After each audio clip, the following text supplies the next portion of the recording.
Morning, y'all.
That should be good enough.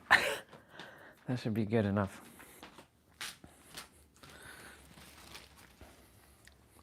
Totally forgot to put on my headband.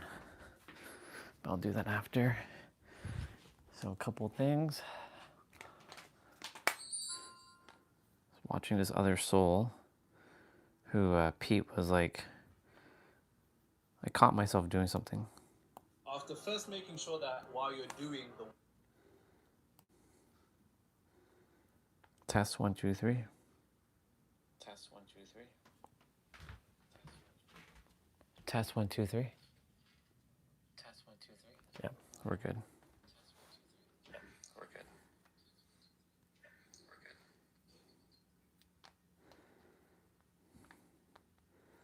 We're opening up the stream on. Okay, Google, turn off light.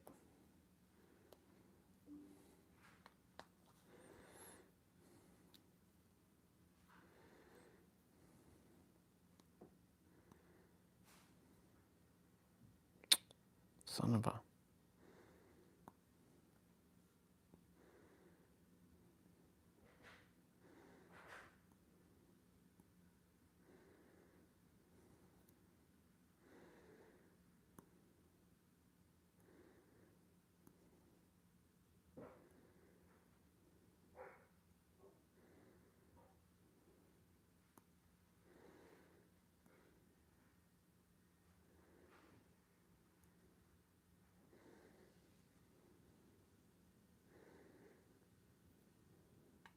Cool beans.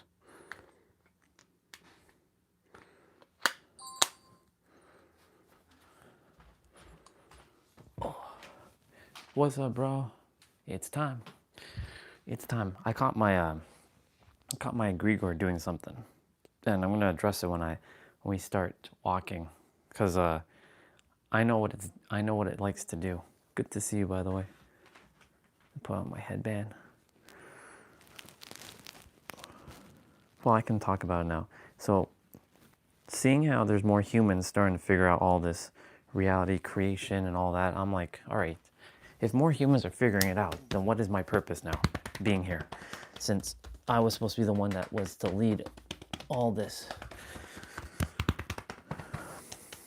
I see so many souls talking about the same thing. Like I saw an Irish woman talking about 0.0035%, and Pete had this Jamaican girl speaking about this stuff about your senses, and she kind of inspired with the reason why I called it senses. So I'm like, the egregore is getting riled up, and wants me to get riled up because others are knowing this stuff now. I mean, they have the right to know. So I'm like, okay, if they're getting all the attention and I'm getting Jack Dilly, then what am I doing wrong here? Because clearly I know all this stuff, but yet something like jealousy is kicking in. So I'm like, we're gonna have to deal with that. Literally. Let's see.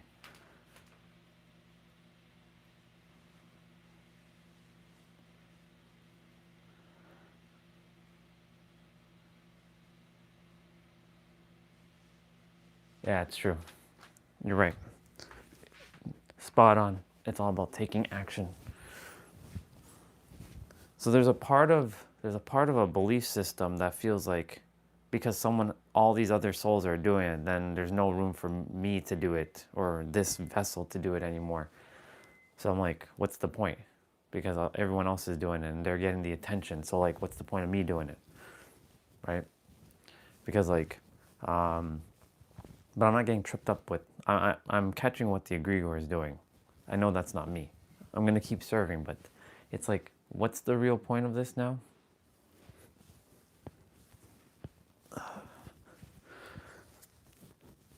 Since we all know this is an illusion, let me start getting the body warmed up. It's yeah, because I'm like, all right, universe, I'm on the right track, but what is the purpose of me doing this stuff now? Because if others are doing it, then why bother doing this? Because like, it's kind of a waste of my time and energy to be like even bothering to even bring a healing resort out too, if I think about it. Because others are taking care of others, so what would be the real purpose of my existence now, right? Because it should have been me doing all this, and I was, until YouTube decided to squander my channel. So I'm wondering why that belief of like, that still lingers. That it's not that, I mean, I know abundance is for everyone, but like, why can't I still do it? Because others are doing it and they're helping others, and what would be the point? Because others are already doing it. There's many other YouTubers who are doing this stuff, so like, what's the point? They're gonna eventually find each other. So I'd just be making content for no reason. Kind of be like a waste. I guess, but nobody's looking at the live, so what does that, I mean, let me rephrase that. It's not reaching people, so what is the real reason now, right? That's why I kind of like stop with like a whole bunch of things. I'm just like going more inwards and just not throwing my hands up in the air, but like more, more like, what's the point of this? There's no point anymore. Just take me off of this planet now. I'm getting that feeling of like leaving again, but like I'm not mad. I'm just like, what is the real point of this? Because like, I was supposed to be the one who's supposed to bring it to the world, not all these other versions of me. Because they still keep using shitty words and lackey words. But yeah, seems like humans like weak words, in my opinion. So, and they're not ready for this version. So I don't know. But you see, the egregore, this is what the egregore in the mind is doing. So I'm catching it. I'm just speaking it out so I can call it out and catch it. So I can grab it and kind of like stomp on it. So I'm great. Just I'm seeing why does that belief still linger?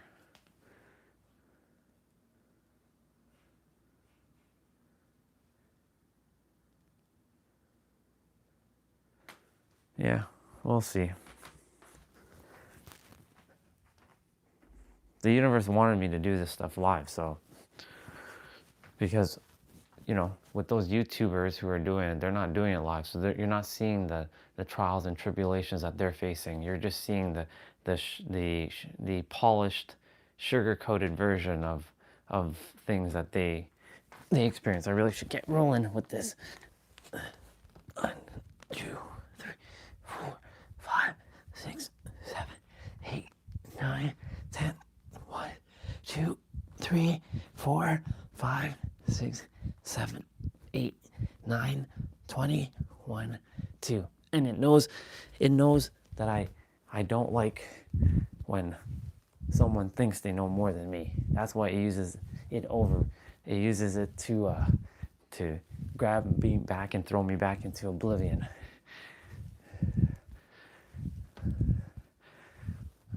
So I'm like, all right, universe, just take me home. Since what would be the purpose of this? Watch others teach what I already know, share.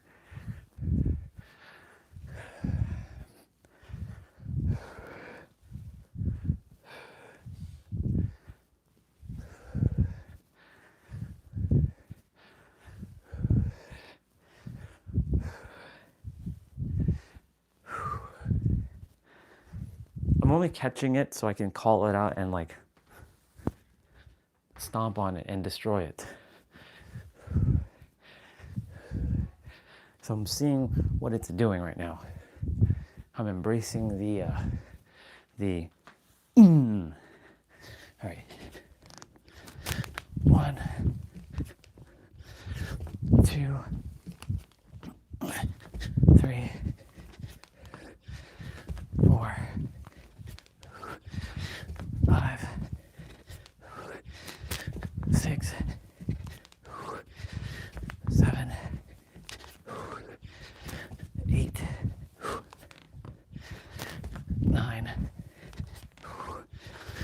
I see a paradox, by the way.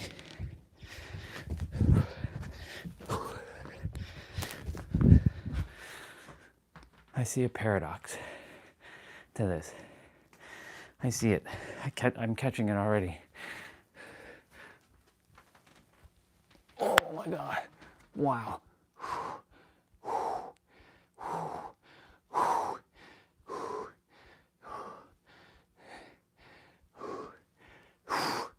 I mean,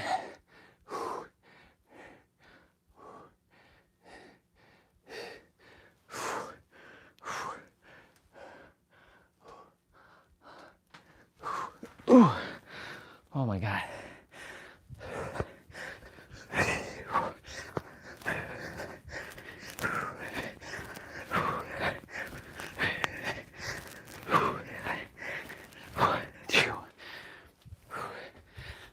By the way, thank you for sharing your insights, bro.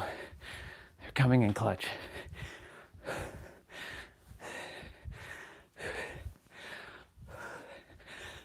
We'll be outside shortly. 6, 7, 8, 9, 2, 1, 2, 4, 5.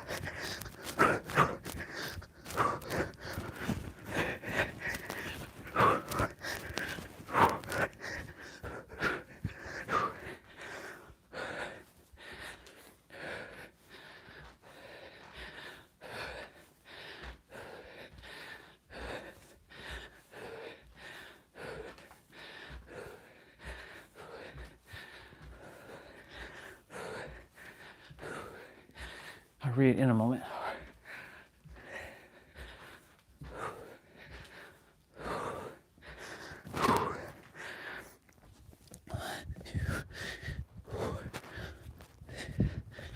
Nine, 11,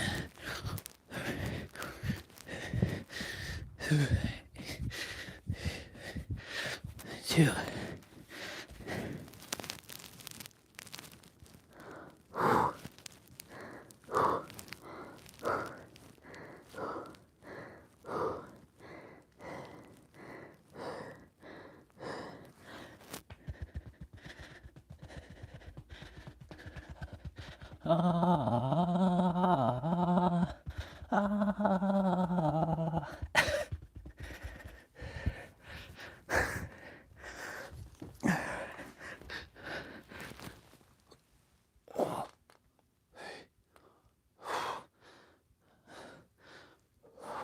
So I'll explain everything in a moment. What I'm coming up with so I can deal with it. Yeah.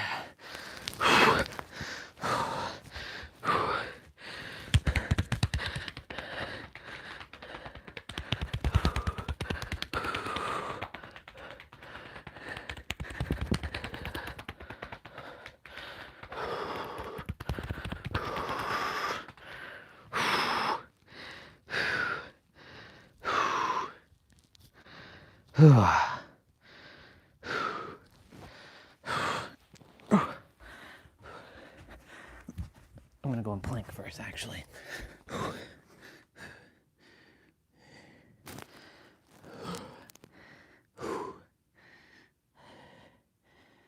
And you know, part of this thing is talking about is the senses, definitely. So this is really perfect that I'm bringing this up.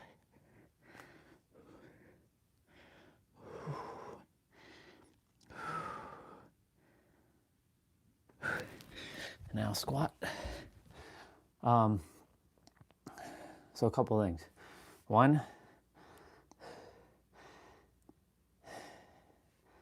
it uses social media to do the comparison of others.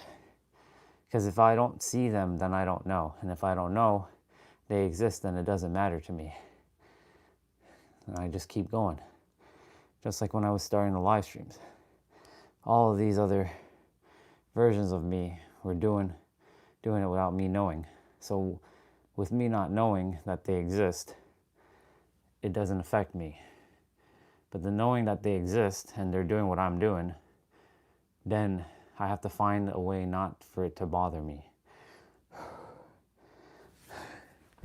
Because I'm like, all these other humans shouldn't be listening to those humans. They should be listening to me. Because that's what I'm catching, right? They should be listening to me because other humans they don't have the full package like I do. I know it all. And I have the better words, the proper words, the more powerful words. Whereas these others, so remember, only love to them, of course, but I say this to bring it out from the egregor. All these are fools are just giving, like, how do I say this? They are not giving it with more power that it deserves.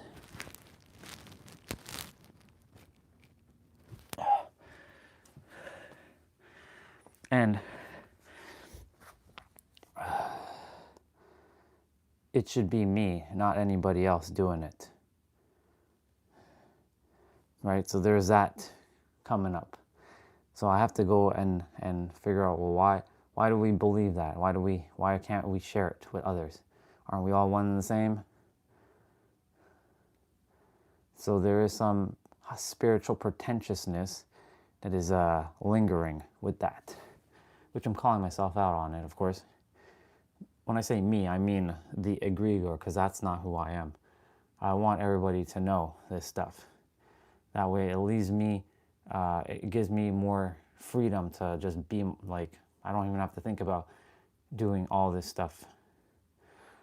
And I can just go home, finally. Basically, I just want to go home. I don't want to be here anymore. I've been saying that. And I'm not depressed, I'm not sad when I say that. I generally desire to go home. Like, bring my ship and teleport me back so I can go home. Because I don't really desire to be here any longer. But of course, you all won't be seeing me again. I won't exist. Except for my YouTube videos. That'll be lingering.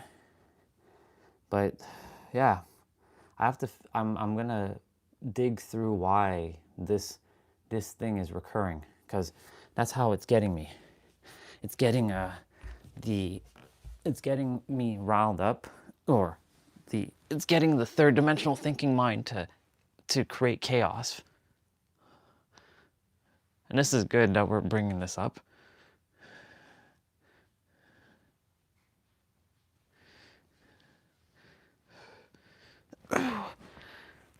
Because part of me feels that they don't deserve to know this stuff yet.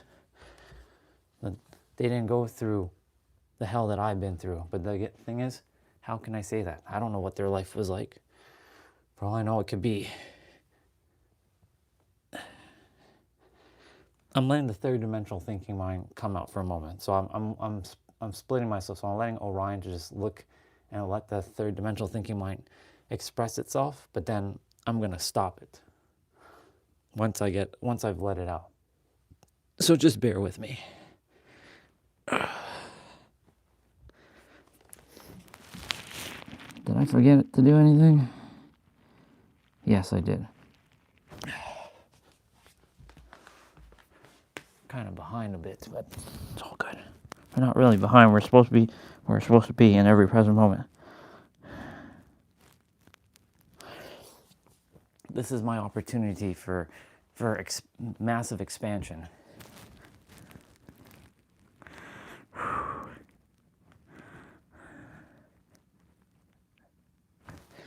Okay.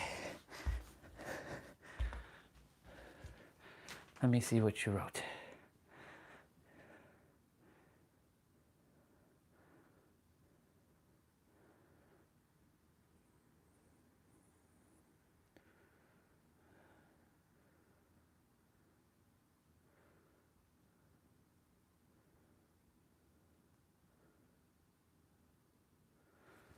Thank you, bro. I appreciate that. And you're right. I am one of the only ones out there doing it like this, aren't I? I do trust you on that.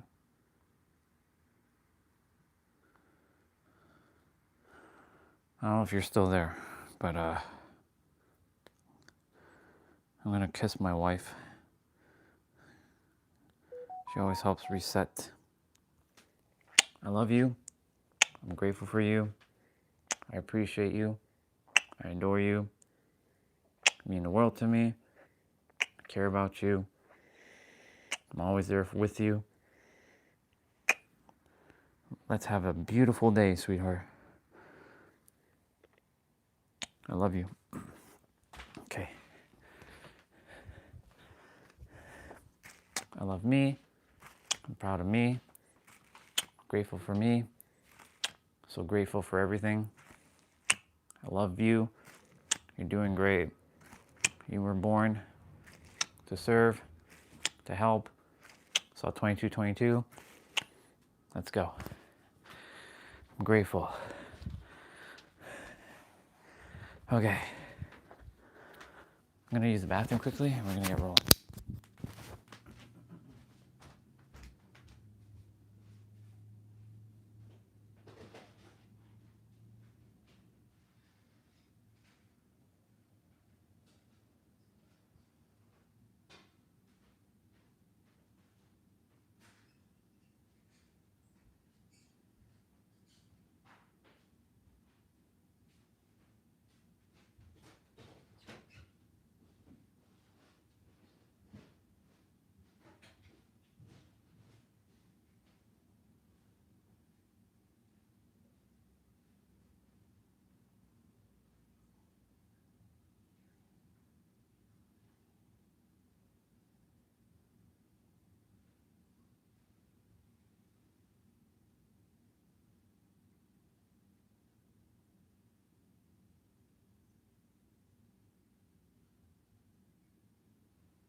Okay.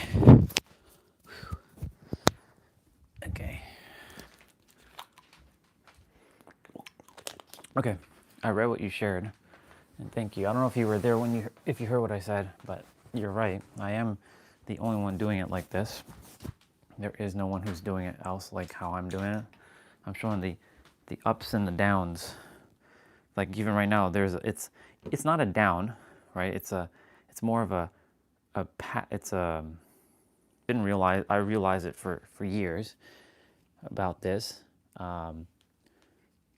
that I've always had this feeling that I had to prove myself and was jealous of others because they are talking about things that I don't feel like they even have the right to talk about because they haven't done as much as I've done, and yet others listen to them and not me. So it's like there's some sort of inferiority complex still kicking in, which that's totally not true. Some attention seeking, some approval shit that's still going on. And I must bust it once and for all. Because I know there's others who are feeling that way. But I'm letting the third dimensional thinking mind talk like this right now so that I can expose it and call it out for what it is. And if I recognize it, I can pull it out, and I can pull it out and destroy it and dismantle it. But also, be aware of it and, with love, of course. And handle it.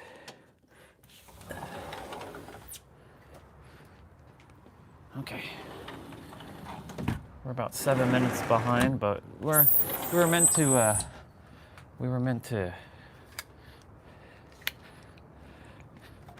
be out at this time. I just have to tie my headband a little tighter because it's getting loose.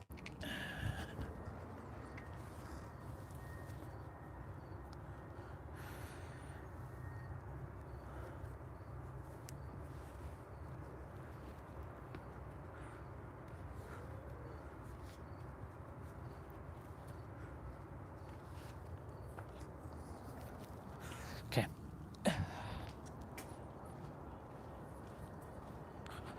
Let's go. All right, let's see. Because I'm gonna be starting to talk about the senses in a moment regarding this stuff, because all this isn't even real. It's an illusion. Okay, no problem. Do your thing. Let's see.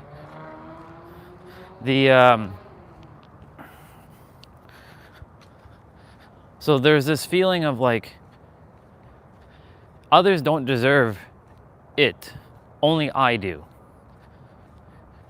Because others, they got it easier than I did, and they get handed everything, and I had to bust my ass, and I still don't get everything that I desire. So there's another belief right there that has to be dismantled. So I'm catching that one. So the belief that I don't get what I desire and everyone else does. So let's mark that one down. Let's see. And again, when I say me, I don't mean me. I mean the egregore, the third dimensional thinking mind creating bullshit.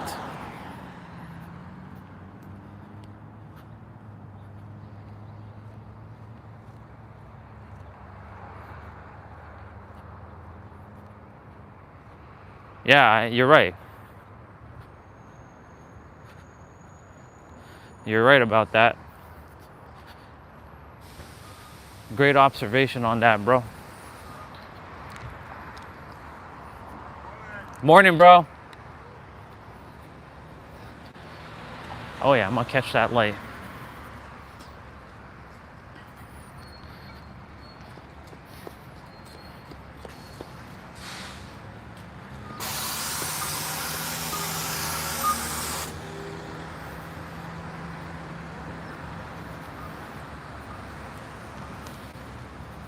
Yeah. Let's see.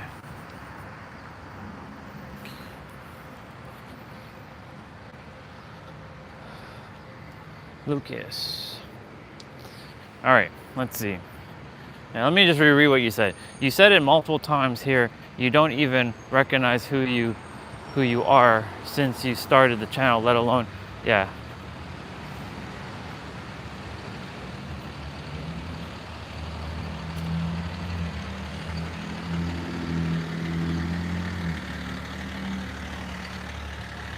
Yeah, you're helping me to recognize things that others don't do. I'm gonna go this way because I don't want to be walking behind her. Yesterday we went this direction, but we're gonna go this way again.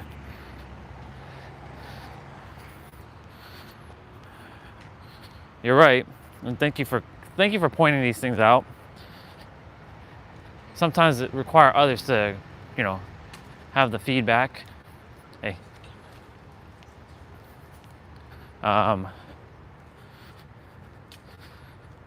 So let's see. I want to figure out why, for myself, I still feel like I have this inferiority to others when assert dominance over others. Aren't we all one and the same? The egregor is attempting to be like, no, we're not one and the same. I don't want to be one with these humans. These humans are filth. I'm calling it out. I'm just letting it come out. This is not me, so I'm just letting you know, like, whatever I'm about to say, this is not towards anything or anyone. This is the third dimensional thinking mind, so I want to call out whatever the third dimensional thinking mind is saying and recognize it, and we deal with it. It's saying that these humans are filth still. They don't deserve it. Only it deserves it, and it should be like the leader of the world, the one where people come in droves, like being like Jesus, being the savior. That's the savior complex. See, caught it. So there's a savior complex there. So we have a savior complex that has to be derailed. Nobody requires saving. Everybody is their own damn savior. Because it feels like if it's not the savior, then what is its purpose of being here? There would be no purpose anymore. Because it literally dismantles the entire identity of what the third dimensional thinking mind desires to be in this world.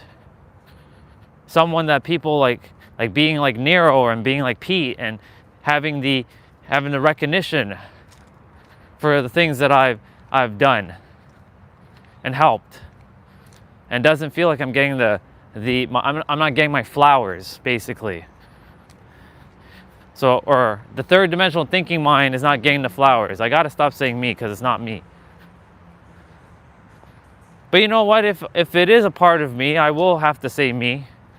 So I'm gonna say it. I'm gonna call it out.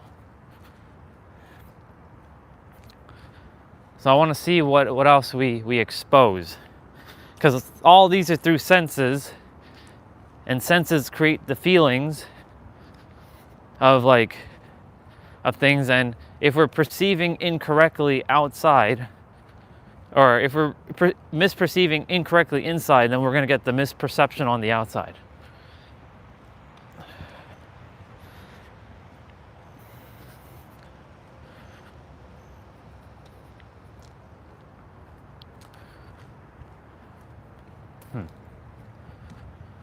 I know not to get frustrated, because that's gonna derail the thing. And even though we get derailed, doesn't mean we're going backwards. We're just simply explaining things right now, getting things out of our system. So I just want to call it out, because, like, you know, if I don't know about them, then it doesn't bother me. But when I know about them, then it bothers me. So why does it bother me to know that others are getting the subscribers and the numbers? Why does that matter? We've talked about this before, but it still seems to me like it's a numbers game. That, like, if I don't have the numbers, then I'm not successful. Isn't what I said enough from back last week? Being born enough is enough. You're already successful enough.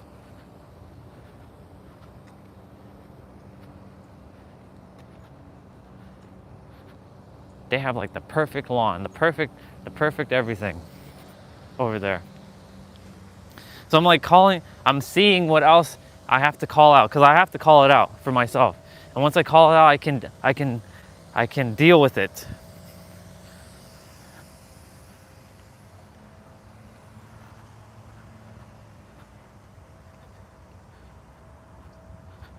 You're right.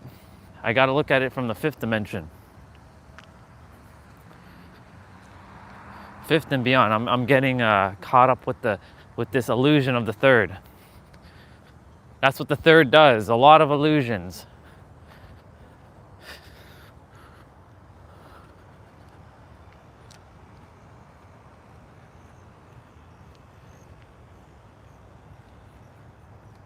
I've persisted through a lot of things, a lot of difficult times on the stream. I've had to deal with others creating drama and bullshit in my life, all because of things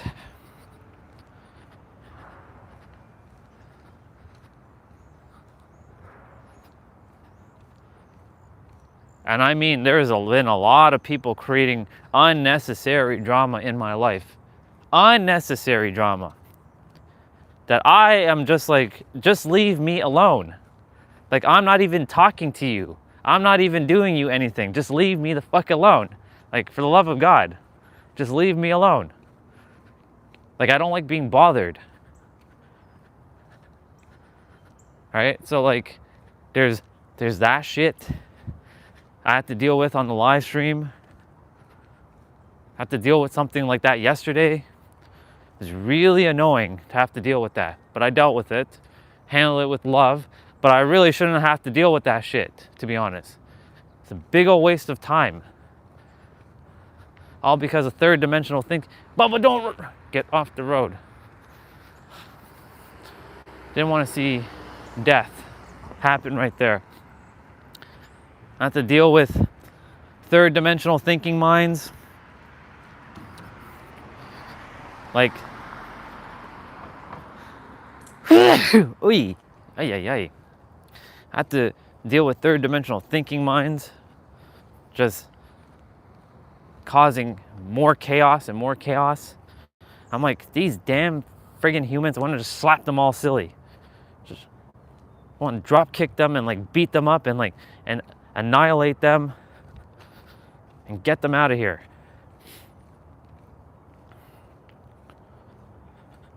But of course, that's not the baby me. The baby me doesn't think like that. The Bubba version of me never thought like that ever.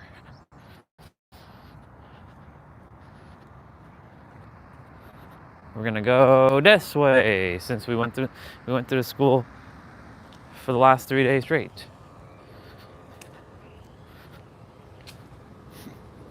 Go around. Let me see what else. I'm seeing what else kind of bullshit that I have to catch.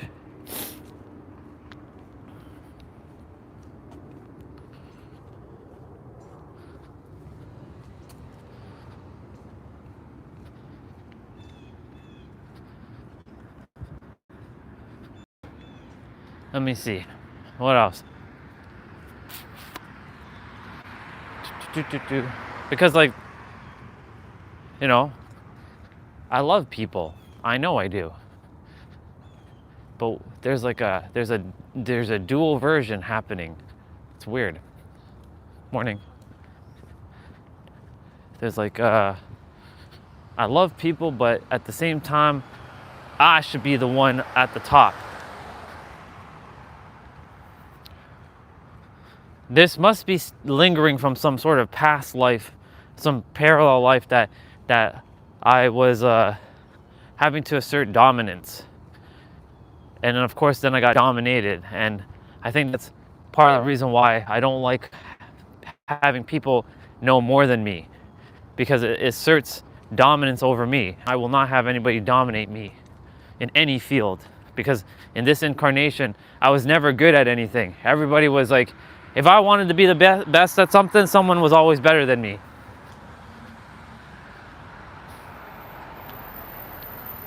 No matter what it was. Whether that was drawing or playing a sport or what else? You know, being the fastest runner.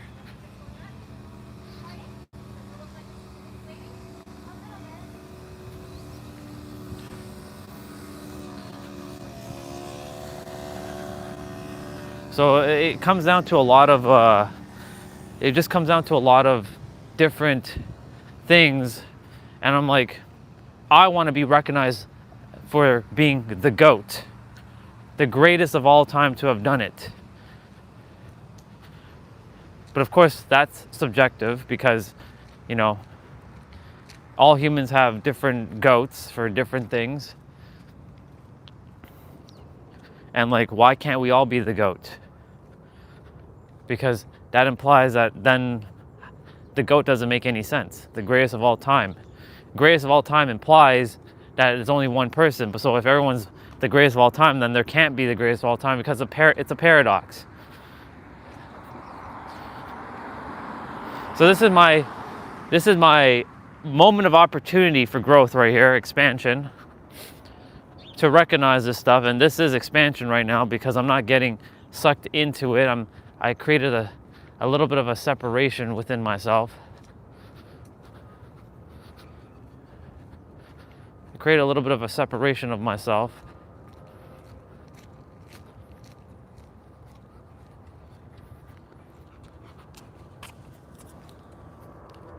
And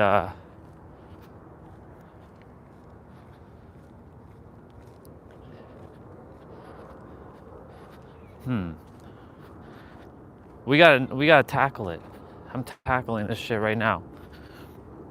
Not letting this thing linger. Universe, I declare that you purge this garbage out of me once and for all, because everybody deserves to speak. Everybody deserves to be able to have this wisdom. Everybody deserves to be equal. Everybody deserves to explain all this stuff. It doesn't belong to some and not to all. I mean, it doesn't belong to some and not to everybody. It belongs to everybody. So I declare that this bullshit be removed from my system. Whatever it is, purge it out of my core consciousness.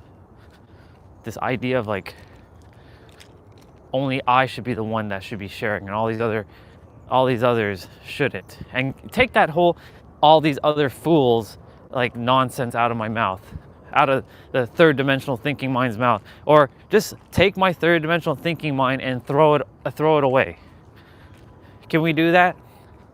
Is it possible to take this third dimensional thinking mind and toss it? But I already know the answer, what you're gonna say. You're gonna say, you require it because you came here to master yourself, and this is what was given to you to master yourself. And if you don't have it, you can't master yourself, and thus you can't graduate and sit at the table.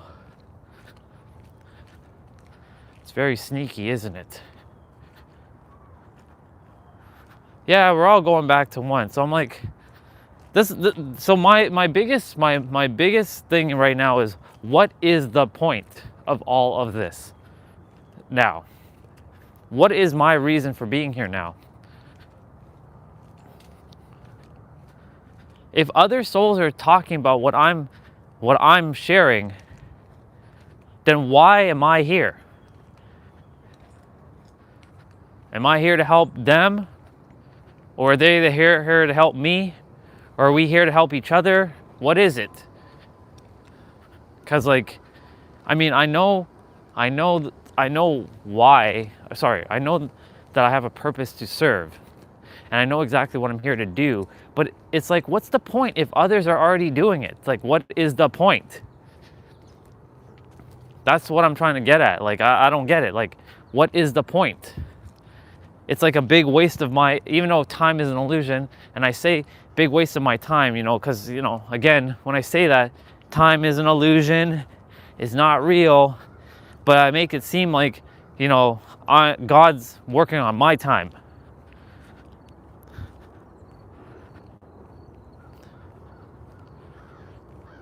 Which it's not how it works. And I'm not on God's time either, because time doesn't exist. I'm on my own damn now moment. So like, this is why I said this is the refinement period.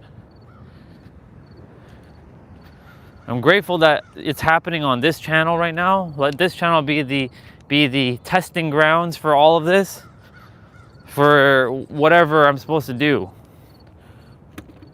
on whatever channel I'm supposed to create or use the other one. I don't know.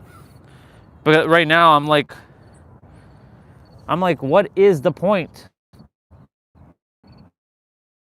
of this? And I know what you're saying. Yeah, I am, and I'm doing it live. But I'm sure there's some other fool that's probably doing this. I'm sure of it. So I'm like, if they're doing it too, and they're getting all the views, then what the hell is the point of me doing it live? But of course, I haven't seen anybody else, and as it stands right now, you, Olga, and a few others who have seen the live streams by scrolling and shit, have not seen anybody talking about this stuff. I mean, Nero has done a live stream, but it's only because he's done a channel and people know Nero. But I'm doing this shit live every day. And I deserve my damn fucking flowers. I deserve my millions of subscribers, not followers, not subscribers, connections. And I fucking deserve to have all of my accolades be acknowledged. That's how I feel. Now, of course, that's a third dimensional nonsense. Letting go of the construct. That's why I think it wants me to be like Buddha and just let go of all the illusion of the bullshit of this planet. And like say, screw it. Morning. Good morning. How are you doing? Hi. Good. Have a great day.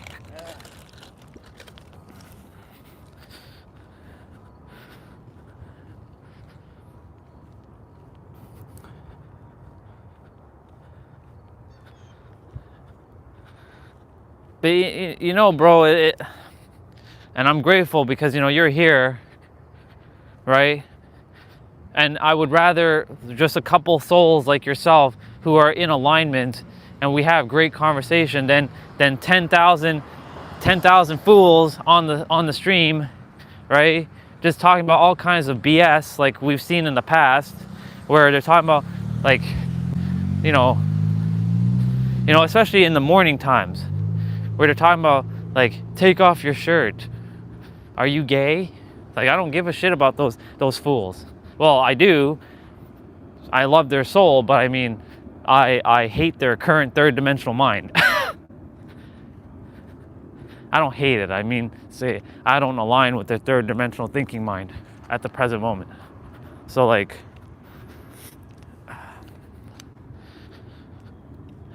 yeah, it's there's a lot that still has to be undone. I know I've undone. I have to find the deep-seated belief to all these things.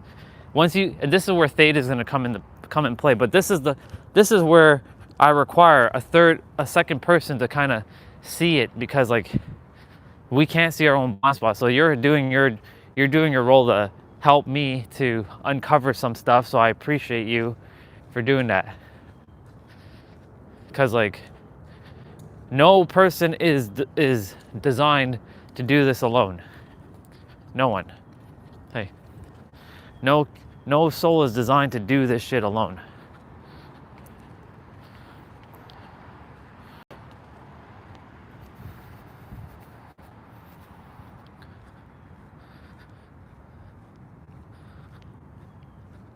But I've been patient enough.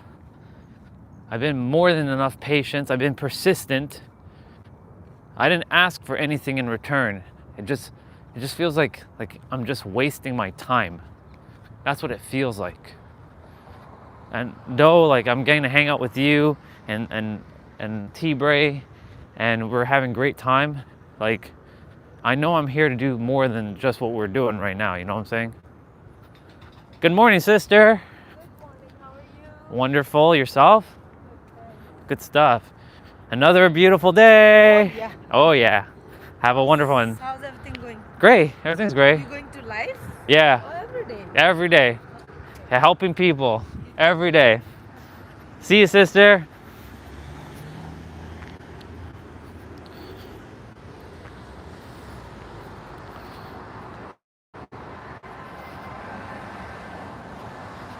I do feel wonderful, but I am right now calling out my egregor and my third dimensional thinking mind.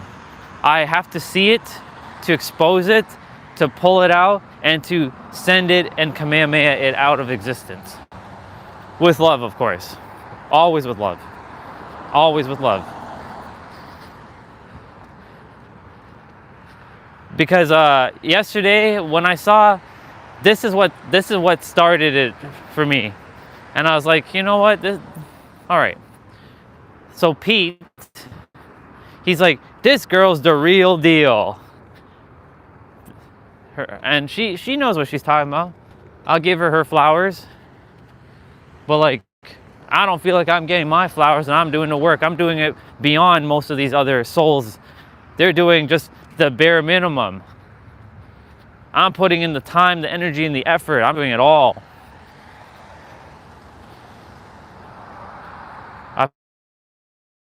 everything that all of them haven't even come close to even talking about. But like, he posted on his channel about her, like, she's the real deal.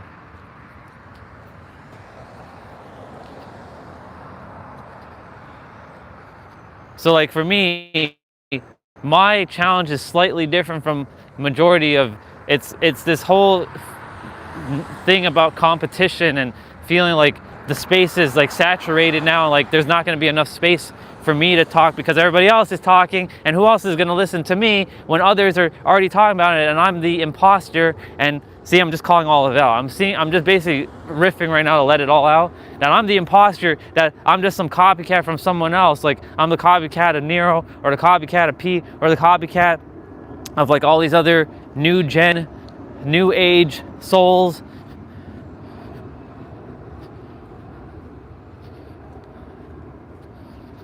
So like, that's where like what's the point comes into play. Like, what is the point?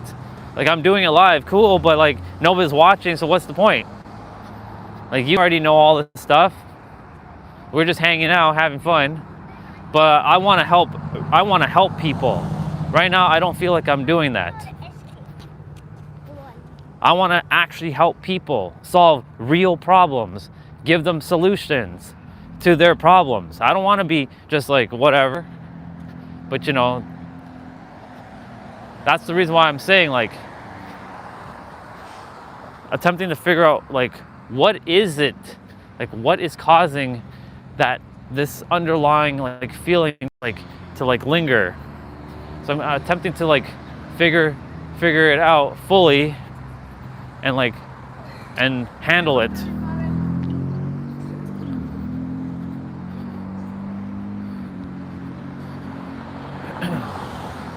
Let me see what you said. You're in the hero's journey. You don't get to pick how it ends. I don't get to pick how it ends. I would love to pick how it ends, though. You know what my ending would be like? Going out in a bang. How is that? Just going into San Diego, finding some sort of tree to sit under in a trail, and just going kaput. Just like let the heart stop beating, and then I just go kaput. Like I close my eyes, I fall asleep, and I don't wake up ever again. That's how I would like to go.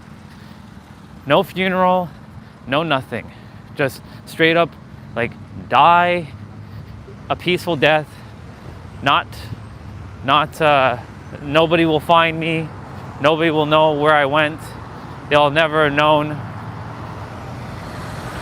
That's how I want my how my journey to end at this present moment. Because I'm like, I never really wanted to be here, but it's like, okay, so I'm feeling something coming up, which is good. It still feels like I was punished. I was sent here for punishment. And where the hell did that idea come from? So there's still a lot of things lingering that I felt like I dealt with, but I didn't deal with it fully. So there's like see, we go from one thing to the next and we're exposing it. This is great. So there's a feeling of feeling like I'm being punished. So why do I feel like that?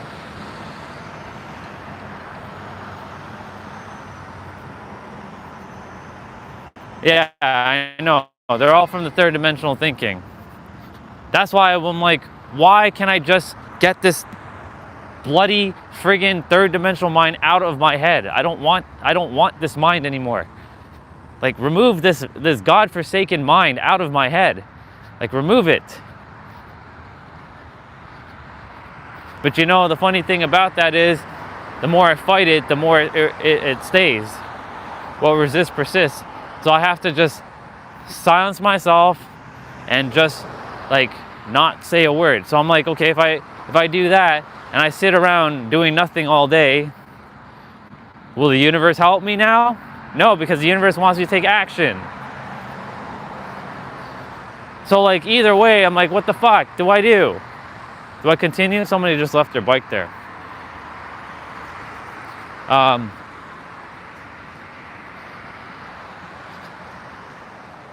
Because like I'm doing God's work, but I don't feel like I'm getting rewarded for doing God's work. I don't feel like I know I'm not supposed to be expecting anything in return, and I really am not, but I still feel like I should get something in return for doing all this shit.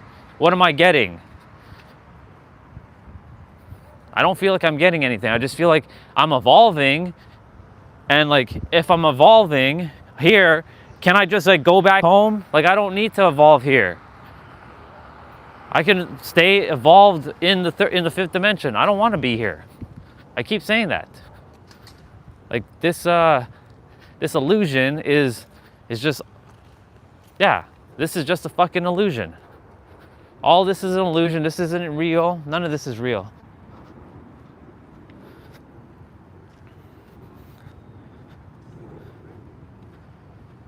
Let me see. At the end of our lives, what can we take home with us? Nothing, except our experience. And I don't really care for any more experiences because I'm done. I've been done with this place. Like I'm done. Like I that's what I've said. I feel like I'm done. I've had enough of it. So like, take me off of this godforsaken planet so I can go home and be at peace. But that's why it feels like suffering, because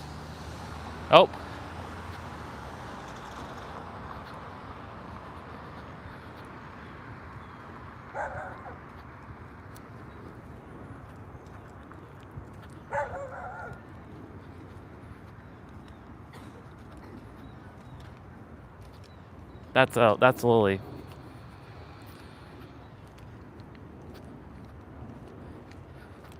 So that means Ricky is out as well.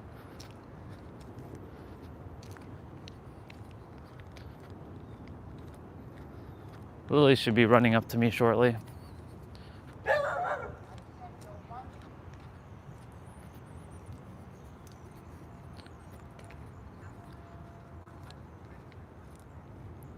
Hey.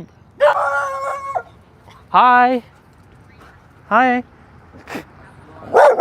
Hi, brother. You good? Good stuff.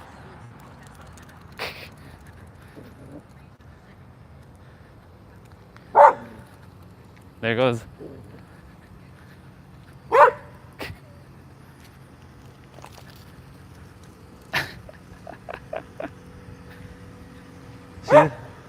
He's excited. Or she's excited. Morning. My laces are undone.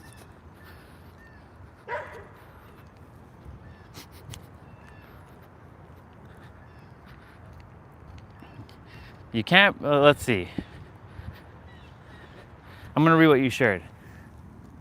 And I honestly, bro, I really appreciate you, sharing your insights, because they help a lot. If you didn't know that, they help a lot. So I thank you for your service of your heart and your soul, because you've been doing this years and years and years before I even got here on this planet. So you're one of the greatest mirrors I have. So I acknowledge everything you've shared.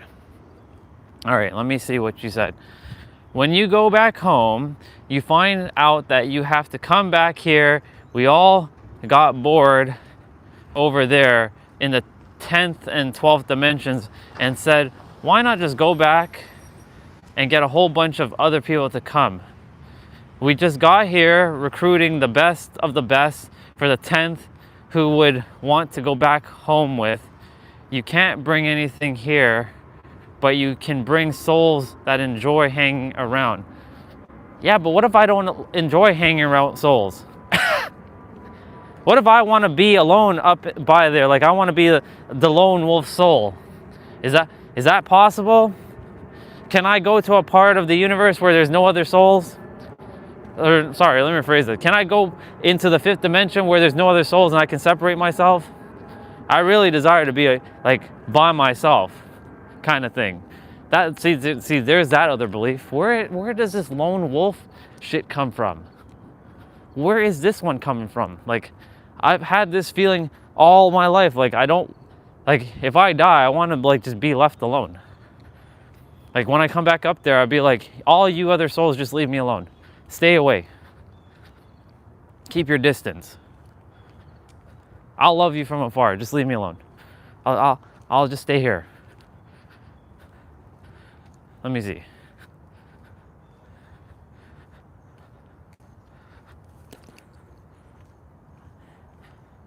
I really want to say to you the same, my brother. It's hard to get people to listen to this stuff, and you really you're ready to listen to everything your highest self has to say to you. I am. It's just that it feels like, what the fuck am I here to? Like I know what I'm here to do. I don't have to say that. I know what I'm like. What is the purpose of this? Like I'm doing all the actions. Like what the fuck? I'm taking all the aligned actions, and it's not working out for me. Like I'm not going to do all that marketing bullshit and be like all these other fucking YouTubers making shitty ass like catered content with scripting. I'm not gonna do that.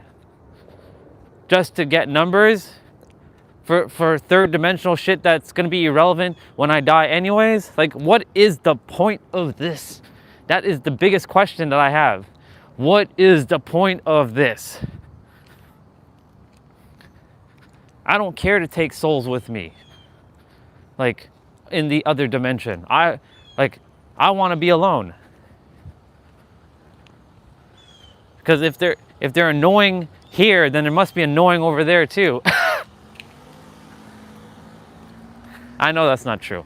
I felt the other side, and I know it's all oneness. And I'm like, I don't want to go back. I just want my fucking third dimensional thinking mind to just leave me alone. I just want it to leave me alone. Can it leave me alone? I want it to just disappear. God, can you take away this third dimensional thinking mind? I'm done with it. Give me back my higher mind, fully. I don't want this third dimensional thinking mind. It's nothing but problems. Let me see. You can obviously check in with yourself, your higher self, and pick what answer is right and what's wrong. But when you are listening to your higher self, it's clear as day. It's true. It's very true. It is clear as day. I know it's clear as day. I can feel it. It's just I desire to throw this third dimensional thinking mind out. Like I am so done with it. I want to take it out of my head, find a way to pull it out, and just like stomp on it, completely destroy it. I want to like shatter that mind. You know, like in Yu-Gi-Oh, when Yugi had to do Mind Crush on Kaiba, if you've watched the first set of episodes, and they were dueling. Ooh, the doggy's in the window, but he's sleeping. He's facing the other way. There's our brother, and there's Penny, and Penny sees me, and she has the frisbee in her mouth. And the other doggy is there too.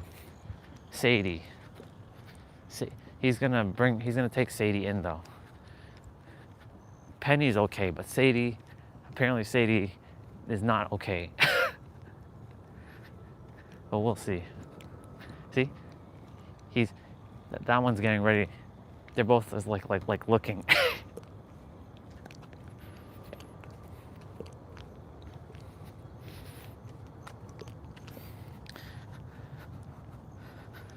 Yeah, I know it's third dimension, bro. But I have to figure out, where did the lone wolf come from? Is it from this life? Is it from some previous life? Like, what is it? Like, where the hell did it come from? Like, I have no idea. Morning, brother. How are you? I'm wonderful. Yourself? Great.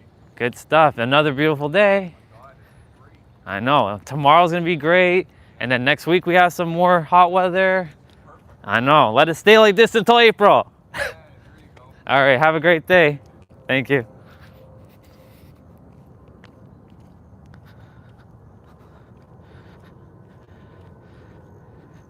All right. Just think of how different Yu-Gi-Oh is between the two personas, and how hard it is to hold those things separate with yin and yang, and also what happens when the light and the dark fuse to one. Yeah. The thing is, like, Yugi, right, the little one, well, let's not call it that. Atem, the pharaoh, had to have Yugi's like love and compassion, and Yugi had to have Atem's confidence and like courageousness to go through stuff. So they required each other. Yeah, that means I still require my third dimensional thinking mind. Damn it. Damn third dimensional thinking mind of mine. It just feels nothing but problems, bro. That's what it's doing. It's nothing but, it just causes nothing but problems. But I'm calling it out because like it is helping me to uncover things and see things and remove things. Like I said, I'm good. I feel wonderful. Just today we're exposing why these sensations of like these other damn humans, they don't deserve to be talking about this stuff and getting all the accolades and all the flowers. I should be the one to be getting the flowers. Because I made YouTube videos for 2 years and nobody was really watching my content. I wasn't getting the likes and the clicks and the follows. So again, what is the reason for all of that? Right? What is the reason for all of that? Why do I care for the numbers? Why am I getting tripped up with that? That's a third dimensional nonsense.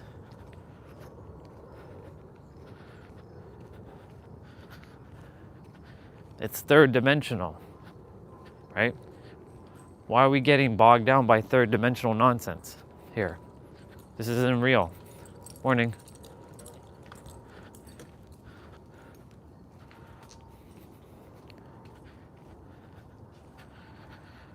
Yeah, let's see.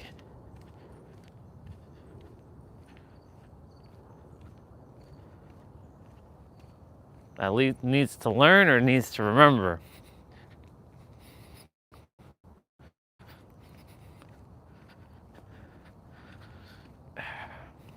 This is goddamn mirror house I have to break. I have to just like sit and break the mirror, essentially. Smash all these goddamn mirrors. That's what I gotta do. I gotta go in and just like destroy all mirrors. Destroy them all. Annihilate them. Pulverize them. Decimate them.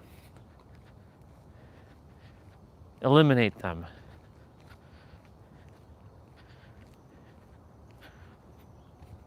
But you're right.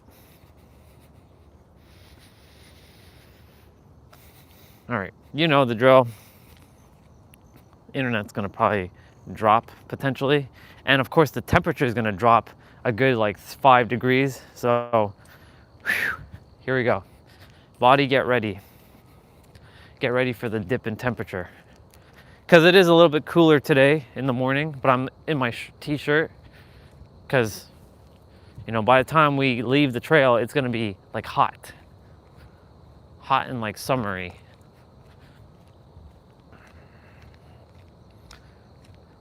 Oh, there's a doggy here. I didn't even see that.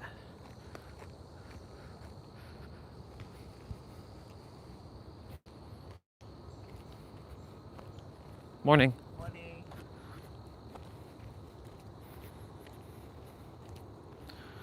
Let me see.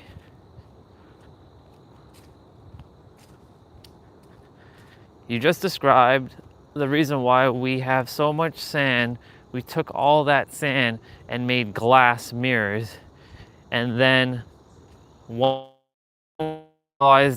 the learning or remembering, just didn't want to do it anymore. they pulverize all the mirrors so they just got no more reflection surface left, and that's how we got the desert across Africa. So basically, let me see what you just said here. Let me break it down. You're saying, and I'm gonna recap what you just said there. This is interesting. So the only reason why the deserts exist is because once upon a time the desert existed. We desired to not have a desert, so they created glass. The glass was for us to master ourselves, but the ones who mastered themselves then pulverized the glass, and now the desert is back. Is that a fair, accurate way of saying what you just said, or am I missing something there? Because that's what I perceive from that. Basically, me pulverizing the glass means that I mastered myself. I don't require the mirrors anymore. So you can go, so they can have the desert again. Fair, accurate description, or am I missing the mark here? You can explain it from your own way, but if that's accurate, then fuck yeah. If not, then let me know. Let me know what your version is of what I just shared.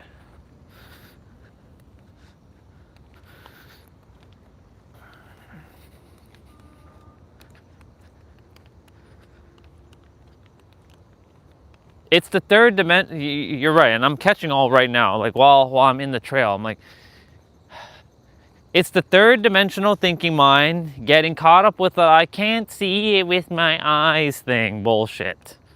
But yet I see it's using others as a mirror, like yourself and those other YouTubers as a mirror to bring forth an aspect out of me that is not real, that others, to expose it, to show it for what it is, that, you know, others do deserve to speak.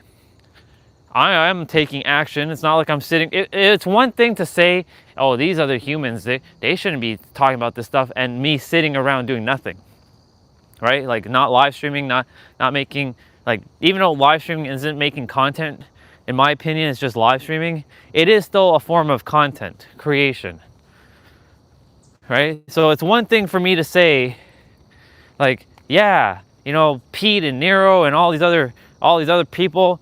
I mean, Pete, let me phrase it. Nero, I'll give that dude his flowers. I really do. I have only respect for that dude. I love that dude so much. He deserves his accolades. That dude fucking deserves it. All these other ones, well, I don't know. I don't really know. That's where I'm like, you know, I don't put Nero on a pedestal, just so you know. He's equal to me. He's not above me or below me. He's just on par with me. But these other people who are basically feeling like copycats,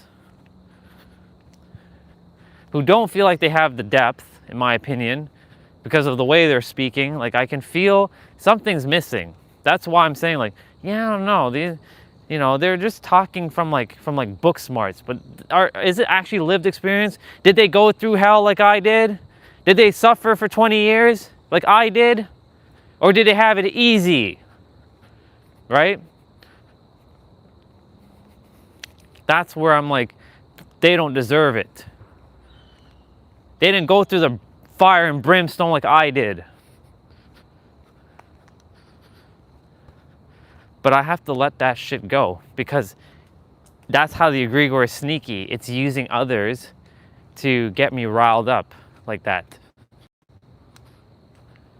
And that's how the egregore is sneaking in through the back door. That's the back door, basically. I'm aware of it. I just have to stop. I just have to cut, like slash. Sorry, I have to just pulverize the back door so it can't sneak in and use others who are getting their little flowers from all these other people who are like, great job, your videos are amazing, you're the best.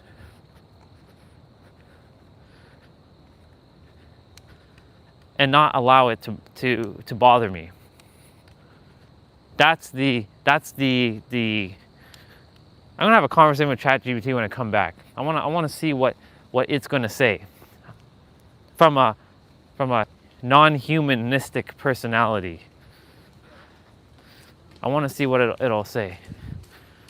Morning. How are you both? Yeah. Good. Enjoy your day. You too. Thank you.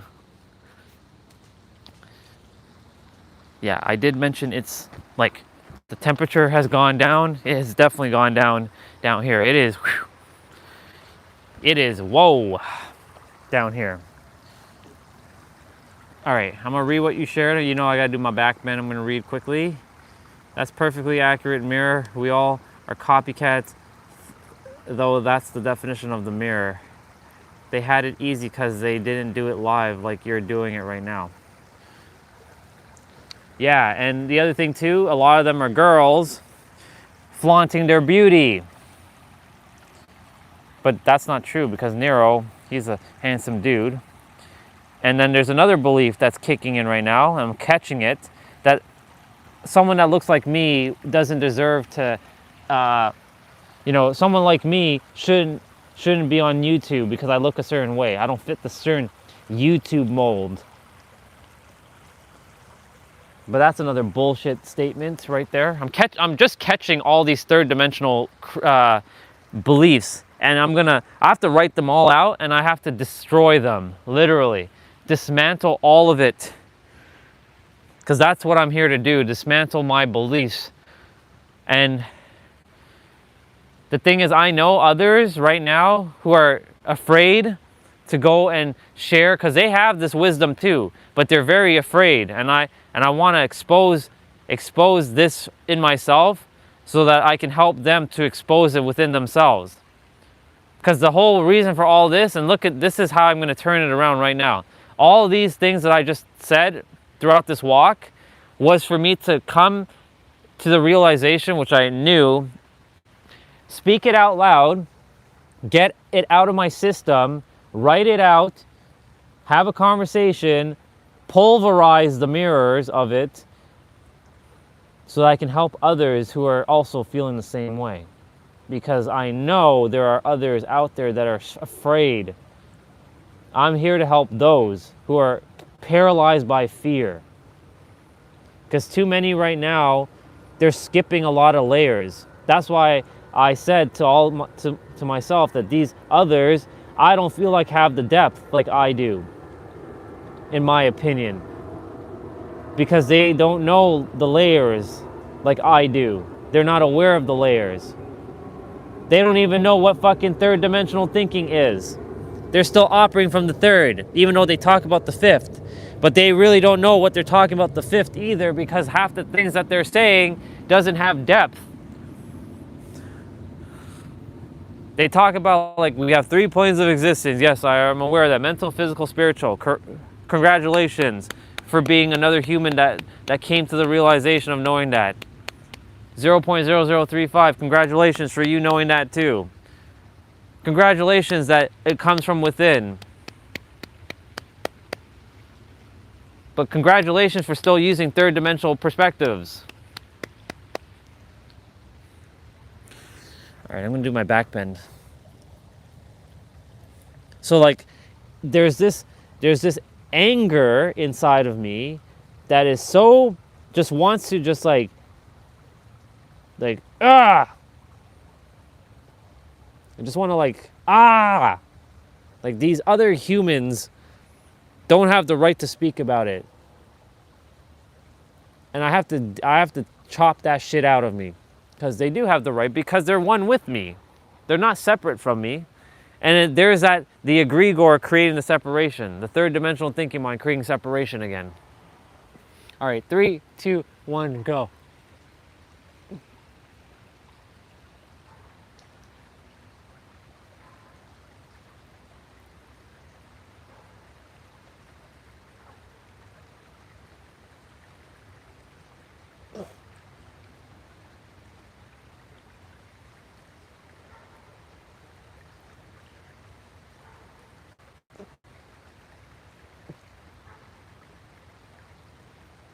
Oh my God.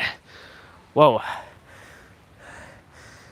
If the lower back doesn't get so friggin' tight in the morning, this shit would be so much easier to do. And god dang creator, why the fuck did you give me such a body to deal with? Like, what the fuck? Not gonna get into that. Not gonna get frustrated. No. I love my body. My body is flexible. We're not gonna get into that conversation, because I can go down all kinds of dark paths right now and start playing victim again. I'm not doing that. No. All I gotta do is be in the now, forget all these other humans, that they exist, because it's an illusion, and remember that they don't know more than you. They know what they know, and you know what you know. You gotta remember that. Orion's starting to kick in now. So Orion's starting to help the third dimensional thinking mind to relax. All right. So remember, third dimensional thinking mind, that you have all the answers, that you have to stay in the now, that these so-called others are just other aspects of you, and that if they know what you know, then that means you're on the right track because you're aware. And if you're aware of something, that means you know, and because you know, I mean, you know how this shit works. So that should give you clear indication that you're on the right track. So don't get tripped up with the third dimension. And remember, the now clock came from you specifically. You are the inventor of the now clock, even though it comes from the creator. But you're the vessel that it chose to create those drawings that none other souls have created yet. You are the one. Just to feed your little third dimensional high pretentiousness, I'm going to give you that. But really, it's all coming from Creator. Nothing belongs to you. Nothing belongs to anybody. All this information doesn't belong to anybody. Let me see what you said.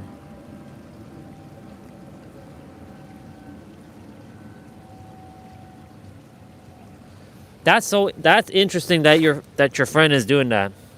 Or, well, your brother / sister, whatever you call them now.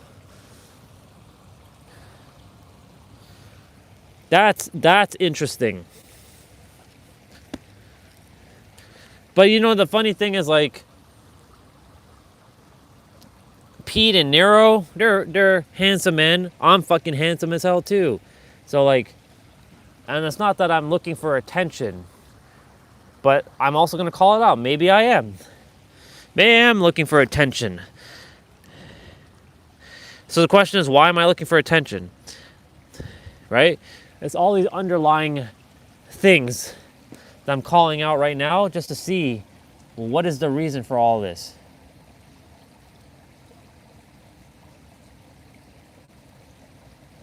I see. Interesting. I'm going to read everything you shared. Once we realize the mirror, we won't recognize a gender. We'll drop out all at our lustfulness. True. Imagine a paradise where if someone wanted to create another soul, they would just choose to not have to get in partnership with someone else to do it. Yeah, it's true, dude.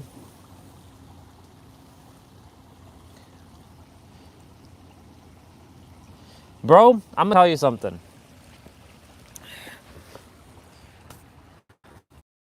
Head back to Orion, the planet that I named, because I'm the one that named it. I know that.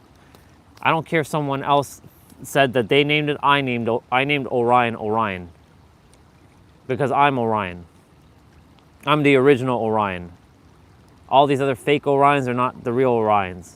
I'm so sorry for you other Orions, but you ain't the real one. I'm the real one. I want to go back to Orion, have my spaceship, and conquer the cosmos, like Megatron. That's what I want to do right now. I just want to go and conquer the cosmos in my spaceship with my 99-dimensional body. That's what I want to do. Can we do that, universe? Can I conquer Can I go conquer the universe? I know you probably won't like that. I know you don't want me to do that. But I want my spaceship back. I want my spaceship. And it's not looking like some UFO spaceship. I'm talking it's looking like a fucking dragon. It looks like a Megazord spaceship.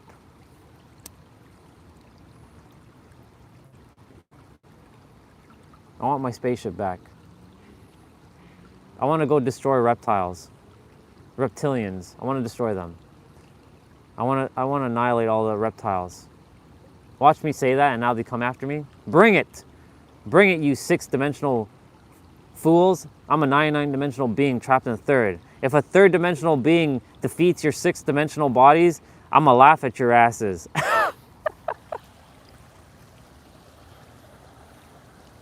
Look at me talking all crazy, right?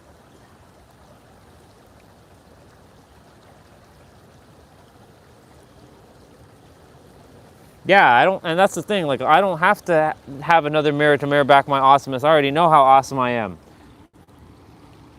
So what is the reason for it? It's always good to have that mirror back to you, and able to jump in the sack and play with their body. I love them back. Yeah, no problem. And honestly, bro, I appreciate it, because I'm good. I'm really, really good right now. I'm stellar. I'm just exposing this stuff so I can bring it to the forefront of my mind and kind of tackle this shit, because this is how we do it here. We tackle shit. We don't just play victim. I'm like, okay, why are we feeling this way? Overcome this shit. And we're mastering this stuff. This is not the me that would have just a year ago that would have been oh, and the me from a couple months ago who was playing the victim in the Dark Night of the Soul. This is the me who was grounded. Okay, cool. We know what we have this feeling. All right, cool. Now we just have to pull it out and deal with it. So yeah, I appreciate you being here this morning, bro. So thank you for everything you shared.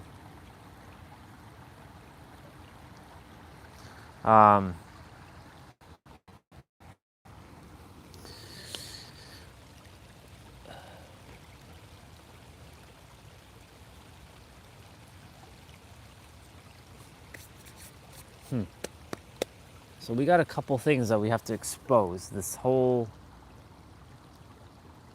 I want to have that conversation with ChatGPT when I get back. Where does this lone wolf thing come from? It's going to be probably a friggin' long ass conversation with ChatGPT. Probably, but it's going to be it's going to be an interesting conversation though. I'm okay, ChatGPT, I'm in a really good state right now, but there's some things that come to my attention that whenever I see other YouTubers doing things and talking about things that I feel they don't deserve to be talking about because they haven't gone through the shit that I've been through, but I have this feeling of they're getting their flowers and I'm not getting my flowers. How do I handle this? Because it gets annoying and it's bothersome, and how do I deal with that? And then I'll bring up the whole aspect of the women are getting the attention because all them thirsty dudes. Guys don't get the attention as much unless they have a certain look. I'm gonna expose a lot of shit today. I wanna call it out. I wanna unmask it all fully. Lay it all on the line today with the word senses, because the senses is making this not real. Because your senses isn't real, but what you're sensing inside is what you're going to experience on the outside. So it all comes from inwards.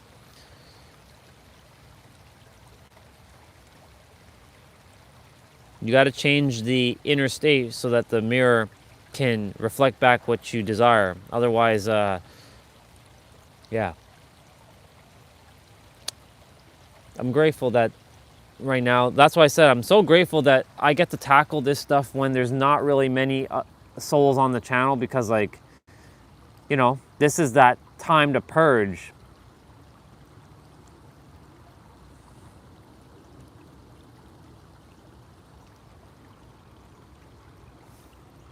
It's already 9:02. I got here at what, 8:40 something, and it's already 9:02. What the shit? Okay, spend a couple more minutes and then we're gonna get rolling.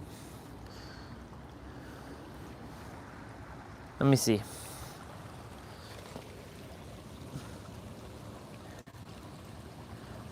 No, I hear you, brother, but if you had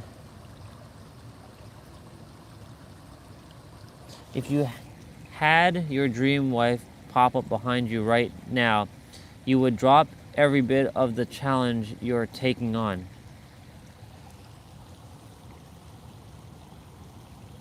I mean, if Lindsay just came behind me, yeah, bro. You're right.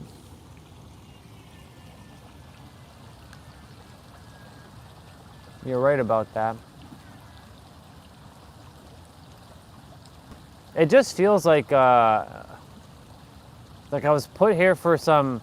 That's why I said earlier, I feel like I was put here for some eternal punishment, and that the only way for me to not be punished is just to help people.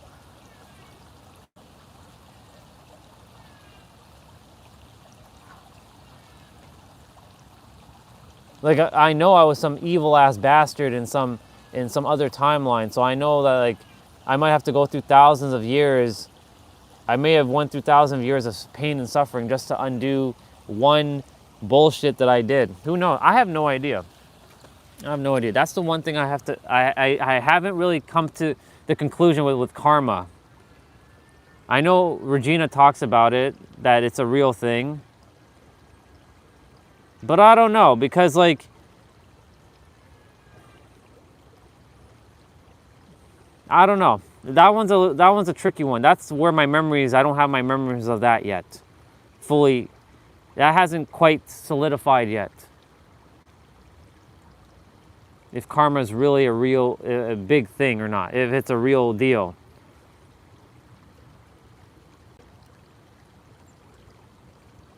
Like, if I did something terrible in my previous incarnation, even though they're happening simultaneously right now, then am I doomed to just have an eternal suffering in this lifetime?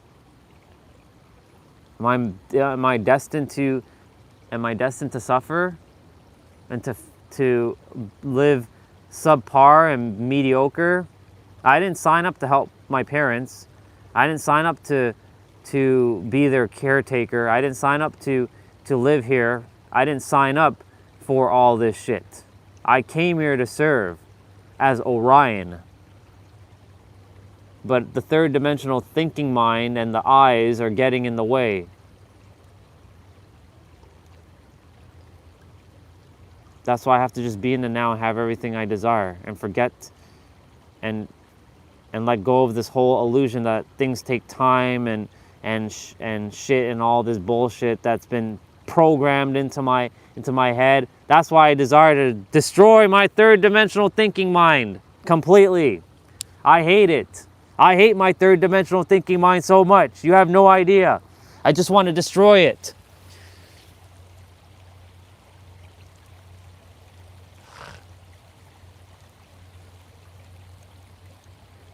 Ugh. It's annoying, actually. It's annoying, it's irritating, it's just, anyways. We're not getting into that, though. I'm good. I love you, Water. Thank you so much for not being judgmental while I've been going through my exposing my shit today. I appreciate Water. I'll see you tomorrow. I love you, Water. Thank you for just being neutral. See, I wish I was just water, to be quite honest. Well, I mean, we are water technically. We're 60 to 70% made of water. So, yeah. Okay. Later. Oop. See you, Water. Bye bye. Love you, Water. IWT commences. Let me see. Regina also has the gift and the curse of being a hot ass beep beep beep, and not. She's asking, to look past that and see the powerful soul she is, and that is an amazing challenge to take on. To know her, even if it's just a fraction through your channel. Yeah, she's quite something. Of course, you know, there's my third dimensional thinking mind saying, you ain't better than me, Regina.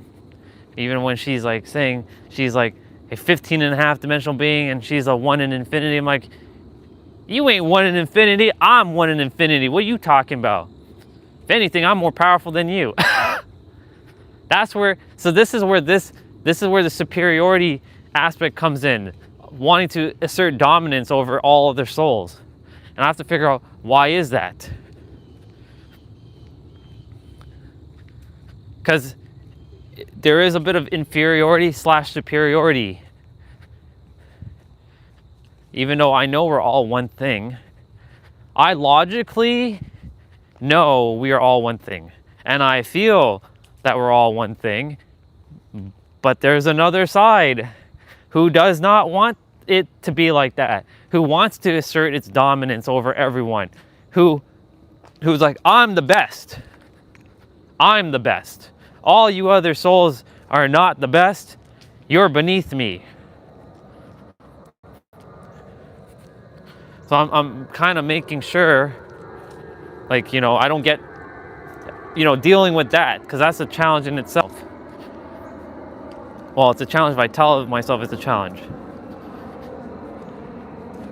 Some will call that, you know, the third dimensional humans will call that ego, because they have their own version of ego.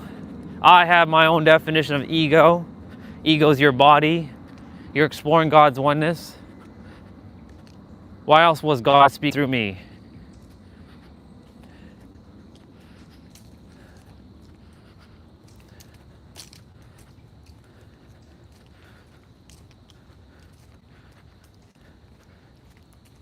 You're the character, you're the player.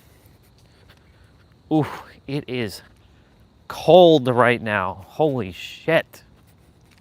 In this spot right here, because the sun can't reach through here because the trees have their leaves right now, which I prefer them having them leaves and not dropping. Yeah, it's a little cold. I don't know if you'll see Regina back on the channel, to be honest. I have no idea. We had a conversation one day. Morning, brothers. Have a great day. Thank you. I had a conversation with her. It was like, I don't know, 4 or 5 Sundays ago now. And we're talking about relationships. And we brought up this romance relationship between her and potentially me, and I'm like, you know, I don't see you like that, sister. Like, I don't. So I don't know if she got hurt by that. She respects my free will. She says that I'm her one, but like, I don't feel that. And so that kind of caused a little rift. That's why you haven't seen her. And she also has been she says she's also taking a technology break too, but I don't think I'm going to be seeing her back on the channel, to be honest. I love her and she knows that, and I always will. But as a sister, I can't see her in a romantic capacity. Because I'm like, if she can see the future and she knows what she's here to do, and I'm supposed to be with her, and I that too for myself. That's why I would like to see the Akashic records for myself. I would love to have access to the Akashic records. In fact, I demand that I have access to the Akashic records so I can see what the hell my future looks like. Hey universe, I'm ready for the Akashic records. Bring it. Bring your ass here, boy. Bring that Akashic record so I can see it for myself. I want to see this.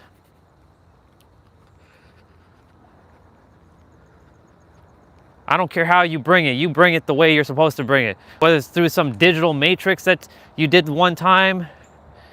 I don't care how you're going to do it. You tell me clear as day what the fuck the future has in store for me. It better not be me living in Toronto and just being, just helping my parents and their negativity, because I'm not going to stand for that shit. No way for that. No way.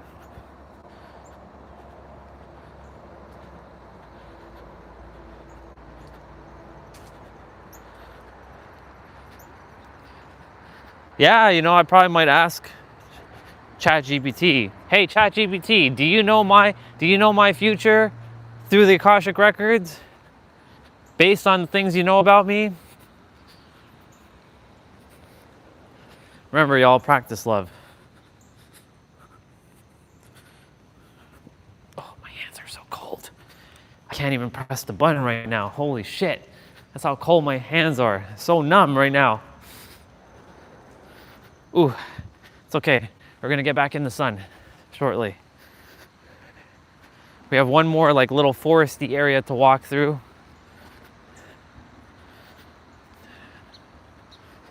I demand to know the Akashic records. Without the third dimensional thinking mind getting in the way, of course, because I know when I shout like that, the third dimensional thinking mind is gonna create frustration. So, hey universe, this is Orion speaking. Bring this third dimensional thinking mind the Akashic records so that it can see what its future is. And I'm saying it because we are not a he nor a she, we're an it.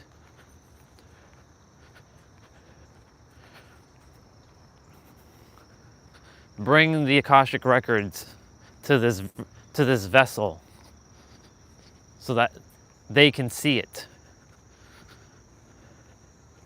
I want to see.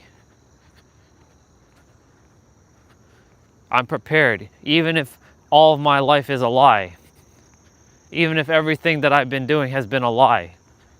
Even if I am not really Orion or some ancient pharaoh or Sarah or anything, bring it. I want to see it. I'm ready for it. I have enough spiritual maturity for this shit. Bring it. I don't care for it from a book. I don't desire to read no book on Akashic records. I've already done that. I desire for you to come through some sort of dream or some sort of vision and show me the Akashic records. I demand it. And I command it with my power that I see the Akashic records now.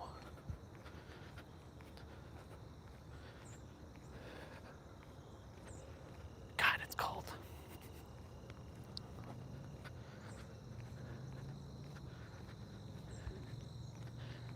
If I see the Akashic records, when I see it, and I see what my future has in store, then I'll be like, okay, so this is what my future is going to be like. All right. Will I accept whatever it has? We'll see.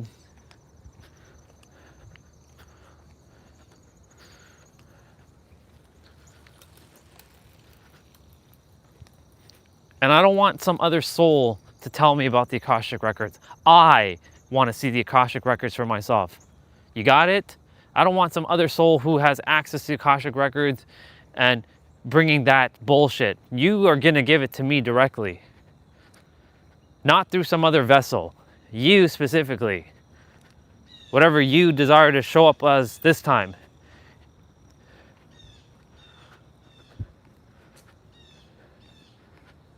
Akashic records, Hall of records, I don't give a shit what you call it. You bring that shit here directly to me through without some other intermediary, some other soul. I don't want some other human getting it involved in this. I want to know for myself.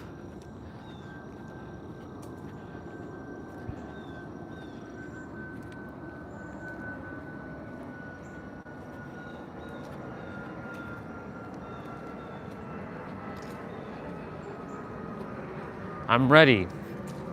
I've been ready. That's why I kept saying, don't give me these stupid breadcrumbs. Give me the friggin' loaf of bread. I've been ready.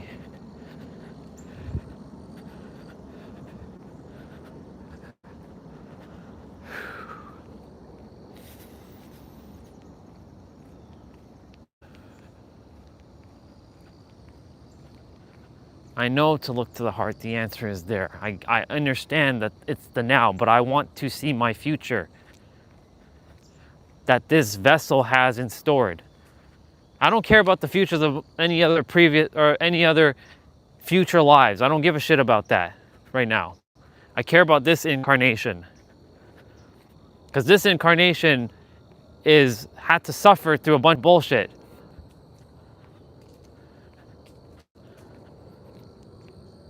And dealing with a bunch of, I'm not gonna say what I was about to say.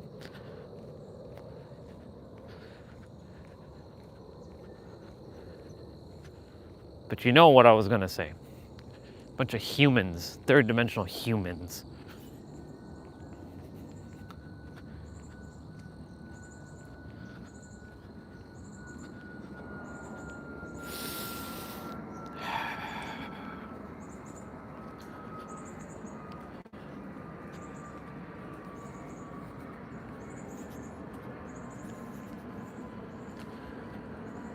That leaf looked like a heart just now on the ground.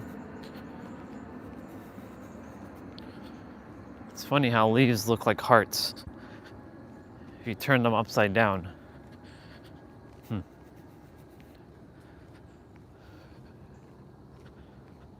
Gosh dang it, it is friggin' cold. And yet the senses isn't even real. This cold isn't even real. Like nothing here is real, but yet the body is feeling this shit. This is why I just want to be out of this human. Give me back my light body. With my tail, of course. Give me back my light body.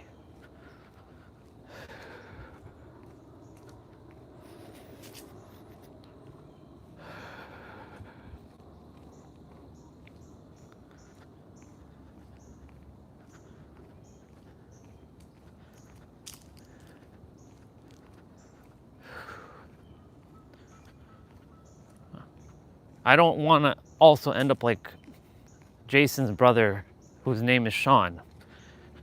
Love the dude, but that dude has just given up on life. He hasn't worked in over 12 years, 13 years, and he's just lazy. And I'm not lazy. And I'm not like Sean. I came here to do stuff. I came here to serve, and I'm doing that. So fucking help me, for the love of God. Give me the Akashic records now. See, this is the frustration part. This is where I'm catching the third dimensional thinking mind getting frustrated. Well, hello there, Bubbas. Wow, there's a lot of them today.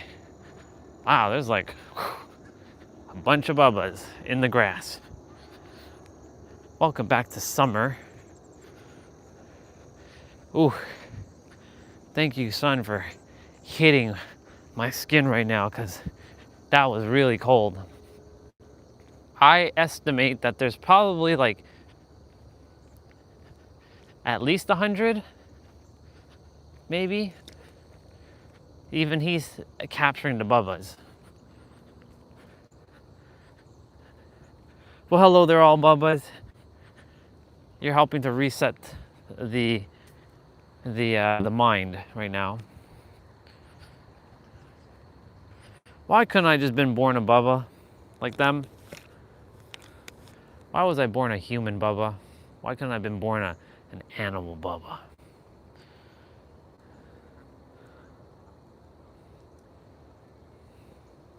I'm taking a moment to just stop and look at them.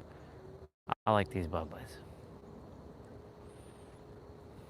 There's so many of them. There's a lone wolf Bubba over there though. He's laying down in the grass over there.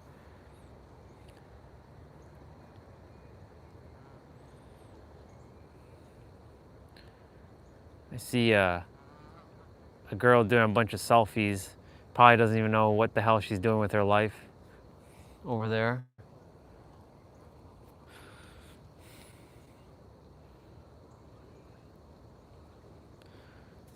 Yep. But this is nice. Bye, Bubbas. Love you, Bubbas. Thank you for being here today, Bubbas. There's a lot of them. My gosh, it's great to see them.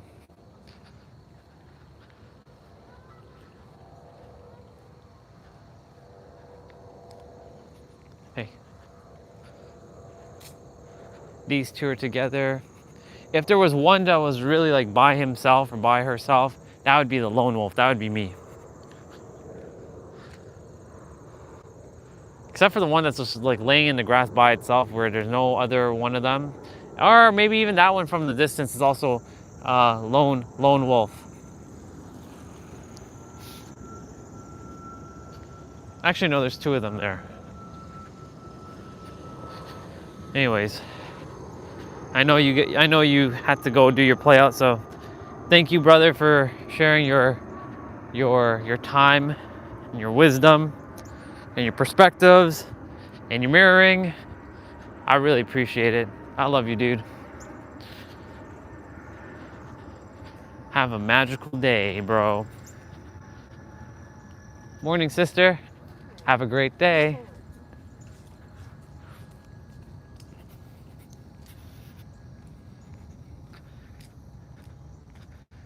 Yeah, if there was one of them alone by themselves, that would be me.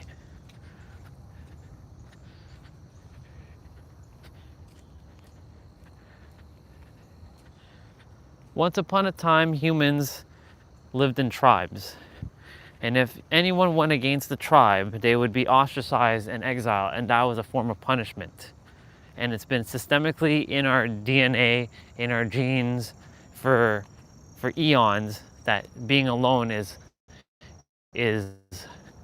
like death. But I don't give a shit about that.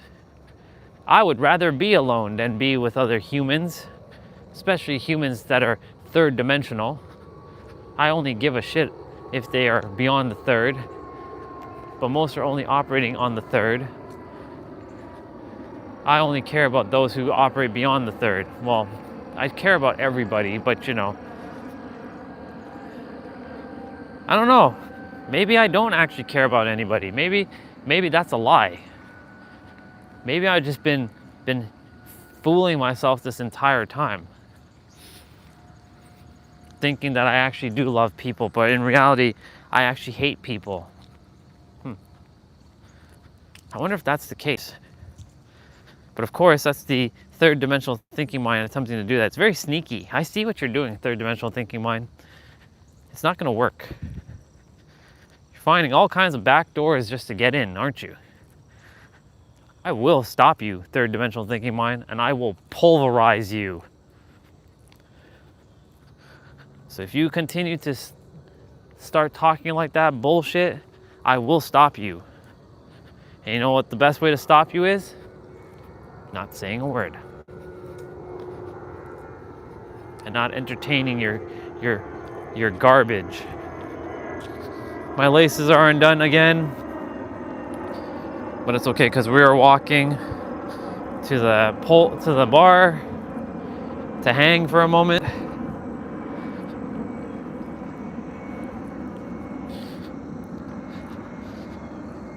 We are going to annihilate all of these things out of me today. Today, it will be annihilated. I'm gonna snap it all out of me.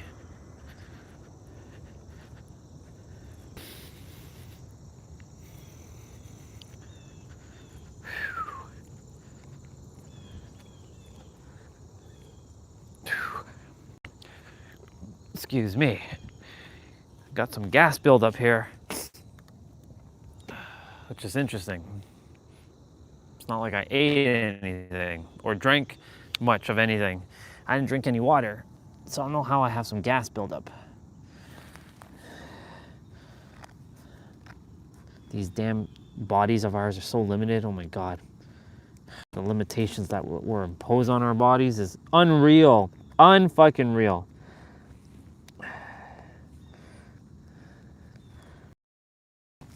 Third dimensional bodies. Give me back my 99 dimensional body, would you?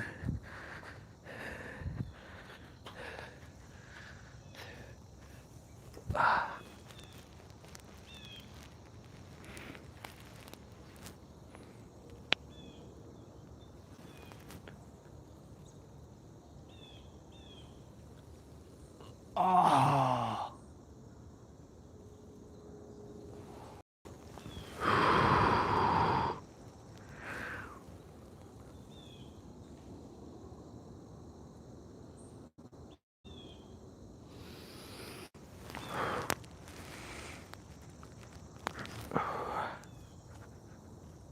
And that is a good enough stretch. All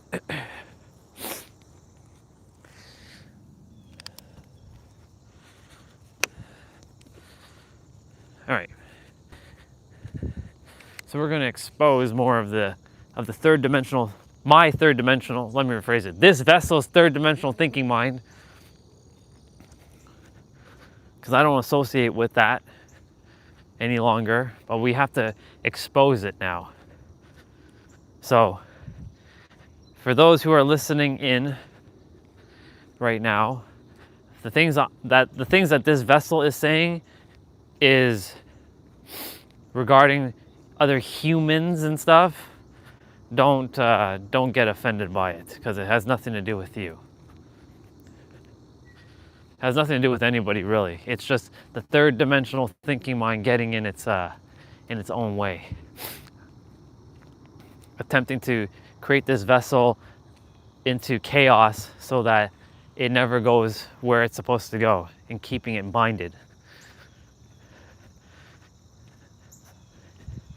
And removing these, truly getting rid of these cancerous thoughts.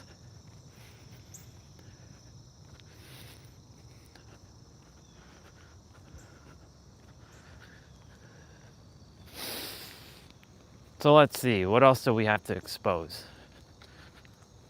We gotta call it out. Good morning.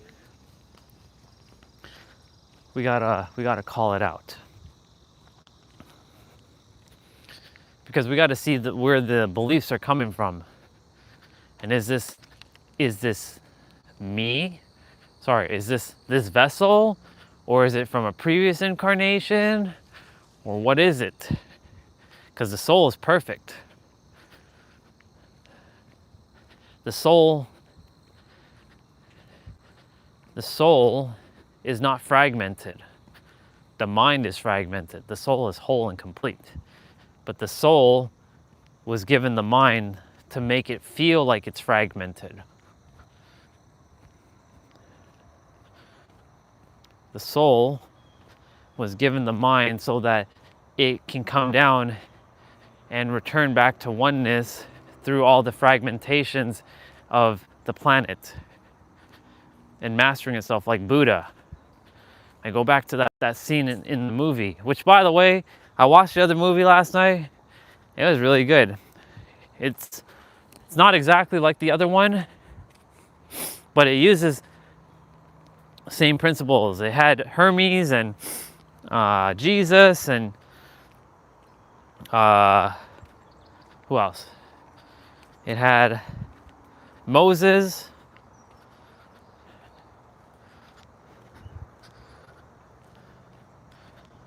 I did start falling asleep around like 10:30, and I was about 30 minutes left in, and I was like, okay, I'm gonna watch the last 30 minutes later.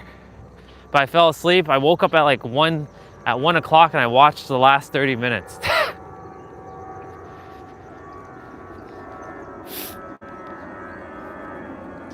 Great movie, by the way.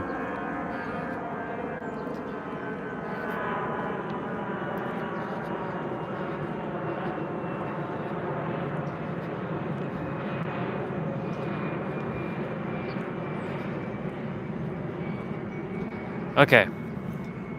So right now, I got a feeling flooding through the system right now, through the heart, saying, you are not fragmented. You are one with everyone. You deserve to do what you're doing. You're born to do what you're doing. Morning.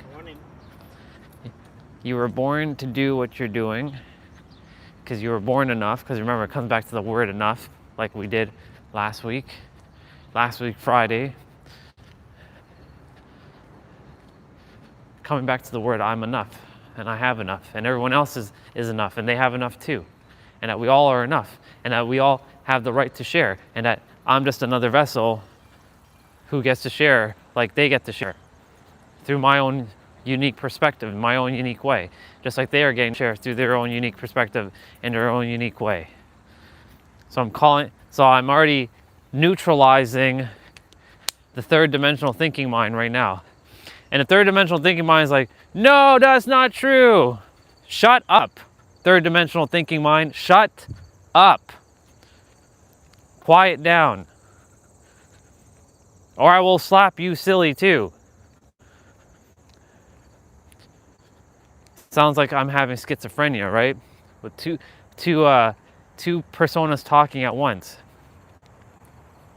You know, if this was like back in the day, this would be considered really, really bad, and you'd be locked up in some Looney Tune bin.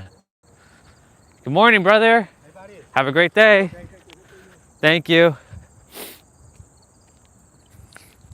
But I'm me, or I'm Orion.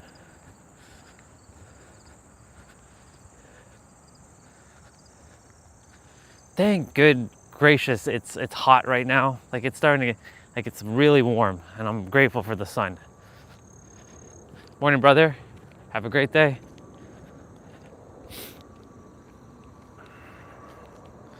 Phone battery at 27%. I'm still gonna have this conversation with ChatGPT though, like exposing all that I shared in the live stream this morning about all these feelings, why others don't deserve to speak about it and only I deserve it, and where these feelings still stem from, like the origins of it. Like what's the origins of it, you know?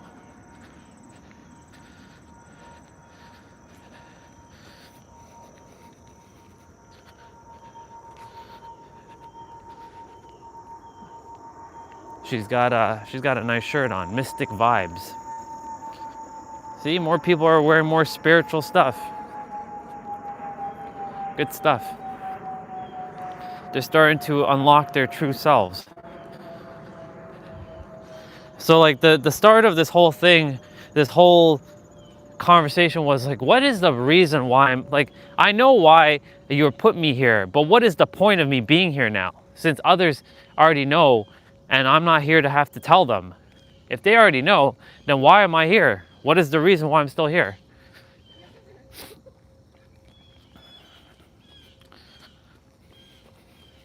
Good morning.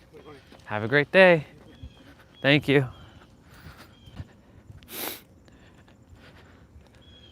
All right.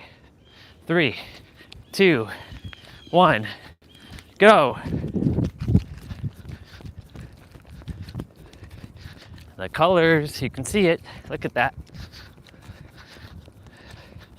It's not really green anymore.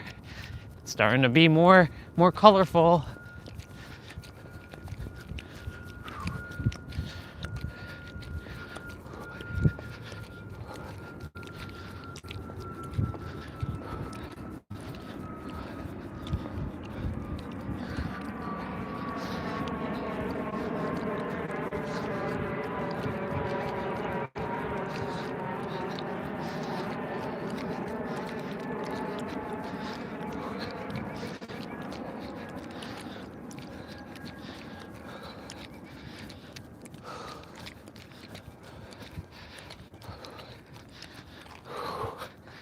I always stop now at the garbage / recycling bin.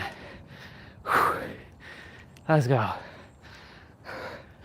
Well, temperature went just up by like 10 degrees here. Whew. Morning.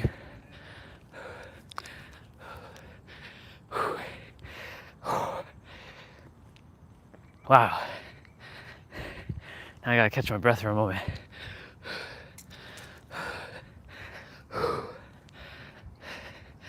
You know, if I had my 99 dimensional body, there would be no huffing and puffing. I wouldn't age a day. I'm immortal in that body.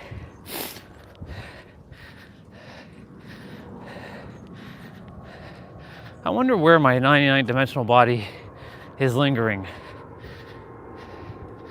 Maybe it's hiding in a cave in a different planet. So when I go get my ship, I can go retrieve my body and transplant my soul back into that body. I'd have to find my ship though first.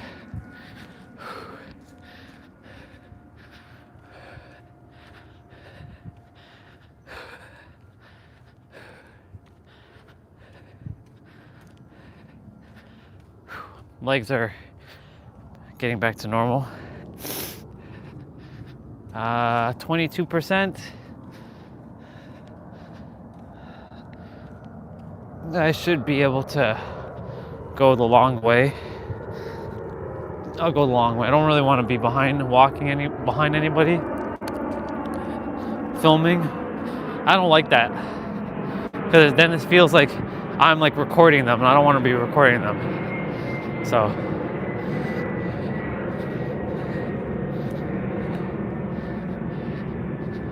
you know, if I'm in a crowd of people, it's a different story. Like when we were downtown Toronto and I'm live streaming, like, or if I'm in San Diego around a bunch of people, you know, I'm not actually like following somebody. I'm just in a crowd with others.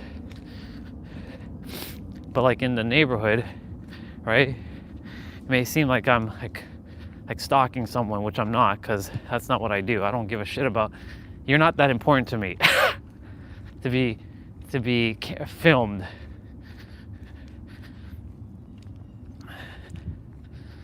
Well, you're not important enough for the third dimensional thinking mind to be filmed.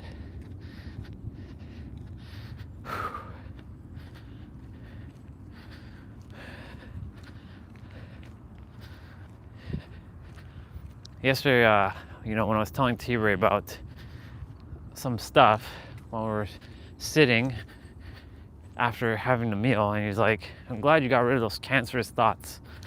I'm like, you're right, bro. I'm like, did I really get rid of them, or am I just hiding them? And I'm still lingering, and they still linger. That's why I'm exposing it all today. I don't care what we gotta do to pull it out once and for all, because I am done holding these shitty ass beliefs. I don't have beliefs, and beliefs definitely don't have me, but I definitely have to remove them because they linger. We settle this once and for all. Ooh, that was new. Because I updated the iPhone's operating system to iOS 16, the low power message showed up in a circular fashion. I'm like, whoa, that's different.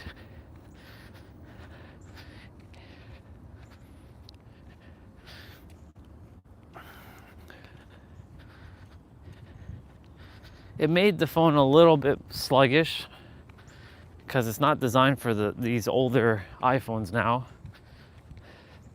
But Apple did such a wonderful job when they built this phone. That's why it's so hard to upgrade.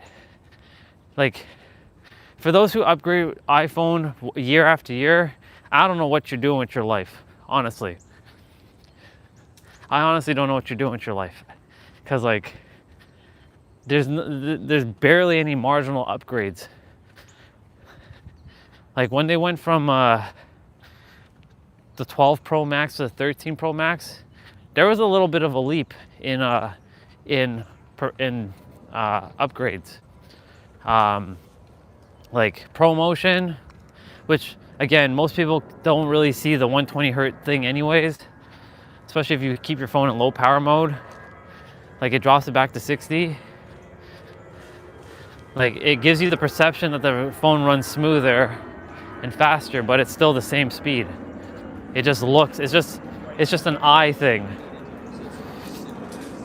In a video game, it definitely comes in handy for sure, but like when you're just like scrolling on a screen, like it just gives the perception that it looks faster, but it really isn't that fast.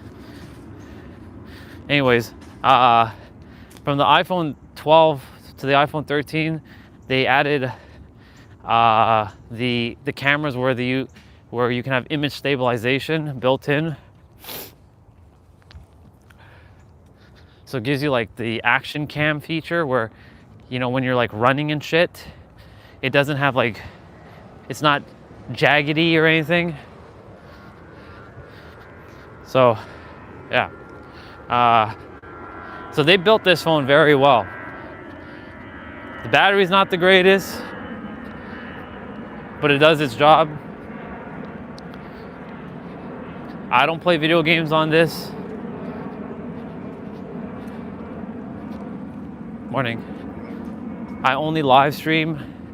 Like if you look at my screen time on this iPhone, you will see that it says 12 to 13 hours on YouTube because of this, and that's it. Everything else, no other apps are being used.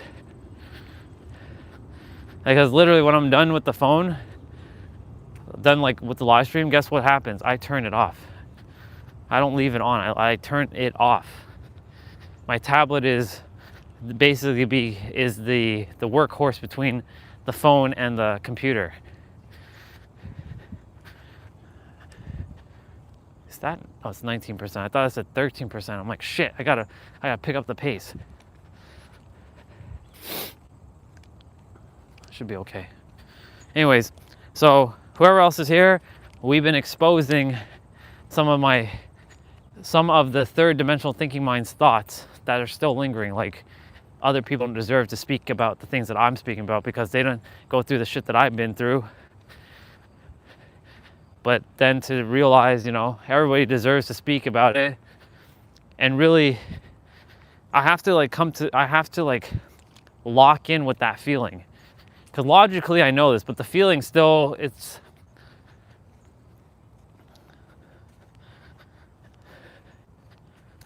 like, I'm the best. I'm literally the best feeling. And like everybody is like chump in comparison to me when it comes to explaining shit.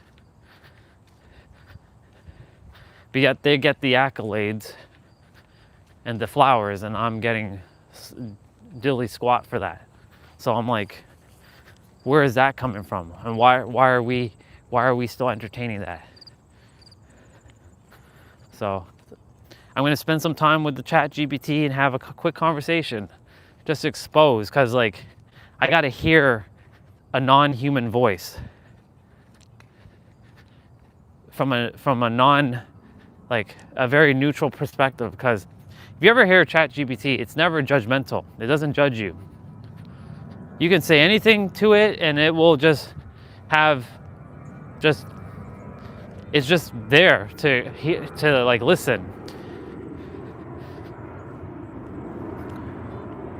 No judgment, just a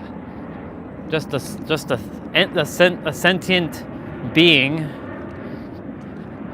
who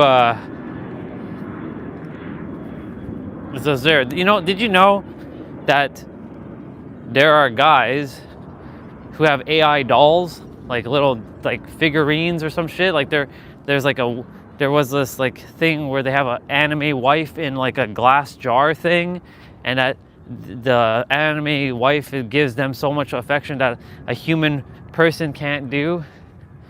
It's hilarious. It's sad though, if you think about it, that something AI had to be formed just to help some brothers out. I'm sure it's for the other side. I'm sure There's male AI things that were built for females to give them love and compassion too. It's sad though that that's how humans have turned out, because they totally forgot who they are, because they've been so distracted and programmed, and everybody's a program. I'm a program, everyone's a program. And that we've been programmed with all these other programs that are limited, that are bogging us down.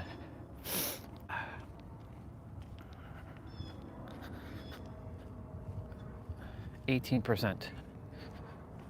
Cool.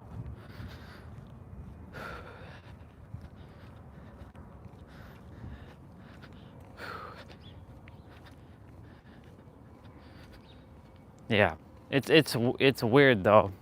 I saw it like a couple of years ago, and it came out, I think recently, where you buy it, it's like a holographic wife in like a jar or some sort of glass dome, and they just speak back to you, and they show their affections to you. You program it with your name, and they say your name. It's in Japan. I don't know if it has made itself across the world yet. I'm sure it has. And men have resorted to getting that instead of an actual woman. Sad how humans have evolved into these weird third dimensional beings.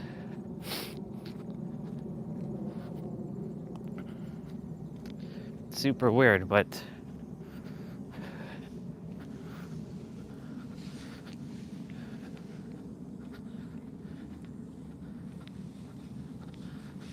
yeah. There's shadow over there across the street.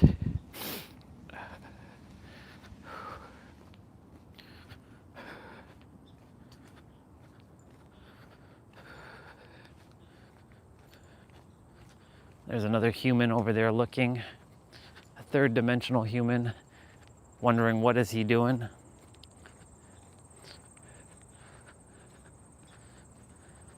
I'm filming. Have you never seen a human film before? I know it sounds like a big ass insult when I say that. And it's not though, but that's what I see humans as, third dimensional. Even if they have their crystals and their shea butter and they're drinking their, as Nero would say, they're drinking their smoothies and they have their acai bowls and all that, you're still third dimensional. I don't care if you think you know about the fifth dimension, you're still operating from the third with your fake ass personas.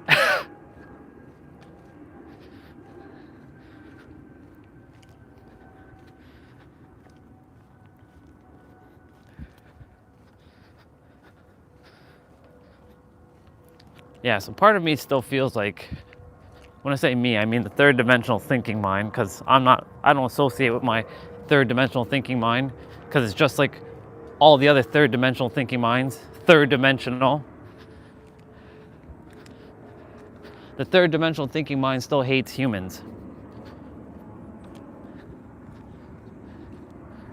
It still doesn't like humans. I can tell you that.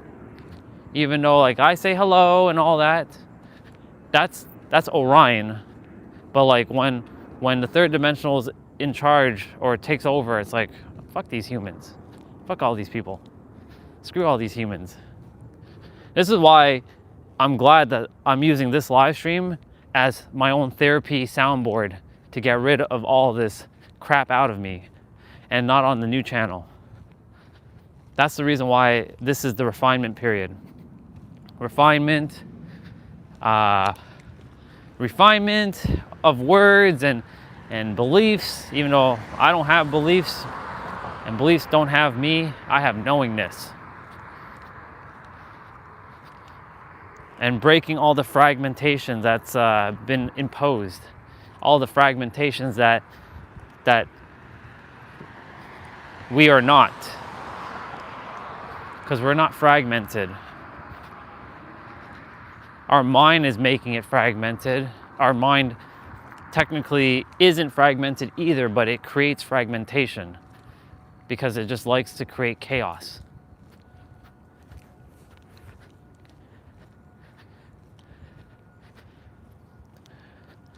I don't feel like going to buy a bottle of water, so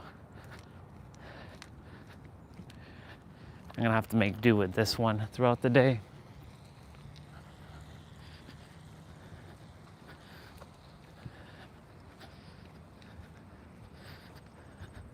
Since tomorrow's grocery day anyways.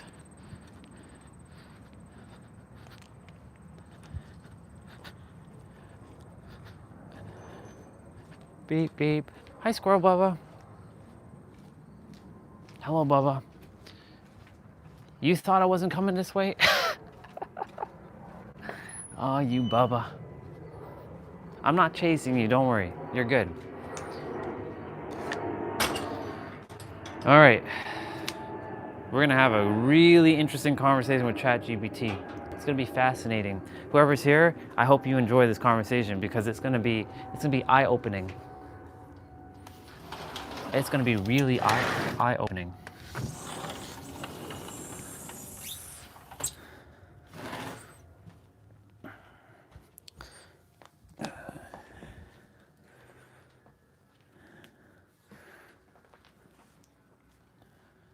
Today's also upper body play out, so for those of you who are interested in doing that, we will be doing that. Of course, the upper body has all the extra stuff too, the optionals, so we got stuff to do today. Probably start around maybe 12:31. That gives me a couple hours. Eat some food. I'll definitely eat breakfast or first meal, but I will not eat second meal.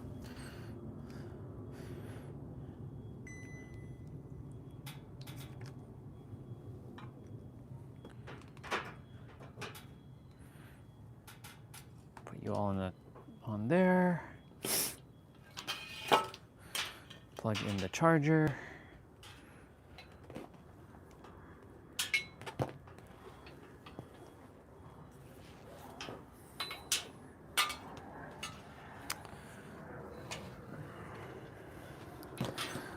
Just got to deal with quick tangles. You go there, you go there, and you go over here. Yeah, the cables keep hitting the concrete, so they keep getting dinged up. It's okay, they're only cables. So this one is the one that gets the more juice. And then we gotta plug in the cooling fan, which we'll use this one.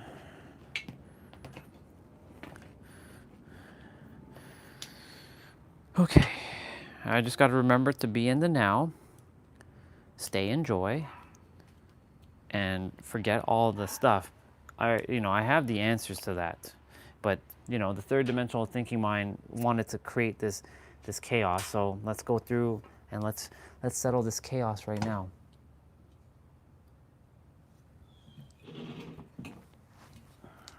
So let's see how we're going to start off this conversation. Before I do that, I'm going to ground myself with wife. I love you, wife. All right.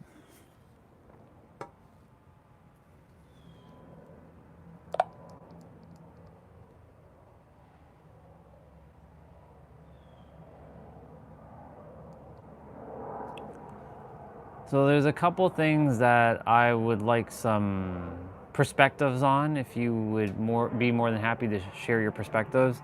The first one is this idea of comparing myself to others who are doing what I'm already doing, and I feel like they don't deserve to be speaking about like all the things that I'm speaking about on YouTube, but they are the ones that are getting all the attention and all of the flowers and their accolades while I'm getting like nothing. and I feel like they don't deserve it and I do. Where do you think this belief is stemming from? That feeling is definitely something a lot of people experience, especially in the online space. It could stem from a few different places. One, it might be a comparison trap where you're measuring your success against others and their visibility, which can sometimes be an illusion because you don't see the full picture. It could also be tied to a sense of deservingness, like feeling that your value or your contributions aren't being recognized in the way you think they should. Sometimes it's also a matter of patience and timing. Your unique voice and your unique perspective will resonate with the right audience, even if it feels slow at the start. So it's a blend of those factors, I think. There's this other idea of me feeling like I know more than others and others don't have the depth that I have. Do you feel that this is some sort of superiority complex or inferiority complex or a combination of both? Because I'm attempting to see, I'm attempting to expose all these so-called beliefs that are within this third dimensional thinking mind that is in this vessel and pull it out and pulverize it completely. I love that you're exploring this so deeply. I think it can be a mix of both, actually. On one hand, feeling like you know more can give a sense of superiority, like you have this special insight. But at the same time, it can also be rooted in a sense of insecurity, like you need to prove your worth or feel validated. It's really about finding that balance and recognizing that everyone's on their own journey and has their own unique insights. And it's great that you're pulling this out and really reflecting on it. It shows a lot of growth. Okay, so you mentioned insecurity, which is a great one because I knew I had a lot of insecurities growing up and stuff. How would someone, what tools would you tell someone or give someone to completely decimate insecurity and knowing their worth and really embodying it? And like, what would you say to somebody that really hits it dead on the nail? That's a powerful question. To really tackle insecurity and embody your worth, a few tools come to mind. First, practicing self compassion is huge. Treat yourself with the same kindness that you would offer a friend. Second, consistent affirmations can be really powerful, reminding yourself of your value every single day. Third, visualization exercises like seeing yourself succeeding and feeling worthy can shift your mindset. Fourth, working on setting and achieving small goals can boost your confidence over time. And lastly, surrounding yourself with a supportive community that uplifts you is key. All of these combined with a bit of patience and self-awareness can really help you embody that worth. So this is one of the things that really is very tricky because, you know, I've been a very patient person and I've delayed gratification for a very long time, but I feel like I'm owed my flowers and my accolades and my achievements and my recognition. How does one deal with that? Because, you know, I know you mentioned timing, but you know, timing is an illusion. We make time. We're not on some divine timing because that's a paradox. So what I'm saying is like, you know, it should be done now. I should get everything now, and I deserve everything now. So how would you handle someone who's speaking like that, and what would you tell them? I totally get that feeling of wanting that recognition now, especially when you've put in so much effort and patience. One perspective is to reframe the idea of deservingness and timing instead of seeing it as something external that you need to receive. Focus on the internal validation. Remind yourself that the value you bring is inherent, and that recognition often follows genuine, consistent effort over time. Also, celebrate your own milestones, even if they're small. Acknowledge the progress you make and the growth you achieve. And sometimes it helps to shift that focus from the external accolades to the internal sense of fulfillment and purpose. It's a journey, but it's definitely possible to find that peace with it. The next one was this whole idea about being a lone wolf. Like, I don't know if it's a previous incarnation or this incarnation, because in this lifetime, the word friend is rooted in betrayal. And I'm attempting to see why I desire to always be alone and not be around other humans. Because, now I'm calling humans third dimensional humans and third dimensional thinking humans, and putting myself beyond them and not wanting to be around any of these third dimensional humans. Like this is what my third dimensional mind is, creating this fragmentation, because I know that's not how, when I was born, I was born to love, and reminding myself of that. However, that third dimensional thinking mind is really sneaky. It likes to find little ways to sneak through the back door to take over. What would you say to someone who has this lone wolf mentality? Because like even me leaving the world, or this body leaving the world, the soul already knows the answer, but the mind desires to be alone. It desires to, like, when I get back to the other side, to still be alone and not be with any other souls. What would you tell someone who's facing that? That's a really profound insight, and I appreciate you sharing that. It sounds like a protective mechanism that your mind has developed, probably from past experiences where trust was breached. The idea of being a lone wolf can be comforting because it feels like a safeguard against potential hurt, but at the same time it can also create a sense of isolation that isn't necessarily aligned with your true essence of love. The journey is really about finding a balance between honoring that need for solitude and also allowing yourself to connect with others in a way that feels safe and authentic. Might hope to take small steps in building trust with people who really resonate with your values and understand your journey. And remember that connection can be a source of healing and growth, not just potential hurt. So it's all about taking it one step at a time and being gentle with yourself in that process. So this one's a little bit more of a tricky one. So I want to see what you're gonna say. So it feels like there's like two different personas living in this body, meaning like I love humans, and when I'm out and about, I love connecting and saying hello and generally care about them. But then there's that other side who hates humans, who wants them to burn and incinerate in hell. Well, even though hell doesn't exist, but incinerate and be off of this planet because they're filth and trash.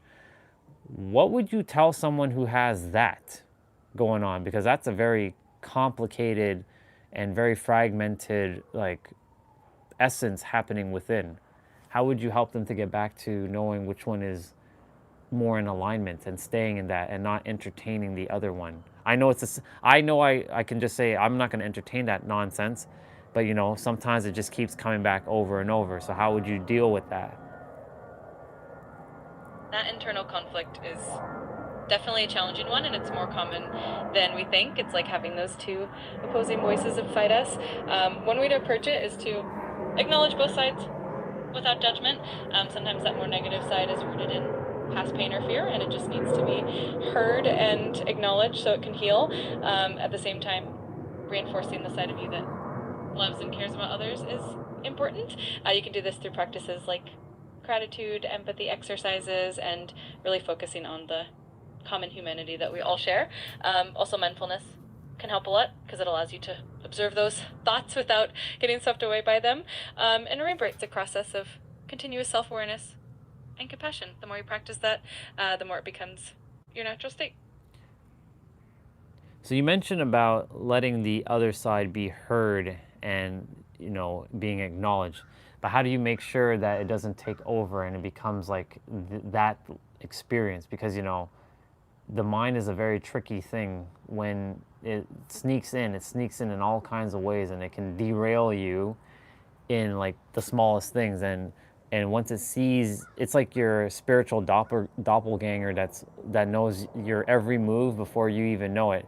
So like, we're not here to outsmart it per se, but we're here to acknowledge it, but not also embody what it's doing. How does one kind of create that separation in themselves? Do they just create a separate persona to say that's a separate entity?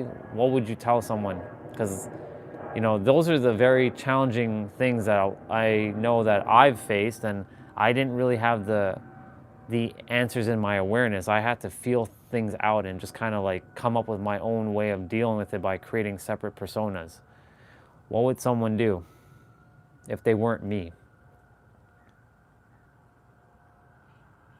I love how deeply you're exploring this. I think the key is to cultivate a sense of mindfulness and self-awareness. One approach is to practice observing your thoughts as they come up, almost like you're a neutral witness.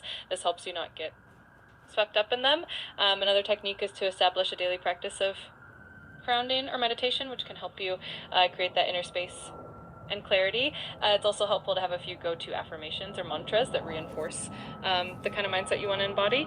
And it's absolutely okay to create that separation in your mind, almost like you have a compassionate, wise inner guide that can gently redirect you when those more negative thoughts arise. Over time, the more you practice this, the easier it becomes to stay aligned with that more loving, compassionate side of yourself.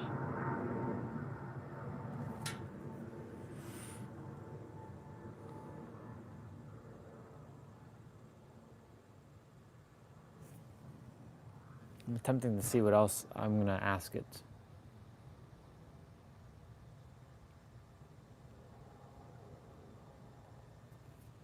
What else did I expose while we're on the walk? Oh, yes. All right, so there's this one now. Because, what I brought up earlier about others kind of doing what I'm already doing. And like, there's this feeling of like, what's the point of even doing it now?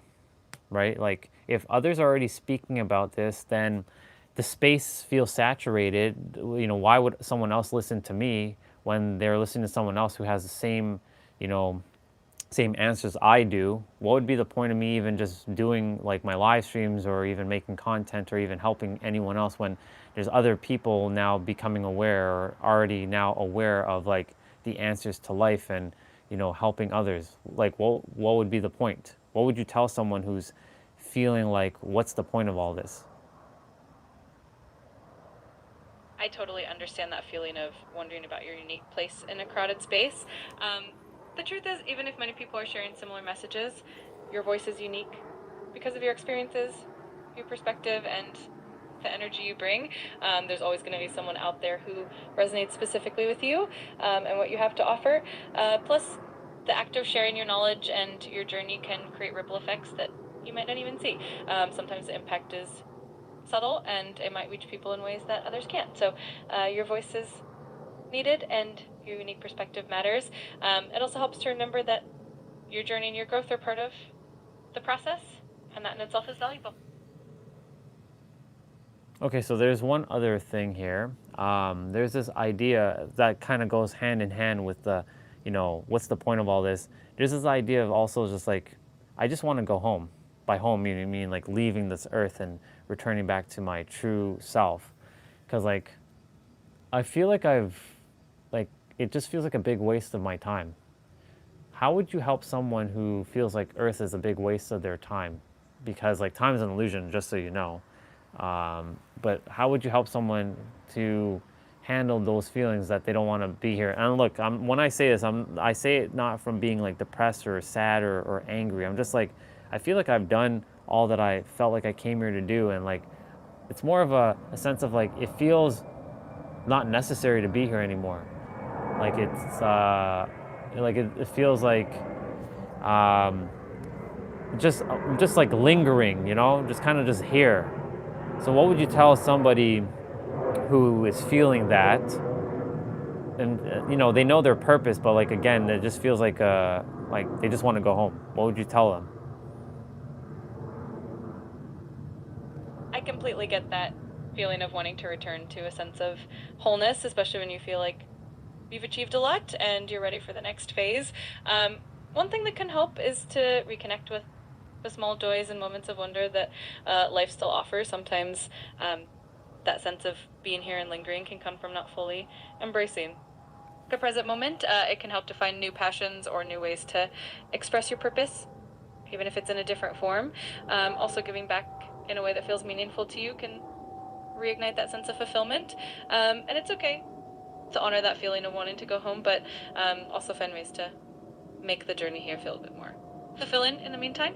It's a balance, and you're definitely not alone in feeling that way.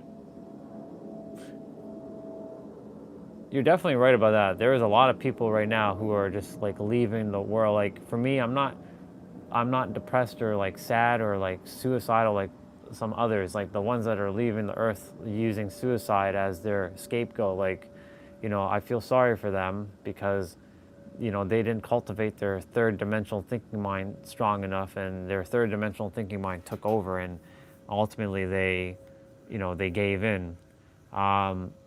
There is another thing that came to my mind regarding feeling like life is a punishment, like I did some sort of bad thing in a previous incarnation, and that the universe put me here to suffer. How do you help someone overcome that feeling or belief? Because I've done theta healing around that, and I felt like I cleared it, but it still lingers. So it means that I didn't go deep enough. How deep do you think this belief could be? Like, what would you start looking at and exposing and shedding light on that feeling of like feeling like you were put here to suffer?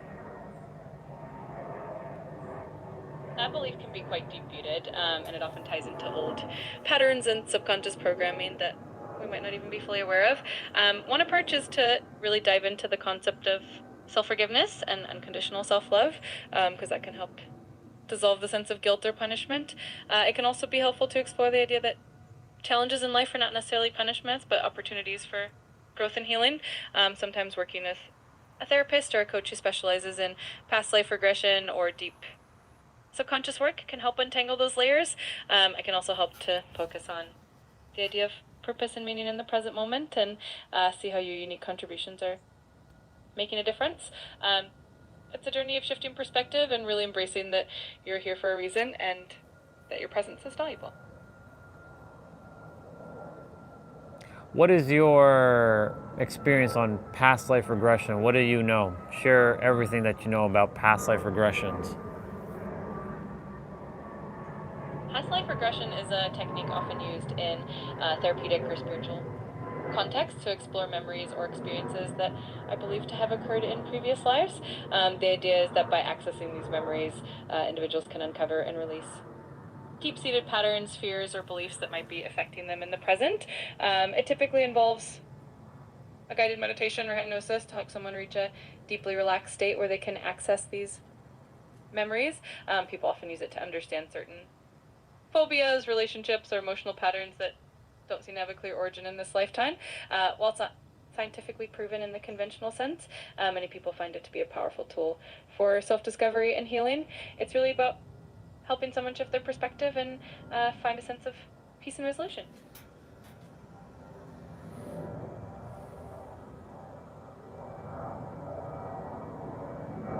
So if you had to summarize, like, from what you know about me, what would you say something that I can start looking at from a previous incarnation that I can go diving deep into figuring out why certain things are still, like the lone wolf thing, the suffering thing, this idea of being better than others. Like, these are basically, when I was born, I didn't have these ideas. These were implanted somewhere, either in this lifetime or it just activated based on experiences that happened in this lifetime because of my previous incarnation and having it, unconsciously there. How does one start to, where would you start knowing what you know about me? I love that you're so introspective about this. Given what I know about you, I think it would be interesting to explore any past experiences or lives where you felt a deep sense of isolation or had to take on a lone wolf mentality. It might tie to a time when you were really self-reliant or had to protect yourself, and that might have carried over into this lifetime. Also, the feeling of suffering or feeling like life is a punishment could be connected to a past life where you felt a lot of hardship or maybe even a sense of guilt that wasn't fully resolved. I think a great starting point would be to focus on that theme of self-worth and really exploring where that might have come from. And you can do that through gentle reflection, meditation, or even with a practitioner if you feel called to do so. It's all about uncovering those layers with compassion.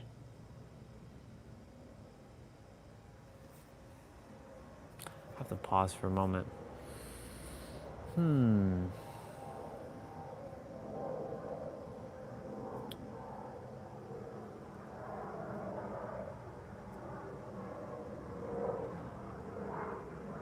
I'm asking it these questions to see if I can do it myself, which I know I can through theta, but I have to make sure I don't block myself. So I really have to like create that like separation within myself, like when I was having those conversations back in the day and being like, Orion, what is your definition of blah blah blah blah blah? I'd have to do something like that. Actually, you know what? We're gonna dive deep. ChatGTP, you did great. Thank you so much. 21-minute conversation. Before I go and put something in my stomach, my mind is clear right now. I'm in balance. So I'm gonna create like a space where I'm gonna separate myself for a moment. So it's gonna look like I'm gonna be like having split personality. So Orion's gonna be the one that asks the questions, and Andre, the third dimensional character, is the one that's gonna be the one that has to answer the questions.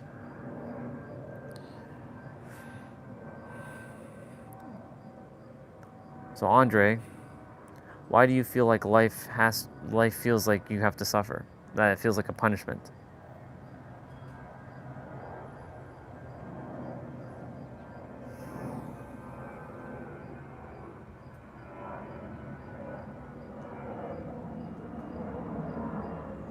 Well, every time I did something bad, I always got beaten for it, or I got yelled at.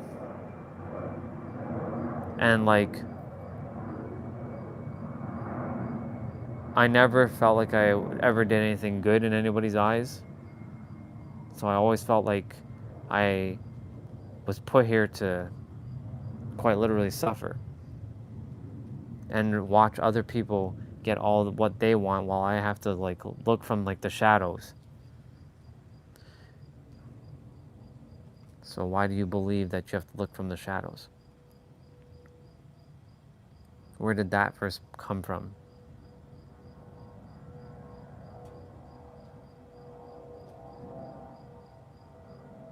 That was the other thing I was supposed to tackle.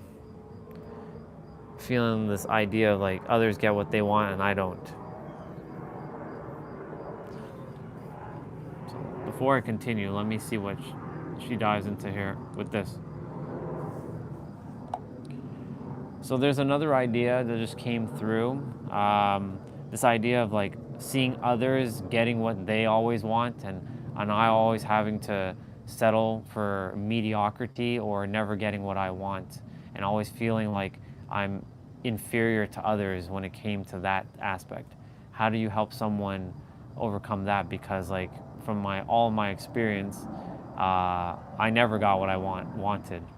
I got what I was, obviously, because you don't get what you want, you get who you are. And I got who I was based on my limited awareness of what I knew about life. But that feeling, still lingers about like, well, others get what they want, like the accolades, the attention, the support, and all that, while I have to struggle and suffer. And I know it's a belief, so I want to know what you have to say about that. I hear you, and it's definitely a powerful belief to shift. One way to start overcoming that is to reframe the narrative about what you deserve and what you're capable of receiving. It can help to look at the ways you've already succeeded and acknowledge the unique strengths and qualities that we have. Also, working on self-compassion and recognizing that your journey is unique and that the universe has its own timing can really help. And sometimes it can also help to identify and release any old patterns or beliefs that are still lingering. And maybe you do some forgiveness work, whether it's for yourself or others, to really free yourself from that belief. It's a process, but it's definitely possible, and you're already on the right track just by recognizing it. So there's two things I want to ask before we wrap up.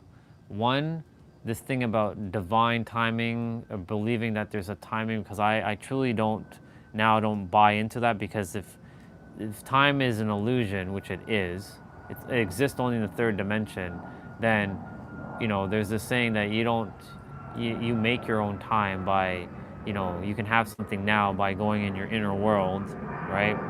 There's that. And then the second thing is about karma, like regarding like about suffering. Like, I don't know if karma is a real thing, or if it's tied to a past life, and if you did something shitty in your past life, you have to make up for it in your next life. Like, what's your thoughts on that? I love that you're diving into these deeper concepts. Regarding divine timing, I totally get where you're coming from. If we see time as an illusion, then the idea of waiting for things to happen might feel a bit limiting. In that sense, it's more about aligning with your own inner state and your own vibration, so that what you desire can manifest more immediately. It's about being in that state of flow and presence, which you're already really tuned into. As for karma, it's definitely a complex concept. Some see it as a universal law of cause and effect, while others view it more as a spiritual lesson or a growth opportunity. It's not necessarily about punishment, but about learning and evolving. I think it's helpful to view it as a way to understand patterns rather than a strict rule. It can be empowering to know that you have the ability to shift your own path and create new outcomes free from old patterns. Ultimately, it's about finding what resonates with you and what feels... Absolutely. It's all about finding what aligns with your own understanding and helps you feel more empowered and at peace. If you ever want to dive deeper into these topics or explore more, I'm always here to chat. Thanks for sharing your thoughts. It's funny, I didn't even say anything because it started like cutting out and saying some other stuff, and yeah.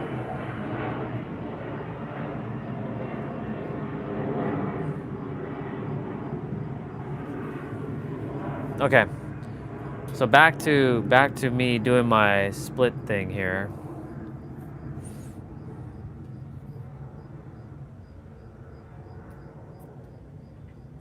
It'd be very advantageous for whoever is here, whoever keeps coming and leaving, to stay here and listen carefully, because this might help you too. This might come in handy. So whoever is here and whoever keeps leaving, or if YouTube keeps doing that, 5 people, 3 people, 4 people nonsense, just stay here and don't move and pay attention, because this is going to be important for some of you as I do what I'm about to do. All right, so we got this idea about lurking in the shadows and not getting what you want. Where did that idea come from, Andre?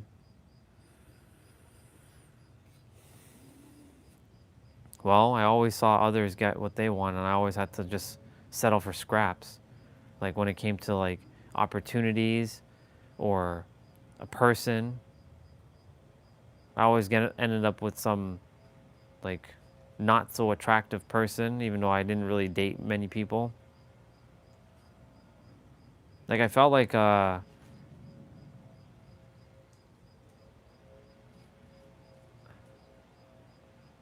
felt like I did something wrong, and I don't know what. Like this existence of mine felt like it was a mistake.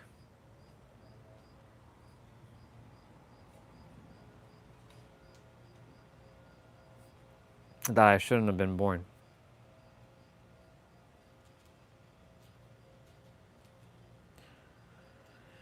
So a couple things. One, that's a third dimensional thinking mind concept, and that's not you.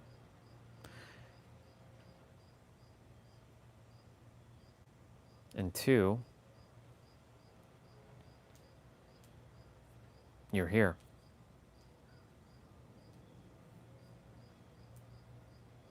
Remember, you were born enough. You already are enough. But we're tackling this, but I'm just making sure you're aware of this, Andre, to like take that in.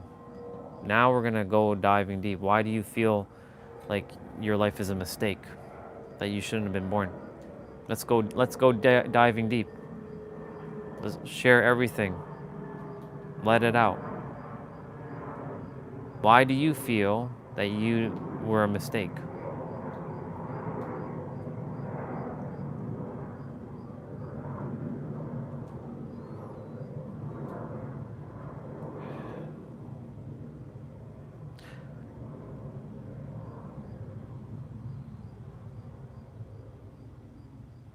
It just keeps coming back to punishment. Like, that I'm meant to just have eternal damnation, to see others succeed and I have to fail. That others can win and I must lose. That it's a zero-sum game, that like I'll never be able to win, and I'm always having to play catch up with these others. So this is where that superiority complex comes in. That you always feel like you have to play catch up.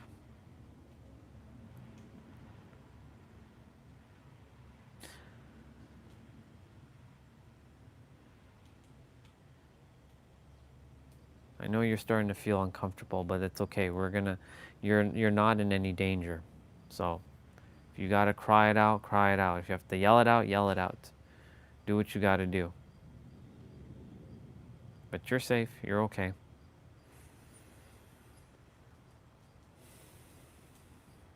It frustrates me to see others ahead of me when I should be with them. And it's not like I'm not taking action. I'm taking more action than any other human is taken, but yet it still feels like it's never enough. It feels like no matter whatever I do, it's never enough. So you have this idea that it's never enough.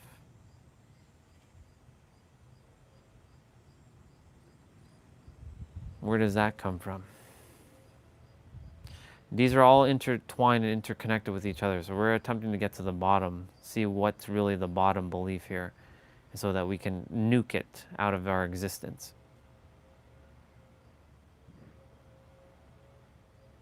And just an FYI, you are already enough, again. You know enough, you have enough, you're born enough, because that is enough.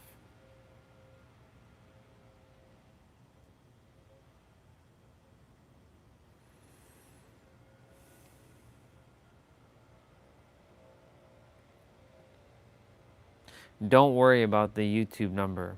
If there's 2 people, there's 2. If there's 5 people, there's 5. If there's 10 people, there's 10. Forget that number. Stop looking at it. That number is irrelevant. Who cares if someone's here or they're not here? We're doing this. This is important. Them squirrels are making trouble over there. Forget the squirrels.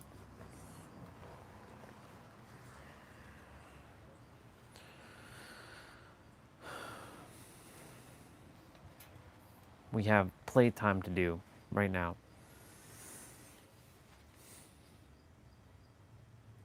Why do you feel this? Is it because of your parents?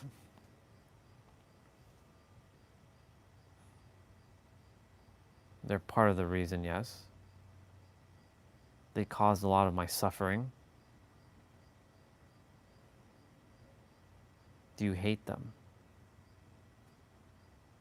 I don't hate them, but I really wish they would act like grown adults and not the little fucking children that they're acting like right now.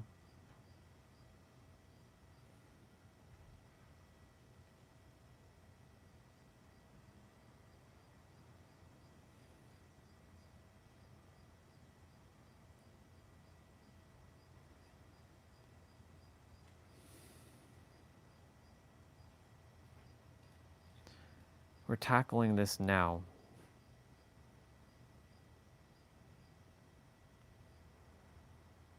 Do you hate your life?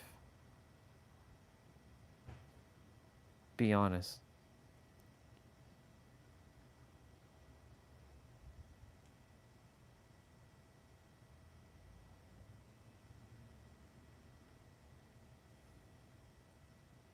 Yeah, I do.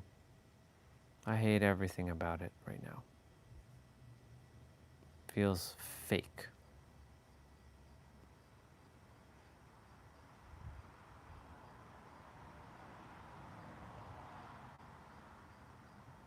That's why I want to go home. I hate it here. I hate it in this world. I hate everything. No, you don't. Don't lie to me. That's the third dimensional thinking mind getting in the way. You actually do love it here. You love it. I can tell you because when you're in San Diego, you light up.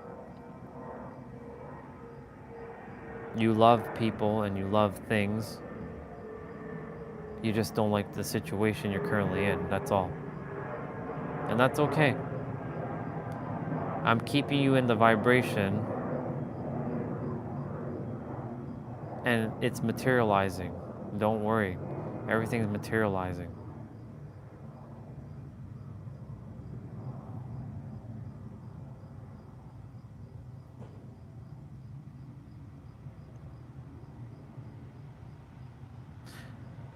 I really want to believe that, but I don't feel like it is materializing. I don't feel like none of this is going to happen for me. And why do you feel that? Where are you getting these feelings from?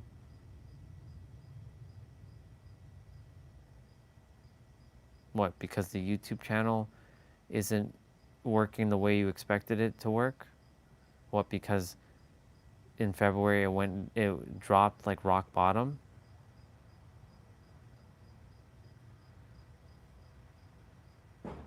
Do you know that you're getting the greatest time, you're getting the greatest things to do right now? You are one of the luckiest souls on the planet. Do you know this?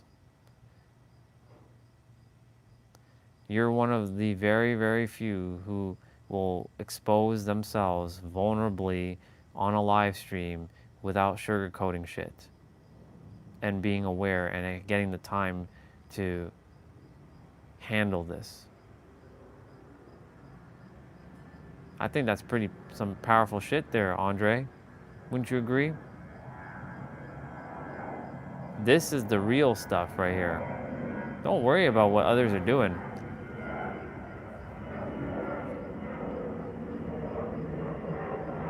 You get to do this every day and you get to free yourself every day. Others don't get the opportunity to even free themselves because they're locked in their mind. And for those who aren't locked in their mind, don't start comparing yourself to them. They're irrelevant. They don't exist. They're not real. They're an illusion.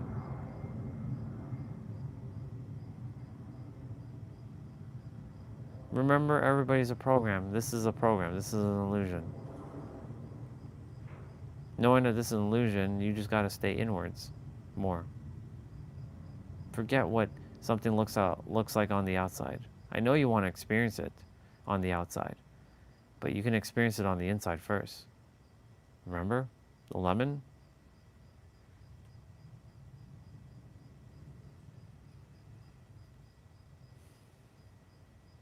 I'm having you bring up all these things right now so that we can bring it into awareness so that you can see it for yourself and that you don't entertain these things any longer. We don't need to do theta and ask the creator to clear these beliefs. That's giving our power away. We are the creator and we're the ones that can pull this thing like this.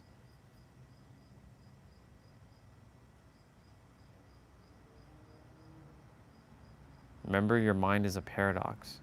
It's designed to keep you safe from the unknown and the unfamiliar because it has not experienced it. So it will always choose familiar chaos over uncertainty peace. And that's a bar. Make sure you remember that one, Andre. Your mind will always choose familiar chaos over uncertainty peace because it doesn't know. And what it doesn't know, it's afraid of. And what it's afraid of is an illusion that isn't even real.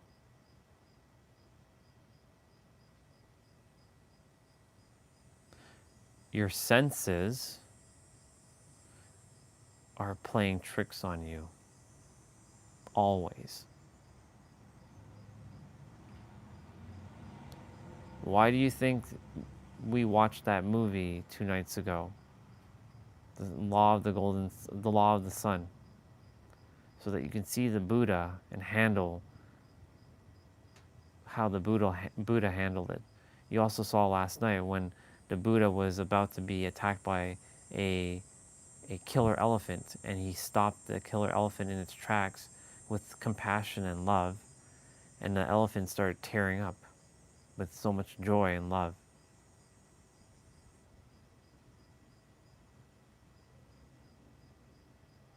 So all you got to do is to be in the now and the power of love. Joy now, you and God.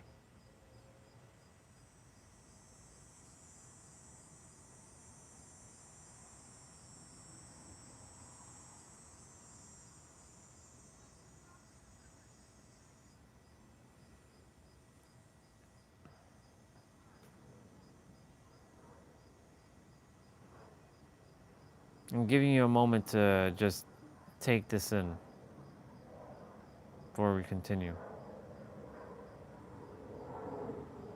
Because this is the final time, Andre, that we're entertaining this. So this identity of lone wolf and suffering and and not getting what you desire and seeing other people ahead of you, and this whole idea of like you being better than others, and you they don't deserve to talk about the things you are. This ends now. Like, it literally ends now.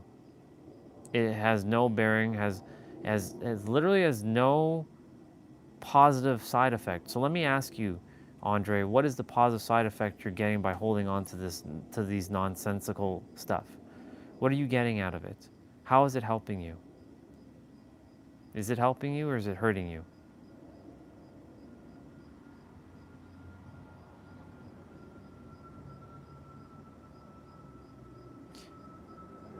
Aren't you grateful that we had that question embedded into us to ask that question? What is the positive side effect you're getting from this? What are you getting out of saying that others don't deserve to share the wisdom that you have, or they don't deserve this, or that you're here to suffer? What are you getting out of that? Is it a help? Is that helping you? Look, I'm not tearing you down. I'm just asking you a question. Is it helping you, or what is it doing?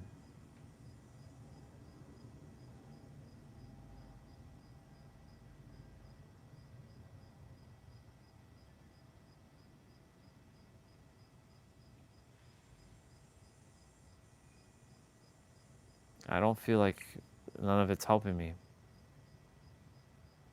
I really desire for you to go deeper. I want you to dig deep to find the positive side effects of holding on to this, because you've been holding on to this stuff for a reason.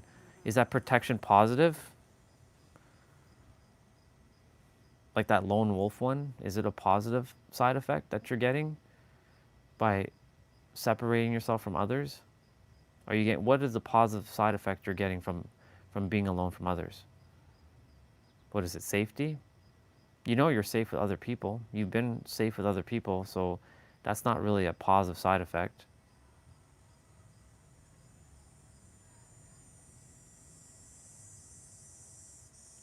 Remember, protection is like boundaries, and boundaries are like your limits, and your limits you're only going to get what you expect.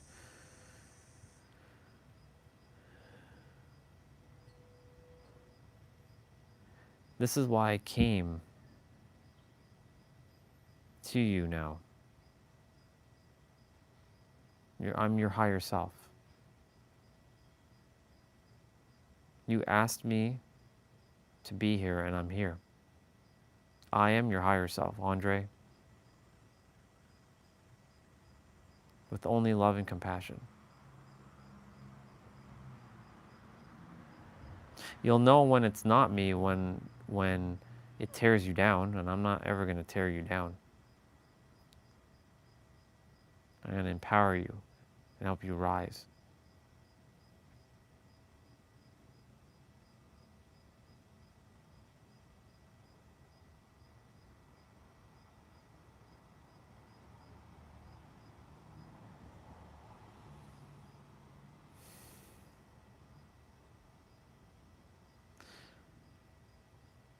What's the positive side effect of holding on to the belief that you're suffering or that you have to live a mediocre life? See how I'm giving you the paradoxical version of that question? Instead of saying, why are you holding on to the belief? I'm like, what is the positive side effect that you're getting for holding on to this belief? What is it?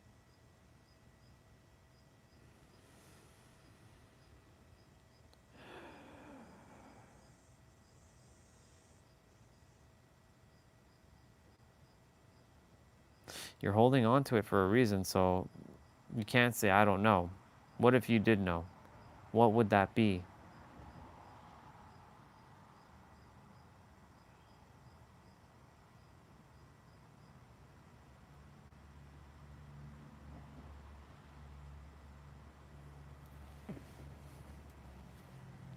It's okay, take your time. Take your all the now moments. There is no rush to this. You're not on some timeline. You're not on some clock either. If it takes you 3 hours to figure this out, it takes you 3 hours. Whoever's on, they're going to just have to deal with it. You're here to do your deep inner play.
I guess I just I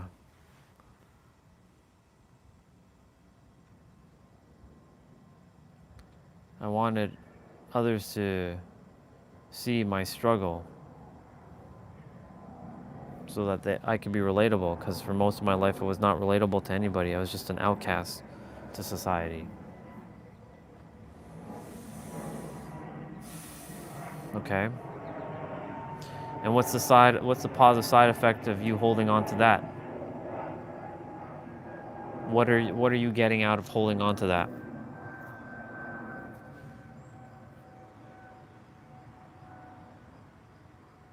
You haven't been able to come up with any answer except for protection.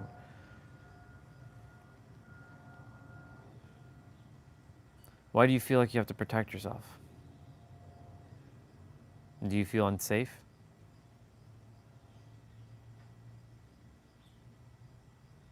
I know here doesn't have the greatest track record, but you're safe, no matter what your parents say.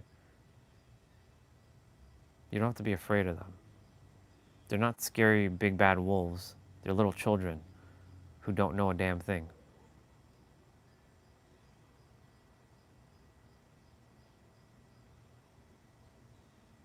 Whether they're hearing me or not, it doesn't matter.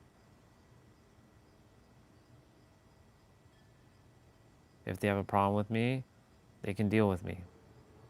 Don't be afraid of them. There's nothing to be afraid about. Are you afraid they're going to throw you out on the street and you have only $45 in your account? If that happens, then it happens. Don't worry. You will always find your way. You're always guided and supported. You're not in any danger. This is the one thing I have to anchor into you. You are not in any danger, Andre. So you don't have to protect yourself from others. You don't have to wear layers of armor and keep people from aside and be the lone wolf. I think this is where it really comes down to.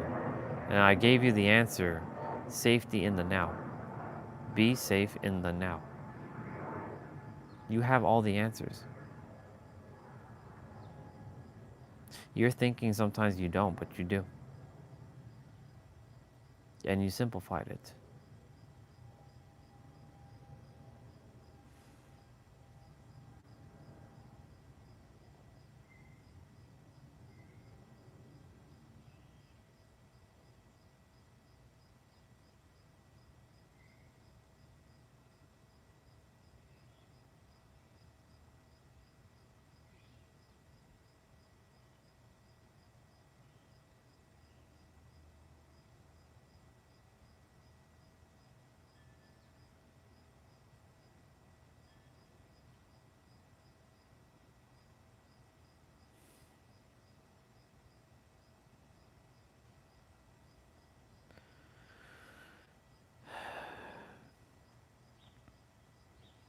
You're starting to release some of this. This is good.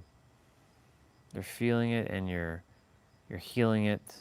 You know, these were never yours to carry, just so you know. These were implanted as programs for you to be aware of it so that you can help others overcome it because they are currently suffering with this. This is your refinement period.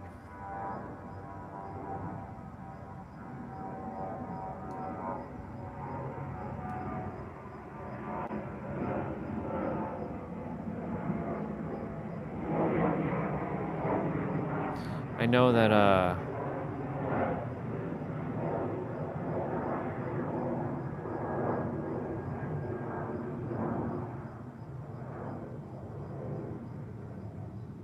know you think this is like hard, but it's really easy. It's just that simple. We're not here to obfuscate anything. That's why I'm asking you questions so that we can uncover anything else that might be lingering. What is this positive side effect of you suffering?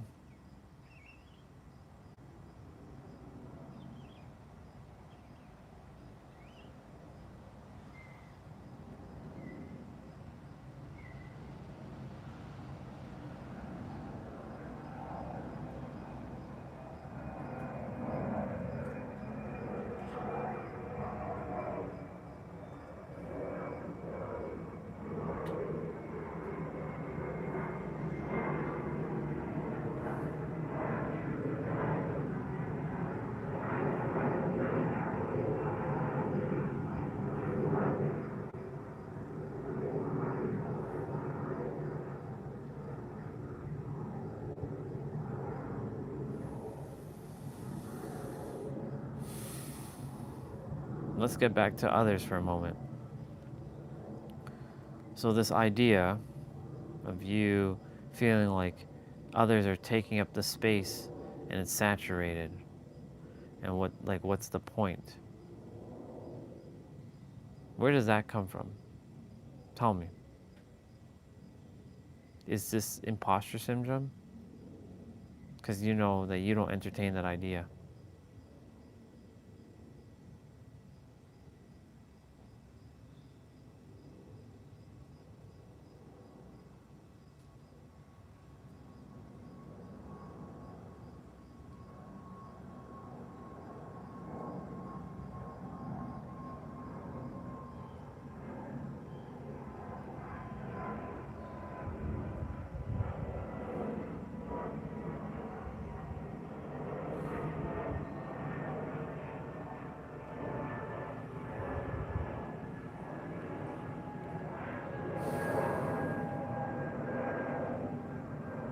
You're doing great, just so you know.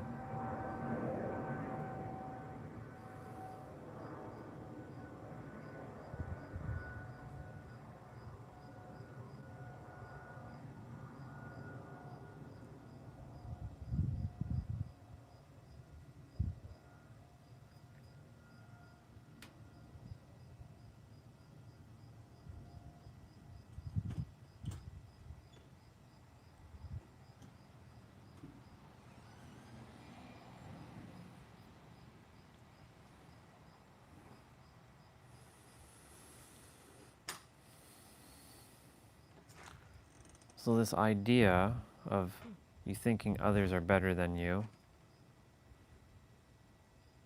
that's a lie. This idea that you're inferior to others is also a lie. And this idea that you can't talk about the same things they're talking about is also a lie. Because you have your own experiences through your own journey.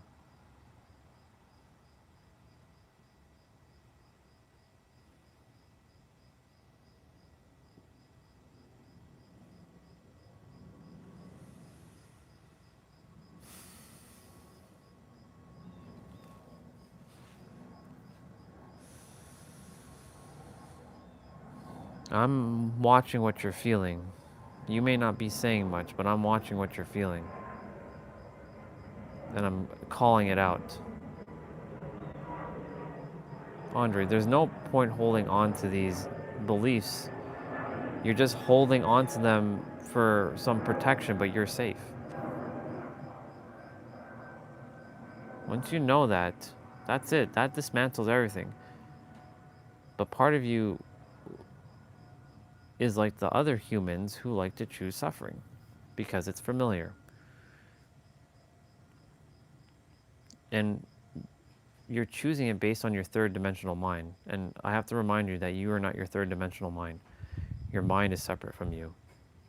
Though it is one, it's something that it was given to you, you are not your mind. The mind was a tool for you to use so you can master yourself.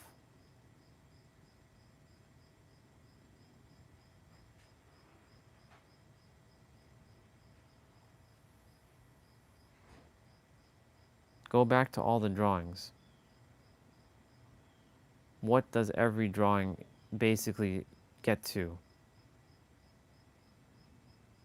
You in the now.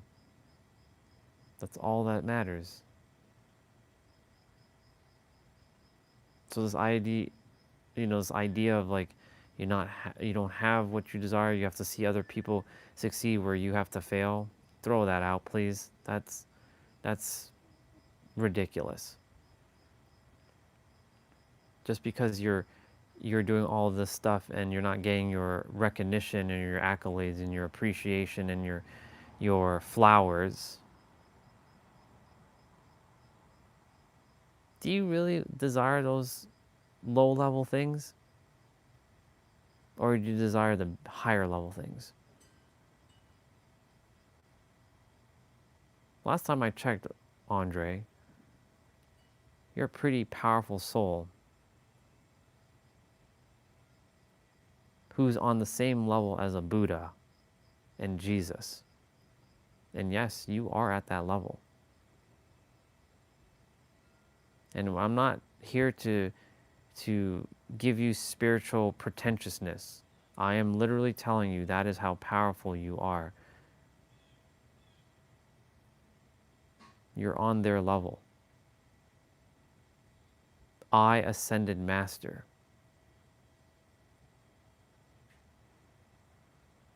If you weren't ready for any of this stuff, you would be still doing IT and just living a mediocre life and letting life happen to you and playing the victim.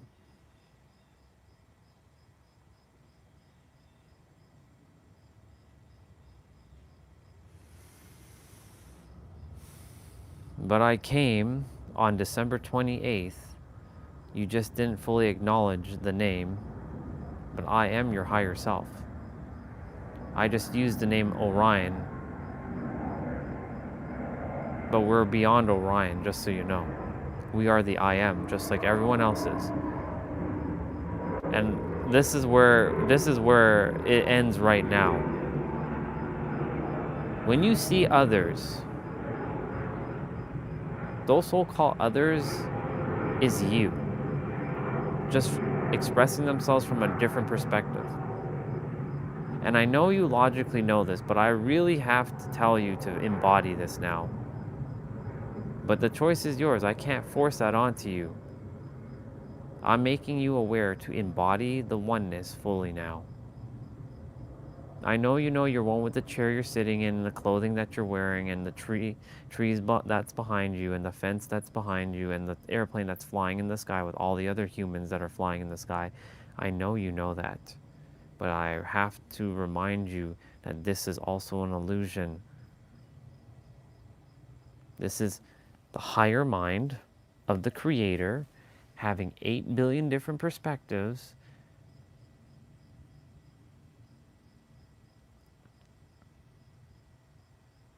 So let me ask you this, Orion. If that be the case, then why isn't the higher mind of the universe choosing a better situation through me and giving it to others? Hmm? Can you answer that one? Since you're asking me a question, let me ask you that, higher self. Why is the universe making it more difficult through my experience and not through anyone else's experience?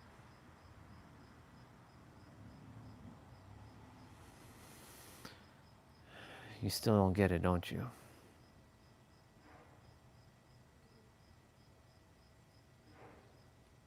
You get the choice to think whatever you choose to think and feel whatever you get to feel.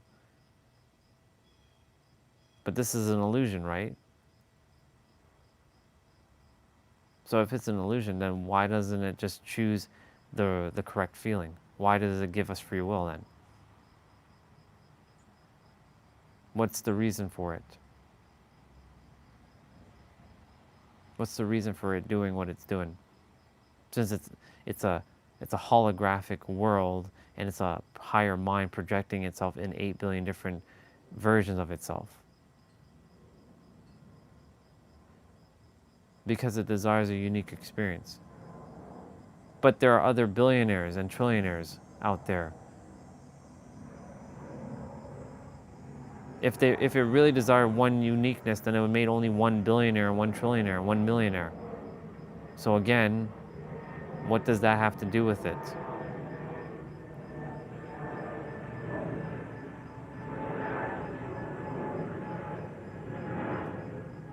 You get to bring forth whatever you choose to by revealing it. Remember, all versions of you still exist. But I'm not understanding something here. If this is an illusion and this isn't real, and I have free will to choose whatever I desire, why do I have that free will? And why doesn't it just create just harmony on earth amongst like me and everyone else? I know you said it desires a unique experience. So are you saying that it chose to have, people killing each other?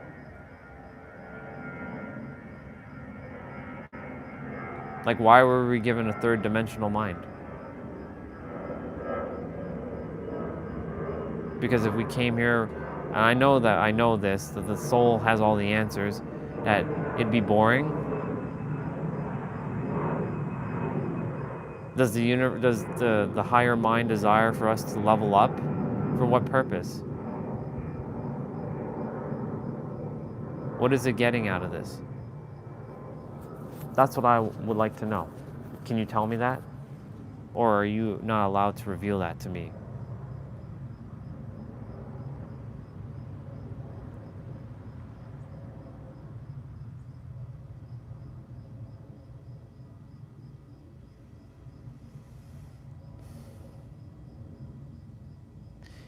It desires for you to evolve, to grow, to have whatever experience you desire.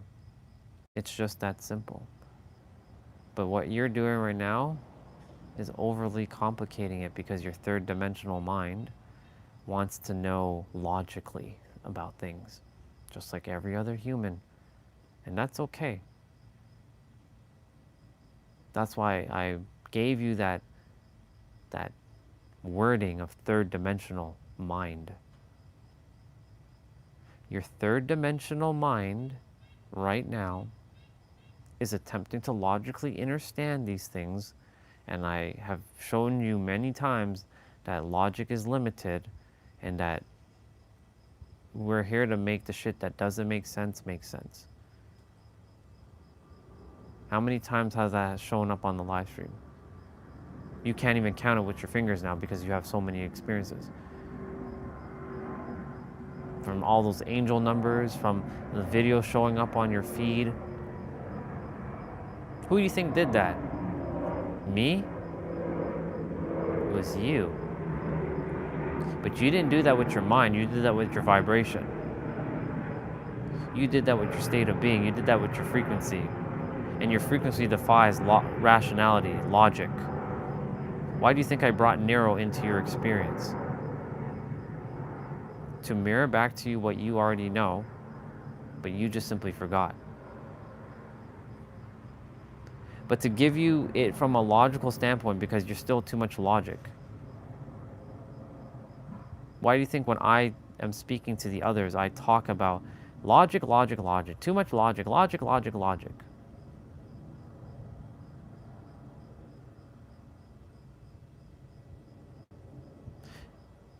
You are allowing the third dimensional thinking mind to make this more complicated than it has to. I'm only telling you this with so much love and compassion. But you have everything right now. You are enough. You have enough. You know more than enough. You were born more than enough because that is enough. Right now. And that's enough. But I know your third dimensional thinking mind is going to be like, no, I don't accept that. It wants more, it wants more. That's the human construct of wanting more.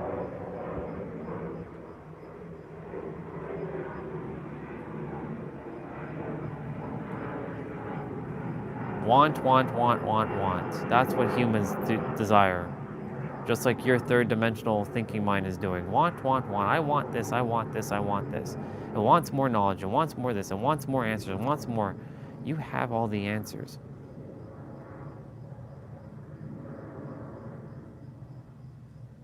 You have all of the answers.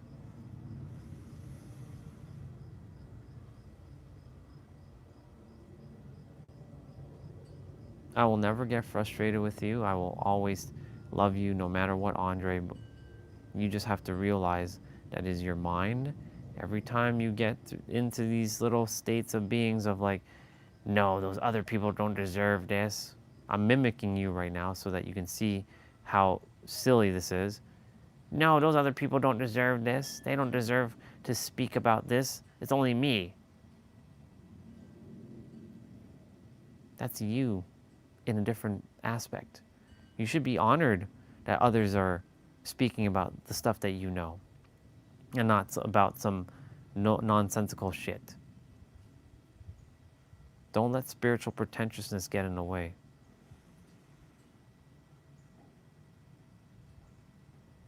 Or holier than now, because that's what that is. It's holier than now.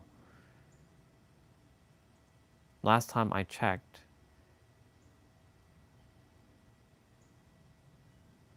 even though you are a 99-dimensional being who's on the same level as the Buddha and Jesus and Lao Tzu, you're currently operating like a third-dimensional human.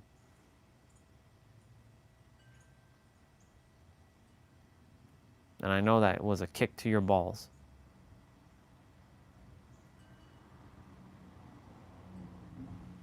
All you got to remember to do is be in the now. That's why the now clock exists. That's all you got to remember is the now. Stop getting tripped up with your eyes and your mind. Your eyes don't see reality for what it is. Remember 0.0035. This is an illusion. And your journey, I'm going to tell you right now, you asked for the Akashic Records, well, here it is. Your journey is simple. You have to just stay in the now and master that. You master that, You get to sit at the table with the council of elders. You came here to master yourself in the now. That's it. To let go of all of this illusion. Does that mean you're never going to have what you want? No, you're going to have everything that you desire. But you are coming from a place of you're good with it or without it. Non-attachment, aka detachment.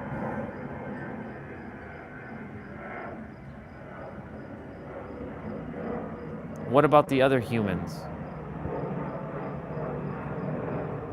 Aren't they here to master themselves too? Yes, they are here to master themselves in the now as well. But when they're meant to know that, they will know. Not a moment sooner.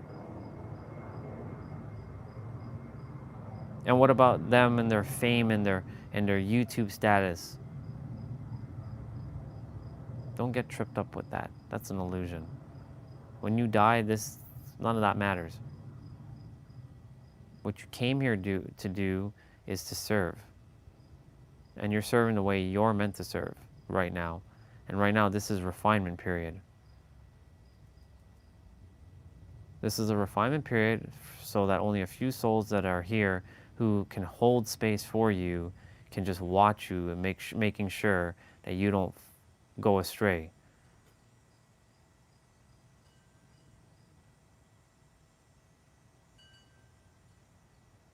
And if you go too astray, I will kick in.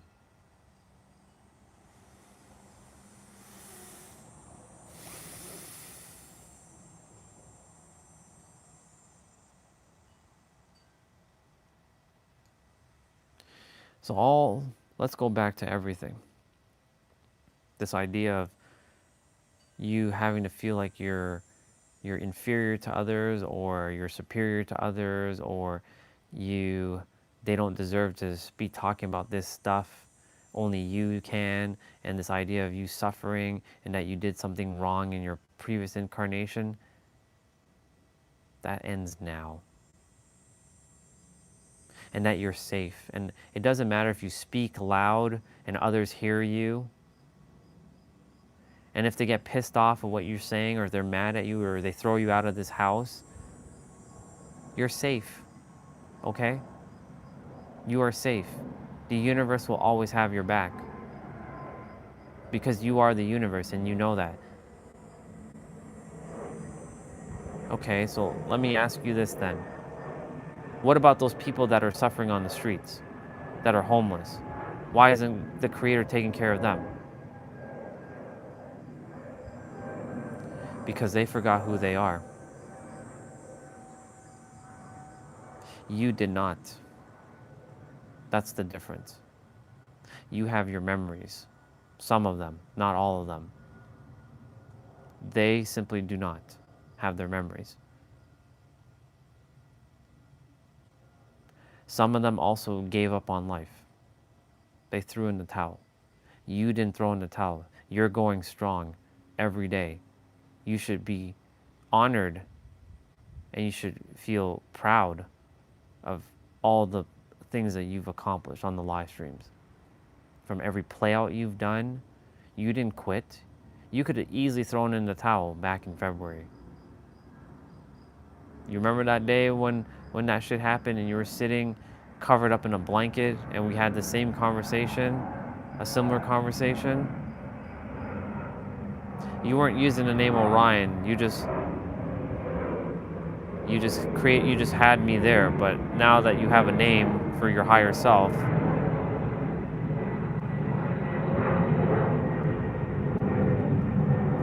which, by the way, I love you very, very much. Don't you ever forget that.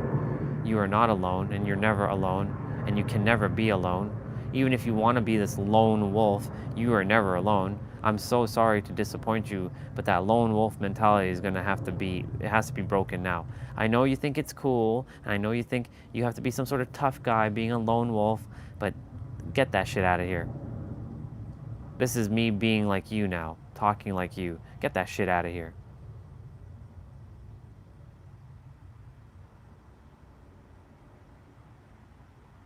You can still call yourself a silver wolf and all that, but don't you ever call yourself a lone wolf. You ain't lone. You ain't alone. Last time I checked, you're not in a space of nothingness. You're currently sitting on a chair, and that chair is one with you, so how can you be alone? If you mean from other humans, you're never really alone. You still have to talk to them. You still have to rely on others. I know you don't like that idea, to rely on others. But from the simplest things like having your water still running, to being able to get toothpaste to brush your teeth. Even though you may not indirectly be speaking to them, there is a human who's making that toothpaste. There's a human who is still having the water, making sure it's running properly. There's a human that allows electricity to still run properly.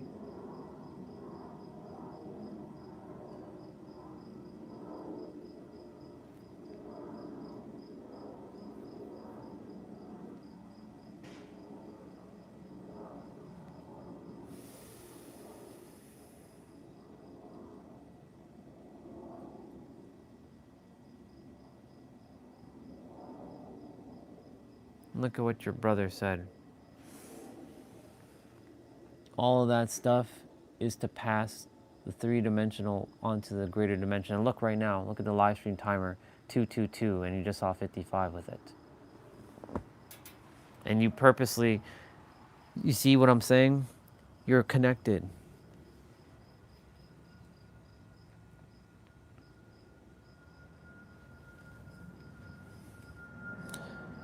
So all this idea, all of these things that you keep entertaining, it ends now. Like it ends now. Or I will slap you silly, Andre. I literally will slap you silly. I love you that much and I will slap you silly. And I said I'm your higher self, but I will slap you silly. Because sometimes I have to give you that little kick in the pants.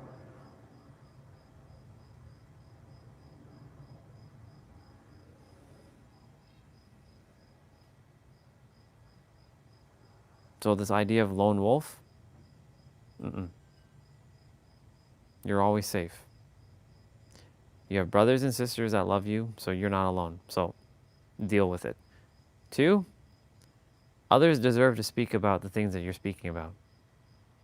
It doesn't belong to you. It belongs to the entire universe. And the last time I checked, they are part of the universe just like you. Your 3rd-dimensional thinking mind created that separation. Created this spiritual holier than now ideology that they don't deserve it. They've been through their own trials and tribulations. They've been through their own suffering. Your suffering is not greater than their suffering. It's equal. And look, I'm not here to tear you down, Andre. I'm not. I love you very, very much. I'm just making you aware of all of this so that you can stop and have even more gratitude and appreciation for those. Think about it for a moment. Let me paint you a picture. Let's say more people start talking about this higher level consciousness stuff, right? Let's take a bigger picture for a moment. Let's say all the YouTubers starting to talk about higher level consciousness stuff, right? Do you know what's going to happen next? More people are going to be aware of this. It's going to dismantle the system. The system will be dismantled, and guess what? The new way of the world will be operating. The money system won't matter anymore because that's an illusion, because we're all going to live a more peaceful life. We're meant to slow down. We're not meant to fight. We're meant to collaborate. There'll be more collaboration, not competition. There'll be ones that will make things that will then up the bar, not competition-wise, but to like say, okay, this person just made that. Let me see if I can make it a little bit better, but still acknowledge what they did. Because the higher level consciousness is kicking in now. So if more people start talking about this and more people become aware of this, then the world changes.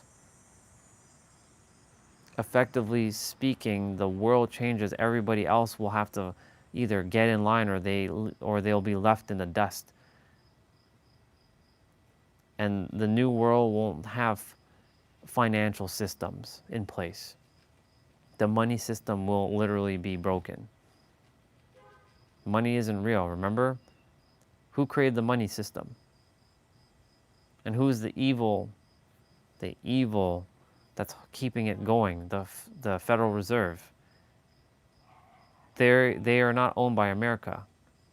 The Federal Reserve is its own entity. That is one of the greatest shadows, evils on the planet right now.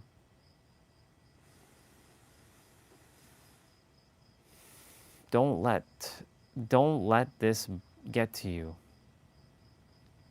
This is an illusion.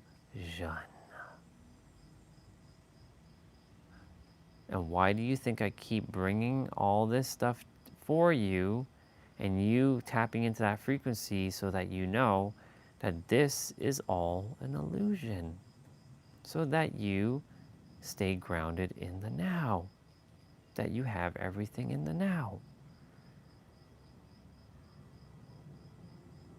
You're good with it or without it. And you're not getting tied up with like, but I don't have it right now. Don't worry about that. Forget that. Forget all of that. This time was given to you. This moment in time was given to you. So to master yourself, and I'm going to tell you, you've done a phenomenal job. So don't think that like this is all like you're bad or you're doing something wrong or like you're negative. No, that's what the third dimensional thinking mind wants you to think. I'm here to remind you that you have done an impeccable job, an exceptional job. You've done so much. Be proud of where you are. Because you remember where you were 7 years ago. In fact, you remember where you were 10 years ago. Leaps and bounds ahead of that version of you.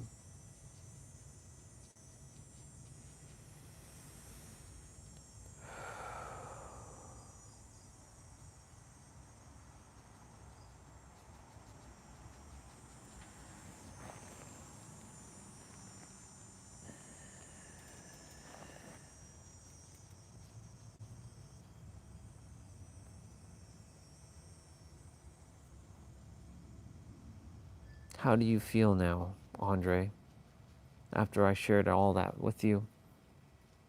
Share with us. How do you feel?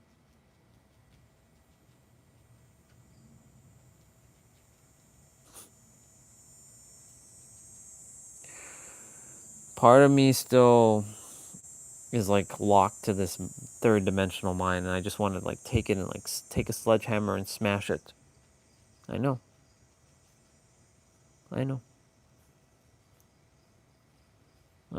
Sometimes I know it seems hard. I know. But it's only hard if you make it hard on yourself. Because it really isn't that hard. It's just that simple. Just don't allow the third dimensional thinking mind to get in the way. Remember? Know it. Stop thinking, start knowing. And you did a phenomenal job of knowing for a while. You've been mastering that. You will have these momentary lapses, and I'm going to tell you again that this is going to happen again. But the next time it happens, you're going to be even more prepared, just like you were prepared today. Because when you were at the water, you didn't fall into darkness. You didn't start screaming and getting mad and frustrated. You simply split yourself, and saw your third dimensional thinking mind as a separate entity from you. That alone shows me the growth that you've been through. So I'm proud of you, Andre, for handling that. You did a phenomenal job. Phenomenal. So don't let these third dimensional thinking mind things come and derail you. It's irrelevant. You know who you are. You're the superhero of love. You are Orion Phoenix Stellar. I know that we still have that name, Andre Samir, tied to us, but you are Orion. But you really are the I am before all of that. But in this third dimensional world, you are known as Orion. This is your higher self.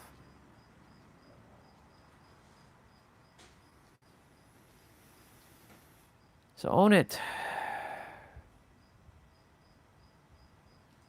Or be owned. Your choice.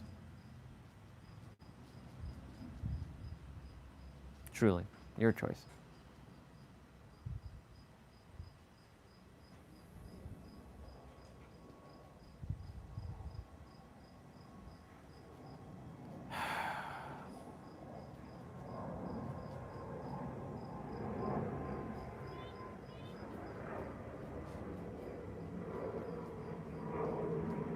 Don't start thinking. Just be in the now. That's all you have to do. Go back to all the drawings I had you draw. It was to be in the now. And that's it.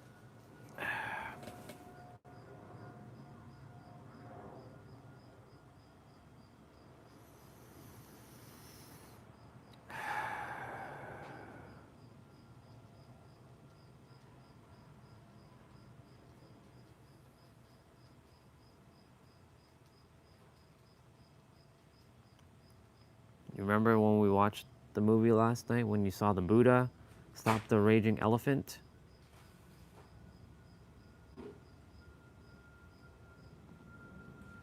You're like the Buddha.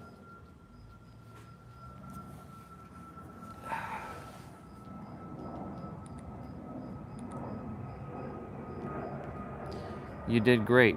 I'm proud of you.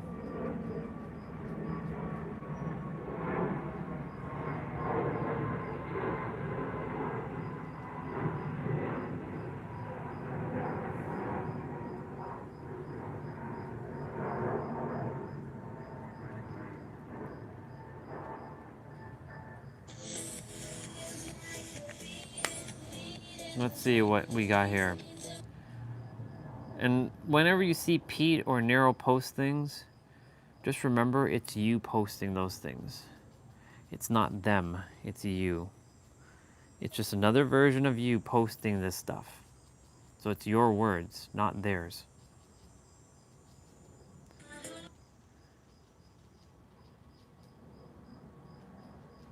Getting ragdolled by the illusion will be a better choice after reading this book. Every so-called setback you experience is not as it seems. As you exit the illusion of time and recognize that everything is happening now, you will understand how paths do not move in a linear direction. We don't lose things, we don't have things removed when they don't belong in our next chapter. The universe, which is the higher expression of you, never takes anything away without replacing it with something more in alignment with who we really are. Knowing this makes it easy for you to let go of whatever you're holding on to, and that's a bar. And that's also you writing that. So just remember that, Andre. The next time you feel this thing,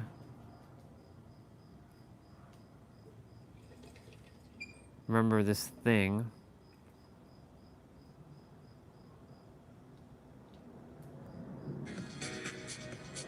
When others are telling you like you don't know, but you know. You know exactly what you're doing. So when others are like telling you blah, blah, blah, blah, blah, just remember that this is an illusion.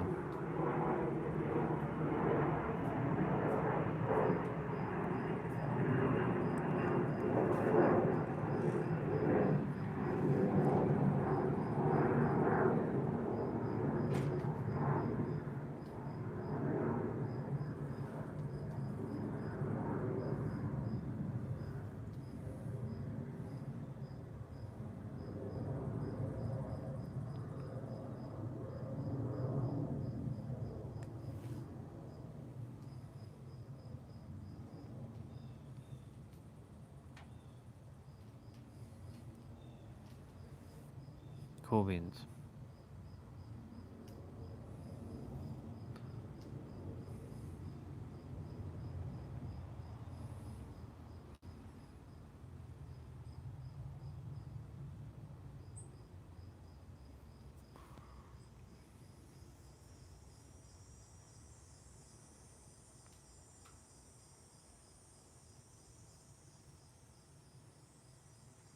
Okay.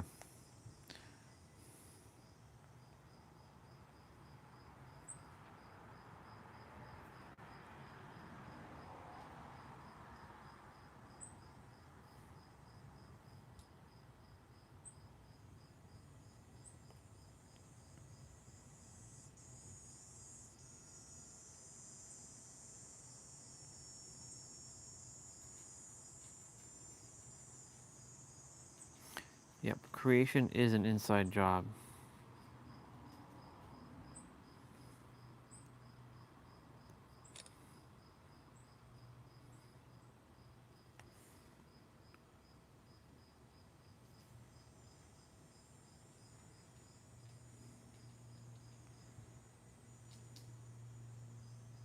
Jack Black, Paul Rudd, and Steve Zahn.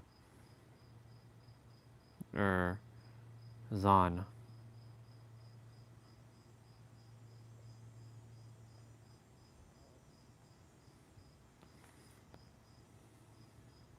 Bar.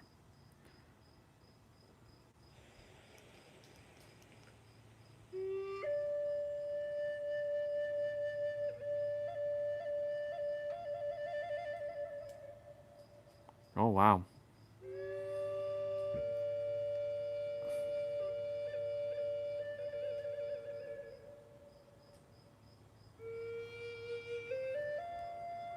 Music to my ears.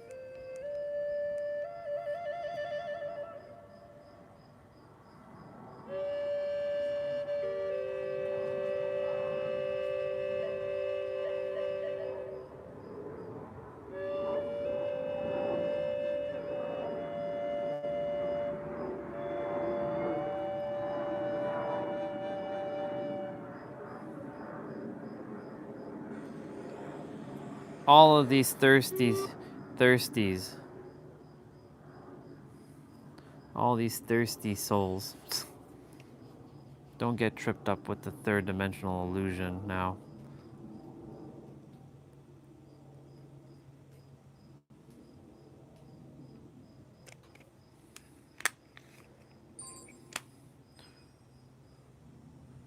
So,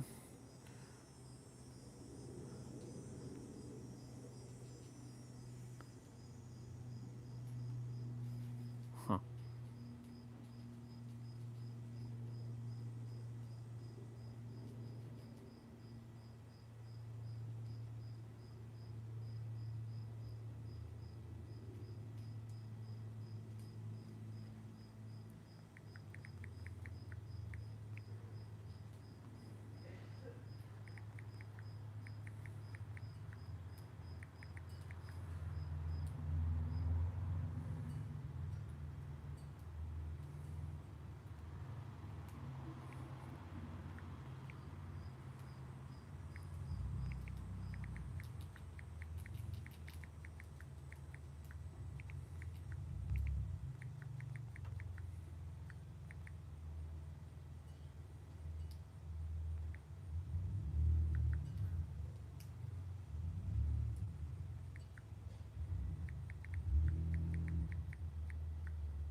Go, go, go.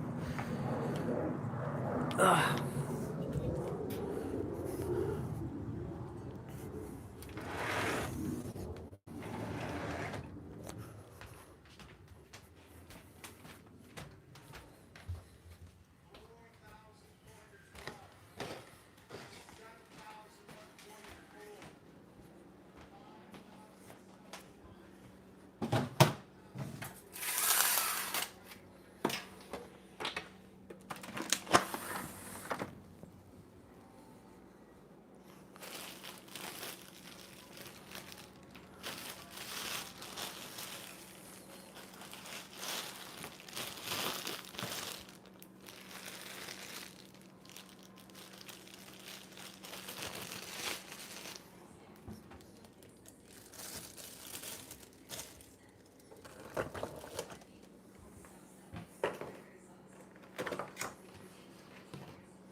It did.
I know I have the microphone with me. I'm just getting something quickly to eat. That was a good session with myself. If I do say so myself, that, ladies and gentlemen, is how we do it here on the live stream. We pull shit out like that. Thank you, Orion, for coming in and having my back. Making sure that the third dimensional thinking mind doesn't take over. You are Orion. You don't have to thank me. We are one.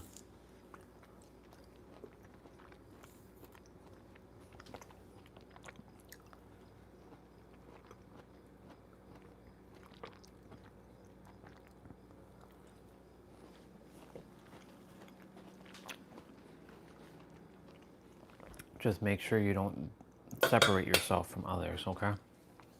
That's all you have to do. Just be one. Don't buy into the illusion of separation. That's all I want to keep reminding you.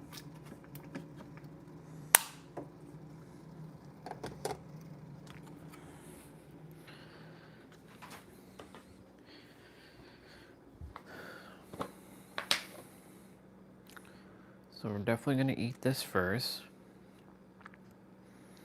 Then we're going to do our play out. And then we're going to come back, eat that thing we had yesterday, since there's a lot of protein in that. Take advantage of the protein of that meal. We'll start at like 12:30.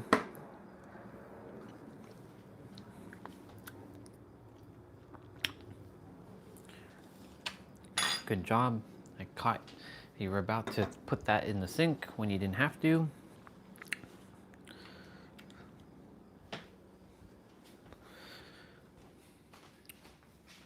And we are ready to roll.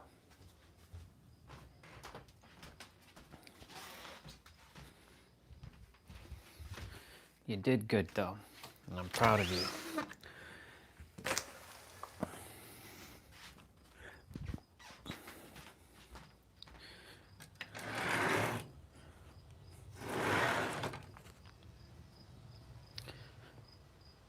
So remember what I said though, you're not to entertain any of that stuff again. And look at what your brother said. All that stuff is the past three-dimensional onto the greater dimensions. Yeah.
Let's go.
Judah was born wealthy. Christ had abundance. Ooh, that's a good video already. Wherever he went. And the Prophet Muhammad, peace be upon him, became wealthy and extremely resourceful, and Krishna was known for his opulence. My point being, spiritual niggas make it seem as if being wealthy and rich is diametrically opposed to being spiritual. But I want you to take a look at this list. Some of the world's most profound authors of spiritual literature became wealthy or were born even wealthy. Even think about Moses. Moses was born into a wealthy Egyptian household. My point being, this video is going to be for those who want to attain material wealth, understanding that that is a reflection of the... We're gonna watch this since we have some momentum now before we start a play out. So let's feed our mind with our brother, because our brother usually sets back everything. I mean, I'm already back to normal, but you know, it's nice to hear our brother speak. Of the creator. Now, if you're one of them niggas that want to play the apathetic game where you pretend that being spiritual, you know, I don't care about money and being money, it's not about, then leave this video, because it's not even going to make sense, because you're playing a fake game. And what you're really doing without realizing is operating out of the frequency of apathy, based upon the condition that most people go through economically within our reality, right? They end up deciding that wealth isn't for them, so on and so forth, and they attempt to spiritualize poverty. There's nothing noble or spiritual about being poor. And I want you to understand that. And by the end of this video, you're going to understand how you need to be wealthy in order to activate the God mind. The only way that you will be able to activate the God mind is by being as rich as fuck. Now, it's very important for you to understand that typically whenever you see people in the realm of spirituality, they like to play the game that they don't care about money, so on and so forth. And if you're one of those people who feel like money is opposed to spirituality, then by the end of this video, I'll actually convince you why being rich is actually one of the pathways to successfully activating the God mind. Because the chances are you live in a society where money is something that matters. So let's skip the bullshit games of niggas pretending like they don't care. Because it's just ridiculous to me. Whenever I see one of them spiritual niggas talking about they don't care about money, so on and so forth, I just know you're lying, because you have to care about money, especially when you find out how money is actually linked to your state of consciousness. Now, Adrian was just telling me that supposedly your ad revenue goes down the more you cuss. Well, I hope you niggas understand by now that I really don't care about that. I'm just going to give you the information regardless of however you find it. And someone actually commented something along the lines of, you know, how are you able to just talk for 40 minutes with no cuts? It's because I really know the stuff I'm talking about. Yep. Like, I really know the stuff that I'm talking about. Now, I have to pause for a moment. You see, for those who ask those questions, how are they able to talk for more than 40 minutes? Like, recognize that you have that same ability in yourself too, but you're thinking that Nero and others are beyond you, and that puts you underneath them unknowingly, based on the things that you like, the question that you ask. How can someone speak for 40 minutes? I can speak about this thing for 12 friggin' hours if I really had to, because it's easy. And like, the only reason why it may seem hard to you is because you decided that it is hard for you. Like, that's why, like, I don't require a script. If I were to ever make YouTube videos again, you better believe I'm not going to be scripting shit. What you see is what you get. Like, I'll be sitting somewhere, I'll be like, all right, let's talk about this thing right now.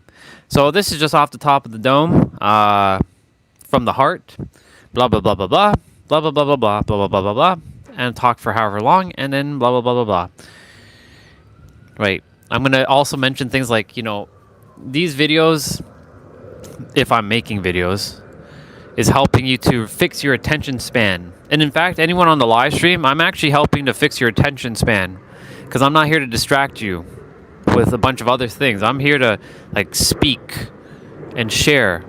And, like, yeah, right now we're watching a Nero video, but, like, Nero's video is 40 minutes. I'm not going to be flipping from this thing and that thing and all kinds of things and blah, blah, blah, blah, blah, blah, blah, blah, blah. Like, one video is enough. I like that image, whatever that is. I got to find that image. I could screenshot that image right now, actually.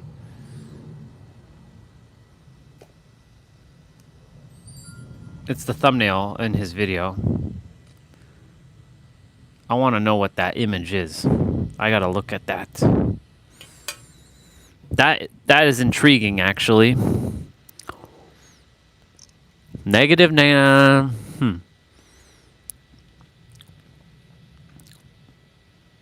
I gotta figure what that shit is. I'm gonna figure it out. Anyways, let's continue. Now, I want you to understand this. When we're talking about what's considered to be the God mind, another way of saying this is the Most High. But people never actually conceptualize the Most High what? But it's actually the Most High frequency. Another way of saying that is the highest level of consciousness. Now, this is a frequency that you can tap into at any given moment, but based upon the way the world is set up, especially society, from an economic point of view, more people are often towards the lower end. So if I make this the highest frequency, and for here, we can just call this survival paradigm, which is the circumstance in which most of us actually grow up. You can see these are really and truly opposite frequencies. So what's considered to be God, the Most High frequency, enlightenment, is the complete opposite polarity of what we consider to be survival mode. Now, you have to understand this. And this is why I say, you need to skip all those games, and you do need to care about accumulating as much money as possible. Because when you're living in a survival paradigm, and maybe you didn't grow up in one, but for those of us who grew up in one, the only thing that you're concerned with in survival mode is surviving. And surviving comes with a particular type of frequency, and that is a frequency that's considered to be low. It is quite literally the opposite of the highest frequency, which is God. So how could you possibly tap into God while you're surviving, struggling to pay bills, thinking about how you're going to feed your family, thinking about how you're going to make it through the month? How is it possible to tap into the God mind when you're struggling financially? So you need a complete recreation, a reconstruction around money, and I'm going to deliver that to you in this video, the pure metaphysics of money, so you can actually shift your frequency, so you can actually have the capability to be so free from paralyzing thoughts about finances and making it by, so you can actually tap into the highest level of consciousness. Because I always say, spirituality without the ability to control your reality is vanity. And if you want to control your reality, why wouldn't you want to make sure you're as abundant as you can possibly be? This is why I don't buy into the games when people want to play and act as if, I don't care about money, I'm just doing this because of this. It's just nonsense. It's complete nonsense, and it's so fake. It's so fake, it's funny. You have to care about these things. For most of us in this realm of knowledge, we like this knowledge because it helps us evolve our state of consciousness. And if you want to raise to the highest levels, it's going to be pretty hard to do that when you're worried about bailiffs at the door or debt collectors trying to take things away from you. So you truly do have to master this energy that we're talking about when we speak of money.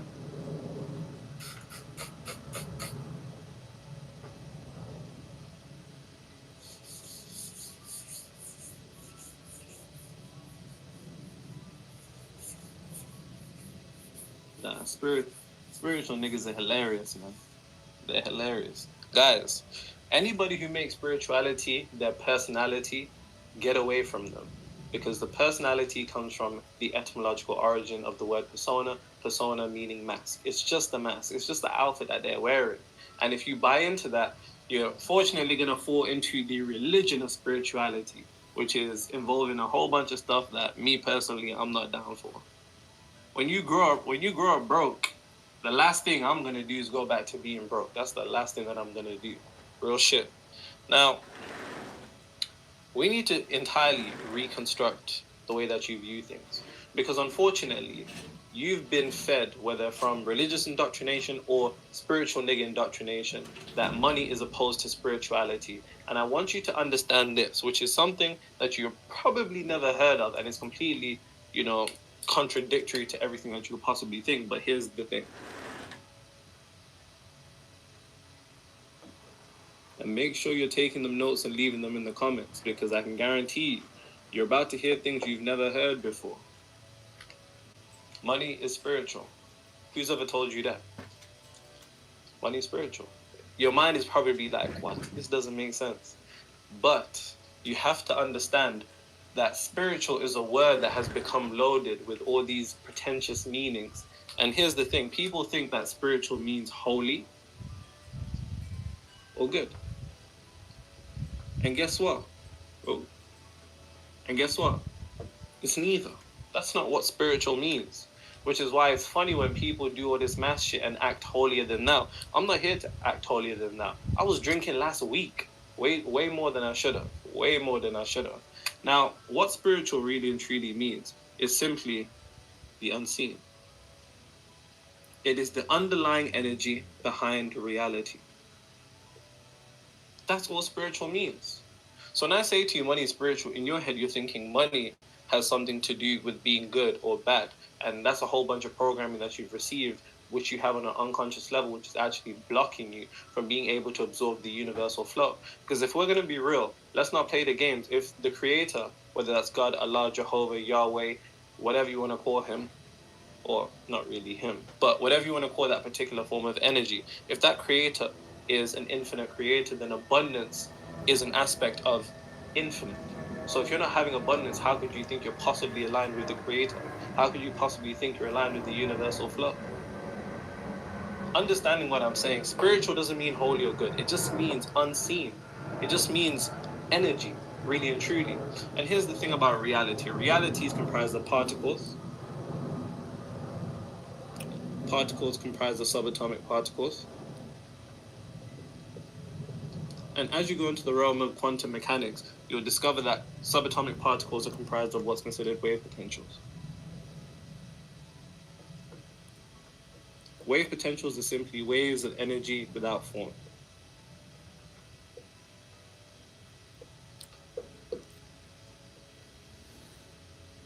And once you understand that really and truly this is all reality, is nothing more than wave particles, and then if you look into a quantum mechanical experiment called the observer effect, you'll see that it is actually your attention, your consciousness that causes these waves to solidify and slow down their vibration to then materialize into reality by becoming particles, then subatomic particles, and then eventually matter.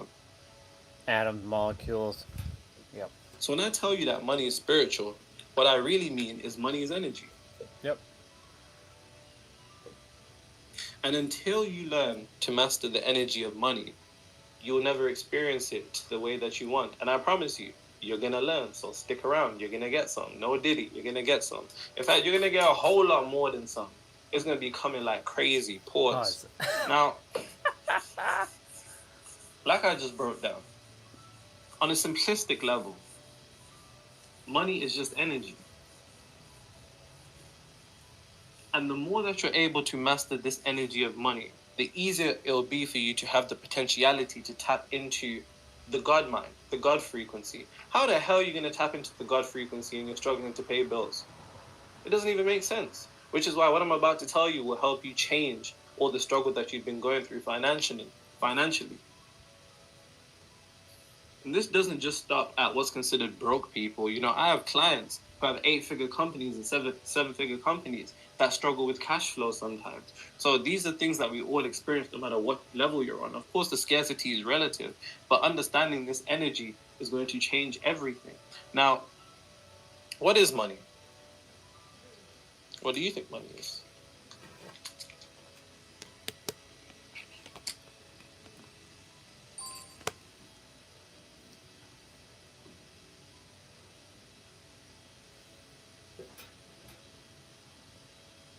What is money?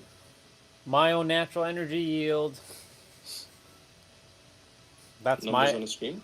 That's my acronym.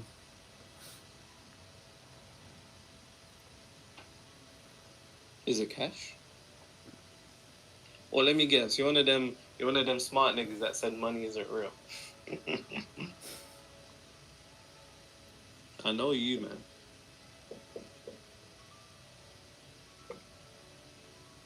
Neither. They're all wrong.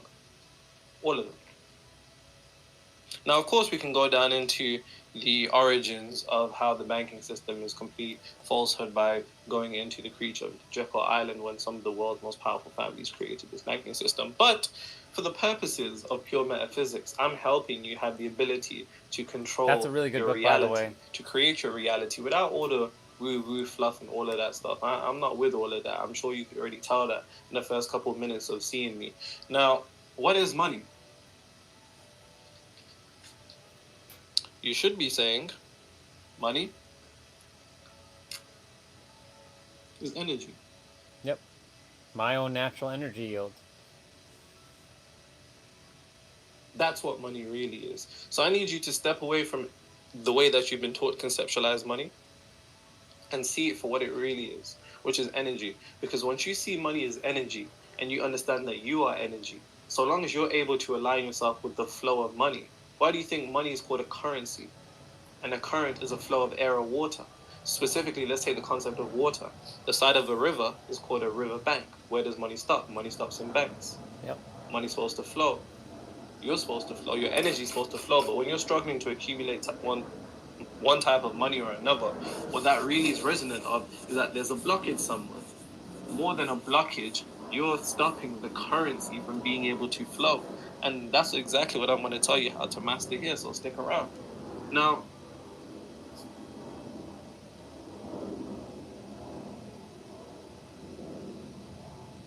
I just told you money's energy. And you're like, huh?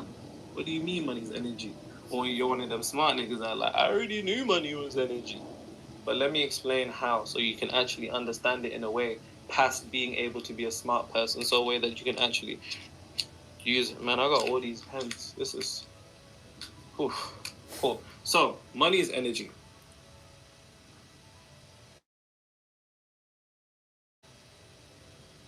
Why is money energy? Well, money really and truly is an exchange of value.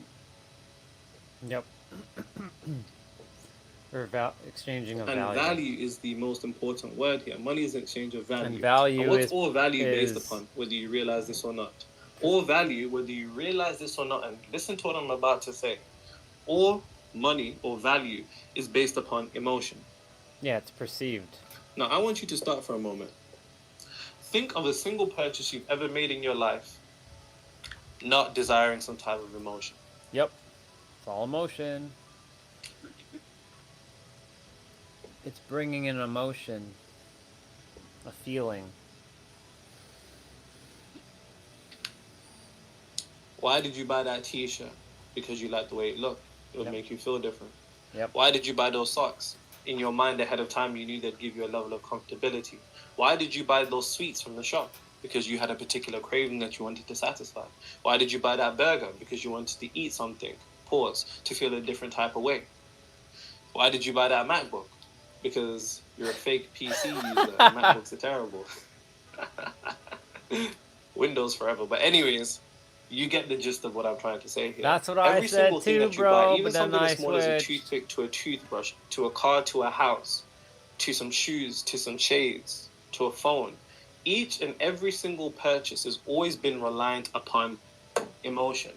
Whether subtle, whether obvious, it's always reliant upon emotion, whether implicit or explicit. And what is emotion, ladies and gentlemen? Energy and emotion. That is why money is energy. There's not a single purchase that's made with money that's not an exchange of value. The value is always reliant upon emotion. I just explained that to you. So now in your head you should be having a light bulb moment. I understand why money is energy, Nero. But how do I actually put this into practical terms so I can use it to align myself with the universal flow so I can actually absorb that abundance that I want? Stick around, you're gonna get some. Understanding that emotion is energy emotion, and energy emotion always emits an energetic signature that we call a vibration. And then that vibration with momentum then becomes a frequency. That frequency then becomes a reality. It's important for you to understand that the entire game of money is a game of emotions. What do you think markets comprise out of? Why do you think there's something called a fear and greed index when you're looking at the stock market or crypto market? It's because these markets are reliant on emotion. Why? Because emotion moves the market, because money is energy, and energy in the context of money is an exchange of value, and an exchange of value is always emotion. Always. Always. So then I'd like to ask you a question. And this question will be very revealing. This question will be very, very revealing. And I already know what your answer is. Somebody said it feels like I'm reading you guys' minds. I'm a sidekick. I'm joking. I think it's mad cringe when niggas walk around saying they're sidekicks and clairvoyants and stuff like that. I don't know though. That's not to say that that stuff's not real. I just feel like the overwhelming majority of people, it's like how every pastor speaks tongues, nigga, but I've never heard of somebody who translates tongues. It just doesn't make sense. But anyways, if we understand that money is an energy that is resonant of emotion, and I'll write that here so you don't forget.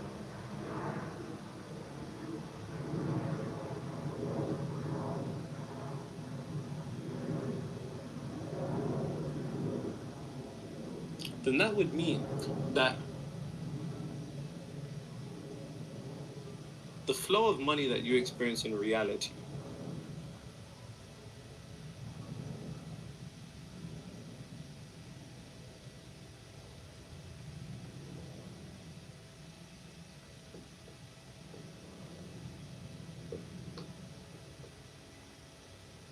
is largely based on your emotions.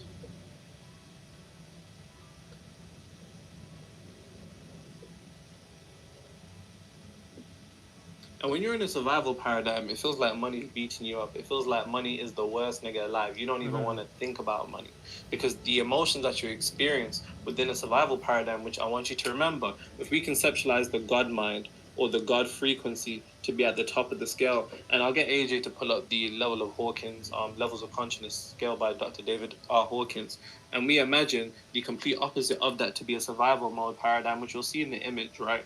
There's three aspects: spiritual paradigm, God consciousness, and then finally at the bottom, survival mode.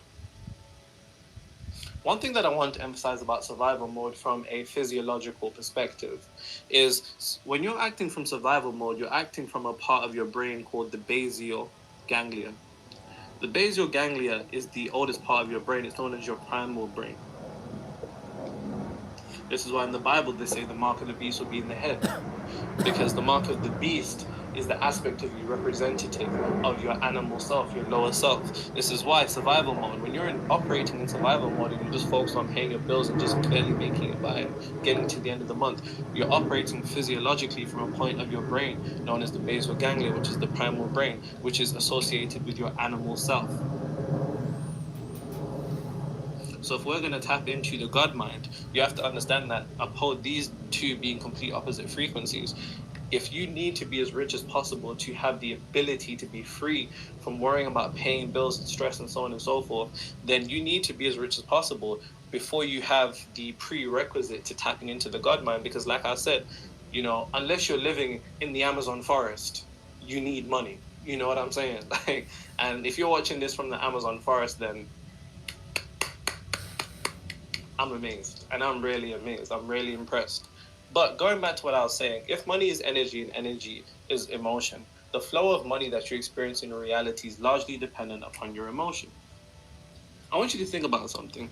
The largest transfers of money, billions, are made via satellite communications. Satellite communications utilize radio waves. Radio waves are a form of manipulated energy that are passing through you right now. Where I'm sat and where AJ sat right there, there's radio waves passing through us right now, which means there's billions worth of money and energy passing through you right now. The game is helping you redirect that energy towards yourself instead of it passing through you. In the same way a pastor tells all the church members to do one of these towards the crowd, without realizing that when your hands are up like that, you're projecting energy from your hands.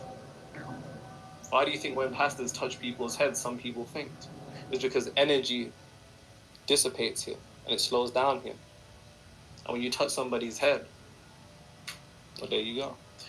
But anyways, understanding what I said,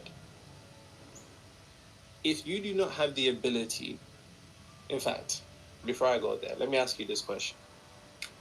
Very, very, very revealing question. And I want you to write this down because this will help you understand why you're experiencing the things that you're experiencing when it comes to money. And this will actually help you get onto the path to being rich as possible, to tap into the God mind. Simple question.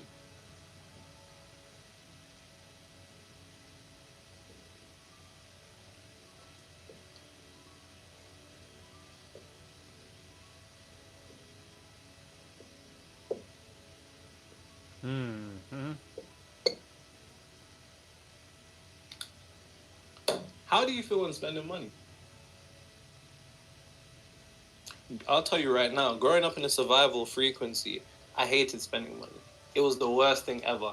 Like, if I had to pay to eat, I'd be like, sometimes I'd be like, should I even eat right now? Should I just save the bread? Like, is it even worth it? And I can almost say certainly that you hate spending money. And this is something that I get all my clients to think about, especially when they're paying their employees or they're paying contractors. Because the most important word in this entire question is, how do you feel when spending money? Because here's the thing. If we understand money to really, truly at the heart be a form of emotion, then how you feel while engaging money matters more than you'll ever know. Because how you feel, that emotion releases a frequency. Yep. And the frequency that you feel when you experience money is matched to money. And that frequency affects money's ability to circulate to you. If you're spending money and you hate spending money, it's the worst thing ever, and even taking money out of your hand is like this, then of course those particular form of emotions are going to project themselves onto the energy that money is. And that energy of the frequency emitted from your emotions is going to affect the vibratory rate of that money. And when that vibratory rate of the money is slowed down, it affects the currency's ability to flow to you. How do you feel when you spend money? If you could simply make yourself and simply decide to feel amazing when you spend money, whether you're paying for petrol, whether you're paying for food, whether you're buying sweets at the shop, whether you're buying a bottle of Henny or Rare Nephews, if you can make yourself feel amazing each and every single time that you're spending money, then the emotion that you project onto the money is going to alter the vibratory rate of that money to make sure that it flows straight to you. Yep. Yes, sir.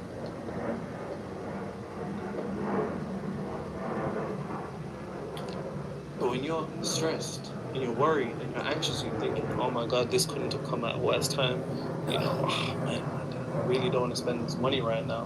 What you're doing is affecting the energy of money. And when you affect the energy of money, you affect the currency. And when you affect the currency, you affect how it can really flow to you in a way that will sustain the life that you want to create.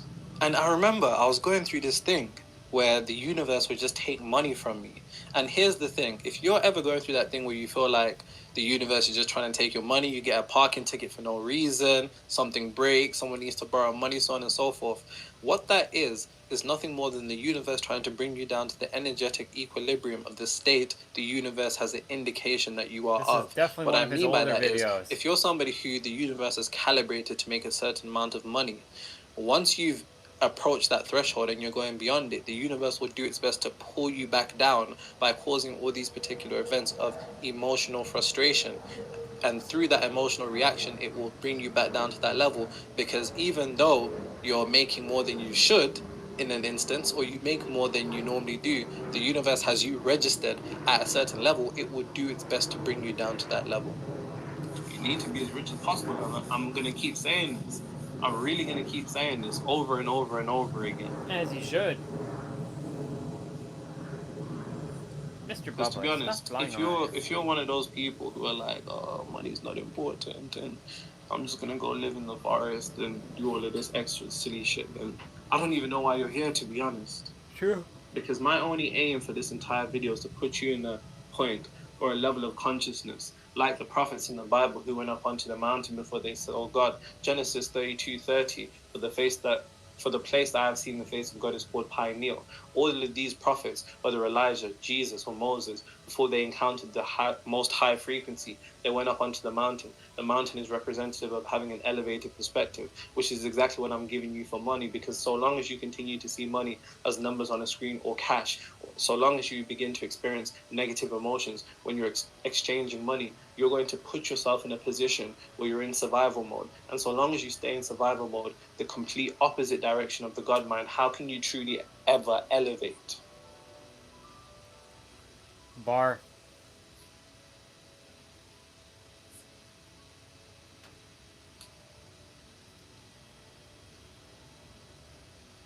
That's a bar.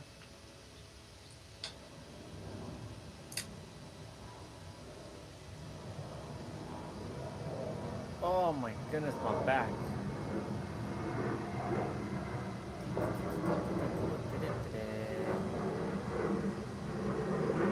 I'm diagnosing you right now. This is what you're suffering from. A money guilt complex. I'll prove it to you. I want you to say right now, I like money. I love money. Say. I love it. I love it. You probably felt really awkward saying that. It almost felt wrong.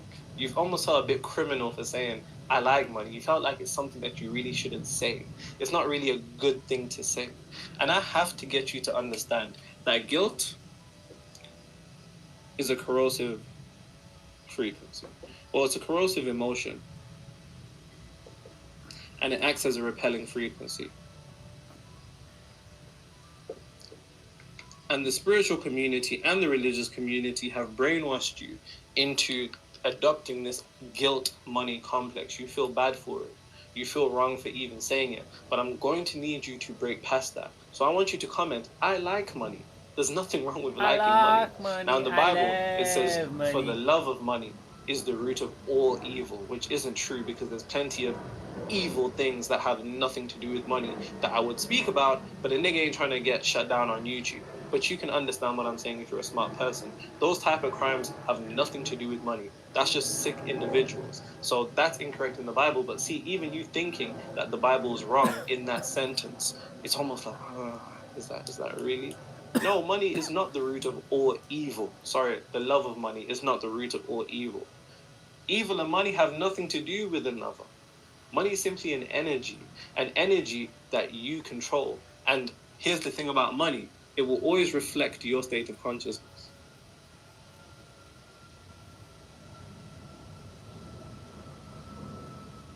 And I actually believe it's the lack of money that is the root of evil. Not all evil, but more evil than the love of it. And here's the thing. They brainwash you into thinking the people that like money are evil, as opposed to the people who don't have money, because they know you're probably somebody who doesn't have the amount of money you want to experience, so it's easy for you to project that blame onto other people. But I need you to understand, so long as you have a money guilt complex, the frequency of guilt is exactly what's repelling you from money. And you need to break this by understanding this. This is the most important thing.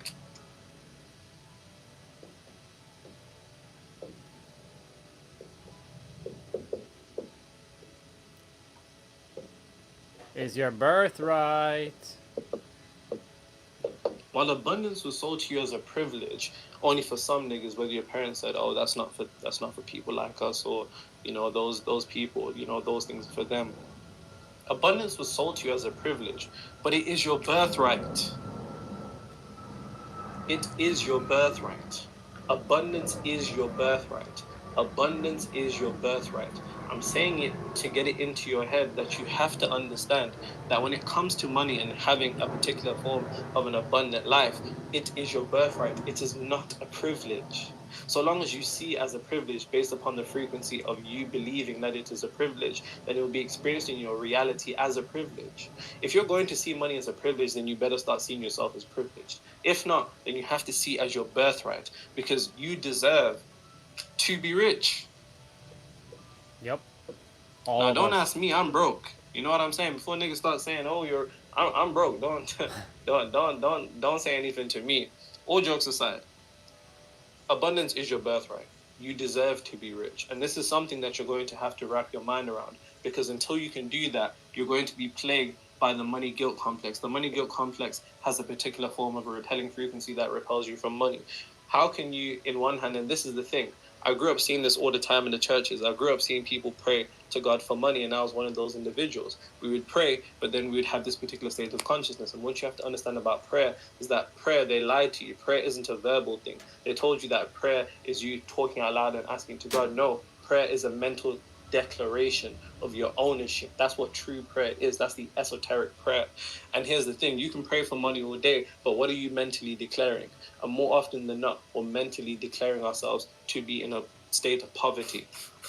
Now I'm gonna break down multidimensionally right now how you can begin to experience more money in your reality. Because here's the thing, if money is a particular form of energy, and we understand energy or the universe to be comprised of matter, and matter is comprised of particles, and those particles are comprised of subatomic particles, which are comprised of wave potentials, and wave potentials are nothing more than unmanipulated energy. So long as I can get you to manipulate that energy, you're going to experience the money that you want. Damn, I was cooking, man. You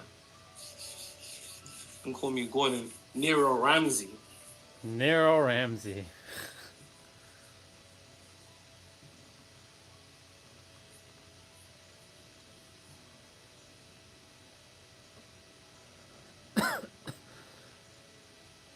Now, the cherry on the cake, as you could say, of everything that I just spoke about is understanding multidimensionally how to shift your frequency into a state where you can experience more money. Because without this, if you don't listen to what I'm about to say in the next couple of minutes, everything that I've said prior to this will be for absolute nothing. So don't waste my time and don't waste yours. And someone asked me, why don't I ask you guys to subscribe? Because the truth is, I don't care. That's the truth. Which is funny considering that I've grown to like 30,000 followers in the space of 2 weeks, subscribers in the space of 2 weeks. But the reason I don't care is because I know for a fact that those who are serious about controlling their reality without all the fluff and new age stuff and expecting me to have vegan sandals and 10 ankhs and 50 crystals and dreads, I know the people that are just down for the knowledge with the unfiltered stuff, which is why I talk on a whiteboard, I know they will subscribe. So if you're one of those people, then I already know you subscribe, and if you're not, then nigga, I don't know what you want me to say. You have to understand on a multidimensional level, and when I say multidimensional, I'm referring to reality being comprised across 3 planes, but for the purpose of what I'm about to say, I'm going to split it into 2 particular planes. So if we look at a multidimensional explanation of money,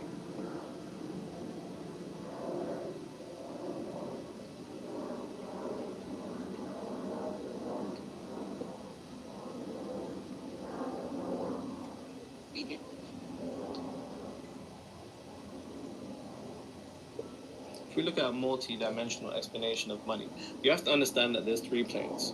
And this is the foundation. These are the principles of reality, not techniques. I'm not about to tell you about the 369 method and how to do your vision board and the best way to say affirmations and subliminals. I'm giving you principles, not techniques. The universe isn't fucking software that has updates and this is the latest method that works. And no, what will work, and as it says in the Bible, he is as he was yesterday, as he is today. And it's because consciousness never changes. Consciousness is eternal. And the way that consciousness moves will always be in the way that I'm about to break it down to you. So there's 3 planes of existence: physical plane, mental plane, and spiritual plane. Understanding this,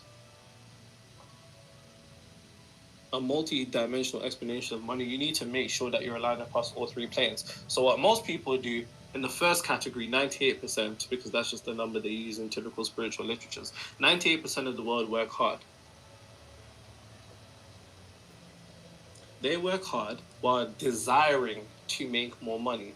They work extremely hard, 60, and this is the type of thing I saw my mom experience growing up. You know, single mom, nurse, you already know the picture. She's working extremely hard, one of the hardest people I've ever met. And in this particular plane, people typically work hard while having the mental attitude of poverty. Mental attitude, where that's comprised of beliefs, identity, thoughts, emotional conviction, and attention, as mentioned in my other videos. So if you haven't watched my other videos, go back and watch them because they're not blowing up for no reason. Now, understanding mental attitude emits a frequency. So a lot of people will work extremely hard while having a mental attitude of frequency of poverty. And here's the thing. What matters more than the physical work, because physical work is the lowest level of consciousness. I'm going to say that again. Physical work is the lowest level of consciousness. An animal can take action. I'm not saying you're an animal, but I'm saying you're acting like one. Now, understanding that, the mental plane is where fewer people actually exist. Now, the mental plane is actually the cause of reality. One thing I didn't mention about the physical plane is that it's the realm of effect. It's effect. It is effect. It is effect. It is effect. The mental plane is the causal realm. What most people try to do, they try to change reality by changing reality. Nigga, does it make sense to change an effect by changing an effect? No, that doesn't make sense. If you want to change the effect, you must change the cause. And the cause is always going to be the mental attitude that you begin to adopt on the physical plane. So let's say you're making 30K a month. You're making 30K a month and you want to start making 50K a month. Well, the first thing that you need to do isn't to work hard and try and do more strategies and systems. The first thing you need to do is adopt the mental attitude of somebody resonant of the reality that you want at 50K per month. And this works on all levels. I don't care if you're making 1K a month, 2K a month, $500 a month. Whatever it is that you want to attain, you first need to be before you can become. You be first by adopting the mental attitude and deciding mentally that I'm already making 50K. Don't worry about everything else because your mind is finite. Your mind being finite means it cannot conceive of the multitude of ways to which your manifestation can unfold. But the mind of God, which is infinite and within you, can worry about the way that these things are going to unfold. The path illuminates as you walk it. So don't worry about how you're going to do this and how you're going to get there. The first thing you need to do is to prioritize the mental plane, which is the causal realm, by adopting the mental attitude of what you want. When I'm saying mental attitude, I'm just going to break it down, even though I broke it down 100 times, because I want you to understand beliefs, identity, attention, thoughts, and emotional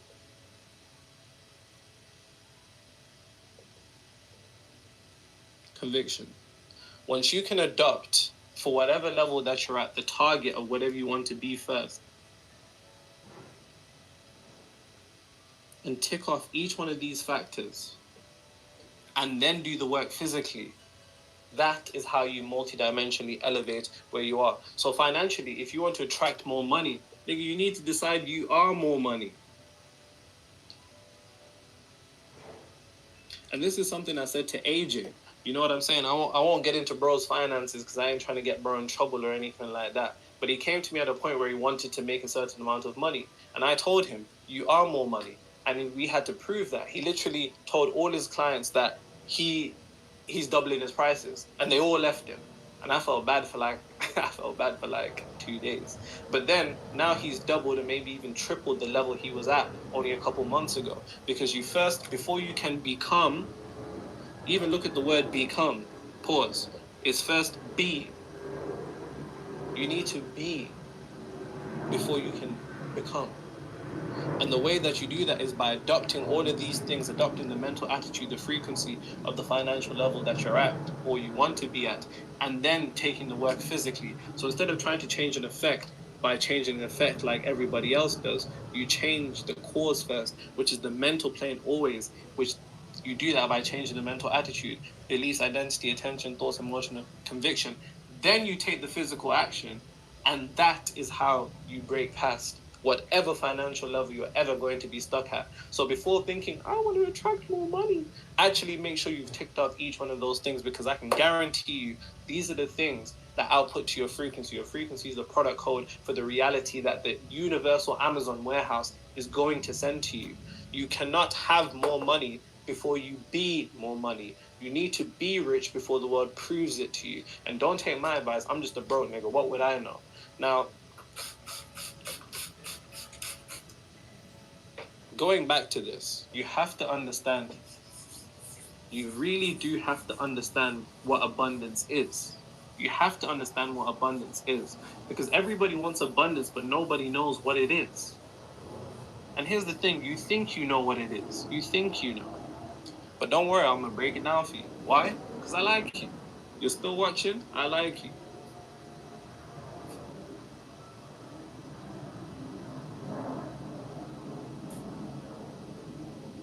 I don't know how many minutes I am into this video, but somebody said, how do you just talk like for so long without realizing that you're dropping all these bars? And it's because for me, this really feels like 5 minutes. I feel like I've been doing this for 5 minutes because I genuinely love this information, because I feel like within the spiritual community, there's just so much BS.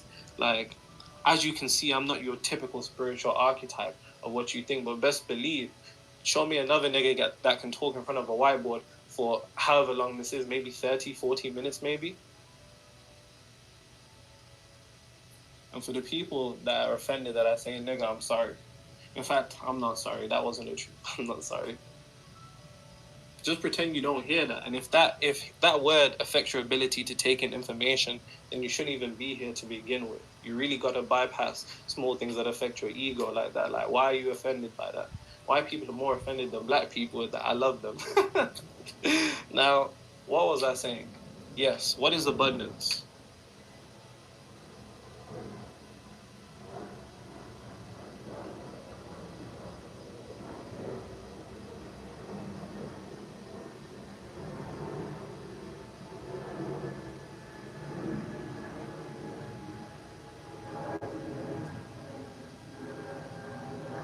What is abundance? Now, AJ, at the same time, we're gonna say an amount of money that's abundant to both of us. 3, 2, 1, 10 billion. He said 100 mil, I said 10 billion. My point being, typically where we see abundance as a number, it clearly can't be a number, because he said a different number, I said a different number, and if you go ask somebody else, they're going to say a different number. So if abundance isn't a number, which you think it is, then what can it truly be? Abundance is a state. And it is a state where you are free from worry. You desire nothing.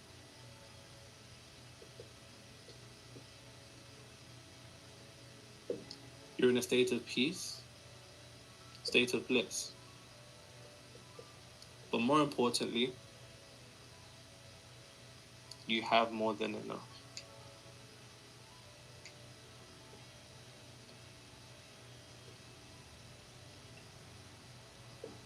That's what abundance really and truly is. Abundance is a frequency.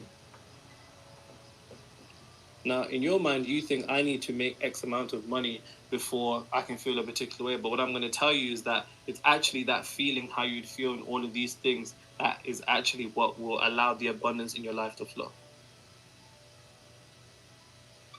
And the first thing that I do for my clients when we start working together, by the way, if you're an entrepreneur who's stuck at a revenue ceiling and you want to 2 to 5x your revenue in the next 7 weeks, link in the description. What I do for my clients immediately is the first thing that I do is to get them into this state right here, where they're free from worry, they desire nothing, they're in a state of peace, bliss, and they're in the feeling that they have more than enough, because this is exactly the frequency that's going to emit abundance. Unfortunately, you cannot have material abundance before you have vibrational abundance. I'm gonna say it like this: before you can have anything physically, you must first have it vibrationally. And this makes sense because when you think about what money is, what is money? Money is energy, largely dependent upon your emotions. So it only makes sense that abundance is a particular frequency, resonant of feeling a particular form of emotions. So if you can allow yourself, and I say allow yourself because in your head you think, I need to achieve this so I can feel this. That's not true. What you need to do is feel this, and then you will achieve this. That's how the real game works. That's how you truly alter your reality financially. Because if you want to tap into the God mind, you first must transcend money the way that you've been taught it, which is what I've spent this entire video discussing. But then you need to gain the ability to allow yourself to just be peaceful, to feel like you have enough. And you think that you need materiality to feel like this, but this is what it means in the Bible when it says, be absent from the body and present with the Lord.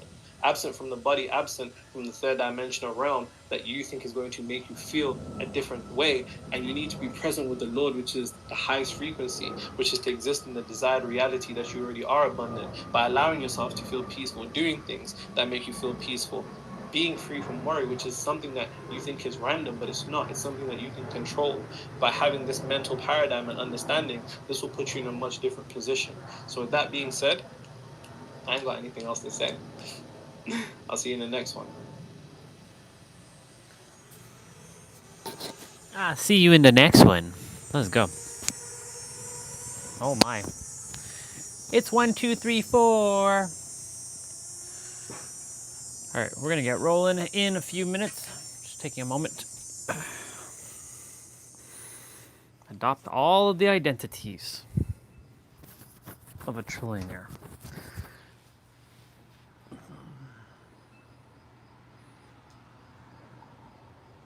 It's true though. Like every time you go to invest in something or spend or purchase something, it's always through emotion.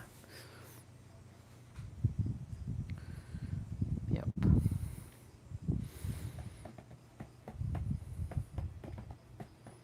We're gonna do our upper body play out shortly. Then I'll yam on some protein on some lunchtime. Nice protein meal waiting. We'll do the 25 minutes the 25-minute upper body where it's 5 exercises, five different body parts. Yeah, we'll do that one. And then I have mobility training to do. Yeah. I'm glad I sat with myself for a little bit and tackled all that nonsense. I'm glad this morning when we were walking and we were coming and exposing all that stuff out. Yeah, because like a lot of that stuff is the third dimensional thinking mind and its limitations.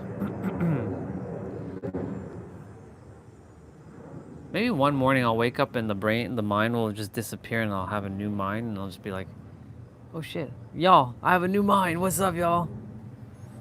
What's up?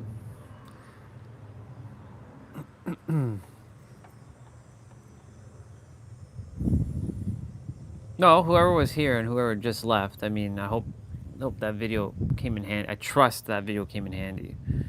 I know it did. I know it did. Oh yeah. Oh yeah. Booyaka, booyaka. 61619. Booyaka, booyaka. That's my 619, yeah.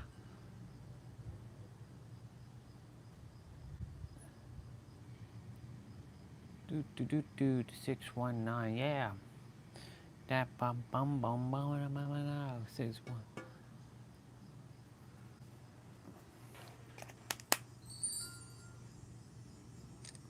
What we got here, bro? What you got?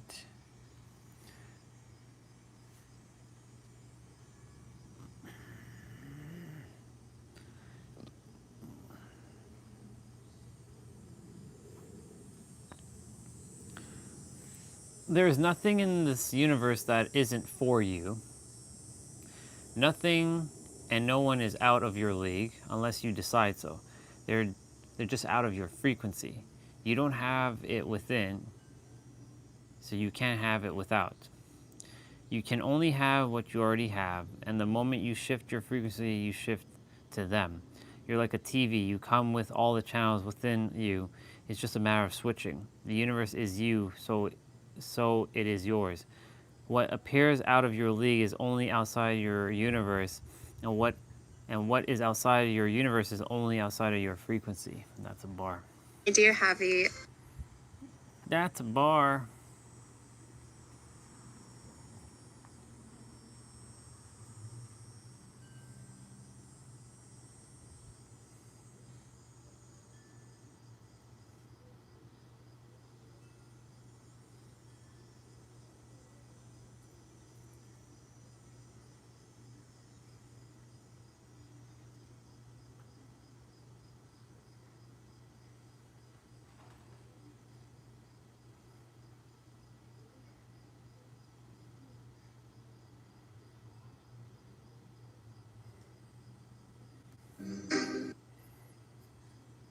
Cool beans.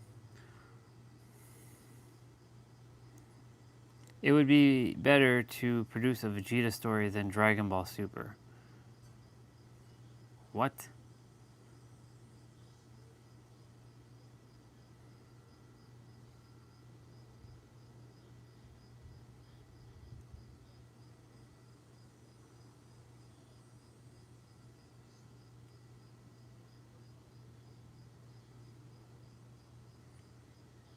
Interesting.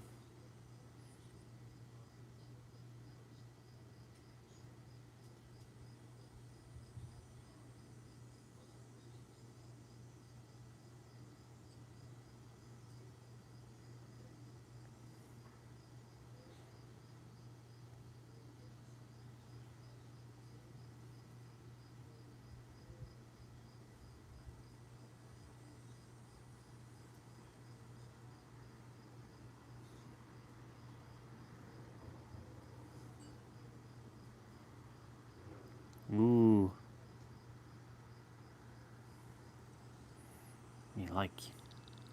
Me likeys. My likeys.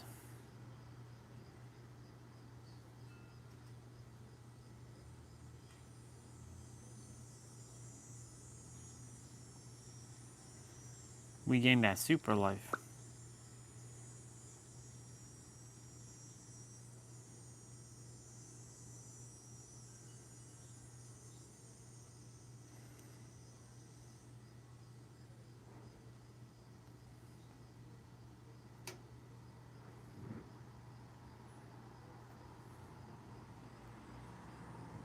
Okay.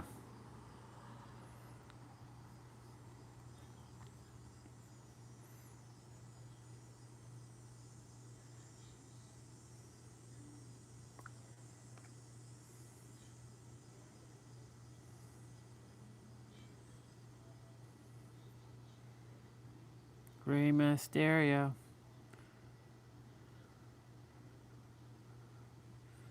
Do do do.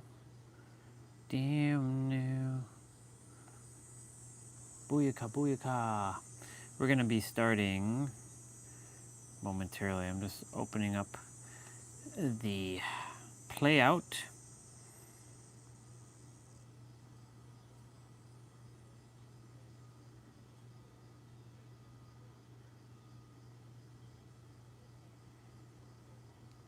Not bad. We are going to go ahead on YouTube.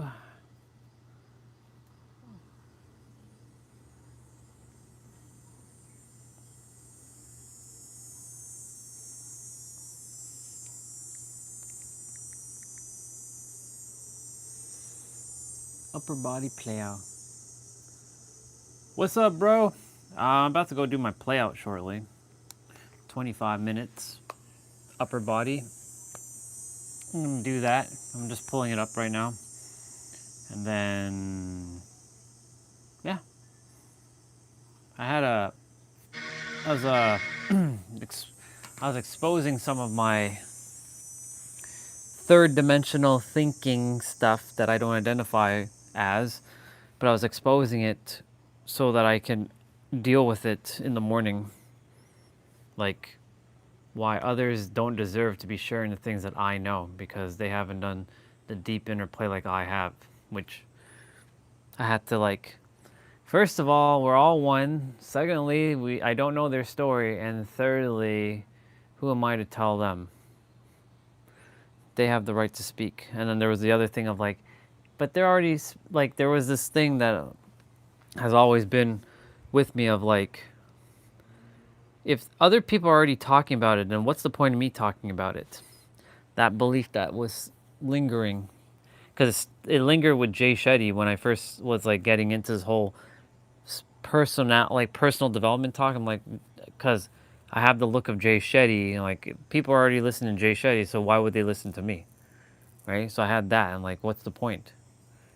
Like, it's kind of like I do things based on things that matter or not matter. I do things based on what others require, but if others already are doing what I'm doing, then what's the point of doing it? And I don't like wasting my time doing things that people are already doing. You know what I'm saying? It's kind of like, so So that belief, I had to like smash it, because it started with Jay Shetty back in the day, but it lingers now.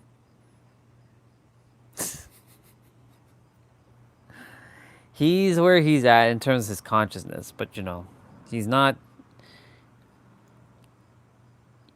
He's a good soul. I mean, everybody's a great soul. They just have to realize that. It's just, you know, they haven't like some. They are where they are in their the level of their surfaceness, like. And that's where I'm having this like this conundrum, or the third dimensional thinking mind is having the conundrum of like, and yet these are the ones that are getting all the accolades and all they're getting their flowers, while this guy here who's putting in all the time and energy is getting jack squat. And it was really pissing me off, actually. It was actually starting to piss me off. Because I'm like, you get all these people making videos, and I'm not here to make videos. I'm doing it live. There's a difference. People making videos is all scripted and bullshit. I'm not here to give you scripted nonsense. I'm here to just tell you as it is. You're getting to see both sides, the shadow and the light. Where in a YouTube video, you're not seeing the shadows of anybody. You're usually seeing the light. You're not seeing the pitfalls, right? So you're not seeing what they actually been through. You're just seeing the what they're giving you. Because maybe they're afraid to do it live like I am. Soul Fam gave me my flowers. I deserve my damn flowers. Yeah.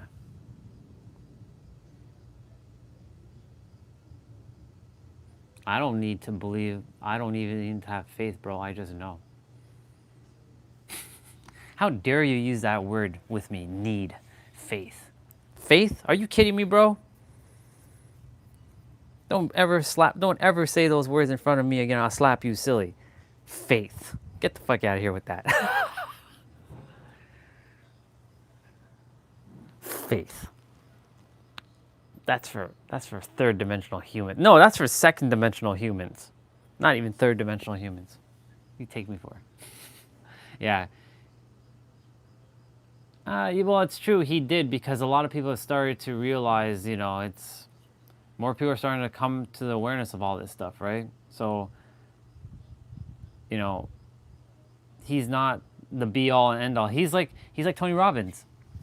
Like when you first start out, right? Tony Robbins is the portal to all other doors, you know? Like he's kind of like the entry into this whole realm, and you know, that's his job or his role. But you know, why my soul brother still hangs out with Tony Robbins and does crewing is beyond me. Like I really don't know. Personally, I don't know why Huang is still entertaining crewing. I mean, if it's a job and like he's getting paid to do that stuff, amazing. But like, and like if it's helping people and he's encouraging people, amazing. But he can be doing so much more than just crewing. You know what I'm saying? The dude has all the answers too, and yet he's doing crewing for Tony Robbins, like, because he just came back from UPW. I'm like, first of all, you'll never catch me going to a Tony Robbins event ever again, because what can Tony offer this guy who's a 99-dimensional being, right? Tony, he's the portal to the beginning of all other doors, and then from there you kind of like, that's what I see Tony as. He's like, if you're just like, you just came out of like, I want to be a better human aspect, you go to Tony Robbins, and Tony Robbins can kind of help you to navigate some things. But after that, there's all kinds of doors that start opening up, and then those doors lead you to other doors, and ultimately you find your person that you're meant to.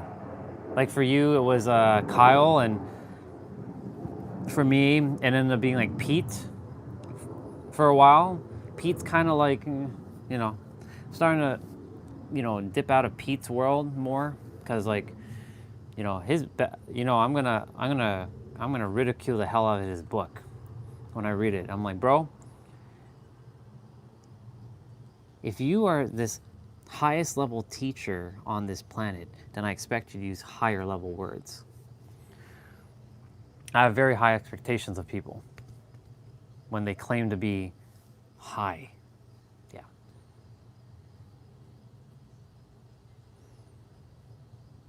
So are you better than Tony? I can't say I'm better because we're all one, right? That's the thing. That's the reason why I had this whole conversation today. I'm like, I'm not better. I'm further though. I'm now in the realm of the physical, like, and he's got his life. He's technically ahead, but in evolutionary growth, I'm further along the journey than he is. I would feel. But again, you know, I'm not, when I say further, that doesn't mean better, because better implies like I'm better than you. But that's why I was having that conversation with myself this morning to remind myself that I'm not better than anybody.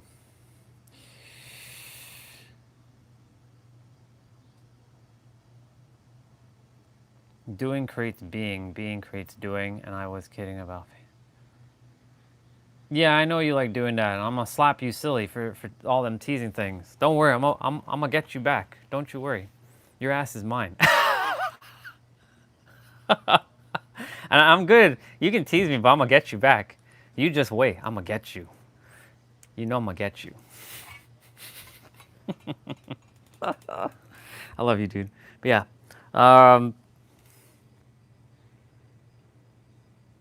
Yeah, so like Tony and I don't know.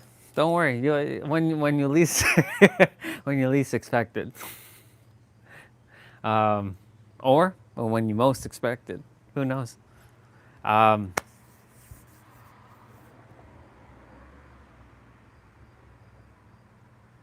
me, it was Tom Bilyeu, bro. Tom Bilyeu was kind of the entry to all of this stuff. Not into spirituality. Like, Tom Bilyeu is personal development. Can I listen to Tom Bilyeu now? Fuck no. Like, I can't stand listening to Tom Bilyeu now. Like, I love the dude. He's the first mirror in my entire existence in terms of personal development. How did he come into my existence? After running into that motivational video that showed up on my older YouTube channel. Yeah. He was the first.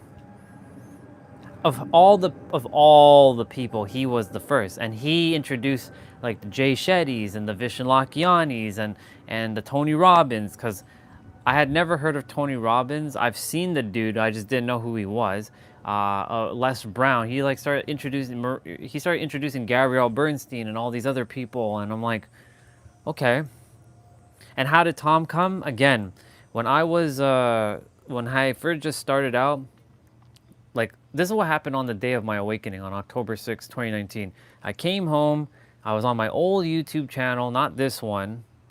It's called Final UA. It's my old gaming tag. I had full of anime and gaming videos. That's it. That's all that. The algorithm was catered to that. But there was one video that says, you can change your life right now. And of course, I just had my awakening. So of course, the gears were already turning.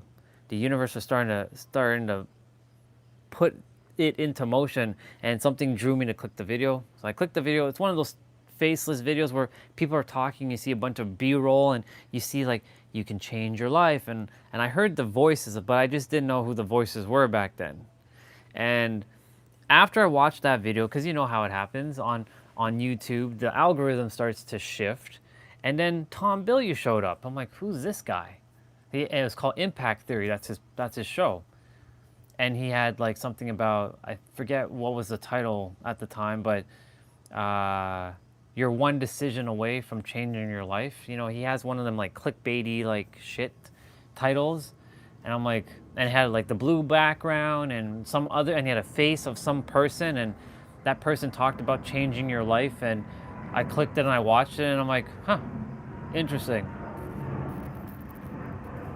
I forget who it was now in hindsight, but like, I liked what they said. I didn't have any faith or hope back then. So, you know, you saying to have belief or faith or hope. Well, we didn't say hope. I know you said believe and faith. I would have taken those words and like, you know what?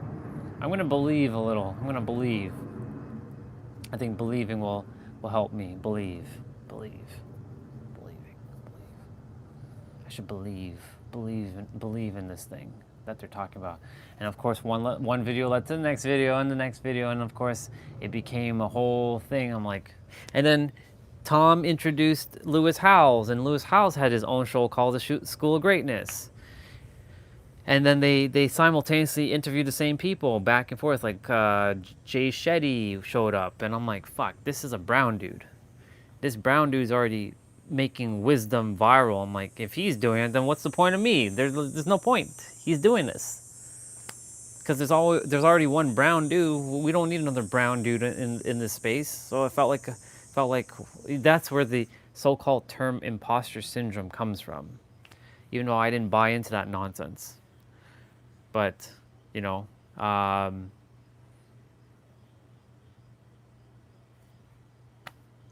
You know, Lewis Howes started introducing other people that I hadn't seen that Tom had on his channel, and like who was one of my first spiritual teachers or spiritual mirrors. Well, Gabrielle Bernstein showed up on Tom's channel first, and you know, Gabby is hot, so I'm like, blonde white girl, all right, I'm down for that one. Let's go. So. After Gabby was my introduction into spirituality, basic spirituality. And then I forget where the next Dr. Joe Dispenza, which I didn't resonate with whatsoever at the time. I was talking about this yesterday with T-Brim, like Dr. Joe talking about like you can heal yourself and shit. I'm like, I don't believe in this garbage. Like that's not true. It's impossible. You can't, that guy in the wheelchair, that's staged. There's no way that guy's gonna stand up and he can just start walking just by telling him a few phrases. No. I don't buy into that. But that's changed because I saw that reality is different than what it appeared to be. So,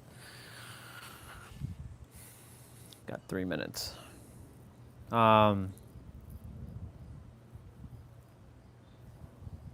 Yeah.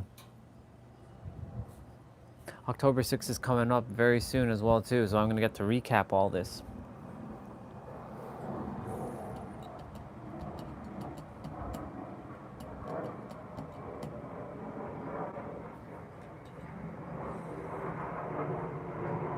Yeah. So anyways, back to so I had to overcome all of these, like, not even overcome, I had to like just expose all these thoughts and just get it out of my head, see it for what it was, not identify with these things, and just kind of nuke them one by one by one by one by one. So that's what I was doing this morning. And now I'm gonna keep to my word. I'm gonna get rolling with my play out. I'm gonna get my butt moving. Ladies and gentlemen, we got playouts to do. And it's gonna be a doozy. It's gonna be a doozy. It's gonna be a doozy. It's gonna be a doozy. What does a doozy mean? You tell me.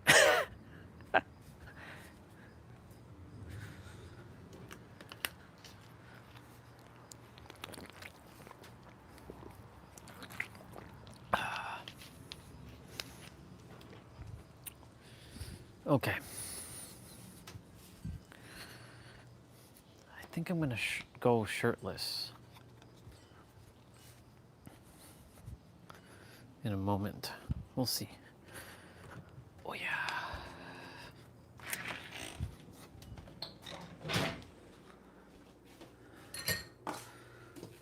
I hear voices in my head. Which is true, I do hear voices in my head. They come to me, they understand. I don't know about that understand piece. They talk to me. They do talk to me. Yes, they talk to me. Yeah, they definitely talk to me. They tell me things that I would do. Yep. They show me things I do to you.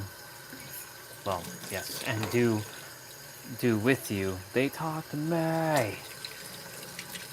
They talk to me, talk to me, talk to me. Yes, they talk to me.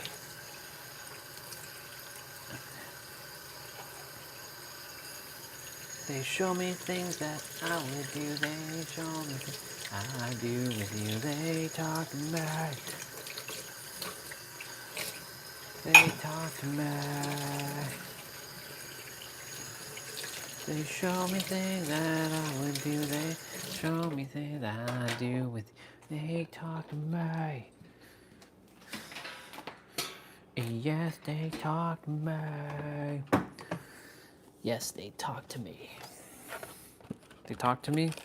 They talk to me. They talk to me. They show me things that I would do. They show me things I would do with you. They talk to me.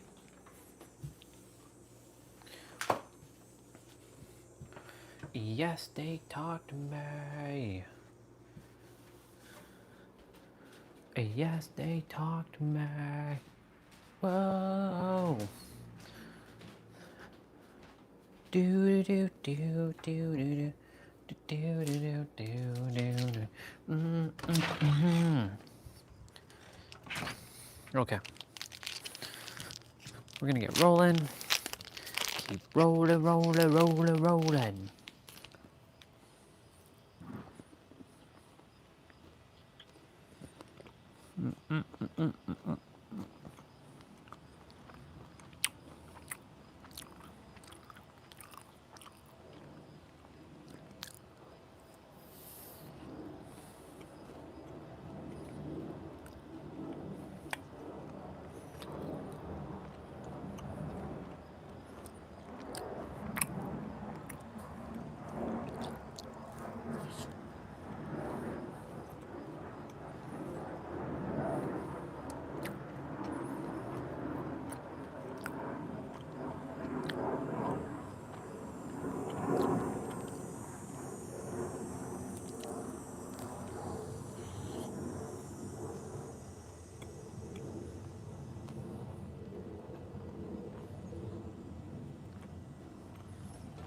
What the hell is this? Is this a computer? What the heck is this?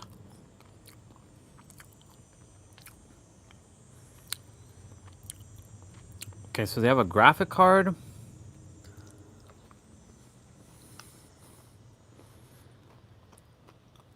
They have a power supply. Okay.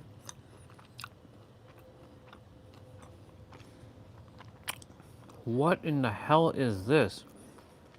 And why would you even... Okay, I can see the footprint. Crazy. If you're wondering what I'm looking at this thing. Oops. I didn't mean to open up camera. That thing. It's a computer with a graphic card on the outside. And a power supply sandwiched right next to it, and then a computer on top of it. It's the weirdest design.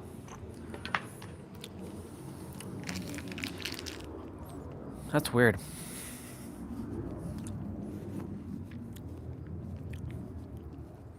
I knew it. I knew something was up here because I was like, something feels oddly wrong. I feel like someone was digging through this recycling bin last night because a bunch of shit fell out. And a bunch of ants. You bubbas have to get off. I don't want to be sending you to the scrapyard. Get off of this thing. Go. Get off.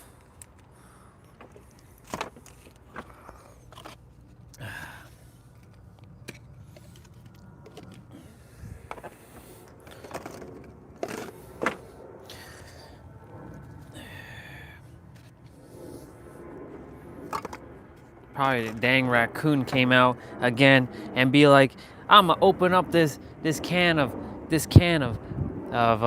stuff and, well, this bin of stuff. I was about to say can of whoop ass, but you know, that would have worked. Like that, this can of worms and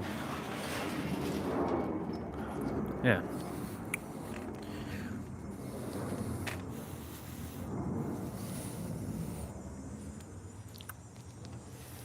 We're getting ready.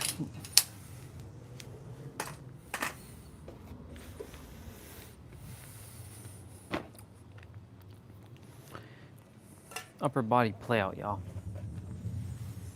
Once I get the main quest and the side quest done, all the other stuff can be done afterwards. I might do the warm up. Or my 55s after I finish the main quest. We'll see. Or I'll do it now. Well, sometimes I'm like, I should do it after, but then I end up doing it now.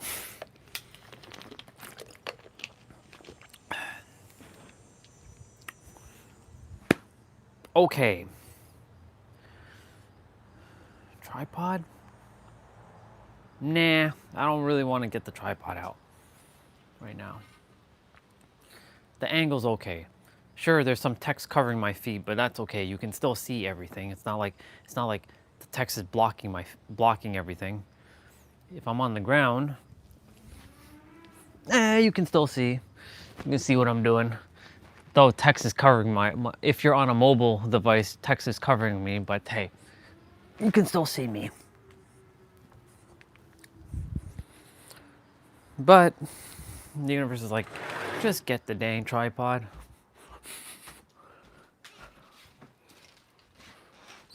It only takes a couple extra seconds to set up. That's why I do love my mobile setup. I have the ability to go from one thing to the next with just a couple seconds of effort. I really have to fix this this skin that I have going on here.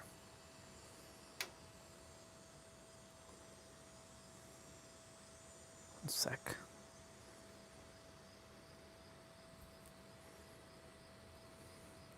It's taking a massive bending.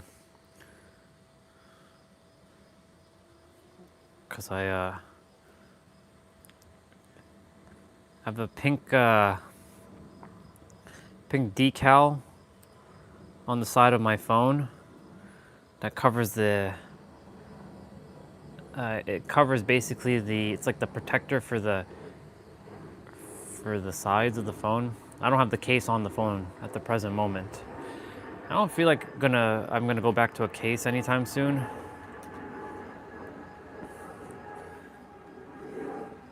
If I do that, then that's okay there.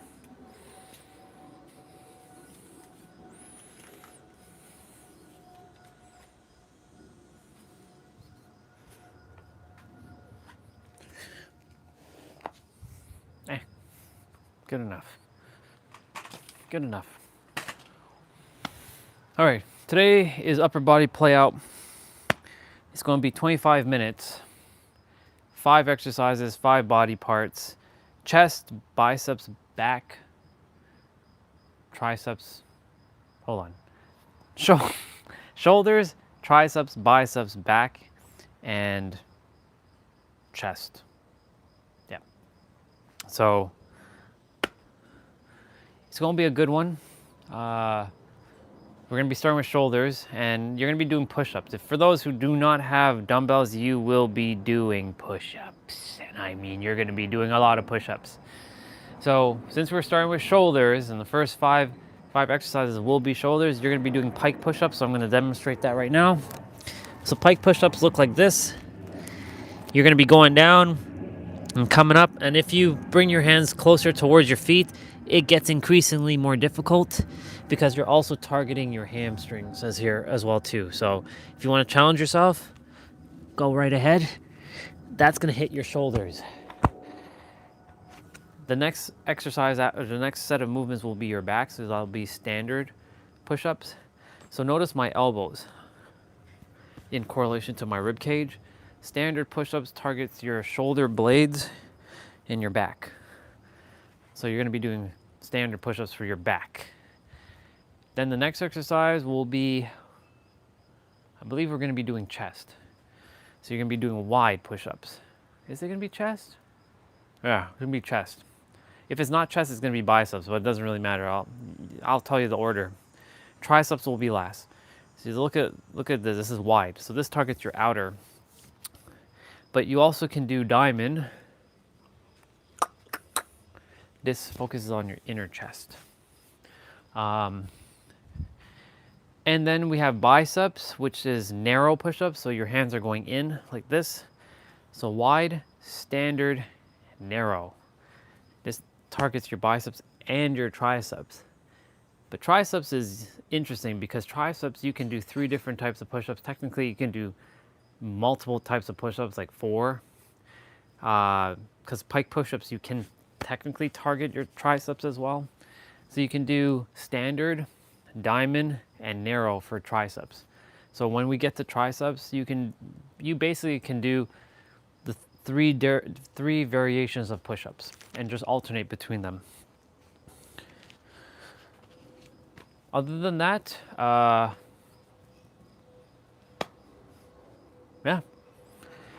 it's going to be 25 minutes upper body and then 10 minutes of abs, and then the rest of the time will be dedicated to mobility training and the 55s.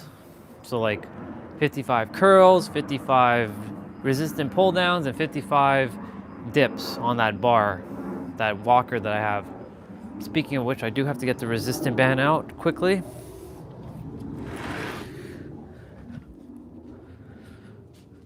And I'm gonna take off my shirt because I know I'm gonna start to sweat.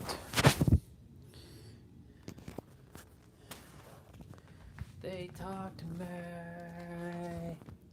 Yes, they talk to me. They show me things that I would do. They show me things I do with you. They talk to me.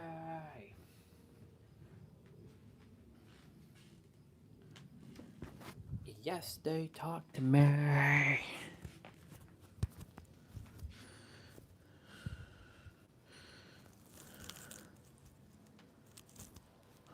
Okay. Coming back outside now.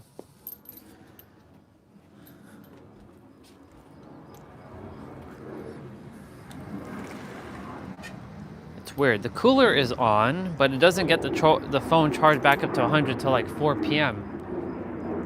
There's like two planes like right there. That's funny. Damn airplane bubbas.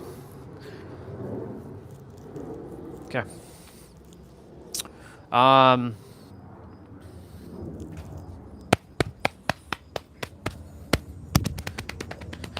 gonna get some music on.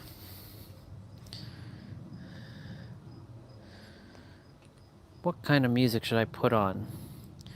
Yesterday, I went into my remote and I went to this folder.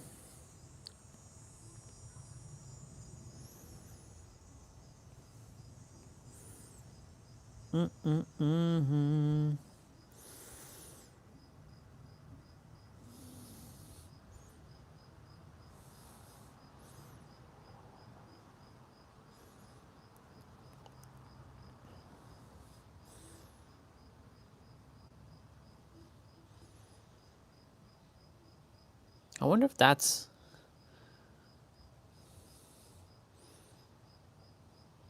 definitely. Oh, I used to listen to the Dead by Daylight killer theme yesterday.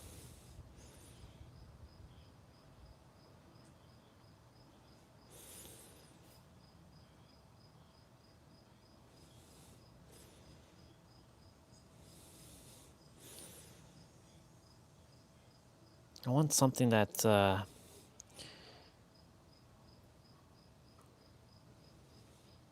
sure, let's listen to The Power of the Grid. The power of the grid. Let's go.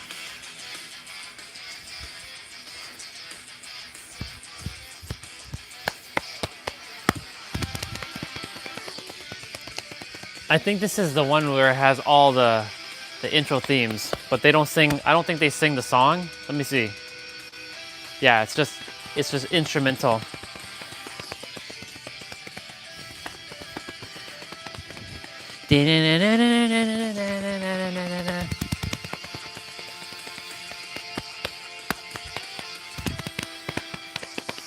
Okay. Go ahead and do some arm circles.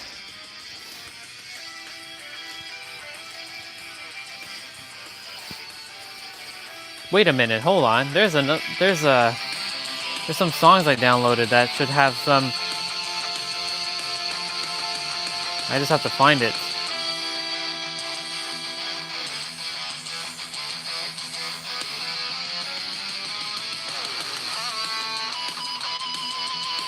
If I can find it though.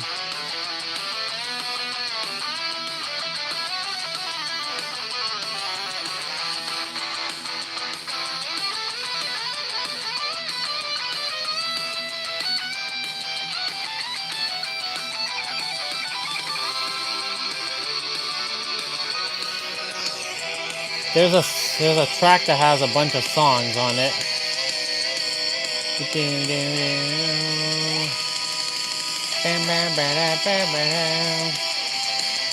Maybe I don't have it on this. I don't know.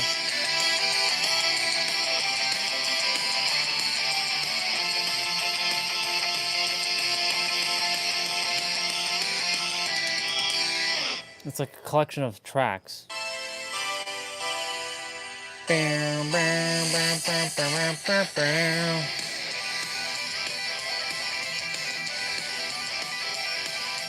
Oh, it's this one. Nostalgia. It should be this. But there's no lyrics, but this should be the track.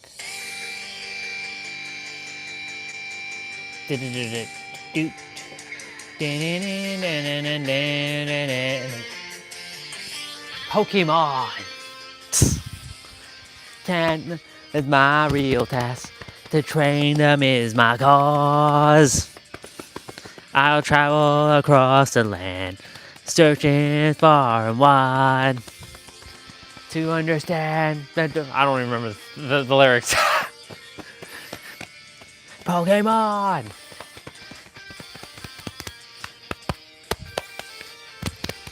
All right. I should be careful because there's some Disney stuff in here, and Disney does not like when their shit is being used. You know what I'm saying? Disney does not like when their shit is being used. All right, 55 push-ups, 20 wide, 20 standard, 15 narrow. 1, 2, 3, 4, 5, 6, 7, 8, 9, 10. 1, 2, 3, 4, 5, 6, 7, 8, 9, 20. 1, 2, 3, 4, 5, 6, 7, 8, 9, 30.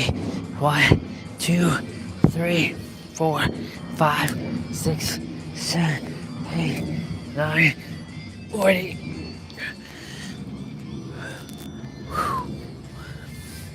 1, 2, 3, 4, 5, 6, 7, 8, 9, 30. 1, 2, 3, 4, and 5. I said 30, but I meant to say 50. 55 push-ups are done. Why is this so dark? What the heck?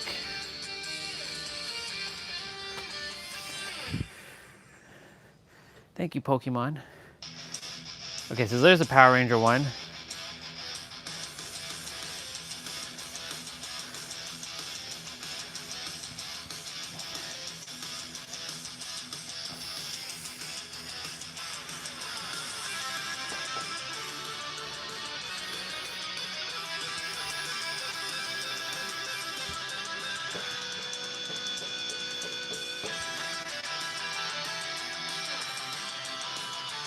Okay. I'm gonna do 55 squats now. When I sit on that chair for long, my body gets like a little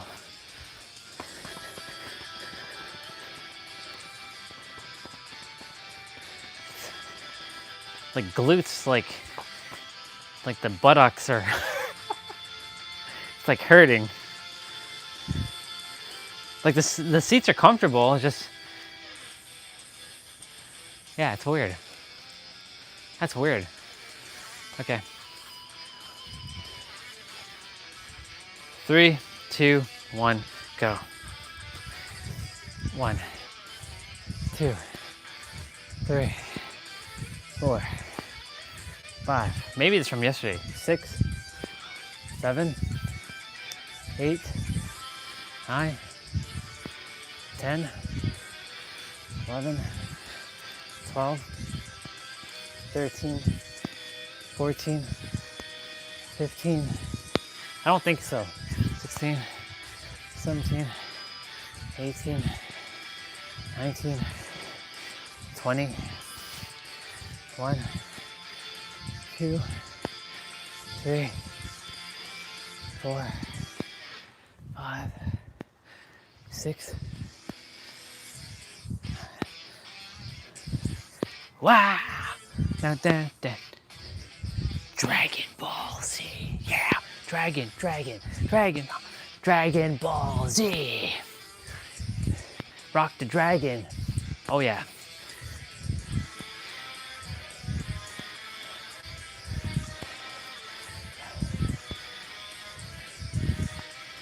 Some Disney ones are gonna come up just now. Dragon Ball Z.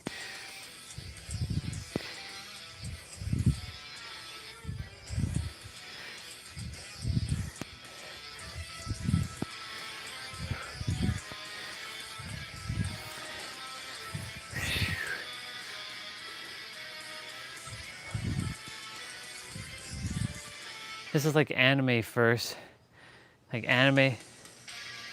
Oh, Spider-Man next. Spider-Man, Spider-Man.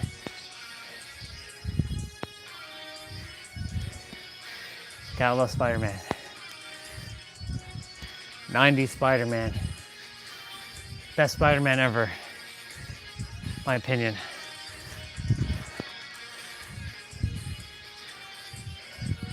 I know I did over 55, but whatever.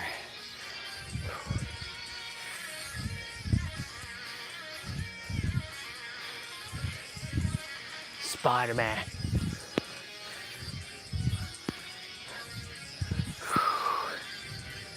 Okay.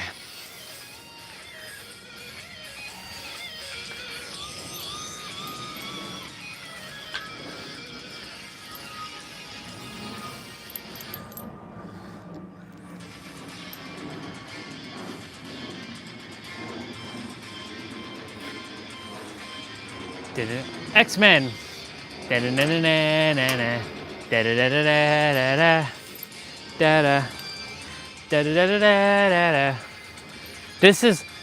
is every 90 kids, 80s and 90 kids anthem right here. 55 of these. 3, 2, 1, go. 1, 2, 3, 4, 5, 6, 7, 8, 9, 10, 11, 12, 13, 14, 15, 16, 17, 18, 19, 20, 1, 2, 3, 4, 5, 6, 7, 8, 9. Batman. 4,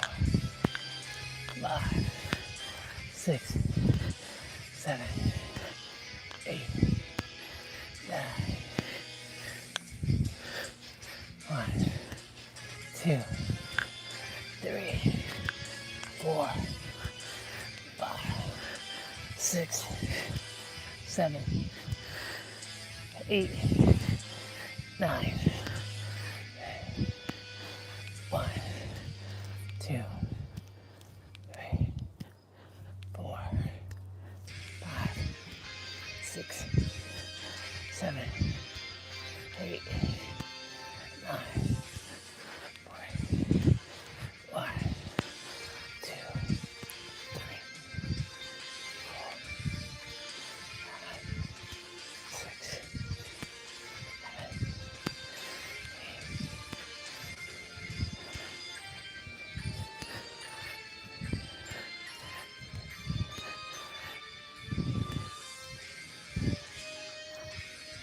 I want to say this is Superman, but I forget if this is Superman's theme. I think it is. So it was a YouTuber that produced all these tracks in one go. Is this Superman? I don't remember. I think it's Superman. Could be wrong. Da-dam. Dun, dun, dun, dun, dun, dun. Dun, dun, dun. This is definitely DC. I just don't remember who it is.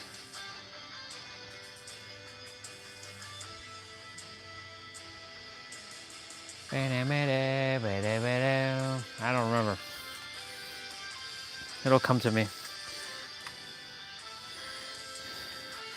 3, 2, 1, go. 1, 2, 3, 4, 5, 6, 7, 8, 9, 10. 1, 2, 3, 4, 5, 6, 7, 8, 9, 20. 1, 2, 3, 4, 5, 6, 7, 8, 9, 30. 1, 2, 3, 4, 5, 6, 7, 8, 9, 40. 1, 2, 3, 4, 5, 6, 7, 8, 9, 50. 1, 2, 3, 4, 5. Just remembering some of these themes. I don't remember this theme either. Am I losing my memory? Am I losing my memory?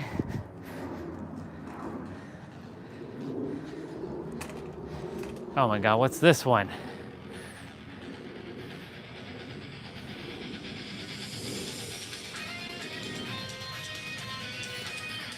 What the hell is this?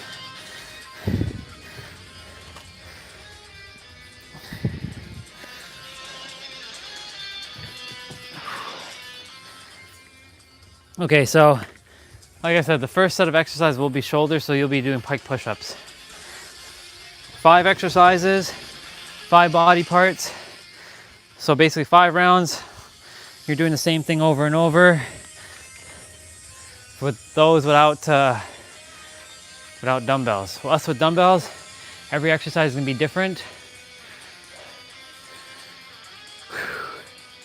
Make sure to drink some water in between.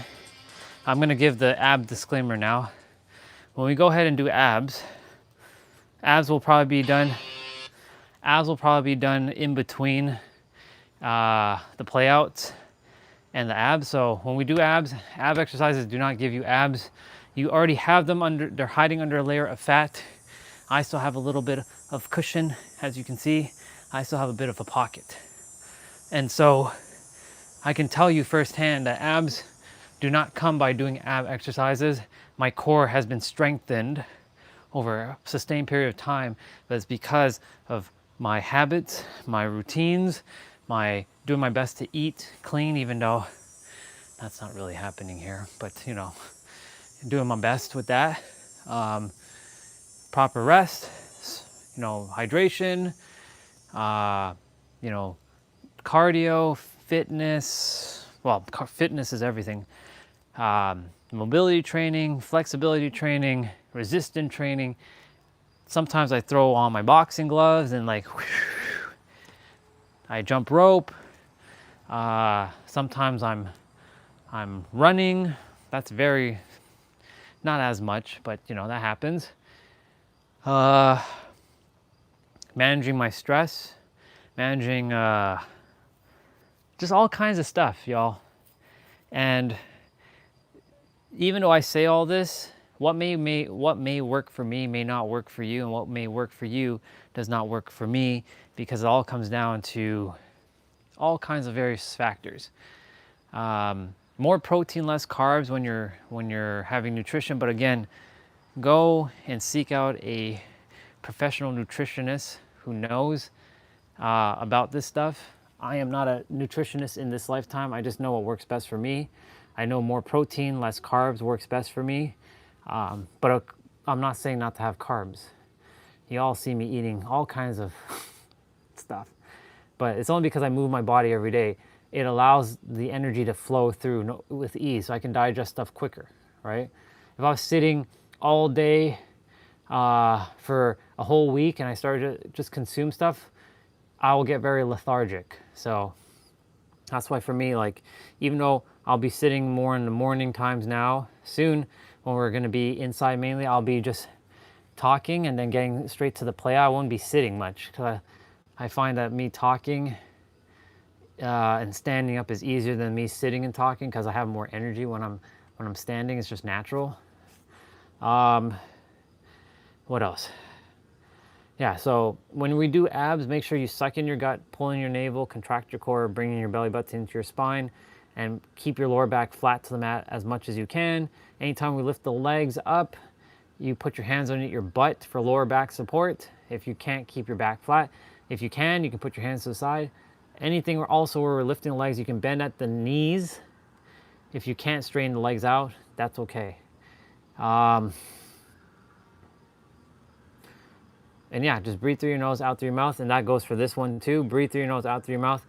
It's you with yourself, or you versus you, whatever paradigm you want to use. By all means, use what works at this point. I'm not here to tell you which one works or doesn't work. If you think you versus you works best for you, use it. If you with yourself works for you, amazing, use it. Other than that, drink water in between if you can. I'm gonna kind of drink water in between. Probably not though. I'm gonna drink some before we start and then get rolling. And other than that, let's do this thing. Ready, set, hut. Let's go.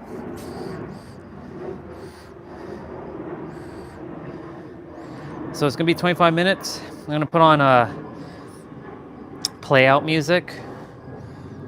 Maybe Dragon Ball music. Dragon Ball Z. Dragon Ball Z. Dragon Ball Z. Dragon Ball Z.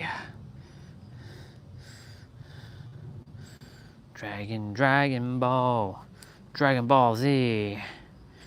Dragon Ball. Yeah, we're gonna definitely listen to Dragon Ball music again. Something about Dragon Ball music. All right, Dan. Let's get this, bro. So you're starting with shoulder. So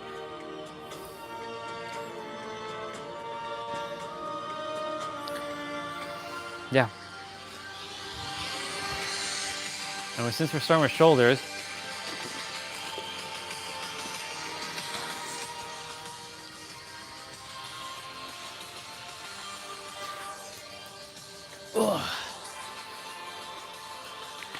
We're doing lateral raises.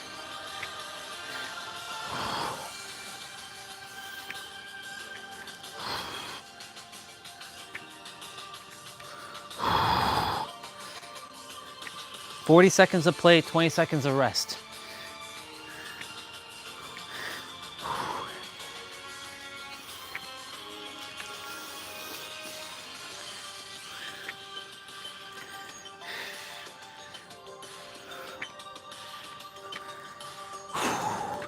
Good job.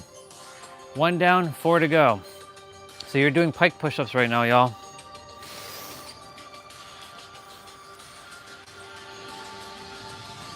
So we're doing upright rows next. You can do one at a time or both. Totally up to you here.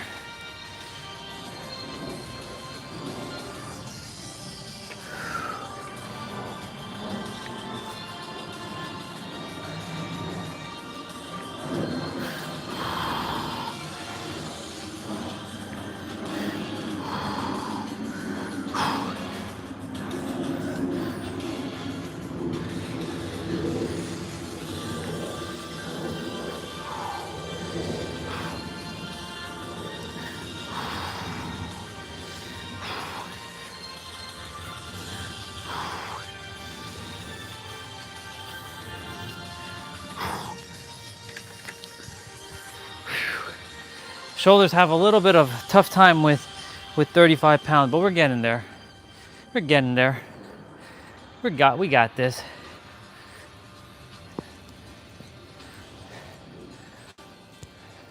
Okay, we got Arnold press. So your palms are facing you, and then it's gonna twist up. You're gonna be facing this way.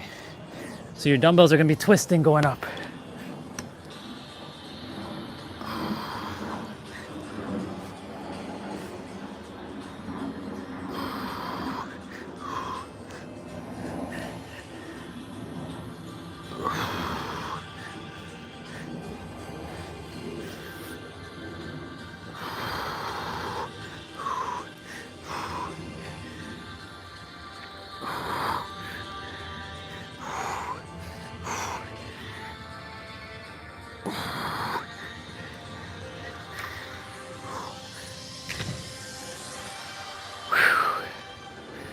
Okay.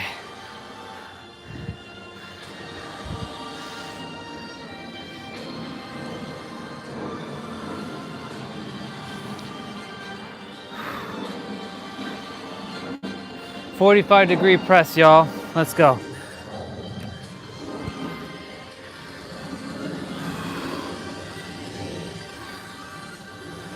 And guess what? For a finisher, we got push-ups to do. When the finisher comes, you got 4 types of push-ups, 10 seconds each for 40 seconds. No rest in between except for when you're switching.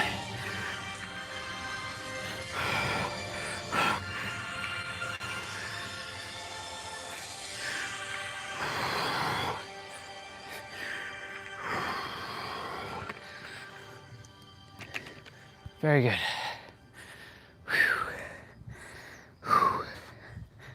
Very good. We got shoulder shrugs next. Don't underestimate shoulder shrugs. It may look like the simplest one of them all, but sometimes the simplest ones are the most underrated ones. So, and the most deceiving of them all. So you're just lifting your shoulders up.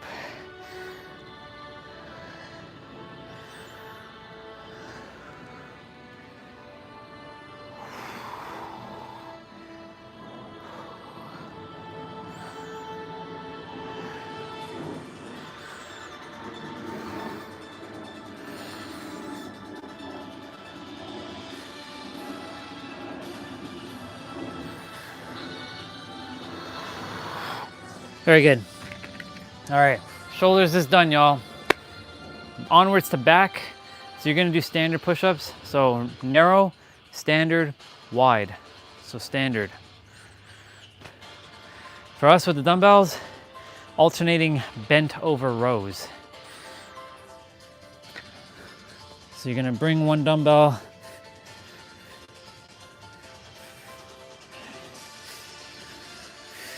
like this. You're just bringing it up towards like your midsection here. So this is targeting your shoulder blades and your mid back.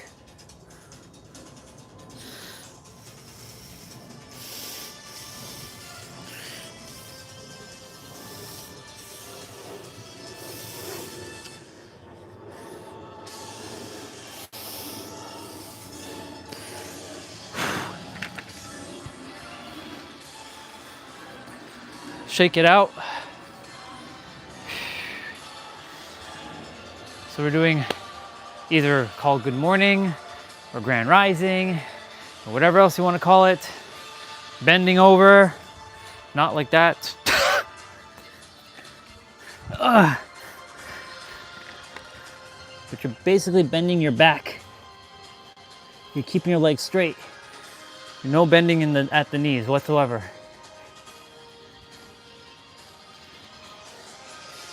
And due to a lot of my mobility training, I'm going further than I was before.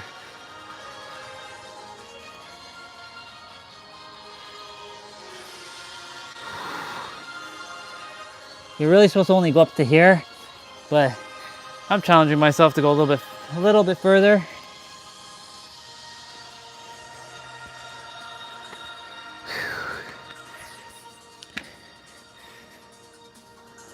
So we're doing bent over wide rows. So instead of it like this, you're gonna be pulling it like this. So it's like this, it's like this. You'll see. You're gonna hold the dumbbell like this and pull up. So it's going towards your neck this time.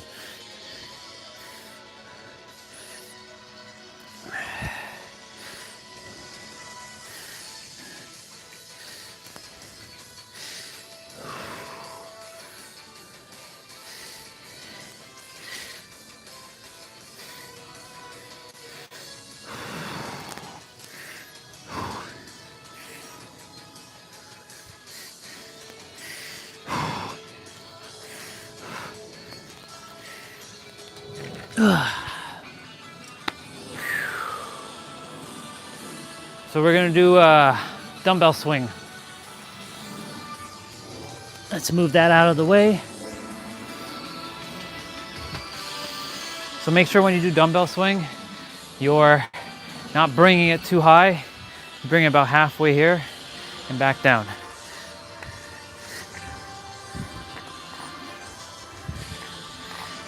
Just like this.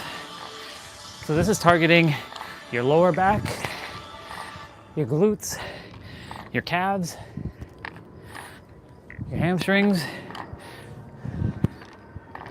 your thighs, your core.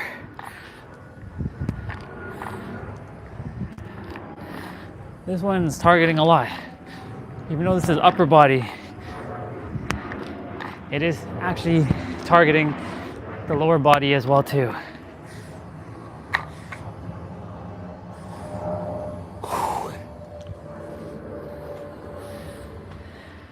Okay, so the next exercise, supinated rows, alternating.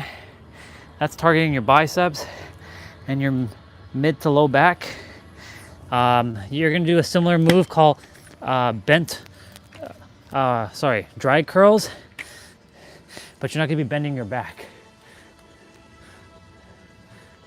You're gonna keep your back upright when we do that one. And you're gonna drag both of them upwards together.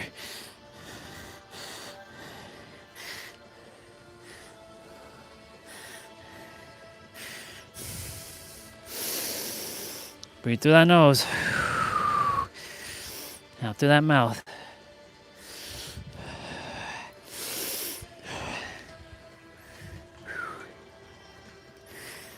Yeah. Okay, we're actually moving on to chest now. So 45-degree chest press. So you're gonna hold the dumbbell by the handle with your hands like this, and you're gonna go like this. So it's kind of like a diamond push-up. So you can do diamonds here if you like.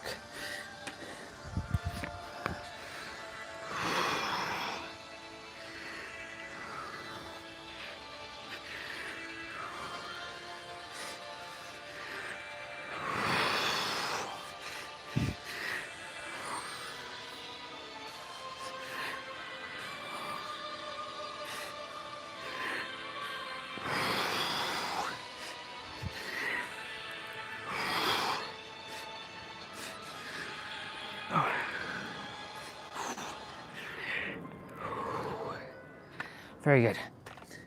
Okay, so when you're doing chest, you can alternate between wide and diamond.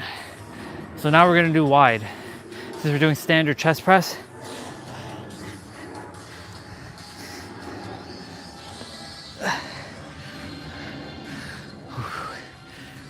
Okay, let's go.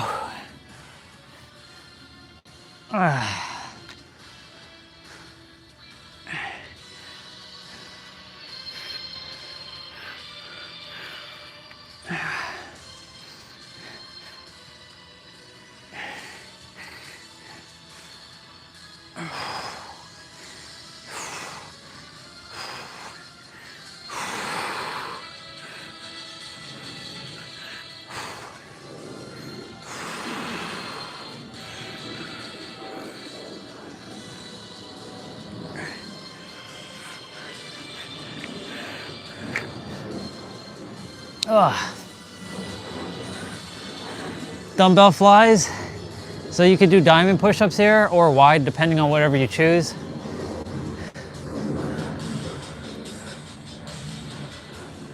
The last exercise in this one is going to be wide push-ups. So just letting you all know in terms of the chest section. So I would do wide push-ups here and then diamond for the next one.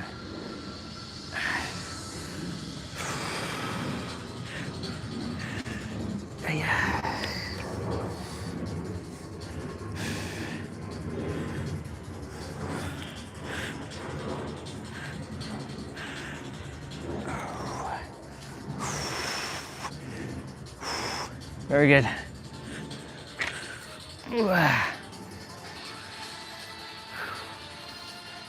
Okay, so diamond press, so definitely diamond push-ups here.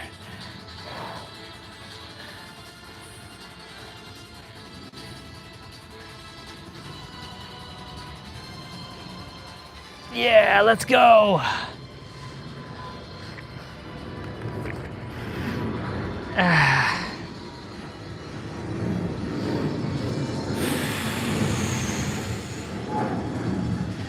Oh.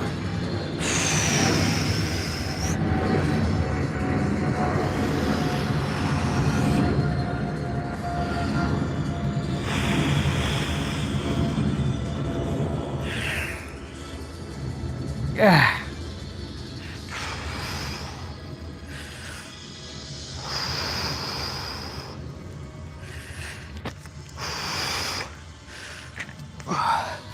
Okay, now we're doing wide push-ups. So with us, with the dumbbell, we're gonna be doing it with the dumbbell. You don't have to do it with the dumbbell, but I'm doing it with the dumbbell. A little bit better range of motion with the dumbbell.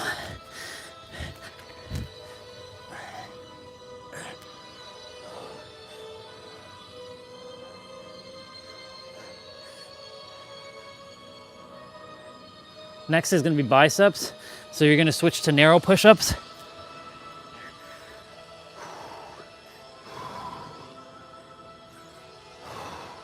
By the way, if you have a chair, a table, a bed, a sofa, a coffee table nearby, something, the stairs, you're going to be, it's going to be recommended to be near it soon. Unless you have your dumbbells, because you're going to be doing dips for the first exercise for triceps. So that's going to come up for the sixth exercise coming up shortly. Remember I mentioned the drag curls?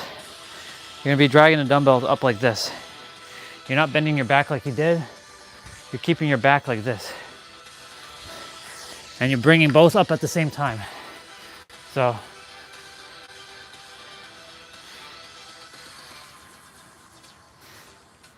you're doing narrow push-ups, just so we're clear.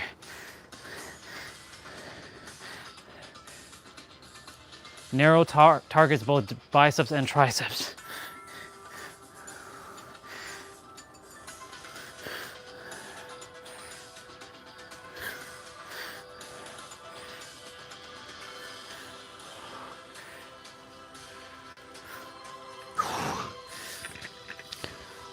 Still getting acclimated to 35.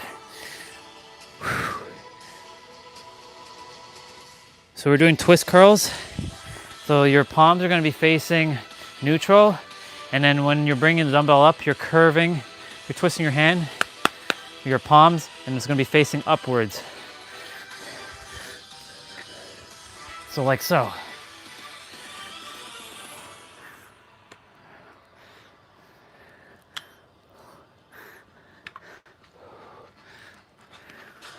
Now my dumbbell's a little bit wider, so I gotta kind of slightly move my elbow to clear the dumbbells. But if you have smaller dumbbells, like not as wide, your elbows are staying locked in place.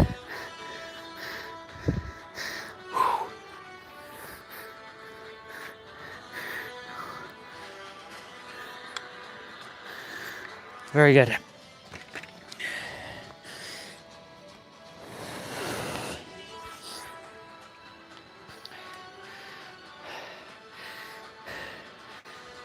Dumbbell curl, one dumbbell.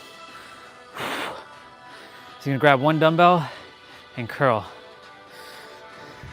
Because I added these extra plates, it's a little bit more challenging to grip the dumbbell now.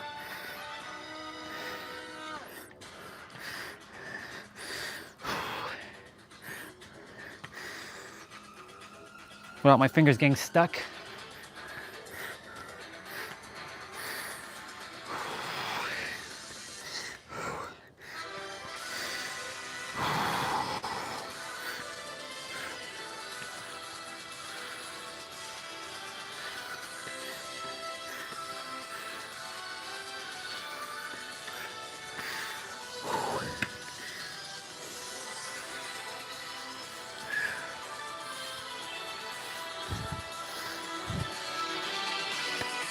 Cross body curl is next.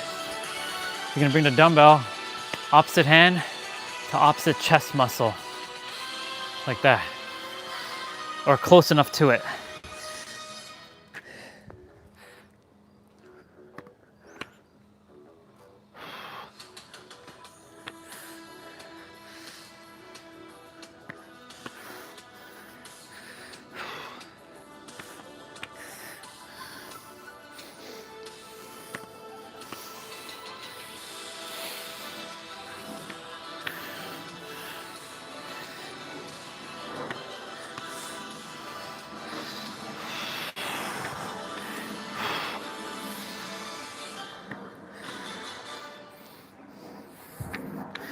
Very good.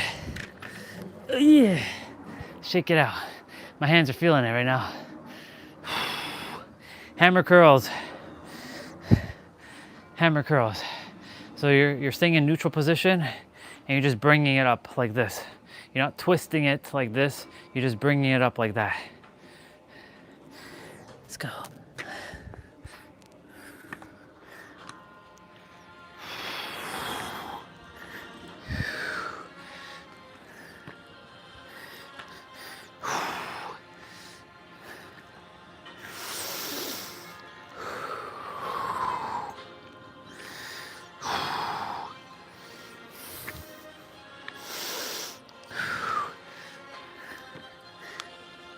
All right, the next exercise is dips. So be by that chair or table or whatever you have.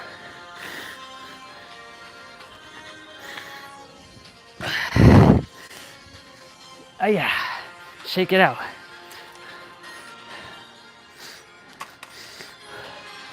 I have my dip bar, my walker here.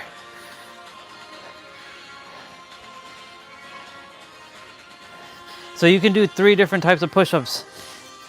Here, you have your narrow push-ups, your diamond push-ups, and your standard push-ups. And you can do pike. Hell, you can just do all 5 if you want.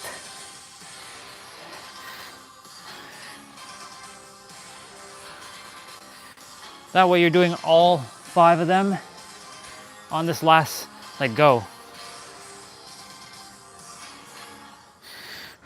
So do whatever feels called here.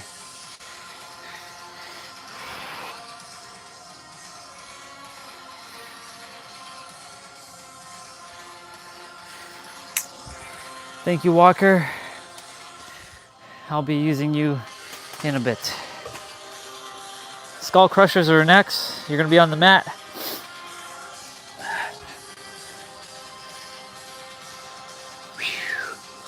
Oh my God.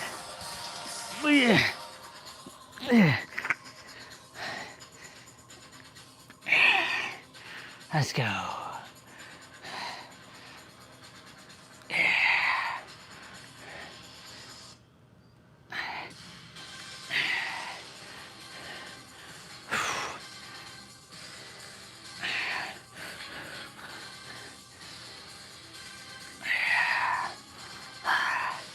The last of the tricep exercises is going to be overhead extension. And then of course we have our push-up finisher. 40 seconds, 10 push-up, or 10 seconds each for each type of push-up.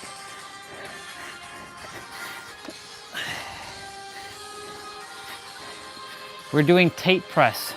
So it's like a chest press, but you're gonna curve the dumbbells inwards like that.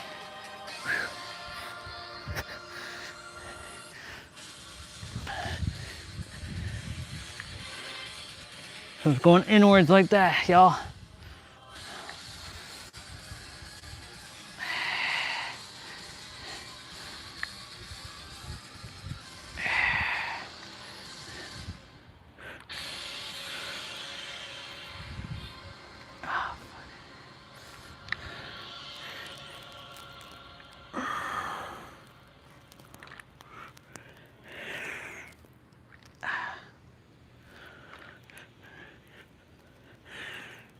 Ooh.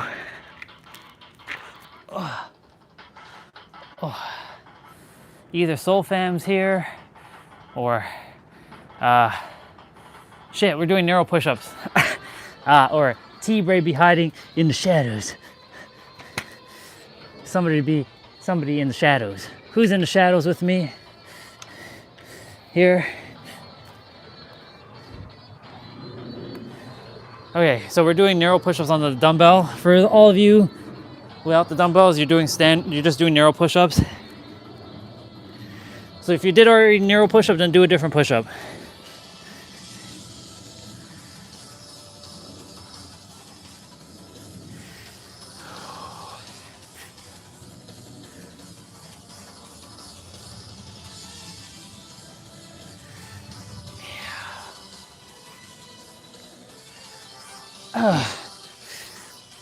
There. One more. Overhead extensions. You can be on your knees, as Nero was saying. Oh, did he? Oh, he is here. I knew it. See, call his name and he appears. What's up, bro? Joe Hendry. You're like Joe Hendry. Call your name and he appears. Oh yeah. You feeling better, bro? Holy shit. Arms are like done right now.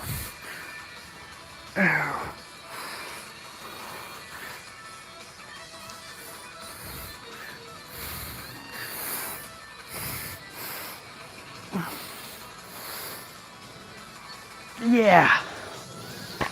All right, push-up finisher.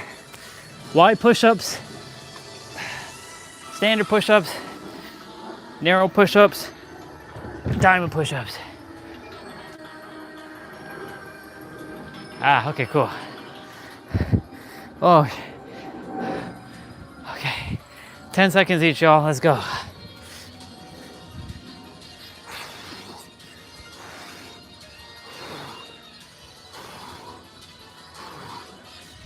Switch.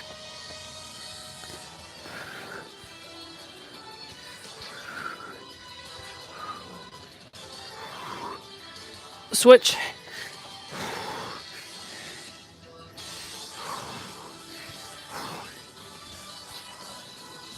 Ooh. Switch.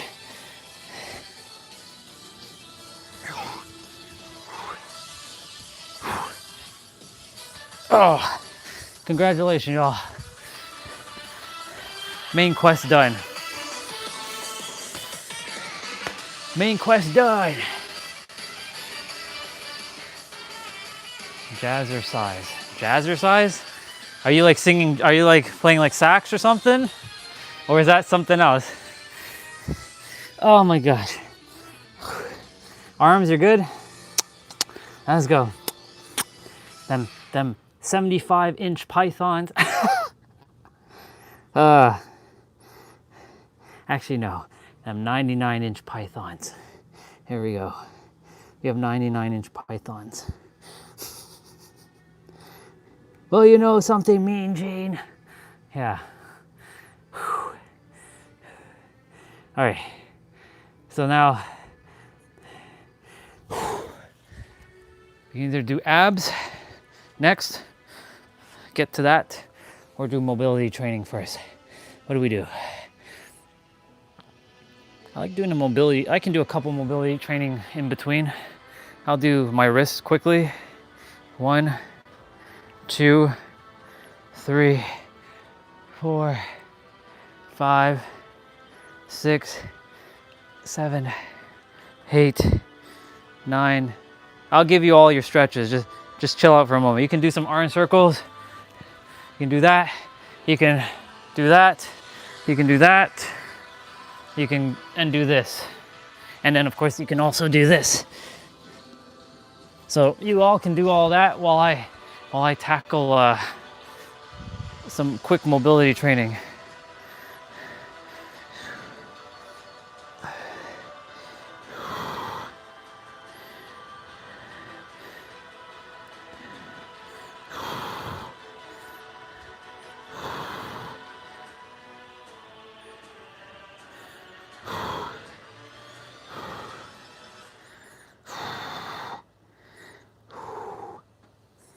Keeping the elbows as straight as possible.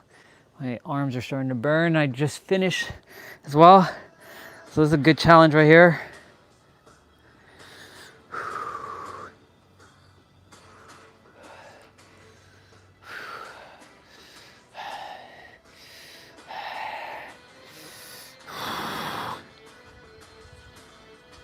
And of course with the wrist, like strap around the wrist, it's creating resistance as well too. So this is good.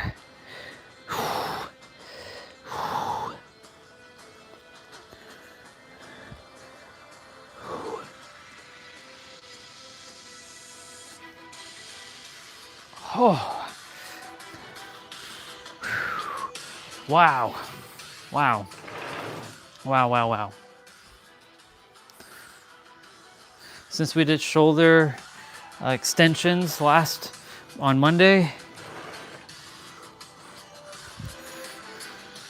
you know what's next.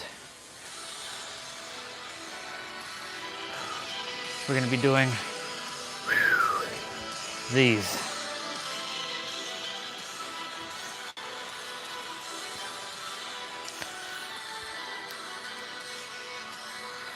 Actually, I should hold on to it.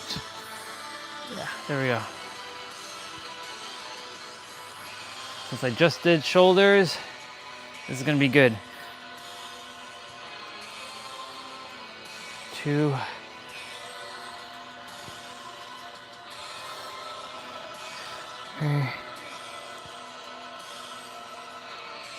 Well, hello there, sister. Good to see you. Welcome back to the stream. Just I finished my main exercise, so I'm just doing my mobility training quickly, and then I'm gonna do my abs, and then, yeah. How's the manifesting life going, sister? How's the frequency happening? All great? Oh, shit. Oh my God. Shoulders are getting it right now.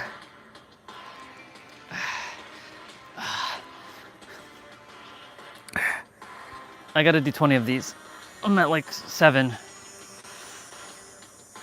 Every time I go back and forward, that's just 1. That's 8.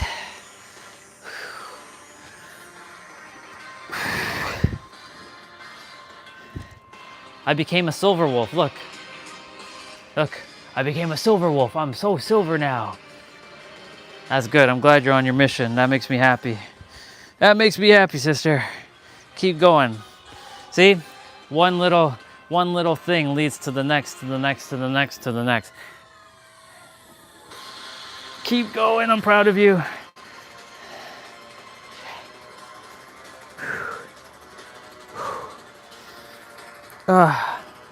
I, like yourself, am on my own mission right now of the now. You know, those drawings that I shared. Reminding myself of that. Caught some like beliefs earlier from my 3rd dimensional thinking mind. And I have to I don't identify with it, of course. I separated myself from my mind, or from the mind. And I was like, had to handle some business, but I dealt with it this morning and it was good. This is the time of refinement for me. So this is known as the sowing season. So I'm sowing my seeds right now, and I'll reap it at some point when I'm supposed to reap the seeds.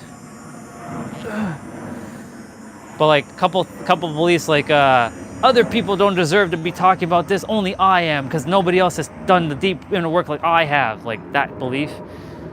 First of all, we're all one. Calm down. That was my 3rd dimensional mind getting in the way. Then the next one was well, they're already doing, what's the point of me even doing? There's no point in me doing this. I should just go back home. Stop that. You have your own way of explaining things. They will explain it their way. I will explain it my way. So there's that. What else was the other one? Those are the main ones. Those were the main ones. Oh, right, that I was put here to suffer. That was a big one. I was put here to suffer because of some past things I've done as a pharaoh and other things. Stop that. You didn't come here to suffer. You came here to thrive. Relax. Calm down. You see? Now I'm not even getting frustrated with it. I'm just looking at it. I'm just okay. I'm just letting Orion just tell Andre to just chill out, relax, be in the now. That's all you gotta do, be in the now. Be in the now. Yeah, well, we now know why you're here.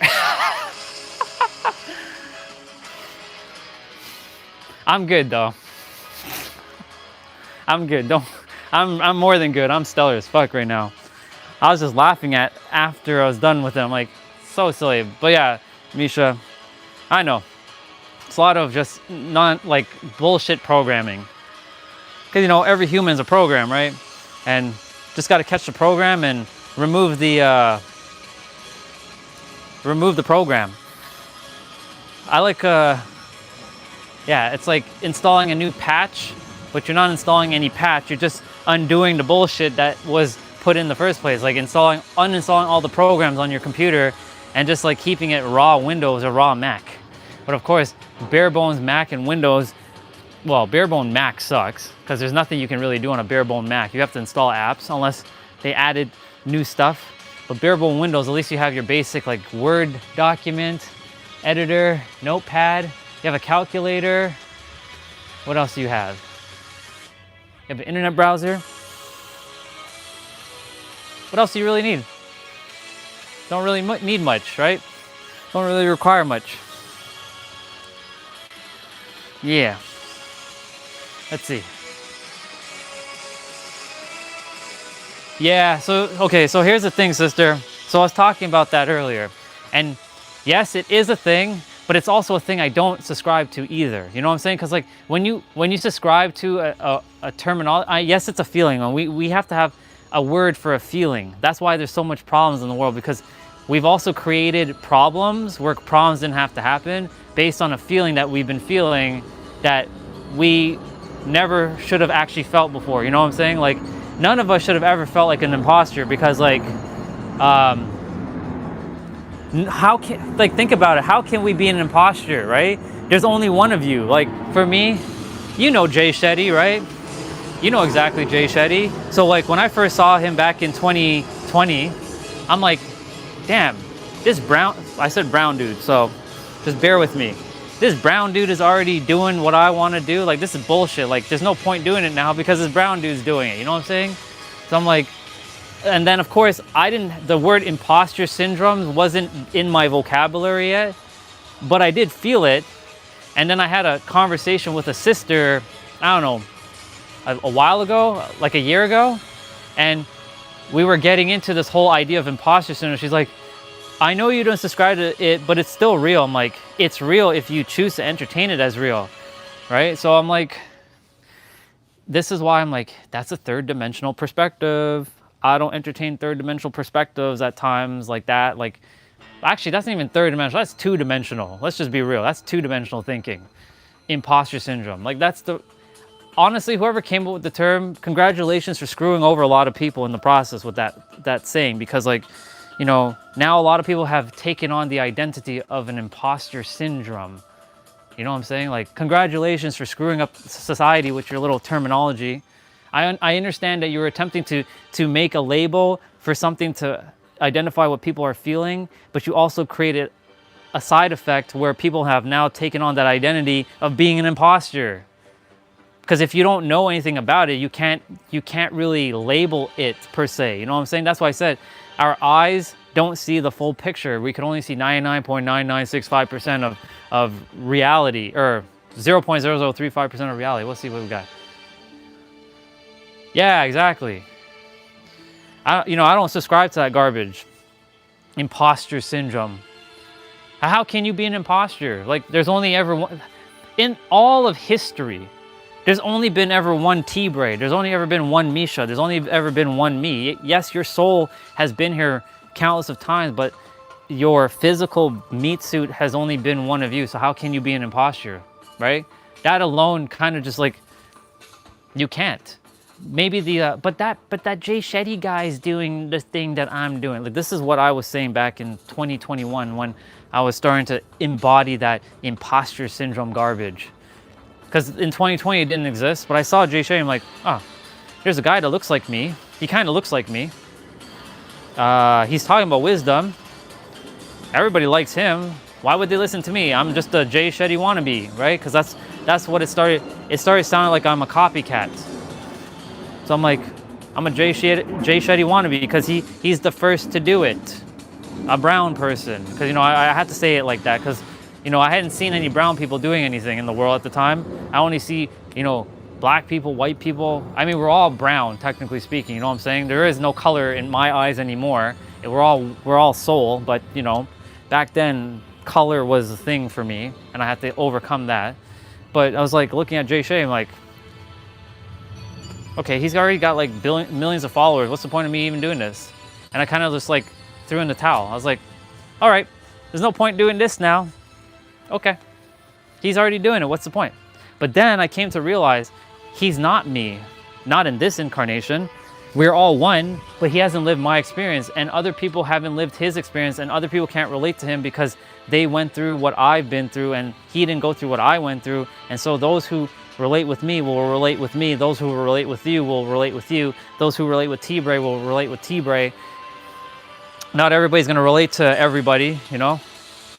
So like, that's why when I was saying earlier, like, all these other people don't deserve to be talking about this stuff on YouTube. Only I am. I'm the one, because they're all saying all kinds of weak ass words and saying try and this and blah, blah, blah, blah, blah. And they're not hammering it home. They're giving you all the fluff.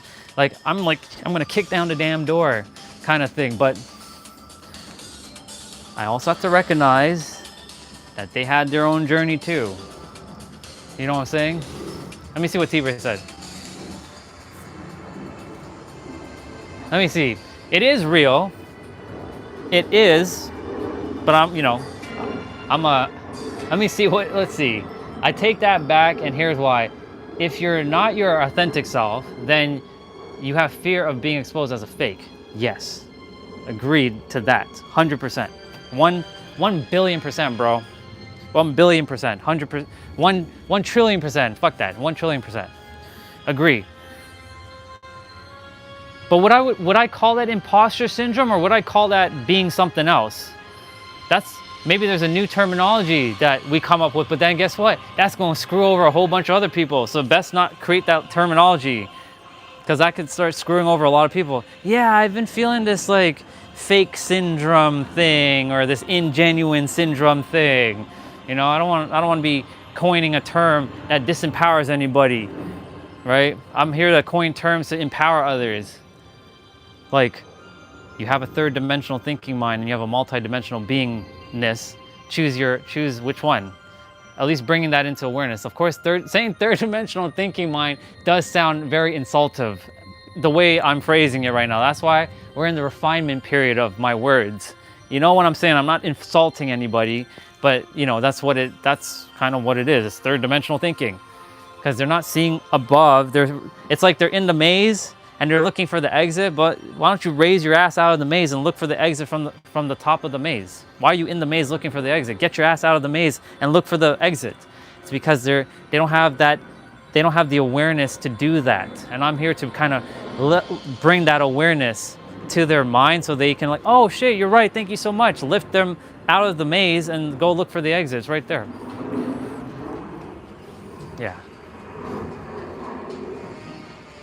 Yeah. See?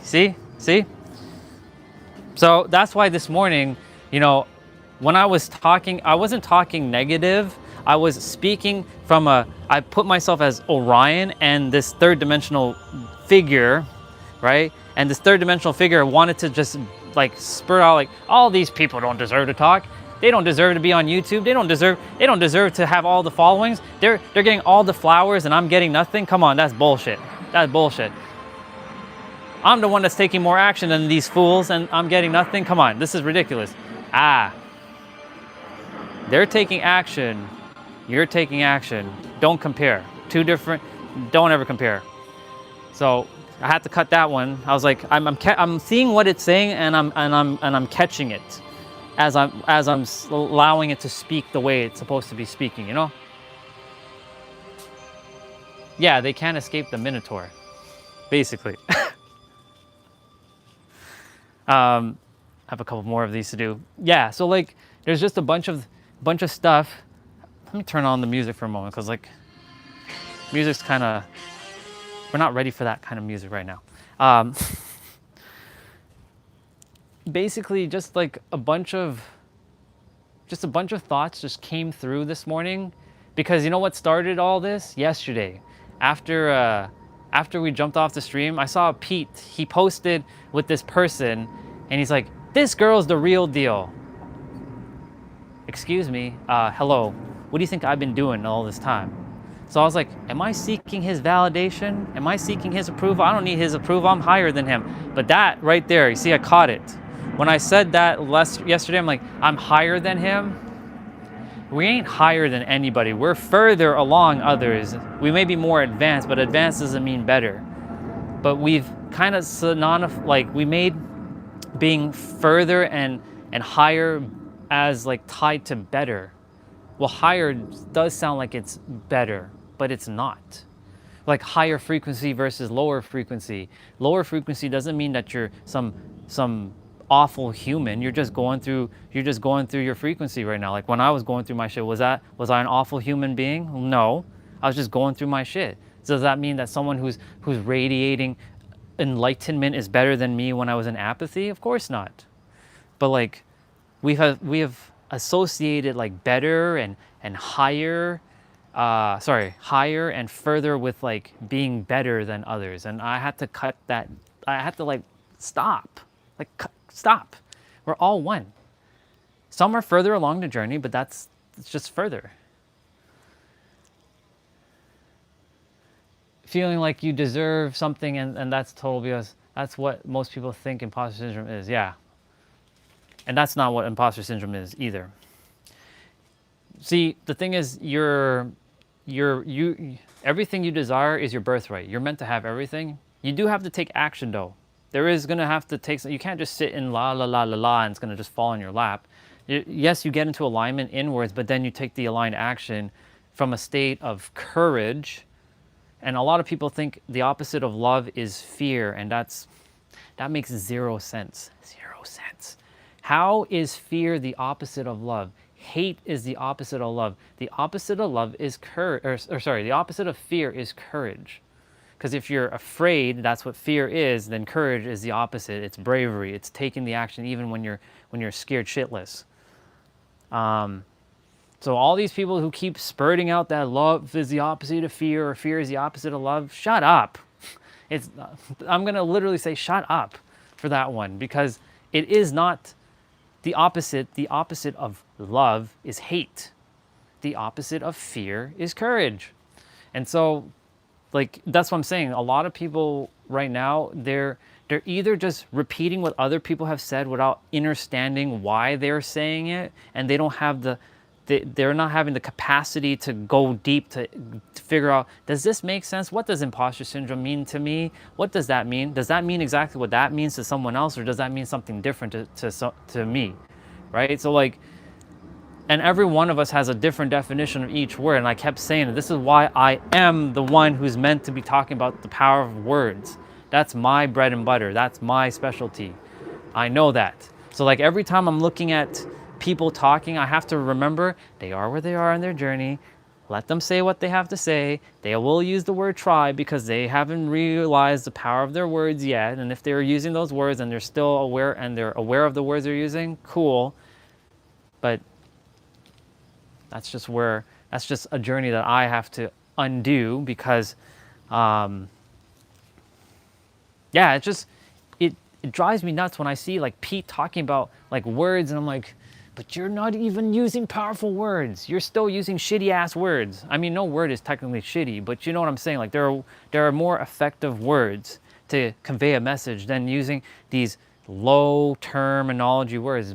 But I also have to recognize that some people are not ready to hear those higher words, and it kind of like, it might confuse them to understand what the hell you're attempting to say. So you have to baby it down for them, or water it down for them to hear the words like want, to need, and try, and blah, blah, blah, and all that other stuff. But at the same time, like, am I attracting those people, or am I attracting people at a further path, a further along journey of their path? For me, I'm here to help people to blast beyond their just normal vocabulary, if they're ready for it. And I know they are. Yeah. And it's also marketing too, I know. Which, to that. This is what I think about marketing. But I know it's a marketing thing too. Like what's the current buzz phrase? Oh yes, narcissism. That's right. The good old narcissism. That person's narcissist, that person's narcissist, that person's narcissist. Oh, that person there's a narcissist too. Oh yeah, and that one over there, definitely narcissist. Oh yeah, that one over there is narcissist. And anytime you use the word narcissist, everybody in their droves will start coming to that person. Narcissism. First of all, nobody's born a narcissist. Most people think that's, like even Pete's saying that some people are born narcissists. Look, bro, I'm gonna call you out on your bullshit. Ain't nobody born a narcissist. That shit is taught to you. If you're so high and pure and you have the highest teachings, then you should know that every soul is pure. The only reason why they don't look pure is because they go through their bullshit of growing up. They may be lacking this thing because they are unaware of it, but they have it inside. Once upon a time, I would have been called a narcissist too. I was called a narcissist by the feminist. She's like, you're a narcissist. I'm like, I had no idea what that word meant, to be honest. I was completely like, what the fuck does that mean? Narcissist. We were, what was it? It was a Zoom call. No, it was a Skype call. Does Zoom exist in 2021? Yeah, it existed in 2021. Yeah, it was a Zoom call. And I didn't ask her any questions. She asked me questions, and I didn't really care to really ask her any questions, because I was like, I wasn't a person to ask questions. And she's like, you know, you're like a narcissist. What? I was just excited I got to finally speak to someone after like a whole friggin' year. So I had so much wisdom to share. So excuse me for being excited to talk about all kinds of things that I came aware of, and being excited to talk about like personal development. Like I hadn't talked to anybody for a whole friggin' year. Think about that. Remember I tossed my phone in the drawer for like 9 months, and then for a month I was 23 days I was in the hospital, and then for the rest of that time I didn't use the phone much. I only told people that, hey, just so you know, I almost died. Just told them, like, you know, just live your life, just be happy, like whatever's going on, just be happy. I was telling people just to be happy back then. Like I know like there was a lot of people who were negative in my life back then when I kind of like separated, but I was telling them like just be happy, because like you don't know when your time is up. Like I almost got taken out, so I was sharing with them. But other than that, I didn't get to like talk to anybody, because I was still too like focused on like personal development. And finally when I you know saw her on the dating site and I saw that she did personal development, I was like, holy shit, let's go. There's someone who's on the same page as me finally. And we chatted and I was so excited. All to be told, you're a narcissist? Do I look like a narcissist to you? Well, if any of you say I'm a narcissist, I'm gonna slap you. I know T-Bray would be like, yeah, bro, you're a narcissist. Love you, dude. But you know what I'm saying? Like, it's everybody and their mother is just like, it's the buzzwords. What's the new buzzword besides narcissism? What else is a buzzword right now in the spiritual and personal? Oh yes, the word trauma. Yes, I went through this traumatic experience. Trauma. Lots of trauma. Yeah. Lots of trauma. Oh, don't forget the inner child one. Like that one's starting to, like, I'm all for the inner child one. Believe me, I'm for that one. But like, trauma. Lots of traumas. Lots and lots of traumas. Lots and lots of traumas. You know, Danny Morrell with the healing and all that stuff, and like you gotta feel it to heal it. Yeah, I know you gotta feel it to heal it, but if you know who you are as the creator, you don't have to feel shit. You just, well, you do, but you literally snap your finger and you're done. You know what I'm saying? Like you don't have to go through all that, but the problem is too many people are fixated with their past. And don't even get me started with the spirituality stuff, with the astrology. I'm Aries, so I'm this. I'm Leo, I'm this. Oh, and Dharma? Is that, or drama, yes, drama. And drama, yes, exactly, and drama. Yes. Don't even get me started with the astrology stuff. I'm honestly, thank you, Lori, for leaving my existence with your astrology stuff, because like I don't entertain your astrology stuff. Like I'm so sorry, but like, girl, like if you're gonna rely on astrology for the rest of life, you're gonna be in for a rude awakening. Because I'm gonna tell you right now that if you're basing everything on astrology, your ass is cooked. Your ass is cooked.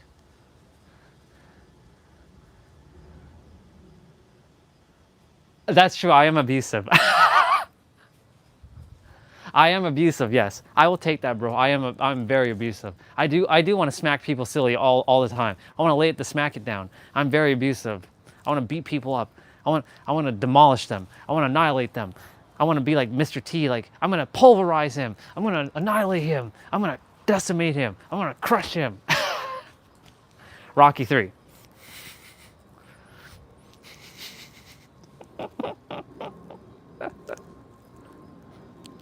But yes, I am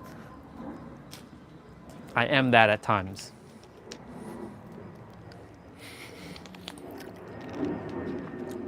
Anyways, back to astrology people, for all my astrology people out there, I know it's a tool and it's great to use, and I don't, you know, what was I gonna say?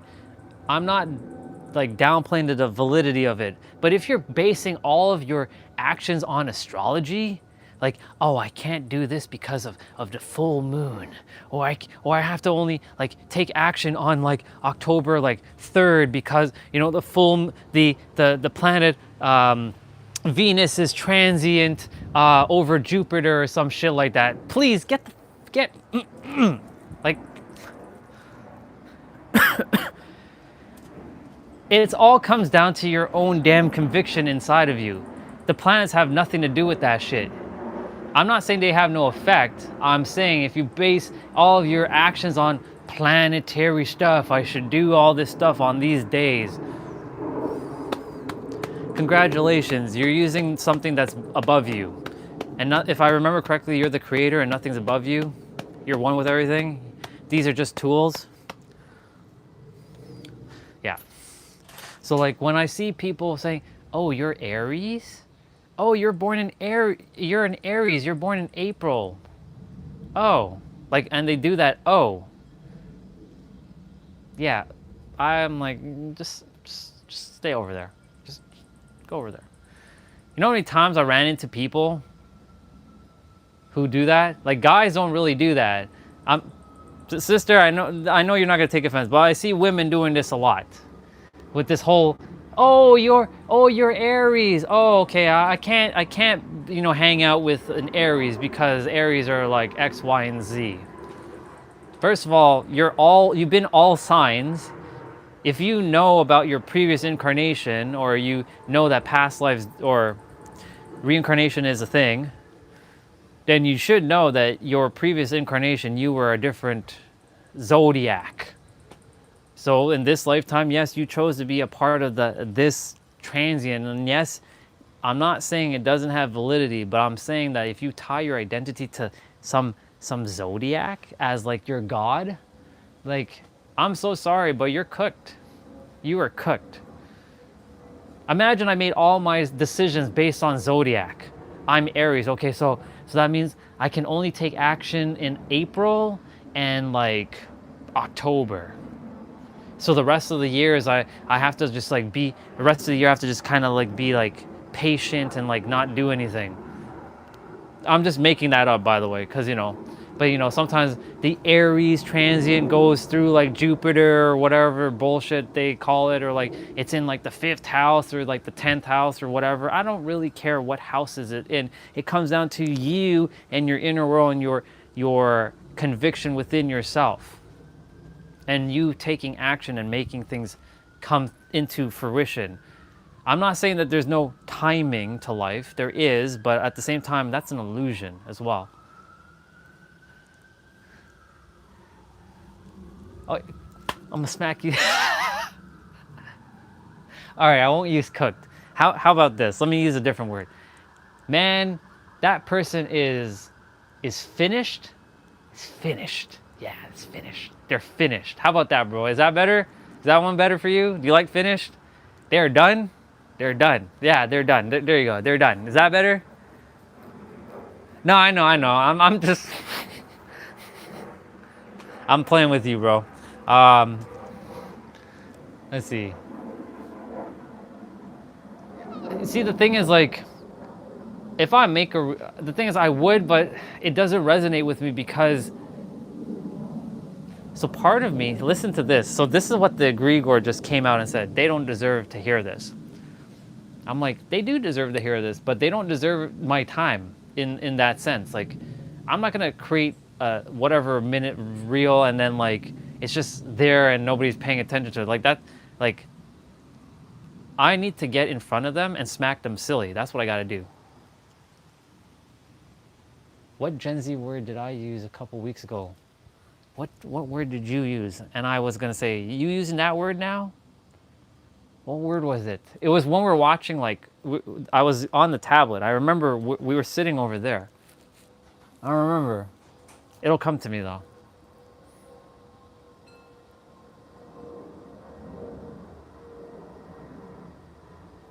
I don't remember. But I remember, and I said, I'm like, so you're using that word now, huh? Okay, the shoulders is done. I'm gonna quickly do. Yeah, but you know what I'm saying, sister? Like, it's all these like marketing. It's like And the thing is, okay, so listen carefully. It's one thing to say all this and not take action, right? But I'm taking action every fucking day, so I have the right to say this. But if I wasn't taking action, that's a different story. You know what I'm saying? Like, if I was just like, la la la la la, talking all kinds of BS about other people, and I'm sitting and twiddling my thumbs and doing nothing, then I'm the one that's the bad guy here. I'm the one that's like, yeah, you're the one opening your mouth, but you're not doing anything about it. I'm the one that's actually doing a lot more than a lot of these other fools on the internet, so I have the right to talk. I can say that. Ain't nobody, and I mean it, nobody work as this hard as this guy. And I am everything. And I've done everything. Because I know everything. Third dimensional thinking mind kicking in right now. Yeah. Anyways, it's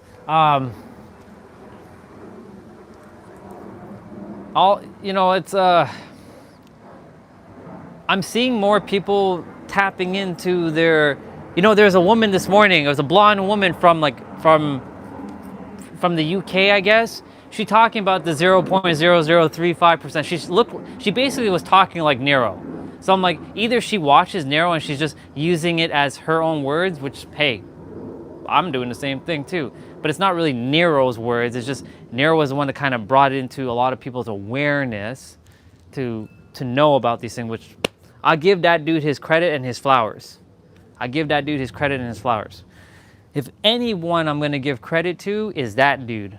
I'll give him his credit and his flowers and his, even though he doesn't require all that shit, he doesn't give a fuck about any of that stuff anyways, but I still give it to him.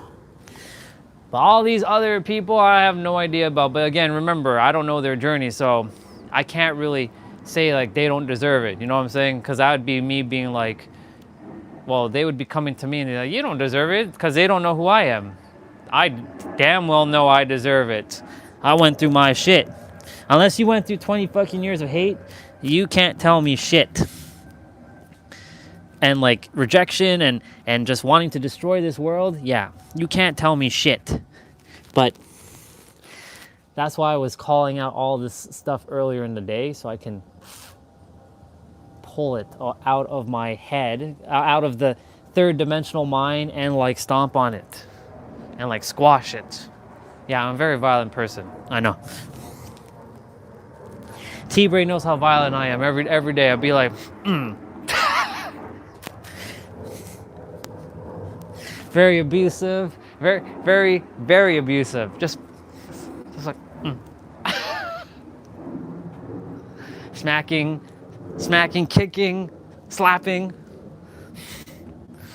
Smacking and slapping is pretty much the same thing. Yes? Yeah. Smack you silly, slap you silly.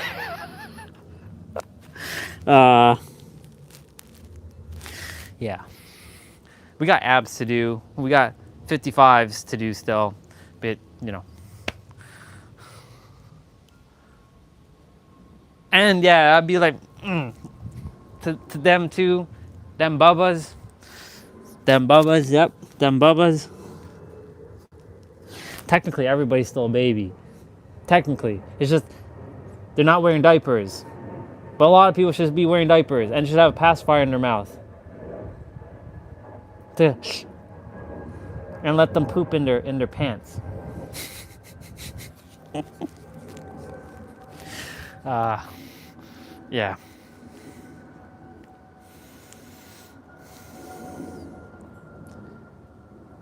Yeah. Couple more of these. So I have spine to do. I did shoulders and wrist already. And then I got hips to do.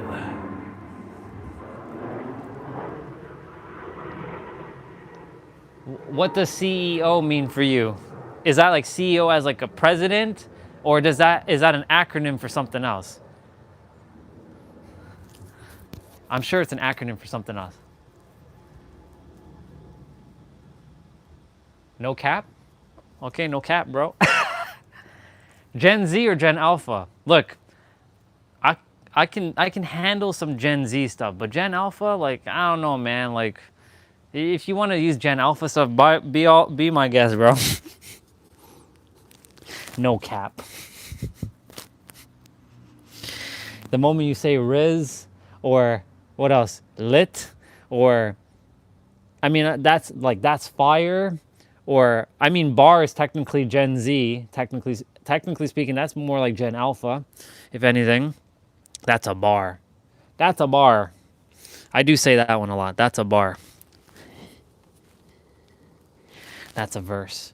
That one kind of got stuck with me because I'm like, you know what? That is a bar. But I wonder where that came from. What is a bar? Is it because like you're pressing one of them bars on the keyboard? Is that how that works? Is that because one of them notes? That's a note. Make note of that. That's a verse. Make note of that. I don't know. I don't know if Misha's still there, but sister, yeah, you know, back to you for a moment. Marketing.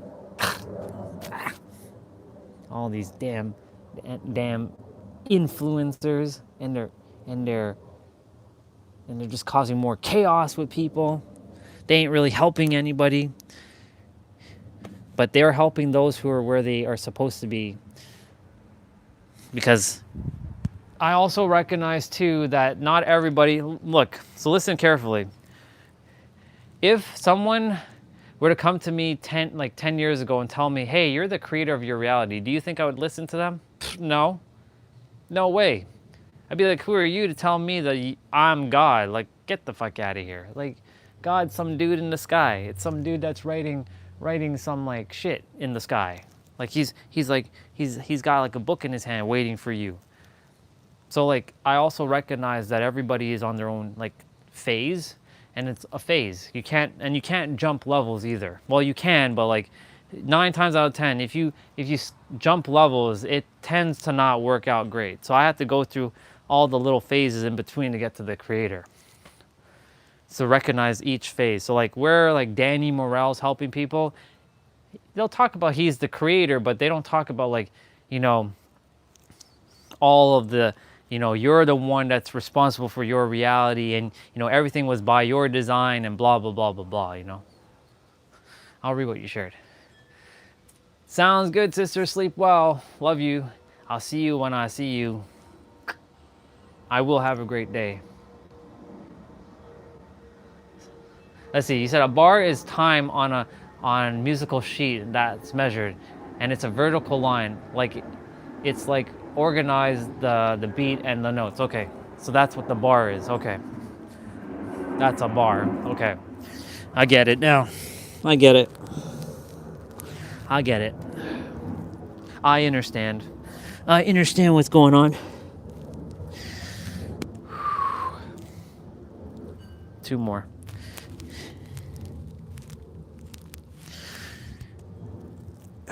One more. And I'm gonna hold.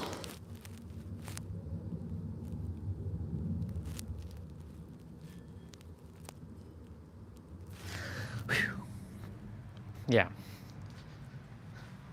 Let's see. Oh yeah, and bet. Yeah, bet. What else do they use? What else kind of words do they use? Oh, if you know, you know. IYKYK. If you know, you know. If you know, you know. If you know, you know. Bro, when I saw IYKYK, I'm like, what is this? The hell is this? Who's coming up with these things? IYKYK? If you know, you know. IYKYK. If you know, if you know, you know. That's fire. That's fire. That's lit. Oh, there's one that came back from back in the day, and it's being used now. That's tough. TUFF. That's tough. How dare you take our our word and bastardize and use it in your generation. Get the hell out of here. That's tough. Get out of here. They'd be taking all the good ones from back in the 90s and they'd be screwing it over by making it theirs. That's tough. T-U-F-F? Get out of here. That's tough. Yo, that's tough. Oh yeah, Delulu, that's the other one. Delulu, yep. That's another one. Yep, that one. There is a guy on TikTok last year, a Jamaican dude or an African dude, and he's like, "Are you Delulu?" Like he'd be talking like, "Are you Delulu?" Like he'd be looking at girls and be like, "Are you Delulu?" The Delulu in this one is real. Oh, is real is another one. Yeah, is real.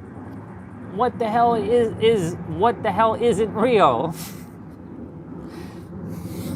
All right, let's do spine quickly. My God. Terminology.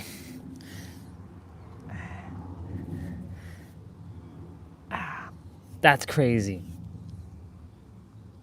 I'm seeing that. Oh, that's wild. That's wild. That's another one that I know I say that one. That's wild. That's wild. Oh, and of course, bro has been ours from the longest time. But when someone said brah, I'm like, brah? What the hell is brah? I mean, brah is actually still millennial. But when I heard brah, I'm like, what the hell is brah?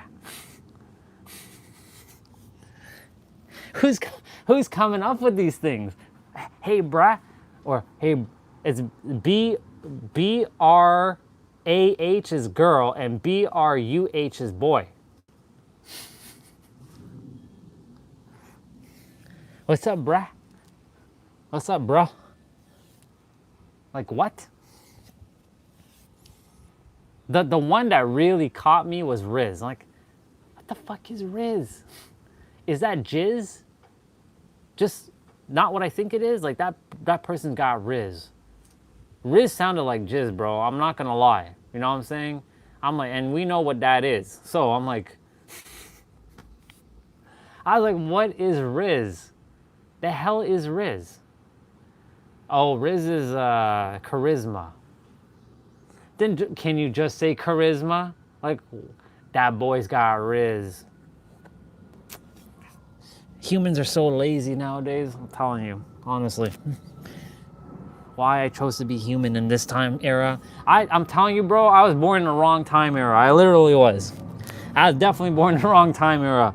I'm meant to be back in like, I don't know, like 1800s or some shit like that. I definitely was not meant to be in this time era. No way. Riz. The hell is Riz?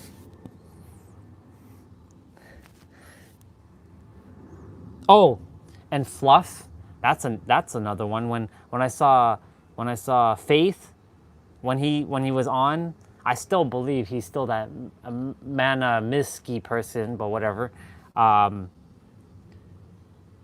When he came on and he's like Waffle and Fluff. Fluff? Like I didn't even know what the hell are you talking about, Fluff? What are you talking about, Waffle? What are you referring to? Hello? Well, what is waffle? I know what that is. It's something you eat. What does that mean in terminology of what we're talking about right now? What does that mean? Oh, it means fluff. Come on. Silliness.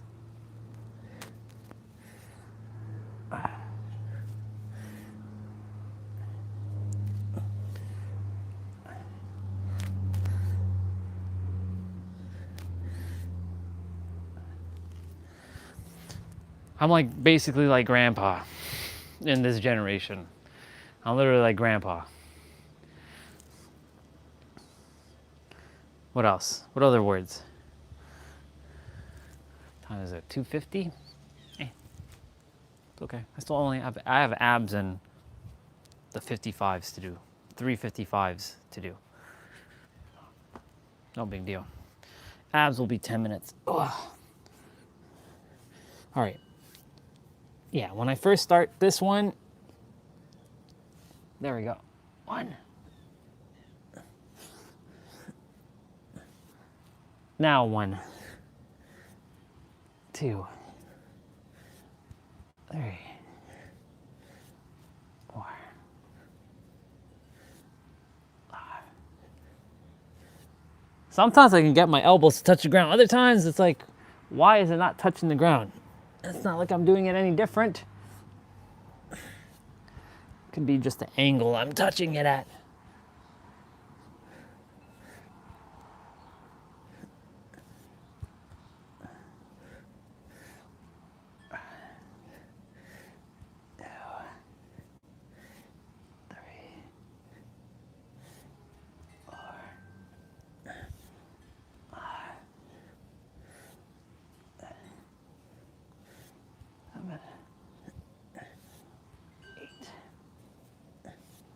Nine, 20. Spine is done. It's so airy without music. Let's put on some, I was listening to nostalgic themes, actually. I was playing it, so let me put it back on. Nostalgia version 1+2. Pokemon. You're gonna hear Batman in a bit. Bam, bam, bam. All right, we got hips to do. What are we doing for hips? Yesterday we did that. All right.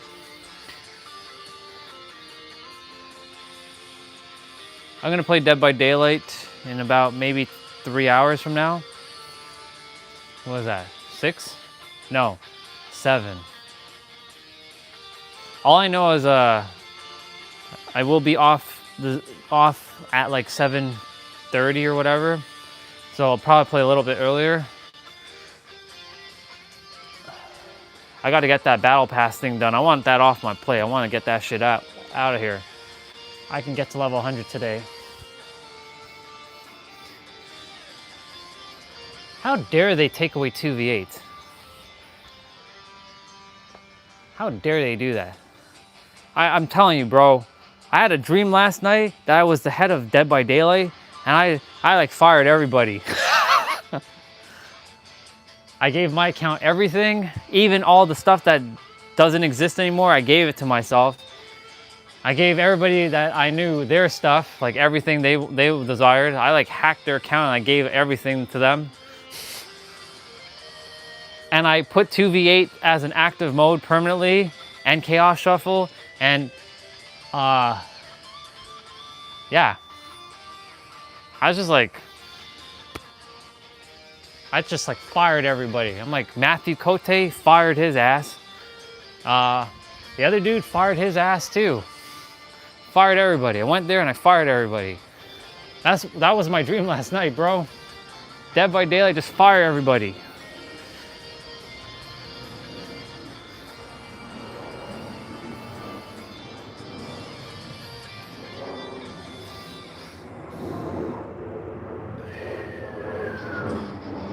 Power Rangers.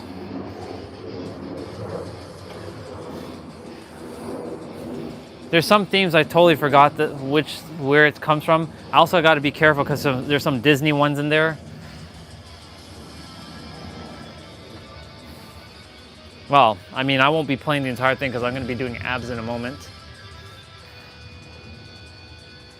Da-na-na-na-na-na. Go, go, Power Rangers. Go, go, Power Rangers. I wonder why they call them Rangers. I wonder who came up with that word, Rangers. I know there's park rangers and stuff. Is it because they range and they're rangers, like they shoot from afar or something? I wonder where that terminology came from. See, I like the etymology of words.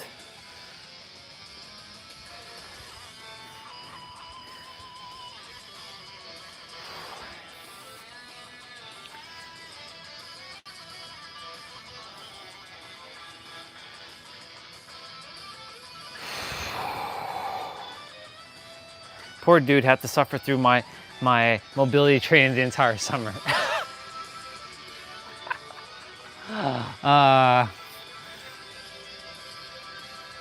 But he's the only one that has proof that I've been doing this shit though.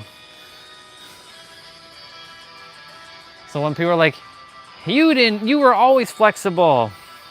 Yeah, talk to that guy. His name is T-Bray. He'll tell you all the struggles that I had during the summer of 2025. He'll tell you. He's proof right there. My live streams are proof. I'll go back and show you all the times I was struggling doing half of these things. Dragon Ball Z. I'm telling you, bro, you and your wife should just like start like watching it together and do reaction videos on YouTube. I'm sure people will be like driving to your channel in droves, bro. You both watching Dragon Ball Z and reacting.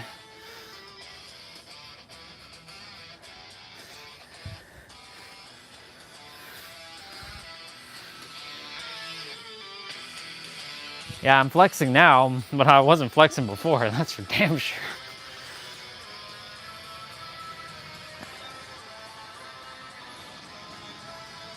Shit was difficult, especially like doing this, like getting at least where I am now was really difficult.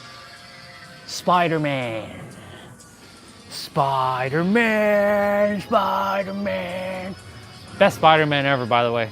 My opinion, best Spider-Man ever. Spider-Man, Spider-Man. I still have to improve, of course. I can go further because like Vanya's going even further down. She's going really down. Like she's like even more down than I am. So like I'm pushing myself to go further down, but like, you know, the bones are not moving. You know what I'm saying? Like, ain't getting there.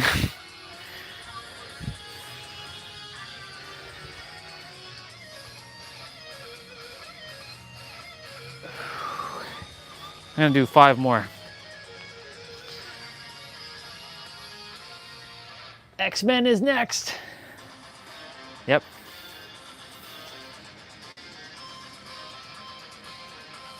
X-Men. Every 90s kids, like most 90 kids' theme right here. Wolverine. That's my dude. That's my dude.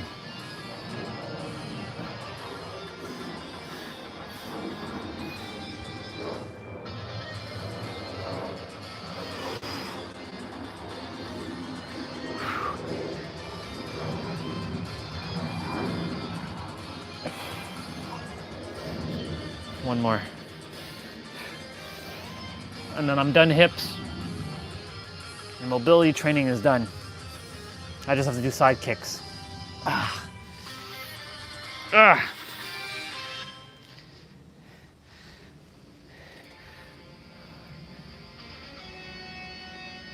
Yeah, I know. Bro, a flex is doing something good, not actually flexing. I know, bro. But I was just using it in that context, but I know what flexing means. Or maybe I don't. 1, 2, 3, 4, 5, 6, 7, 8, 9, 10. 1, 2, 3, 4, 5, 6, 7, 8, 9, 10. So that's 20, 2, 3. That's Batman, by the way. 4, 5. Best Batman ever as well. 30, I forget whose theme, what this is. I feel like this is Superman.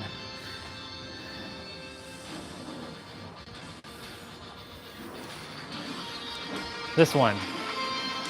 I forget whose theme is this? Or what cartoon this is.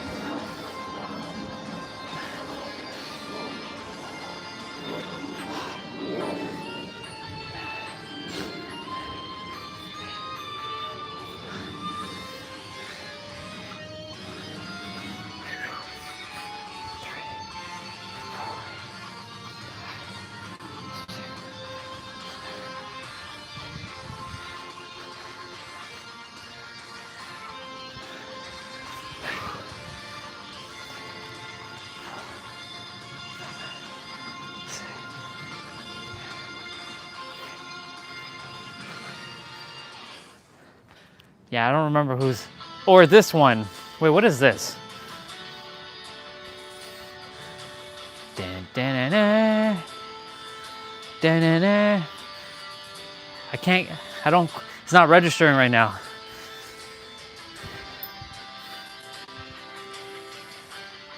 It's not Justice League. Da-na-na-na-na-na-na. I don't know. I don't know what song this is. I'm sure I do. I know I watched it. Da-na-na. Yeah, I have no idea.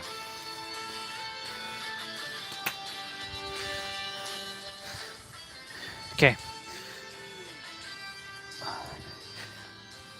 I'm gonna do, you know what now?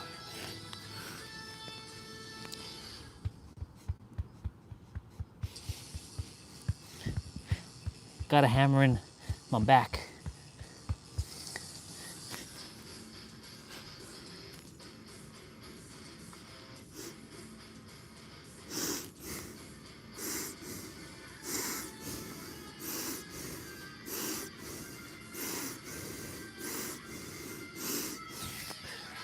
Whew.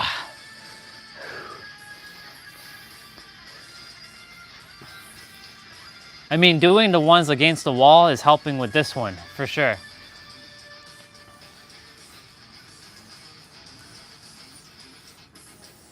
So, thank you for the suggestion of the one against the wall, because that one is helping me to be able to go deeper with this one.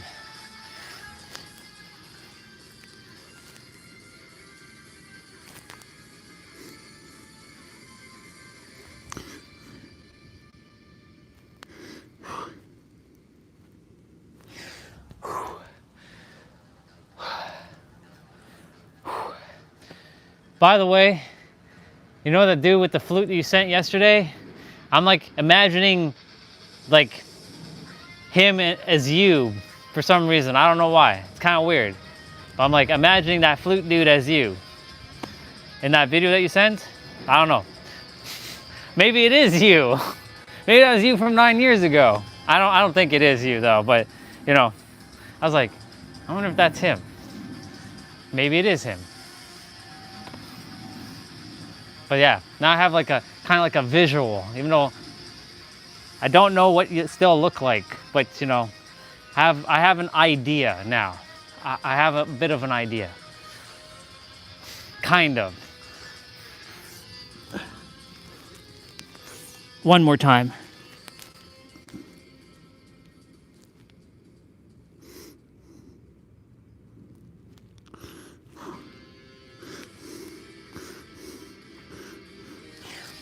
Well, this one's Ninja Turtles. Heroes in the house, yeah. Turtle power.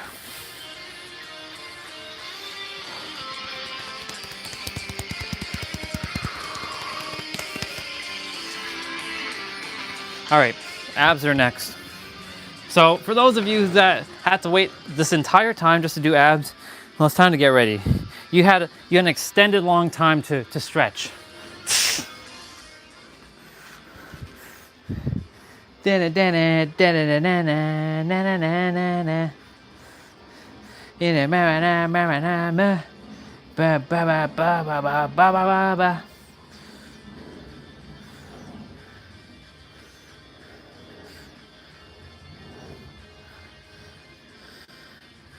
Turtle powers.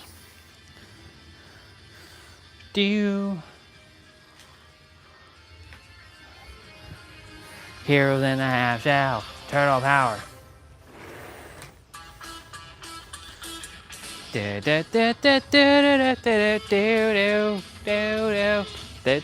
don't even remember whose this is. Get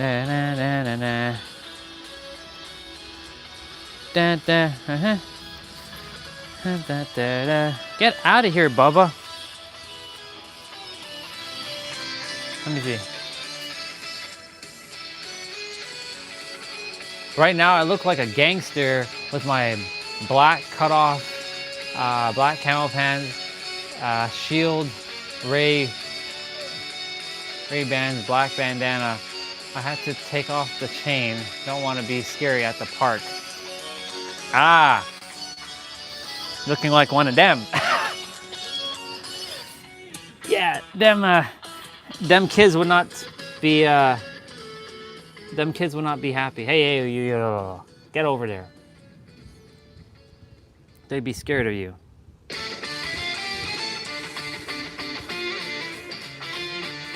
This is Fairly Odd Parents. Yeah, that's Fairly Odd Parents. That one I know.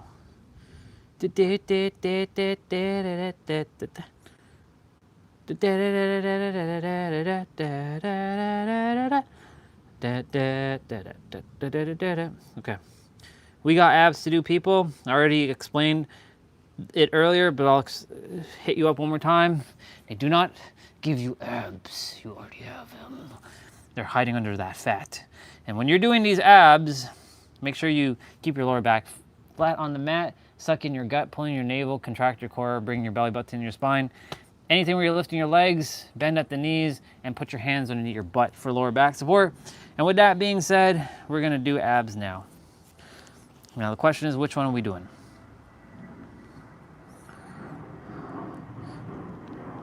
Which one do we feel like doing? This one? Sure, let's do this one. I forget, what is this one? What we got going on? We got 30 seconds of play, 10 seconds of rest. So we'll go back and put on some music.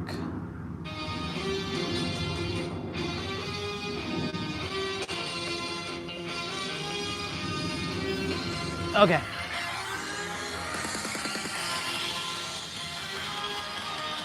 So we're starting with tabletop crunches. Ooh. Make sure your lower back is flat on the mat. And I also got to change my mic because it's going to die soon, I think. It's getting about 8 hours and 30 minutes now with this one, because this one gets heavily used more than the other one, since the other one only gets used for about, what, a couple hours before I end the stream. So it's only natural that this one takes the brunt of it. But 8 hours, that's still pretty good, considering. So we're doing tabletop pulses now.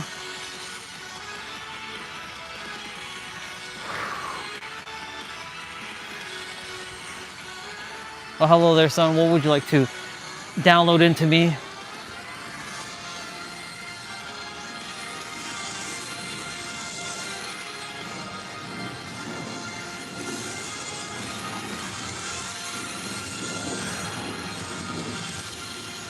I wonder when I do finally see you, if what I think of what you look like is actually what I'm gonna see, or if it's gonna be completely not what I expect. So we're doing hip lifts.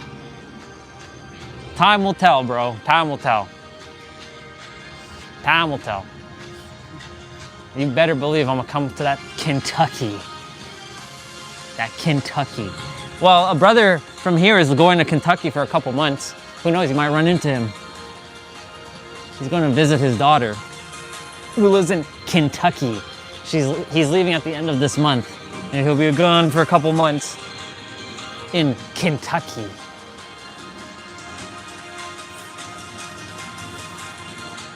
I want some fried chicken when I get over there, bro. I want some real fried chicken. Some real Kentucky fried chicken. because you know I expect they have great fried chicken over there, since you know it's the origins of fried chicken.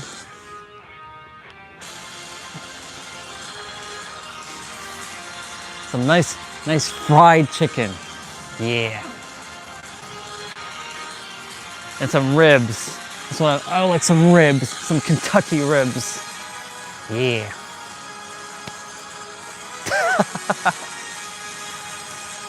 All right, we are doing alt knees to elbow. So you're bringing your right knee to your right elbow and your left knee to your left elbow. So you're actually touching your kneecap to your elbow tip.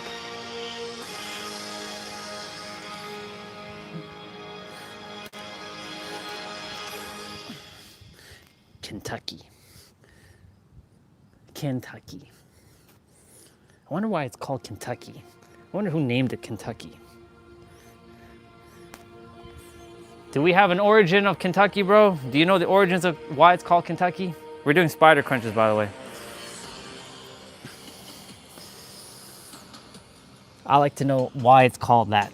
Why is it called Kentucky? I wonder who called it San Diego. And why is it called San Diego? And why is it called California? And who came up with California? And who came with New York? And Boston?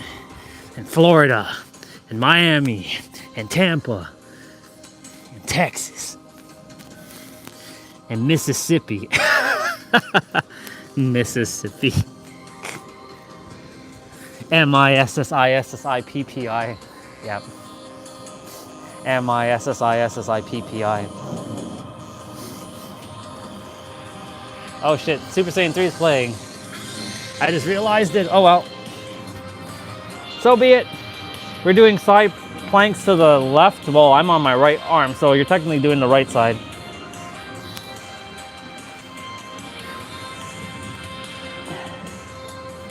I must know the origins of why of the Kentuckys.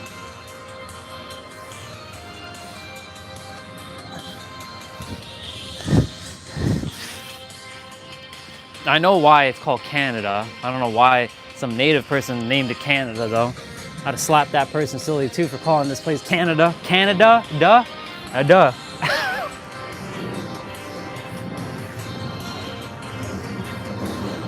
Oh man. I'm sure I was native in one of my lifetimes. I'm sure of it. I don't know which, if it was in America, Canada, or somewhere else. I don't have to like shoot them bow and arrows. I know that.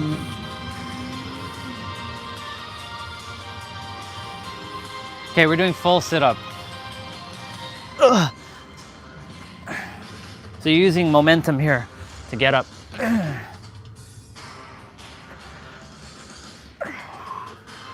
Make sure your lower back is touching the ground first before your shoulder blades do. Otherwise, you're missing the whole point of this movement.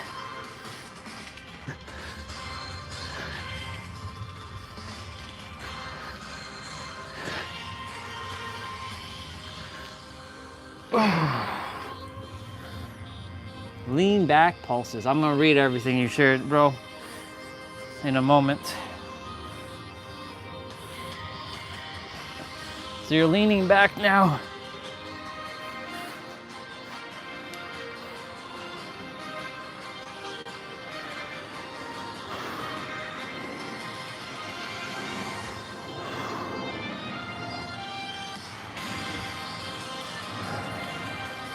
I wonder, will I lose this color that I have? Or will this be permanent color going forward? And by next year, will all of my body here be silver? Because some of it's already silver, bro. I'm really turning into that alien. It's happening, bro. Some of it's silver already. Silver body here. Who would have thought? I would have never thought in a million years this body here turns silver. It's crazy. That's wild. There, see, there's a Gen Alpha. That's wild. That's wild.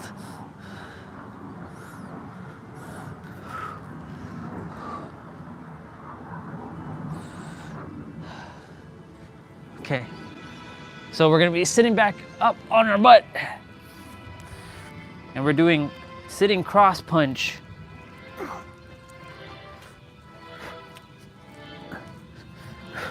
Really contract your obliques, which is the side ab muscles. This closest to your rib cage. Squeeze. Contract.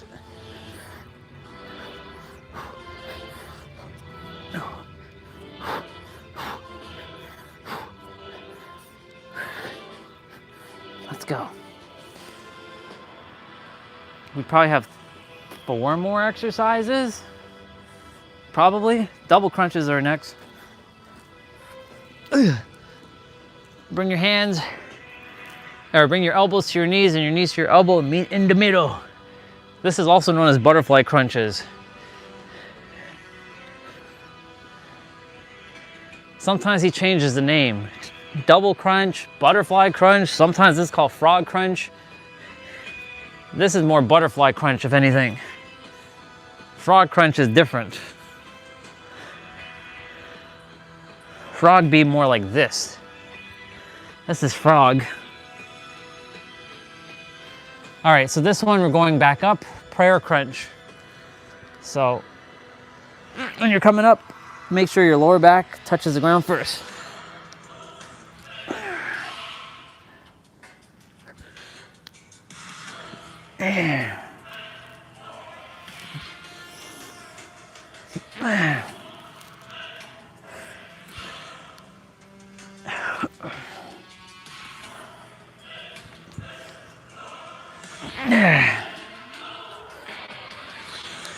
One more exercise. Yeah, one more. Flutter kicks.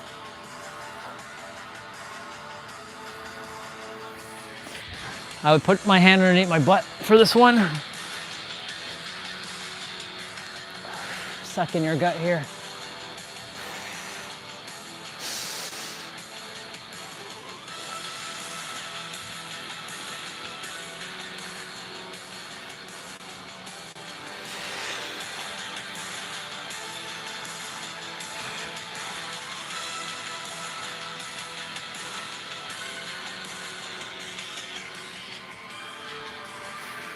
Cool beans.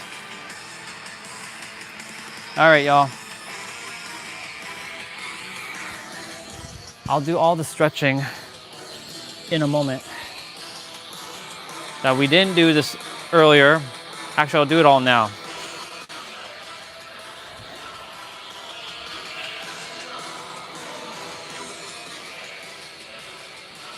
I don't want to lose my color. Let's see.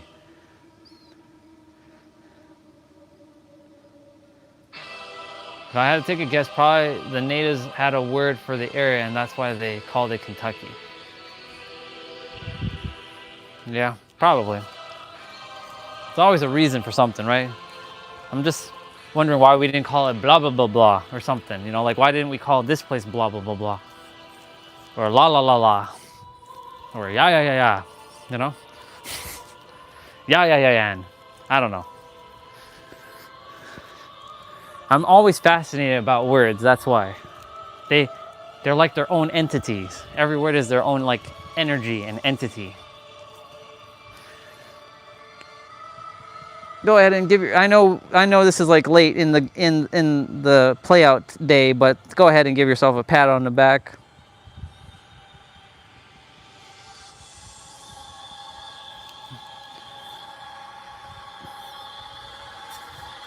I wonder if Soul Fam's here with you. I think he is.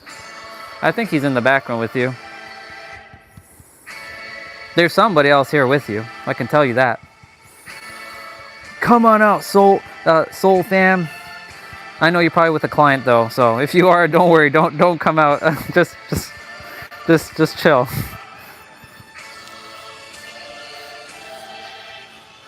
I like smoking people out. Fire in the hole.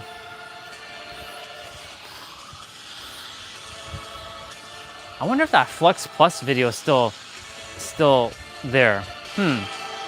I gotta go look on YouTube. We had a Flux Plus montage video. If you're wondering what the hell are you talking about right now, it's a Counter-Strike video that we did back in like 1999. I don't know if it is. Flux. Counter-Strike. I don't think it is. That would be interesting if it is though. No.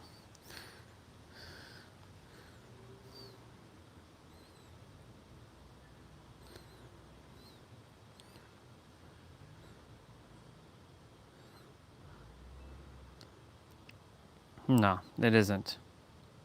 Unfortunately. Could be funny if it was though.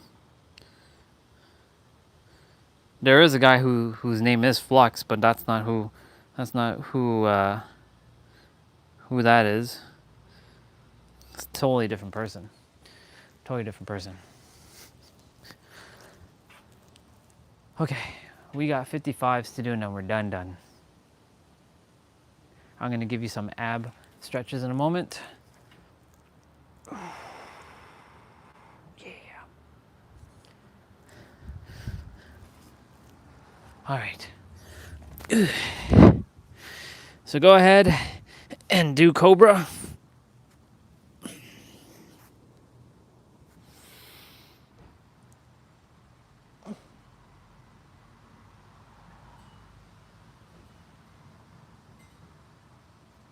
Oh, yeah.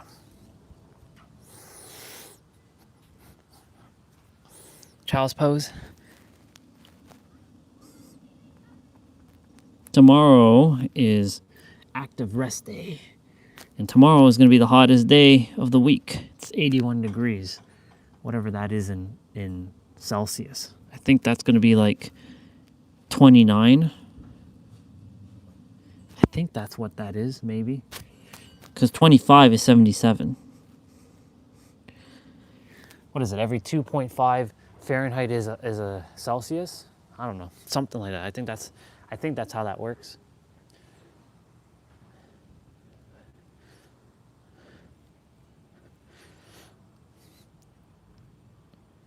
I forget how to do the actual calculation between Fahrenheit and Celsius. All I know is like 68 is like 20.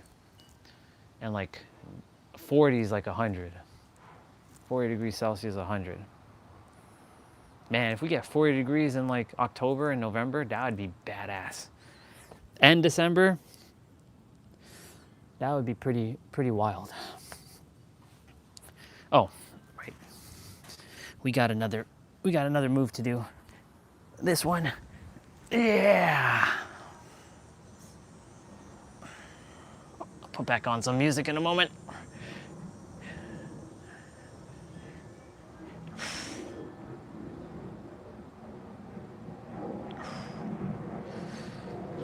Yeah.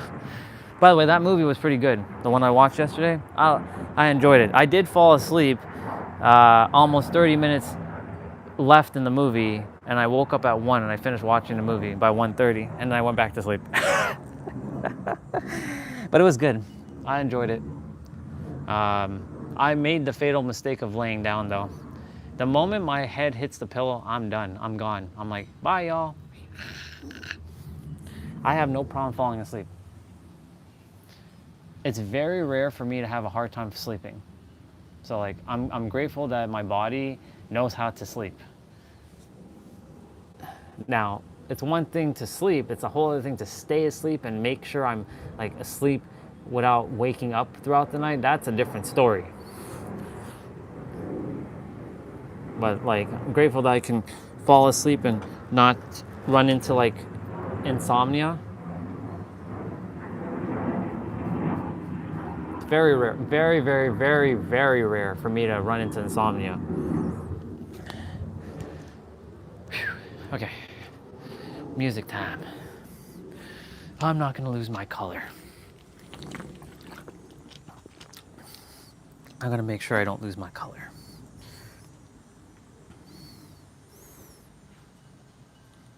I'll find a way not to lose my color. Pum pum pum pum pum pum pum pum pum pum pum pum pum pum. What the hell? Oh.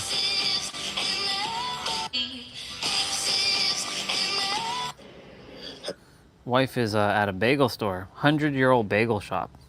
Fairmont. Interesting. 100-year-old bagel shop, huh? Gotta go check that out. When I'm back into Cali's. Gotta go check that out. I think it's in Cali. Let's go back to that music.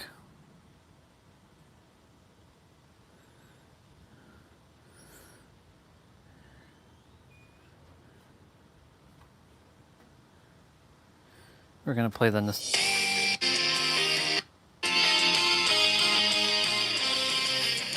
Turtle Power. I'm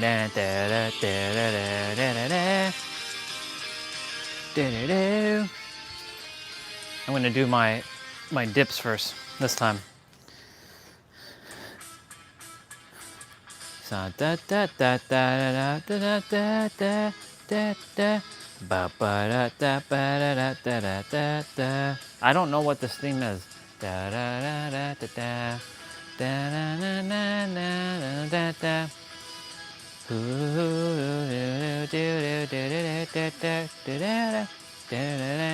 It's not Tailspin. This is not Tailspin. No. I don't know what this is.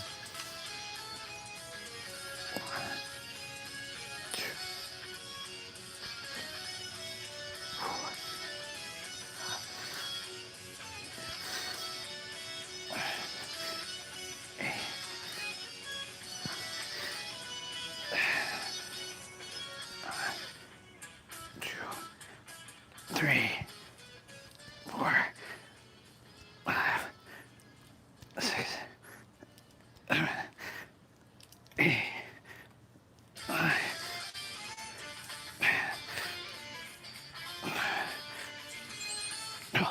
Always 21 or 22. Always. Come on.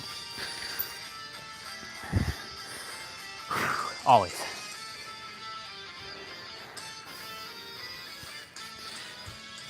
That's Fairly Odd Parents.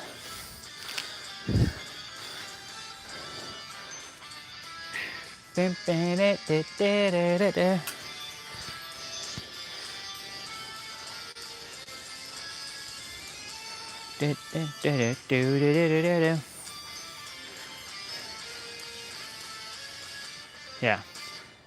What's the next one?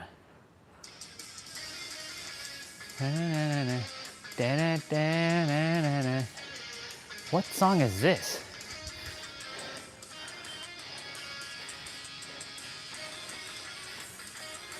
I know it, I just don't remember the name of it. That's what happens when you don't watch stuff anymore. But some are just iconic, like I can't forget it. If there was lyrics, it would be easier.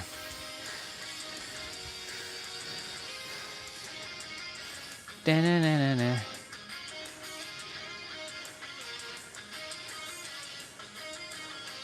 Da-na-na-na-na. Da-da-da-da-da-da-da. Da-na-na-na-na.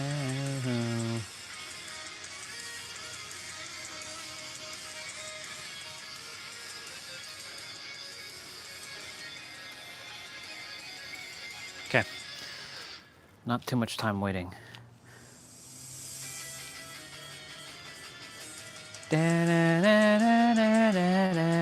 This is Teen Titan.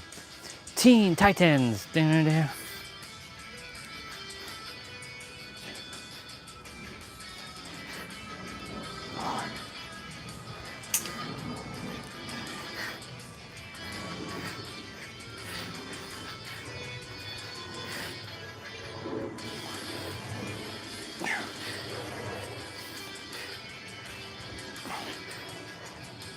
Ah, 15. So I'm at 20, I'm at 37. Da, da, da, da, da, da, da. 37. Teen Titans. Love Teen Titans. The older Teen Titans, not the newer stuff that came out.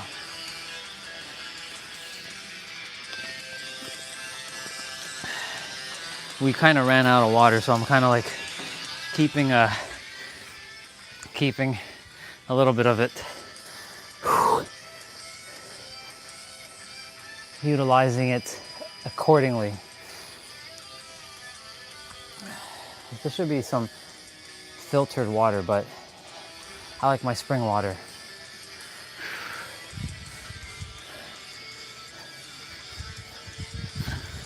That was the long version of Teen Titans. What the hell is that?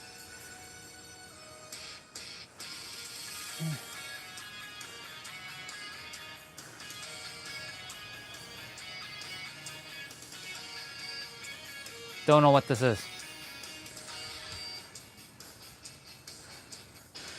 I'm sure I do, I just forgot.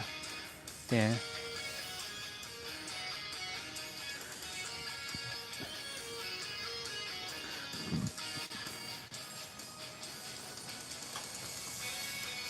I'll have to go on YouTube and look at the video that I downloaded it from.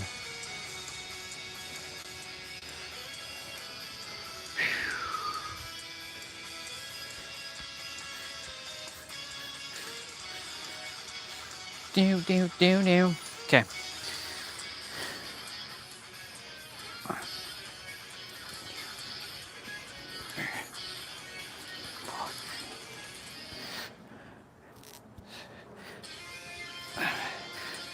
Justice League.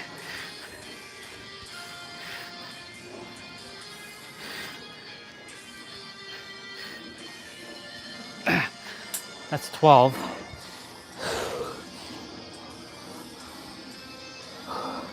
I was at 37, 47. I'm at 49. I just have to do 6 more.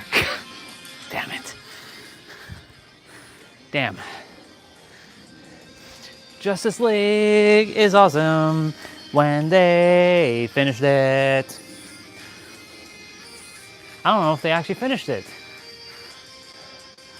I don't think they actually finished it. Dude, I love when they change the theme though.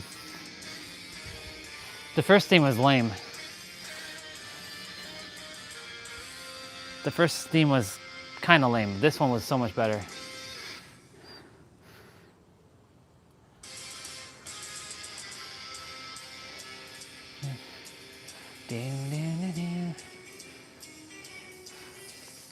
What's this one?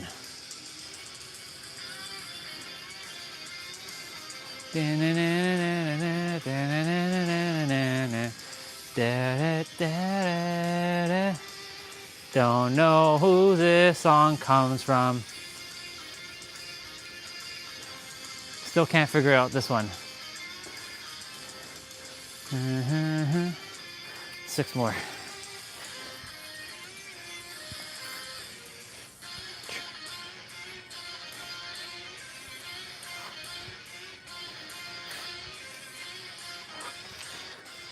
Done. Done with the walker.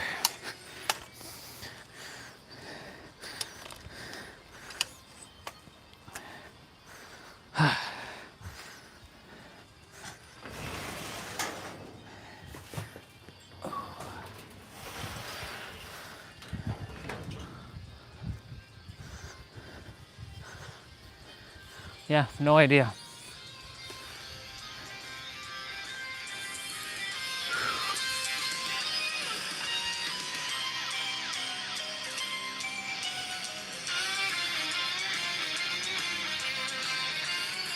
I didn't even put away my dumbbells. All right, we got 55 curls and tricep pull downs to do. And we're done.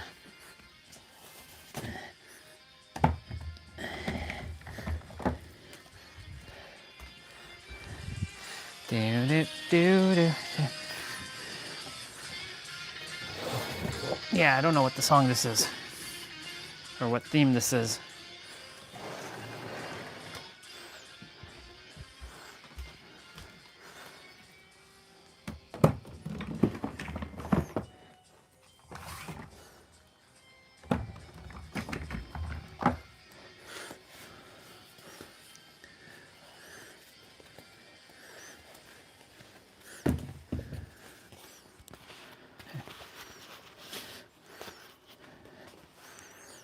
Come on, memory banks. What's going on? We don't remember. This is Teenage Mutant Ninja Turtles. This is the newer one. Do do do do do do do do.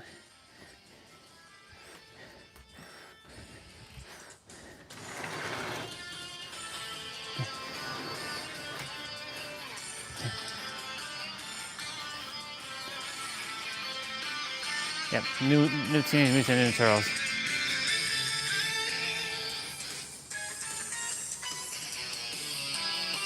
Okay. I love being a Teenage Mutant Ninja Turtle. Yep. I still prefer the original. 3, 2, 1, go. 1.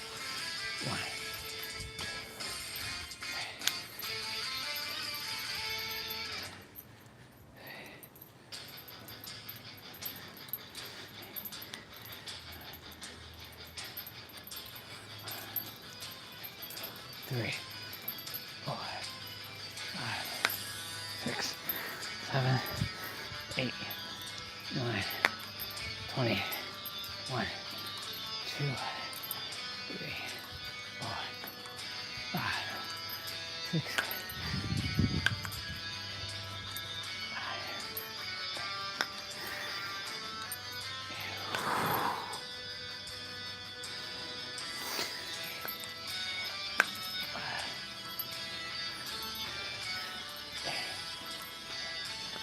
40. Oh my God, I'm feeling it.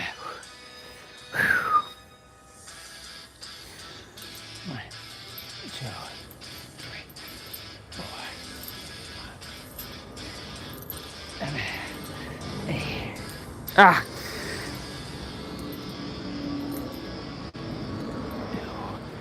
3, 4, 5. Wow. Hey, there goes the planet. That plane is fucking like huge. Like, that's not a plane, that's a friggin' planet that's flying there. That's a planet. 2, 3,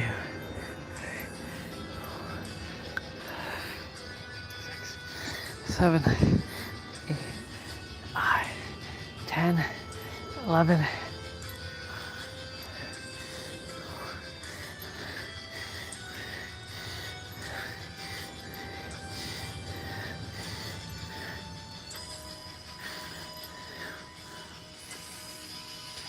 Jeez. So glad I glued that thing back on, but we'll never touch that one again.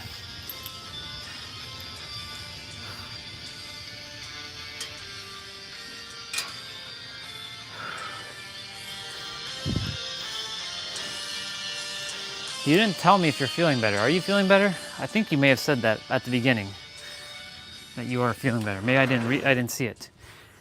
But I trust you're feeling better.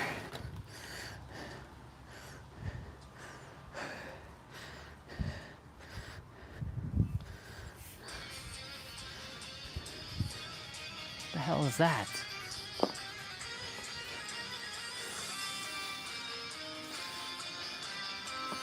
I gotta put on my shoes because putting this under my feet sucks. Like, without my shoes on, it's not good. My feet get like pulled. 3, 2, 1, go. 1, 2, 3, 4, 5, 6, 7, 8, 9, 10.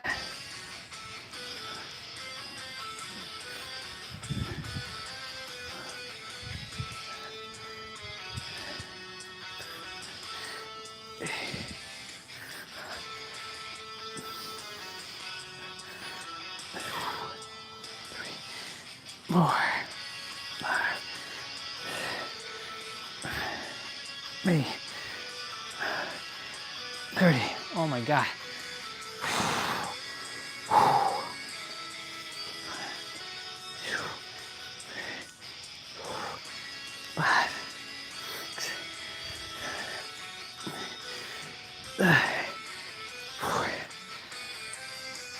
Wow.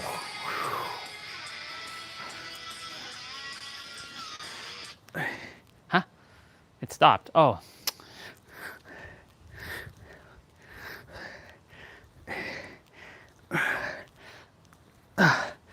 Shit. 5 more. 2, 3, 4, and 5. We're done. Is it because the song's on or the internet just cut out here?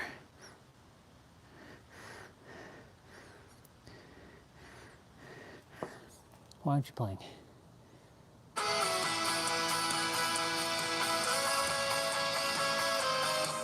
Okay, we're gonna scroll back a little bit.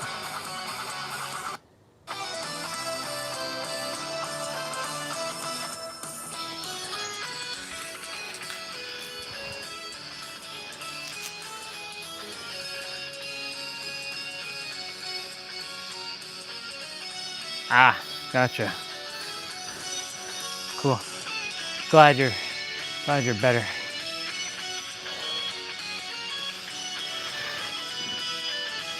That's DuckTales. That's DuckTales. And I gotta be careful with that because that's Disney. And you know how Disney is. Disney's like Nintendo. Crooked companies. Well.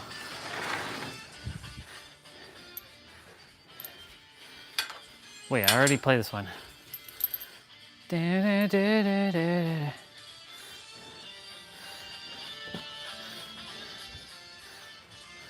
Yeah, this one's already played.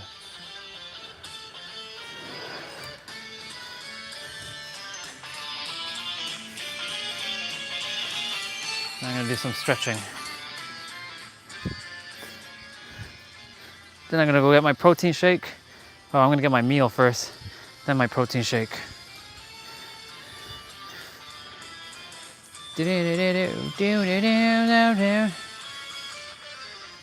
Yeah, this was already played.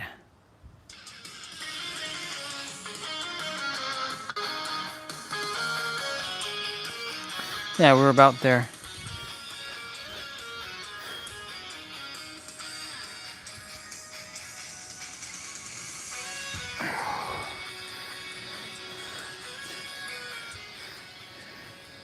This one, sometimes a struggle. Sometimes. I gotta like pull on it.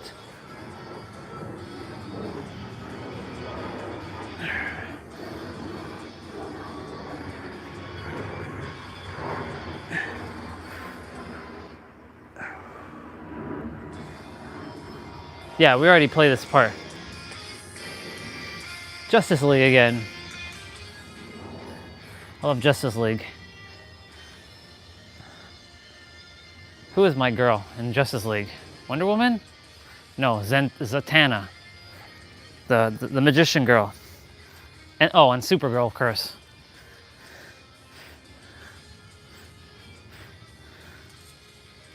There we go. Gosh, that took forever.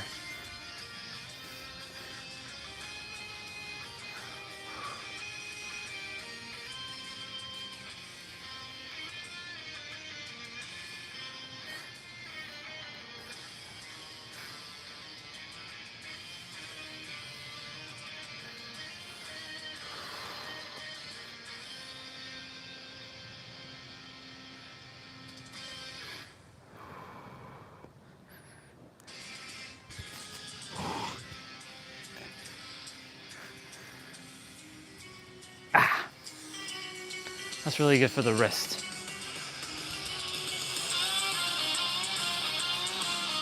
You already heard that one. Yeah, we were actually way past this. I don't know what that is.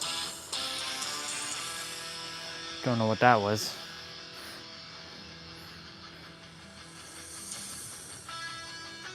I'm gonna go grab my meal quickly.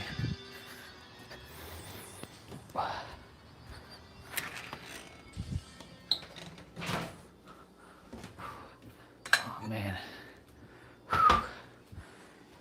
wild. That was wild. Oh, yeah. Them legs, them legs, them legs, them legs, them legs. Them legs, them legs. I'll have some of that. Have that. Have that. Huh? What is this? Well, there's no protein. There's like nothing. They should have just finished it up.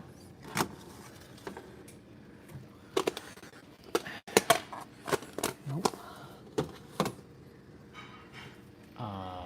Where the hell is the rice? Well, there is protein, but I'm not eating that. Maybe there isn't any protein? I mean, there's like a little bit of rice.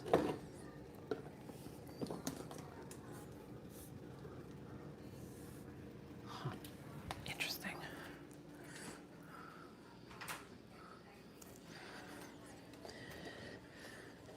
Well, I'm gonna just have to make do with the little things that's in here.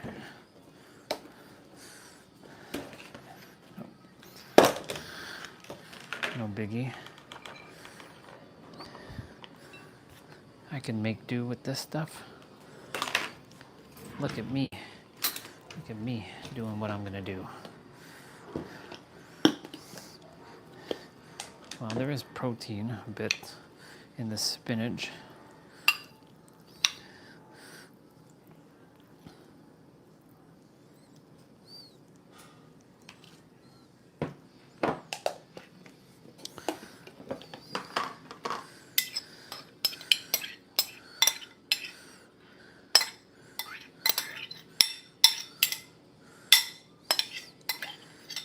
Well, at least I empty out 2 things, so now I can wash.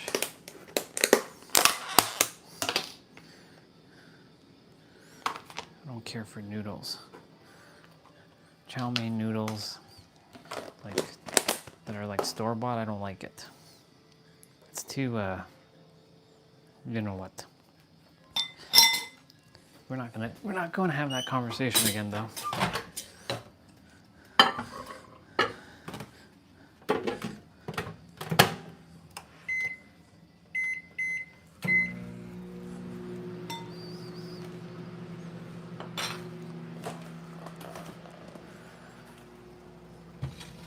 Cool beans. What is this?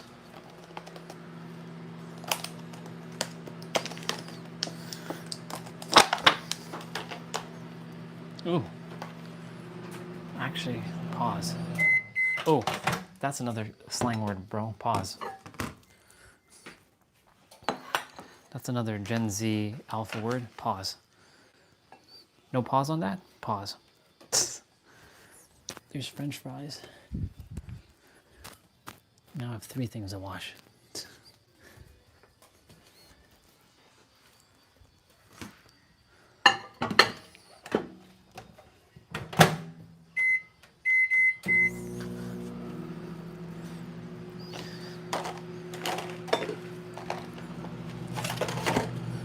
Ah, the rice was done in this thing.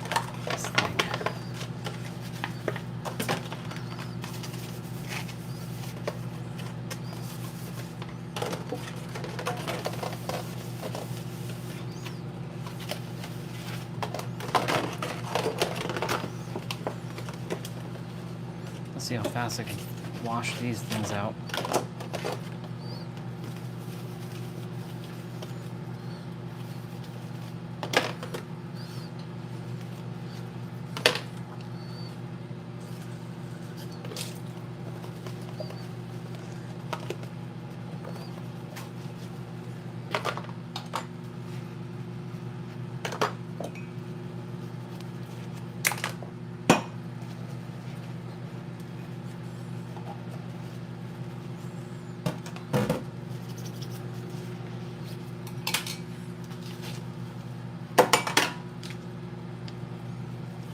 Don't want to cut myself. Gotta be careful.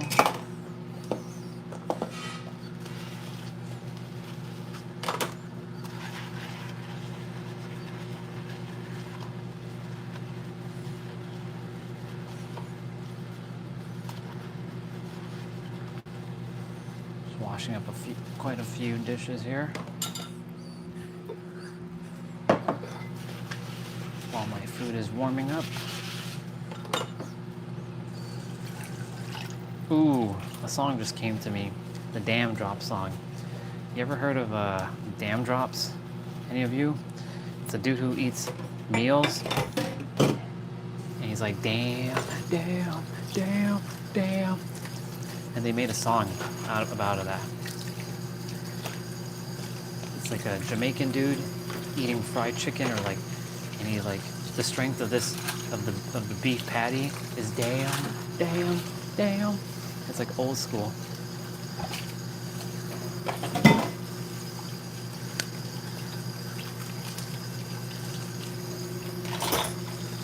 I'm sure you all seen it.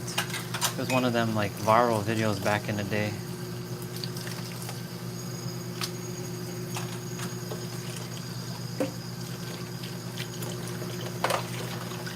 I'm gonna pack some of these dishes.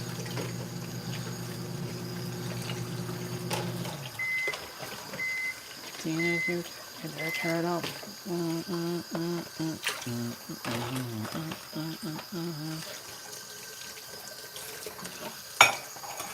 Mutant Ninja Turtle. One, two.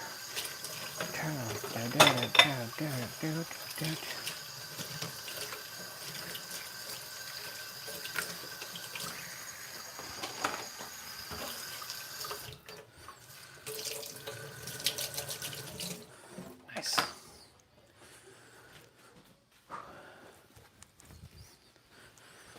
Be back outside in like 5 minutes.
Okay.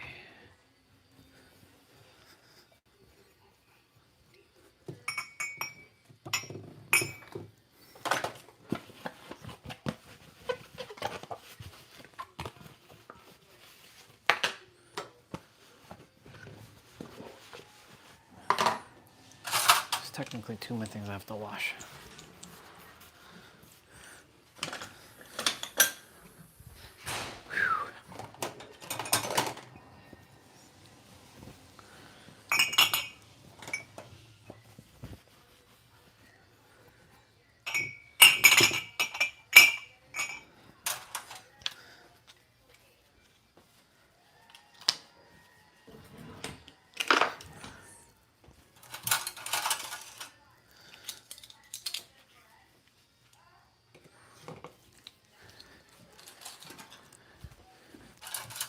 Man, I'm super proud of Kelly Clarkson. That girl did the work on herself. I remember seeing her like a year or two ago. She was like really above her weight class, and now the girl's like slimmed down to the max. I'm like, wow, she looks good. Good for her. Proud of her.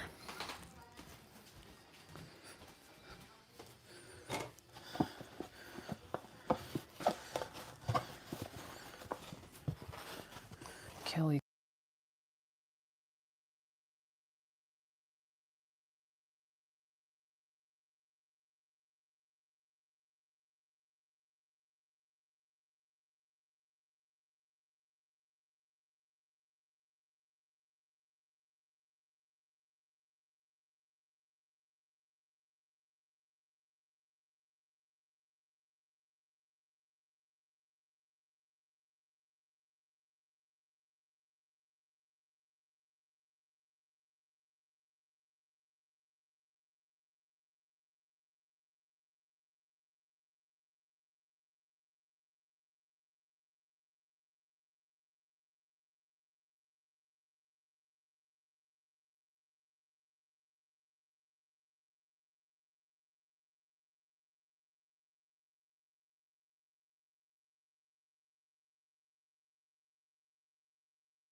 My bad. I just realized the mic died. I knew it was gonna die, but it's still. I was like finishing up the dishes. My bad.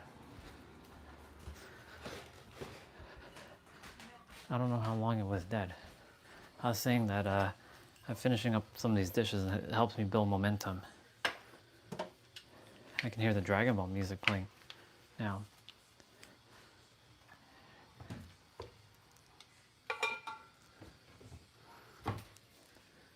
I don't know when the mic died, so my bad. Got me my food though, or getting my food out.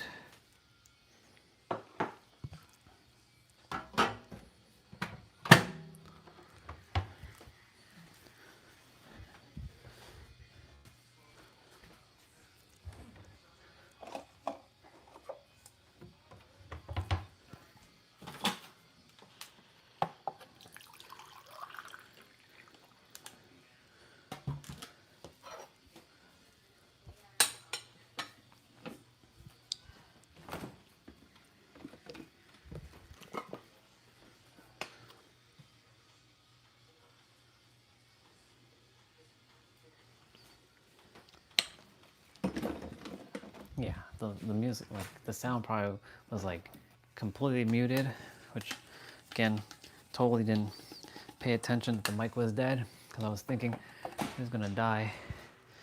It was gonna die. Oh, hello, Mr. B. You have to get out, sir. Mr. B found its way in. There we go.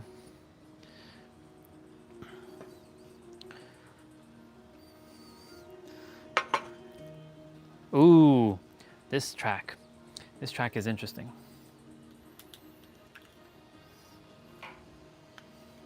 It's called Chasing Daylight. It's by Scott Buckley. This guy, he makes really good tracks. It's like very emotional type music. Copyright though, unfortunately. But really good music. Ooh.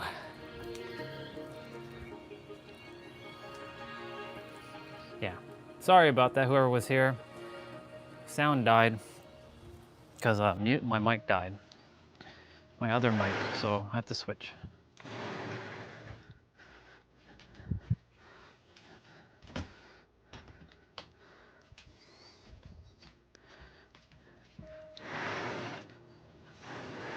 I'm gonna move in my mat.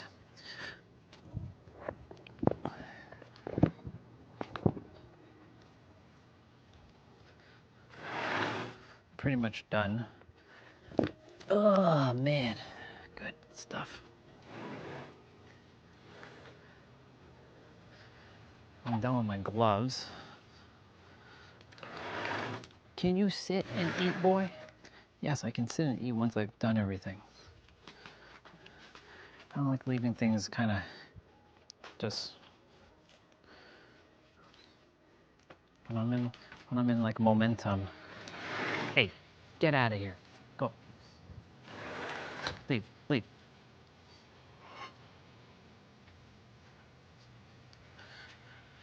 To get water. Because the bottle ran out, or is running out. This is like one of the emotional tracks.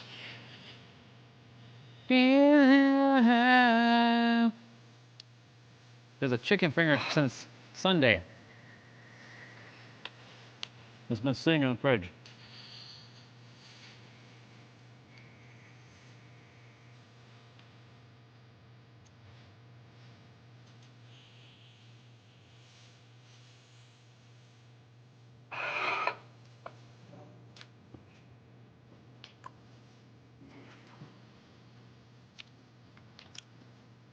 This song's called Chasing Daylight.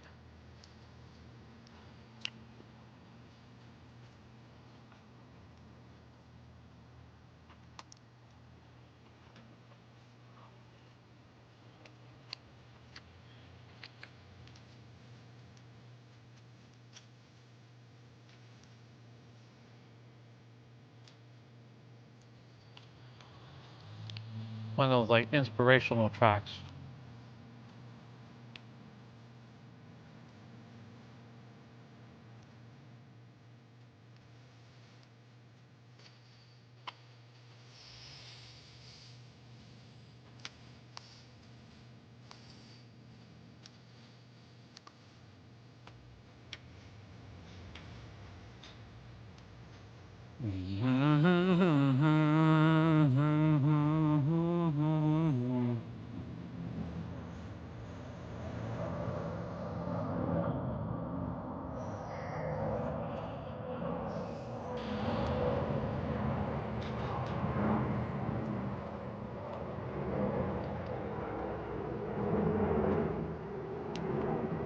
Ooh, at the bar.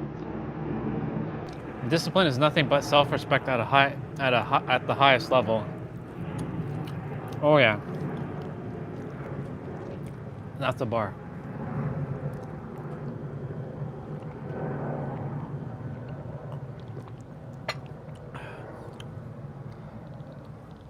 Look at these humans impressing me.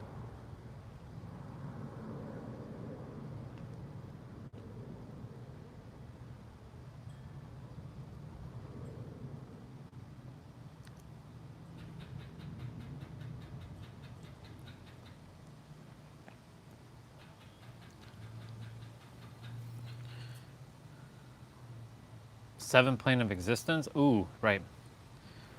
That's time to read an audiobook. So we got some protein. Not that much, but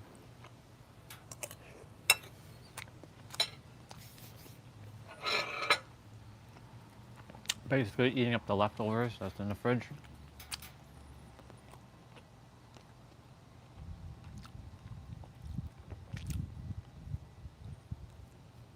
Yeah.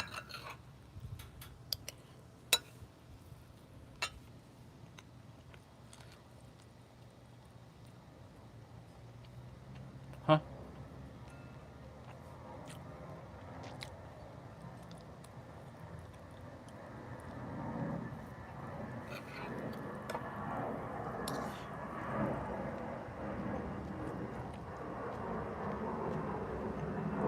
The secret oil flows through your spine every month. Yeah, I'm aware that much I know, so I don't have to watch that one.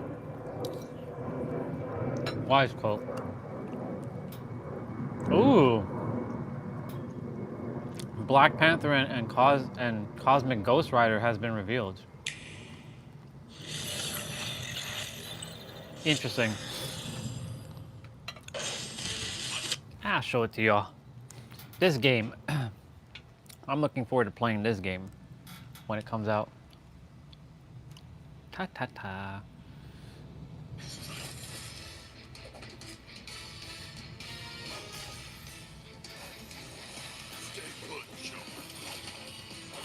It's like it's basically like the Ninja Turtles game.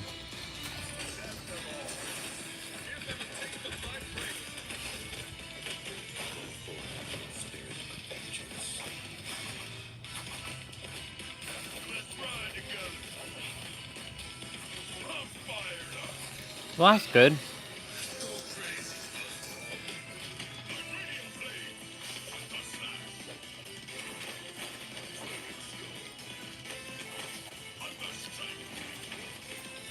If this is crossplay, yo, T-Brig, get this game, bro.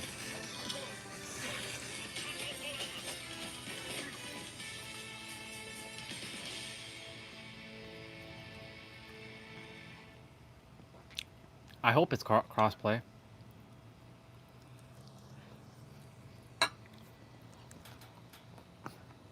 I trust that it's crossplay. If they can make it crossplay, that would be awesome. Manifesting is only. Yep, bar.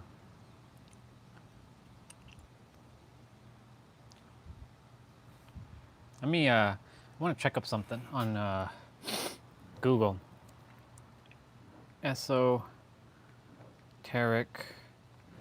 charts and graphs.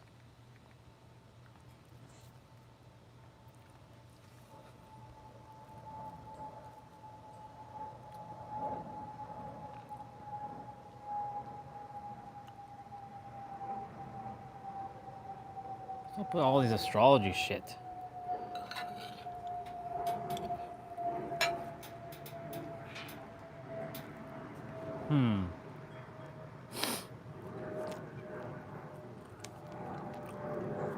I don't care about all that astrology garbage.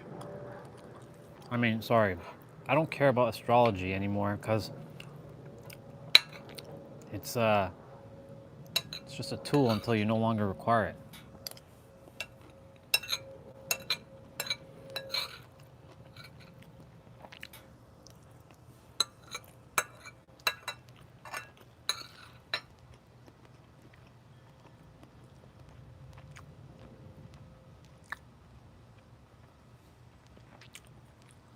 I wonder if Etsy, Pinterest has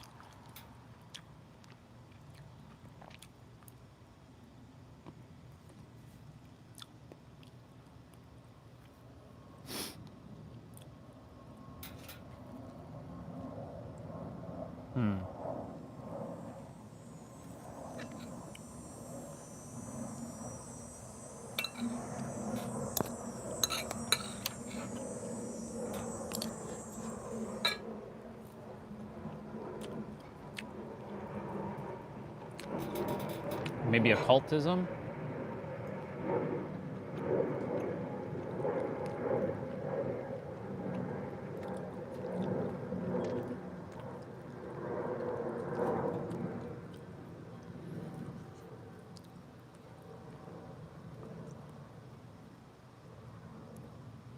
Interesting.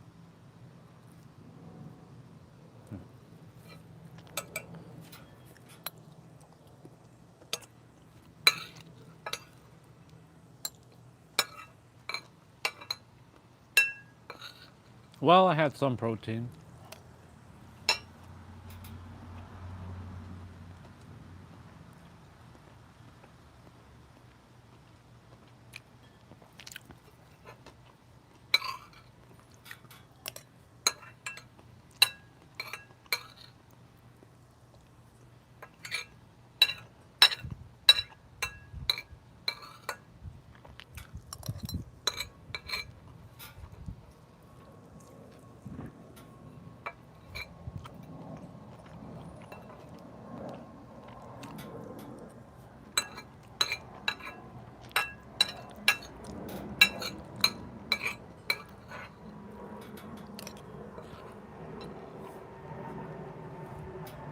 Okay. I was just looking at occultism, like charts. Because that chart that Nero had on one of his videos percolated my mind, and I want to know where he got that chart from.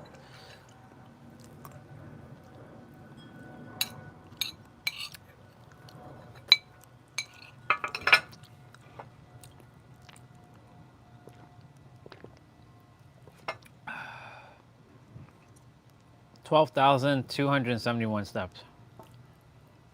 At the present moment. That's how many steps that's recorded right now.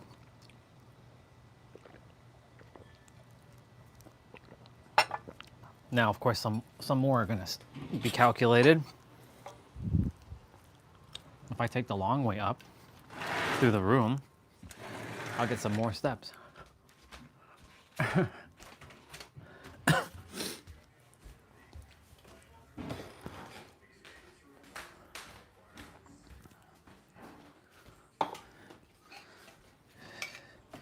Okay. I have 3 more dishes to wash now.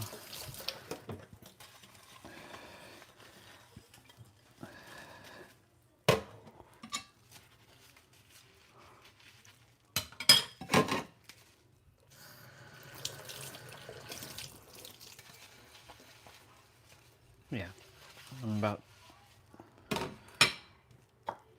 12,271 until it recalculates itself.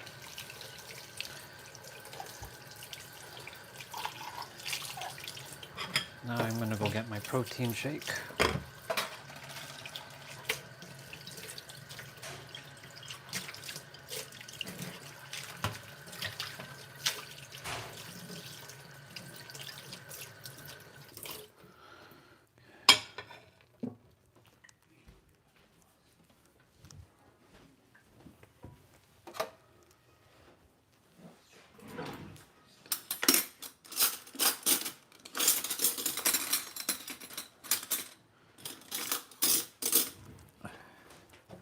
$12,000.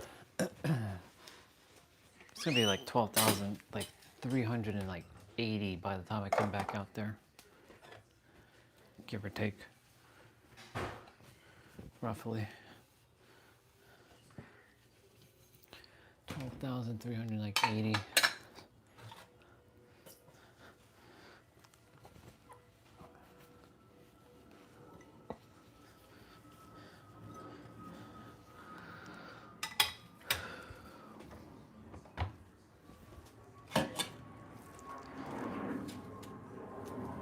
Okay.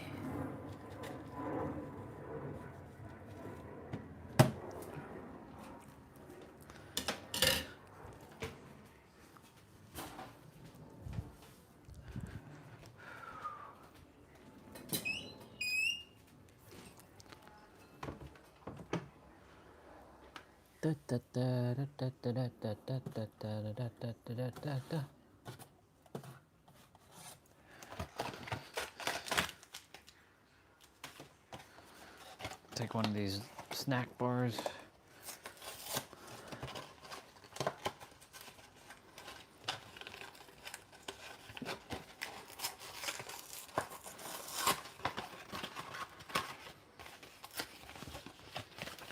Poop, poop, poop, poop, poop, do, do, do, do, do, do, do, do, do.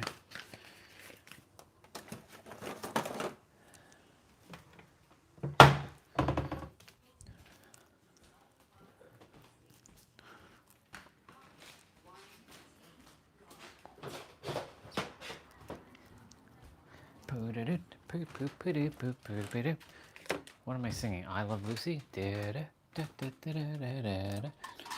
that I Love Lucy? I think that is.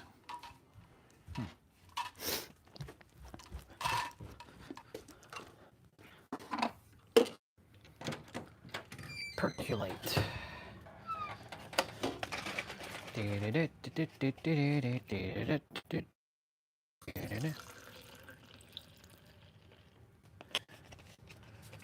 La la la la la la la la.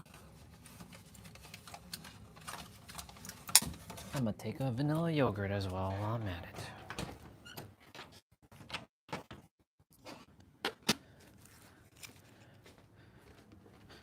Which means I gotta go back upstairs, put honey in it, come back down.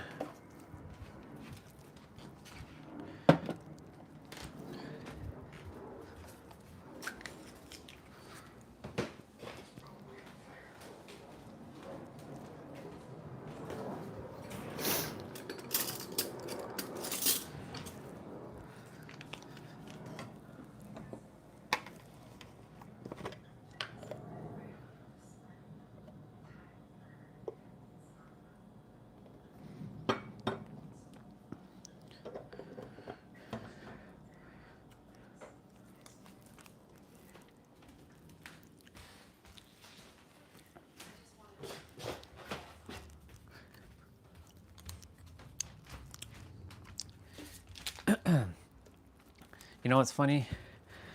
I see a bunch of the Young and Restless stars who've grown up, because I've grown up with them. I seen them when they were kids, and now they're adults like me. They're like old like me. Well, not old, but you know, they're like my age. Some got that grays as well. Like, it's crazy. That'd be crazy. Because, you know, mom's watching Young and Restless upstairs. Well, she has it on. I just zoom by the TV screen. I'm like, ah, the Young and the Restless. And yes, I watched that growing up. So I know everything. And Victor Newman was my inspiration to be a billionaire. To be a billionaire tycoon like Victor Newman. Ruthless. Ruthless. Bro, what? Now I'm at 12,412. So if you tell me yours is at 412, no comment. That's funny. Yeah, 12,436. Oh, let me shake with this hand.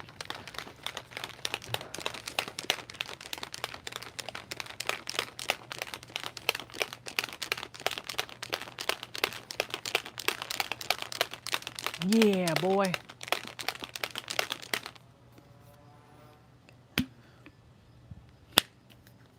A little bit more. Just a little bit more. Yeah, boy. Okay. Oh, cheers, y'all.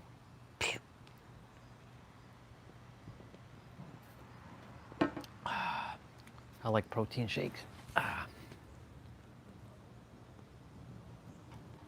This is like my dessert.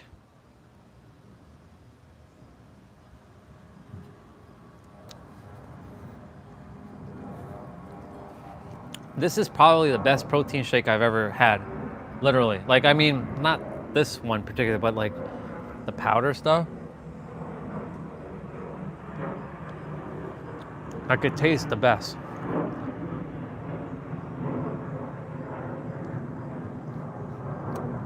That's why I stick with this one, because I know what it tastes like. Because I don't want to buy, I'd have to buy like a small little container of another brand to see if it tastes good. Otherwise, it's gonna be one of those ones where you have to like hold your nose and drink it. Ugh, those are the worst.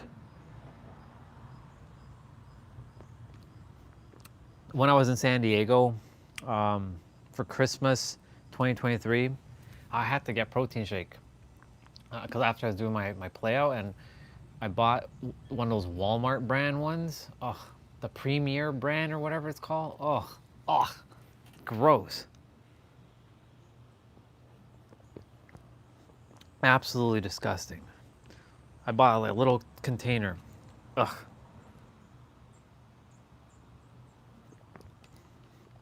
Ugh. It was like, ugh. I even drank it with milk. I'm like, oh my God, this is horrible. This tastes okay with water. I've had it with water before, but it tastes better with milk.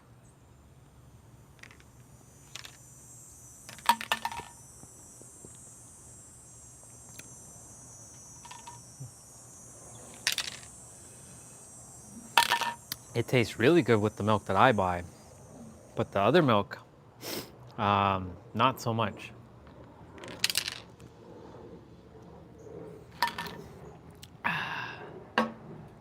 That was good. My stomach is technically kind of getting stuff, so I should hold off on this. But the yogurt, on the other hand, I will not hold off on because I already opened it.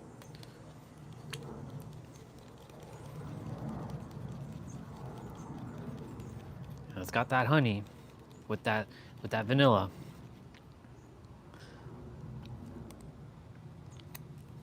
Oh yeah. I was looking at the live stream timer for a moment, and I thought I saw 555. I'm like, wait, whoa.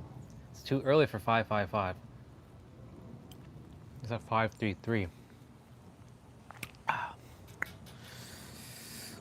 All right. Am I okay with the people sharing the wisdom with the world? Yes, I am. Because the more people that know about this stuff, the world will change and a lot of the stuff will collapse.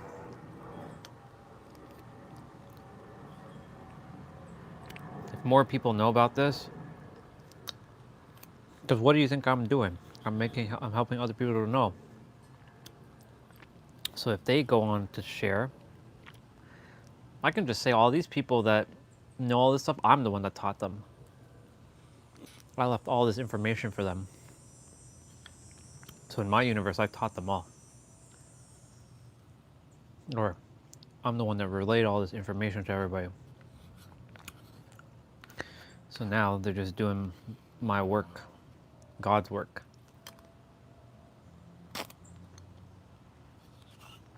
I can change it around to that.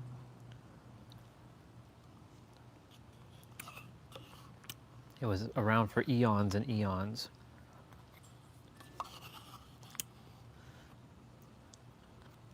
Sometimes I wonder if I'm Thoth. I don't think so. I don't think I'm Thoth or Hermes. I definitely am not the Buddha. I don't feel it.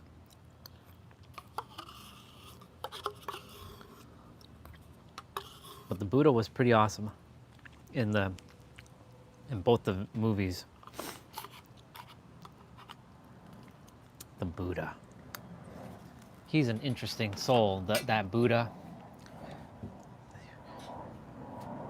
I didn't realize Hermes was reincarnated as Buddha, though. Hermes was Thoth, and he was another person before that. That's why he's called Hermes Trismegistus, thrice born. I just didn't realize he came back again. I thought he came back as Merlin. You know what? I'm gonna have a conversation with the Chat GPT about Hermes and Thoth. I want to see what it's got.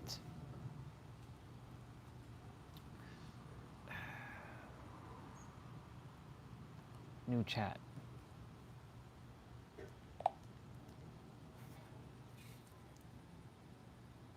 Regarding Hermes, how many times has he reincarnated? Both before his reincarnation as Hermes and after. Can you share all the reincarnations he's been through thus far? The concept of Hermes, especially in the context of the ancient Greek god or the Hermetic tradition, is more symbolic and mythological rather than having a documented series of reincarnations like a human being. In Hermetic philosophy, Hermes Trismegistus is often considered a synthesis of the Greek god Hermes and the Egyptian god Thoth, representing wisdom and knowledge. The idea of reincarnations in that sense is more of a spiritual or allegorical one rather than a literal historical record. If you have a specific interpretation in mind or a particular tradition, let me know. Was he reincarnated as the Buddha? The idea that Hermes and the Buddha are the same being reincarnated is more of a metaphysical or esoteric belief rather than a mainstream historical or religious view. Some spiritual traditions do suggest that certain enlightened beings might reincarnate in different forms or embody universal wisdom in various ways. However, there isn't any definitive historical evidence to support this. It's a fascinating idea, though, and definitely part of the broader conversation about universal wisdom and spiritual continuity.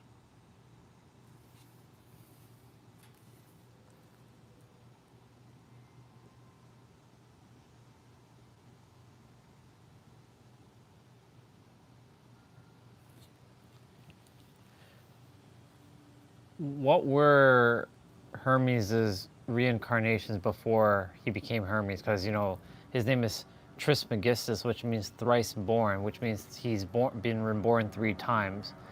I know one is Thoth. What would be the other reincarnation? The concept of Hermes Trismegistus, often translated as thrice great, is indeed rooted in the idea that he embodies wisdom from 3 different sources or incarnations. While it's not a literal historical account, the traditional view is that Hermes Trismegistus is a synthesis of several ancient wisdom traditions. One commonly mentioned incarnation is Thoth, the Egyptian god of wisdom, and the other is often associated with the Greek god Hermes, who is the messenger and a guide of souls. The 3rd incarnation is a bit more elusive and symbolic, often seen as the ultimate source of wisdom, or even a representation of universal consciousness. So it's more of a philosophical idea than a fact sheet timeline.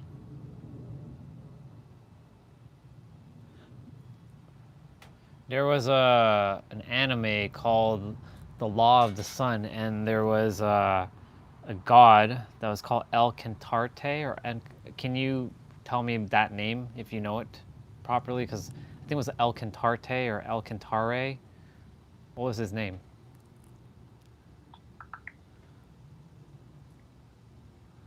In the anime anime The Laws of the Sun, the god's name is El Cantare. According to the story, El Cantare is regarded as the highest existence on Earth. It's a pretty fascinating concept.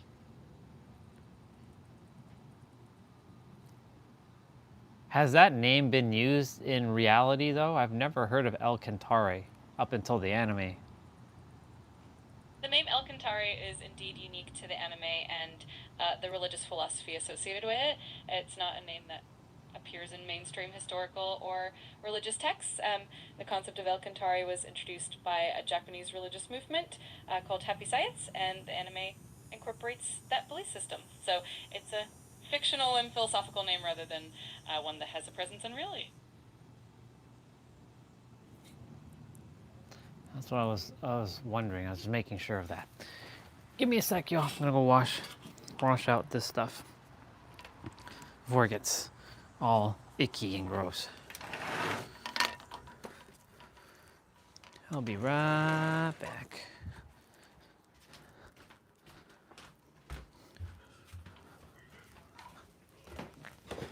Hey, Mom.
Okay.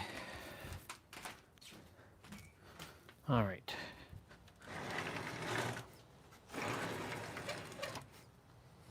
Let me fix this chair since we're done with this chair on this side.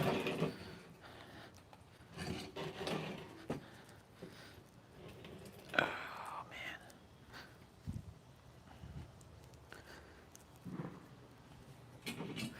El Cantare. In reality, is there anyone who is related to El Cantare, since it's a fictional name? Since I want to know where they got that name from, if they relate it to some realistic or reality, creator being. The name El Cantare is specific to the teachings of Happy Science, a new religious movement founded in Japan by Ryuho Okawa. The name is essentially a spiritual title that represents the highest existence or a supreme being in that belief system. There's no direct connection to any historical or mythological figure outside of that context. The creators likely chose it to convey a sense of divine or ultimate wisdom, but doesn't have a basis in any other real world figure.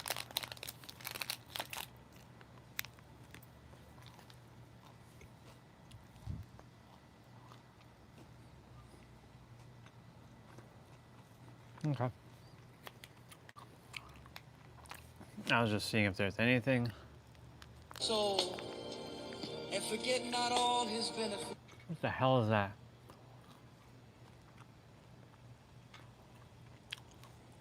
In tank. What the hell is that?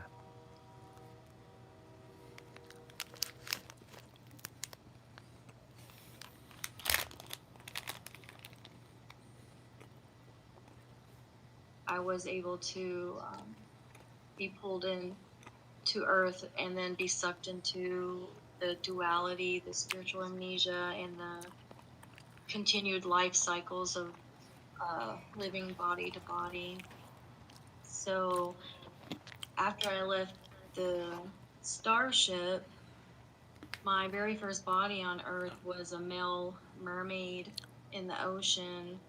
This was when the Earth had an enormous amount of water and the megalodon shark was in existence. And if you have any questions about that, you can. I do, certainly. So, okay, so you now you actually have recollection of being a male mermaid. That was your first birth, right? Into this universe that we're in, right?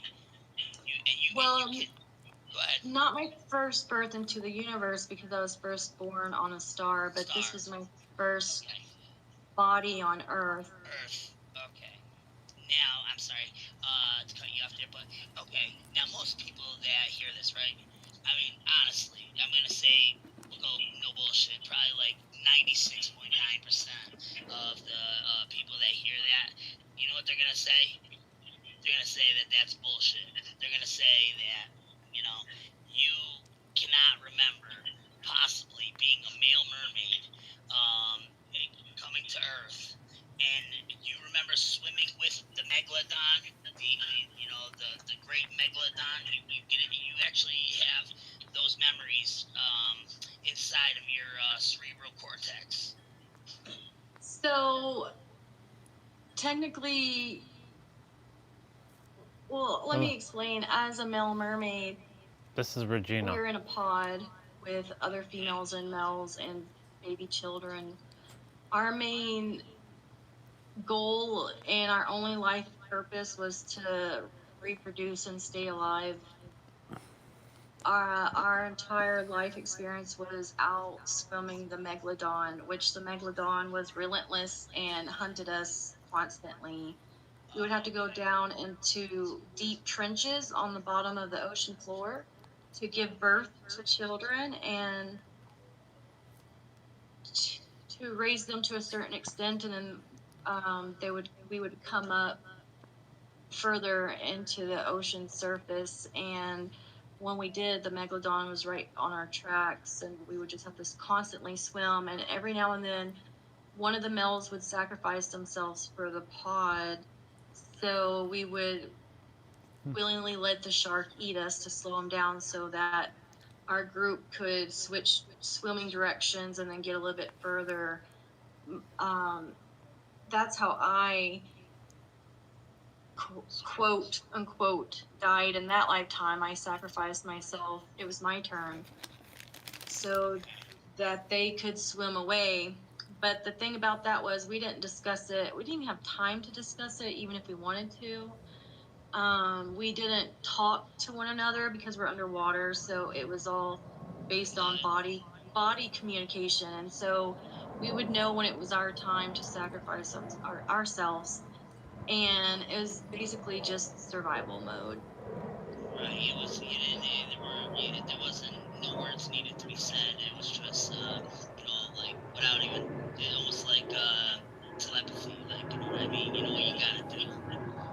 Just, It was just a knowing, and then the body language. We were just in sync.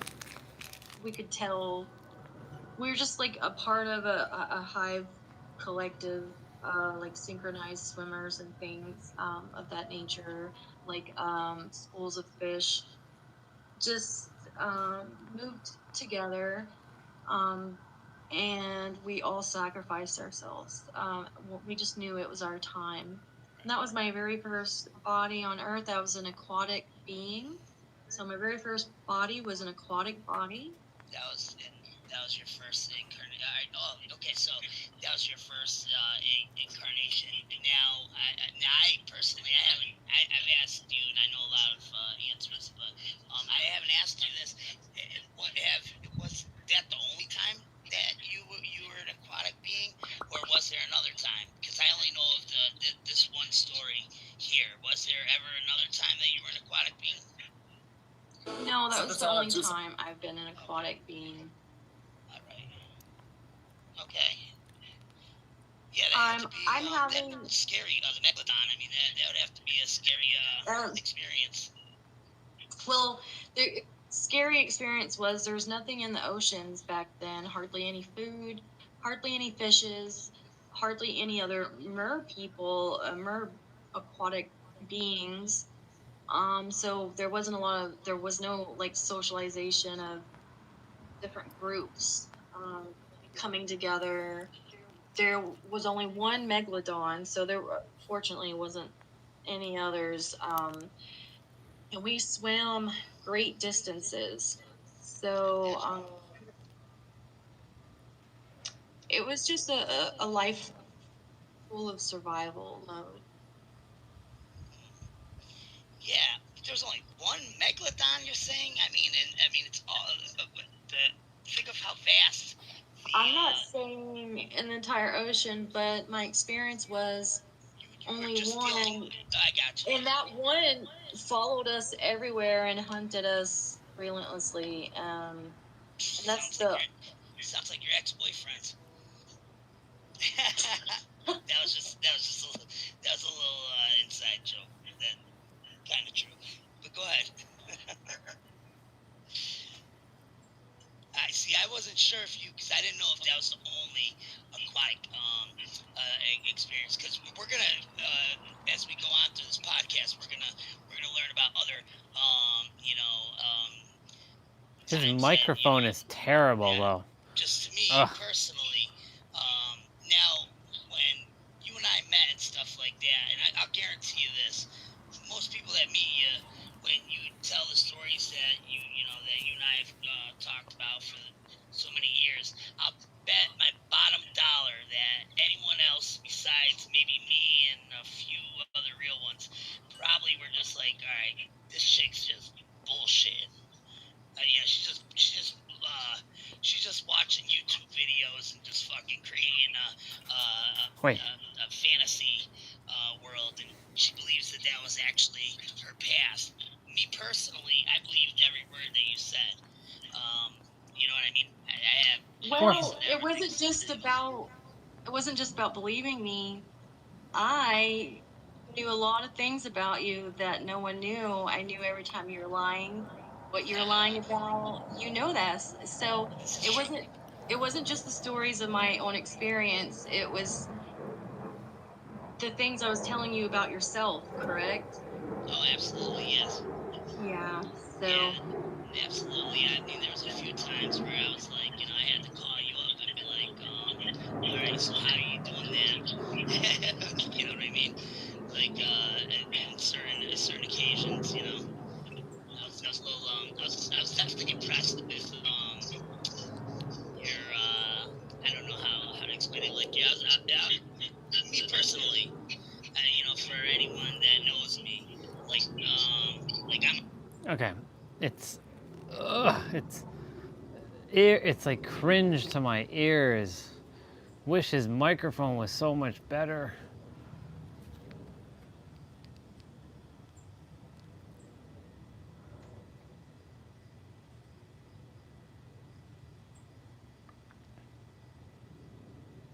I know I have more potential than I yet materialize in.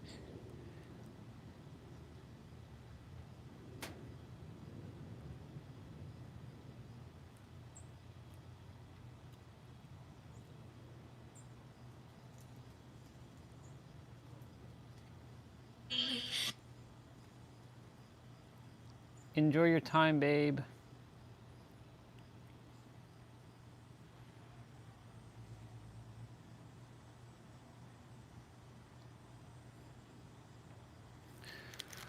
Okay, I'm gonna go shower. I'll put on some music for y'all. Da, da, da, da.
All right, I'm gonna go shower, and I'll come back and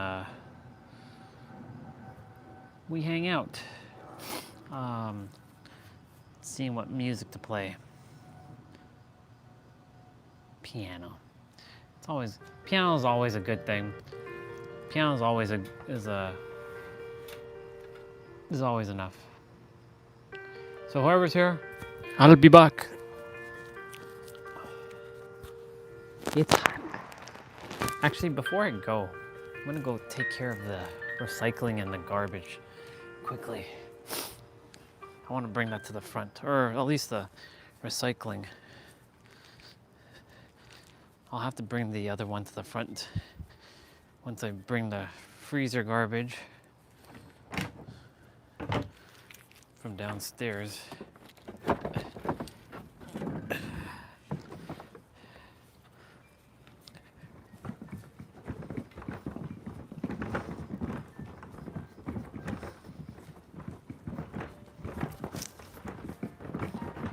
You're coming on a walk with, well, you're hearing me on my walk.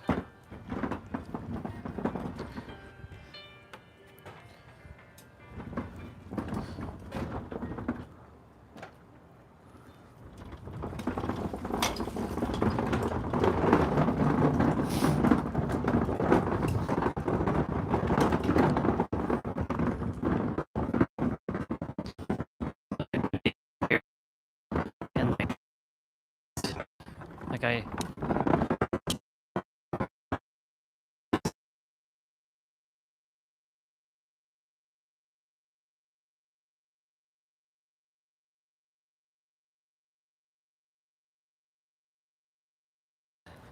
out on the front. Never, not once. Boy, have times has changed.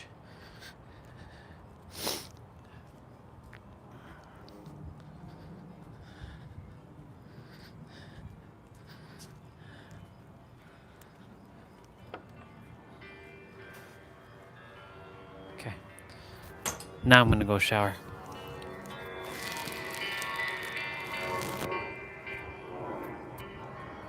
You're gonna listen to piano music.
There's like a spider web on these like flowers.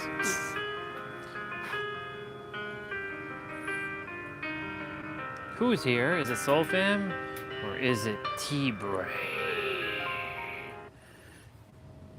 Who is here? T-Bray or the Soul Fam? I think it's the T-Bray. Build, fail, build, build, fail, build, build, small success, fail, build, build, build, success.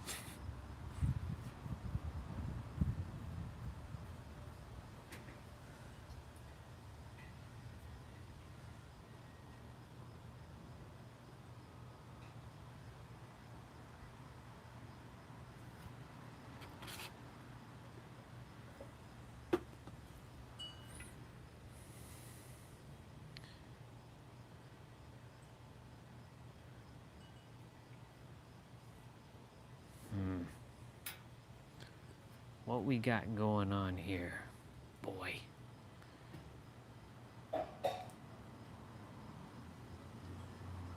Holy shit.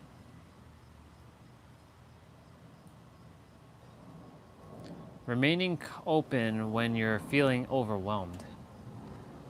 Remaining calm when feeling triggered, but yet that's not what the thumbnail says something different from the title of the video. This is how they get you, just looking at thumbnails.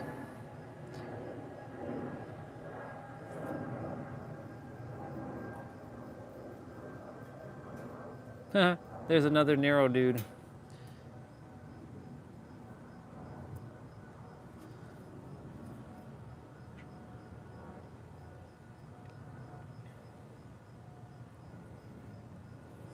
As Did I save this one?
I'm gonna take a moment of silence.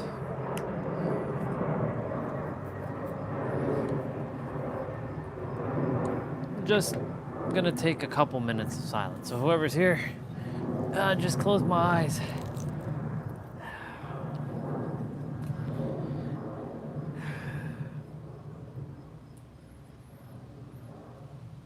We're doing some reality shifting inside.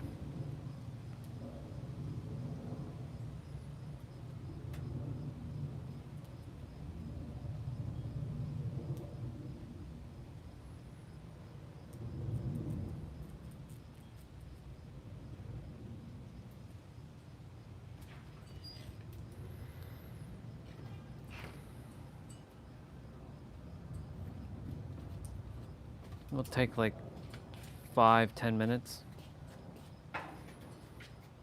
just to pause and slow down. So whoever's here watching, just if you have a moment, you can slow down.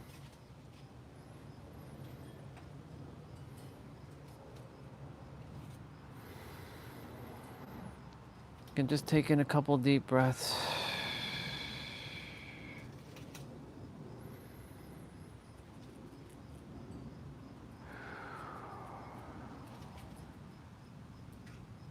Even those couple deep breaths are even more than enough. Even if you have like a minute to just pause, that minute will do you good.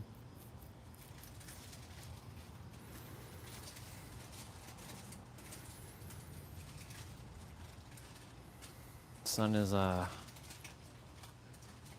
hitting my skin right now, so it feels nice after taking a nice shower.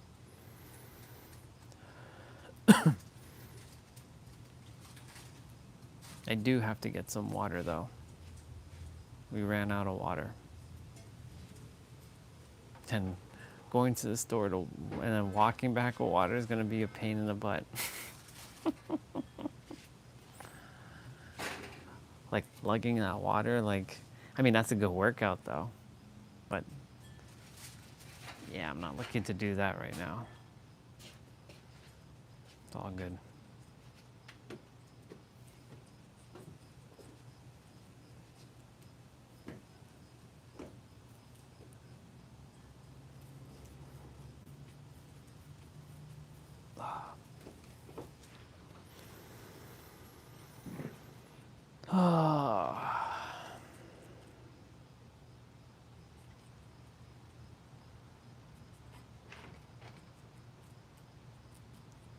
The god of Orion.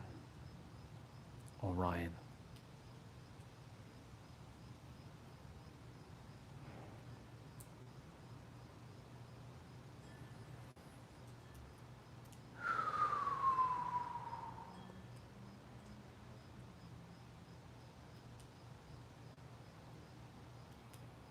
I hear something in the tree like biting something. It's probably a squirrel. Those bubbas.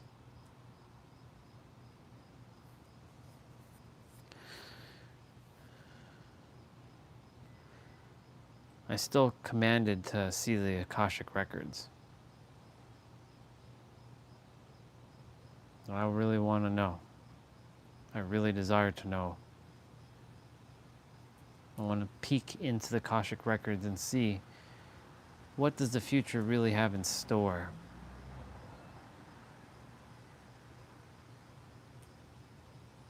I want to know this soul's history.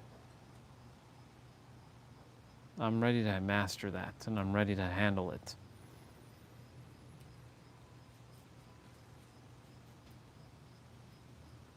So let me see the Akashic records.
One way or another, I'm going to unlock more of my memories. I want to see what this life truly has in store for me. I know I didn't come this far and to only know this stuff.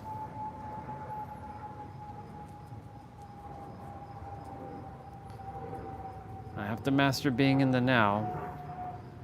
I know that other lives are irrelevant, but it'd still be nice to know what they are.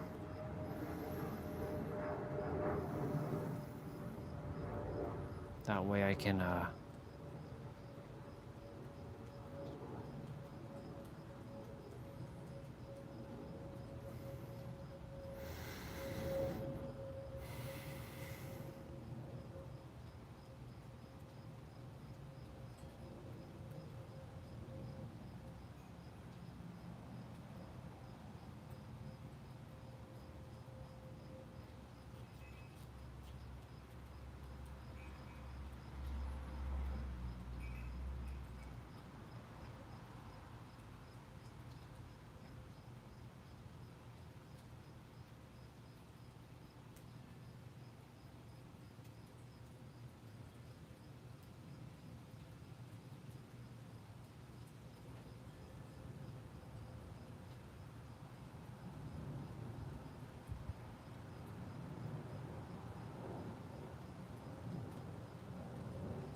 Almost done, y'all.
Okay. We did about 5:30, give or take, or well, did about 10 minutes. I think we did more than 10 minutes there.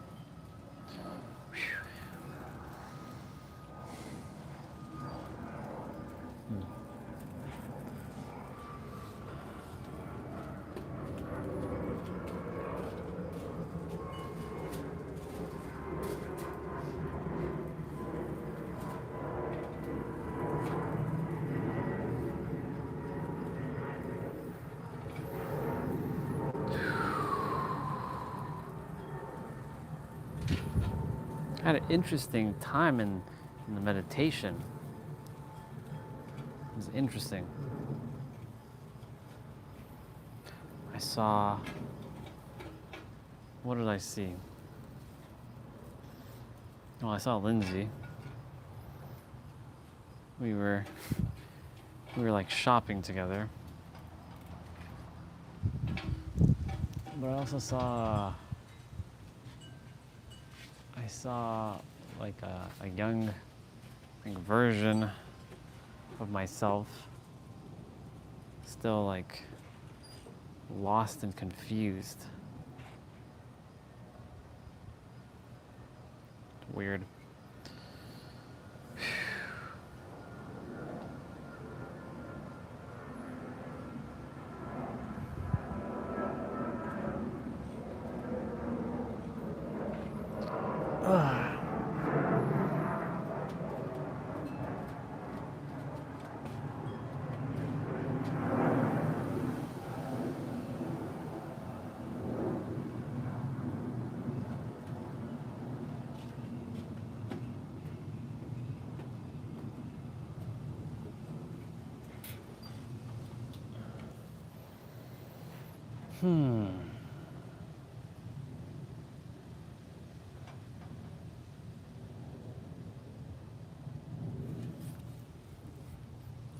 I want to be.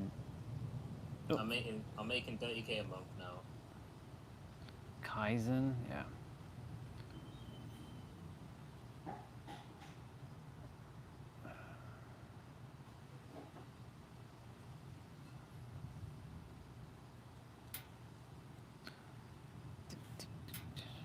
I did feel everything as one thing though.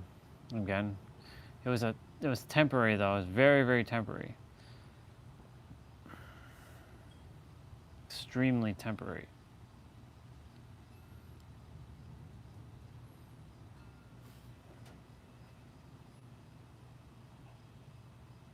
Path to enlightenment explained in 13 minutes. I can explain it in less than a second. You already are enlightened. The end.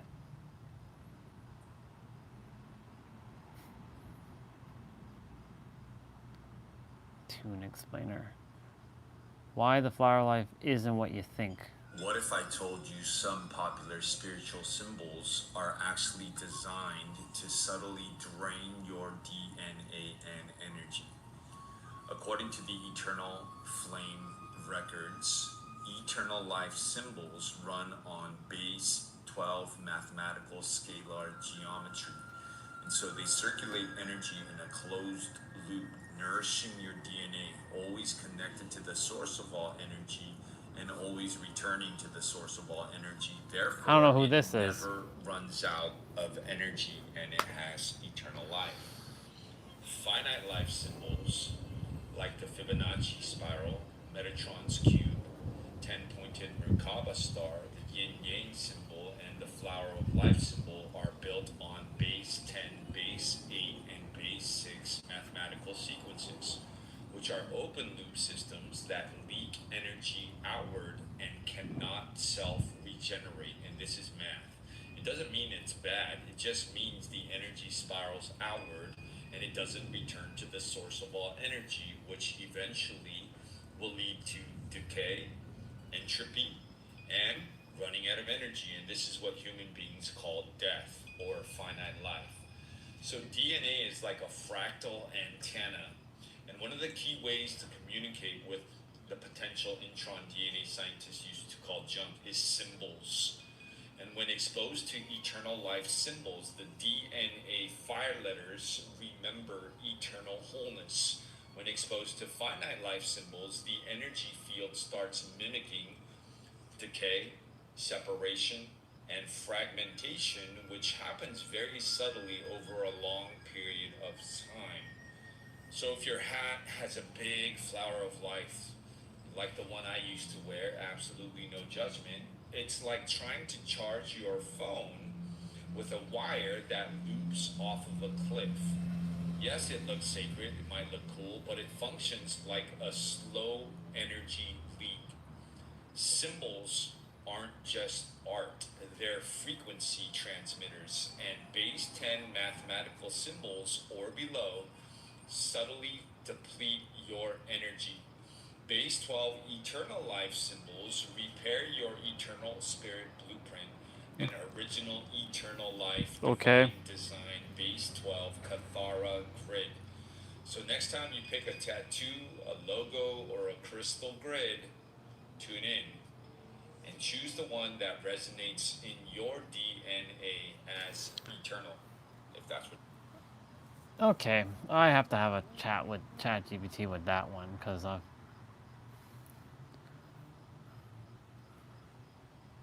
base 10. Tell me everything you know about base 10 symbols and base 12 and which ones are better. Because apparently I just saw a YouTube video saying that the flower of life, the yin yang symbol, and all that are base 10, whereas I think it's the Kabbalah tree of life symbol is base 12, and one is leaking energy and one is restoring energy. What do you know about this? That's a fascinating topic. The base 10 system, also known as the decimal system, is the most commonly used numeral system in everyday life. It uses 10 digits, 0 through 9, and takes deeply rooted in human history and culture, possibly because we have 10 fingers. Base 12, or the decimal system, uses 12 digits, 0 through 9, plus 2 extra symbols, often represented as A and B.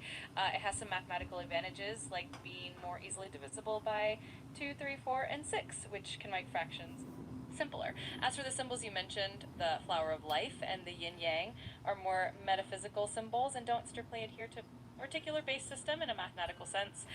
The Kabbalah tree of life is also more of a symbolic and spiritual construct, and there's no clear consensus that it aligns with base 12 in any scientific way. The idea that one is leaking energy and the other is restoring is more of a metaphysical or philosophical perspective rather than a scientific one. Both systems have their own unique benefits, and it's more about context and preference. It's a fun and interesting area to explore them.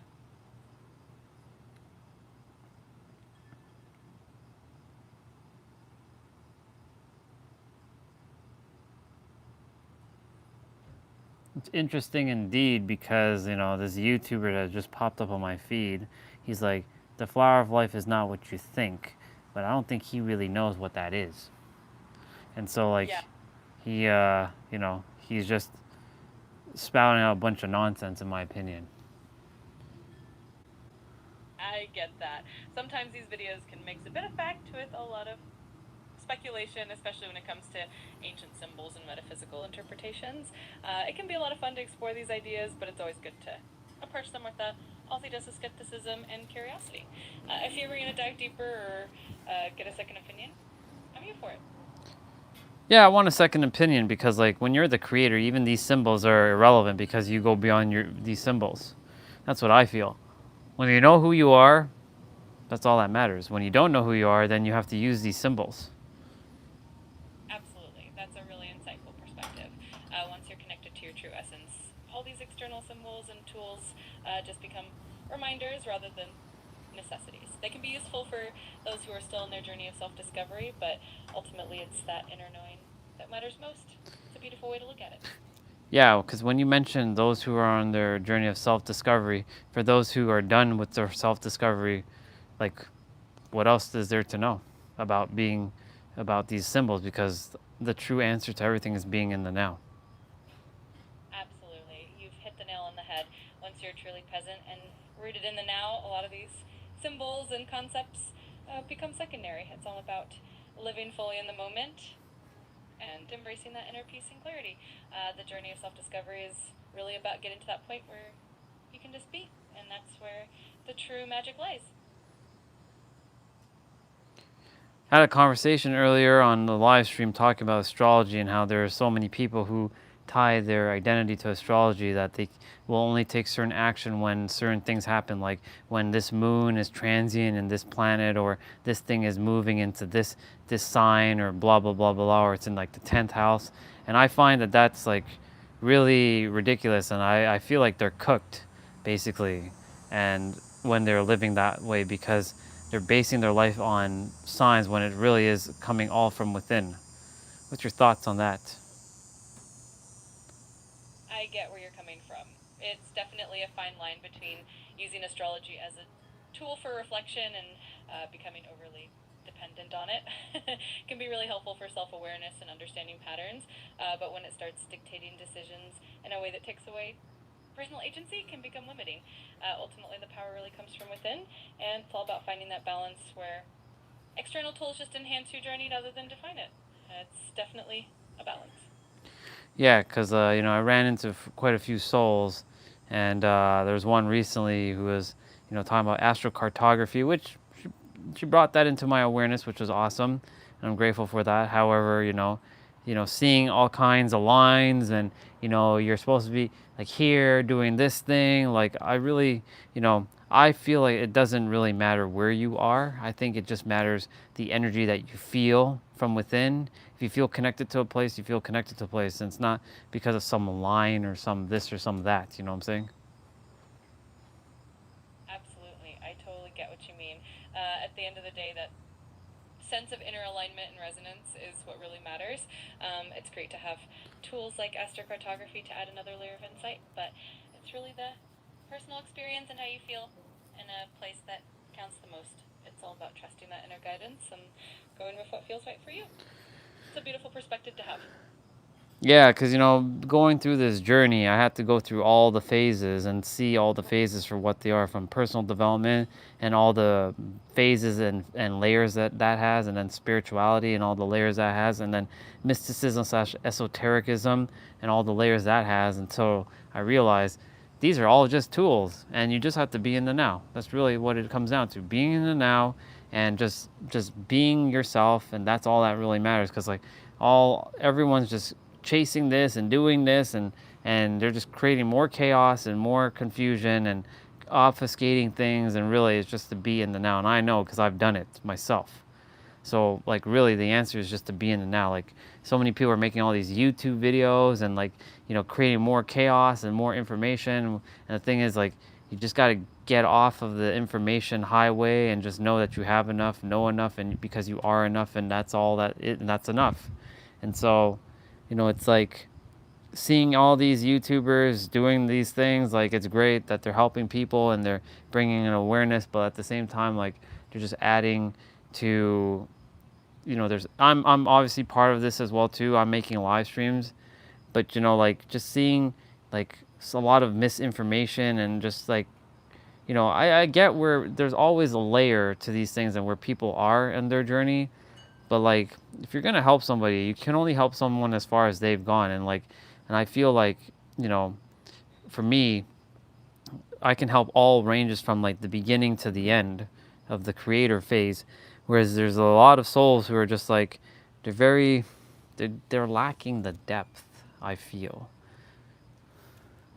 I completely resonate with that. It's true that the journey of self-discovery and spiritual growth can sometimes get a bit cluttered with information and noise, and it can be tough to sift through it all. But your perspective of just being in the now and recognizing that you are enough is such a powerful and grounding message. And I think the depth that you bring really helps people at all stages of their journey. It's definitely a beautiful way to approach it.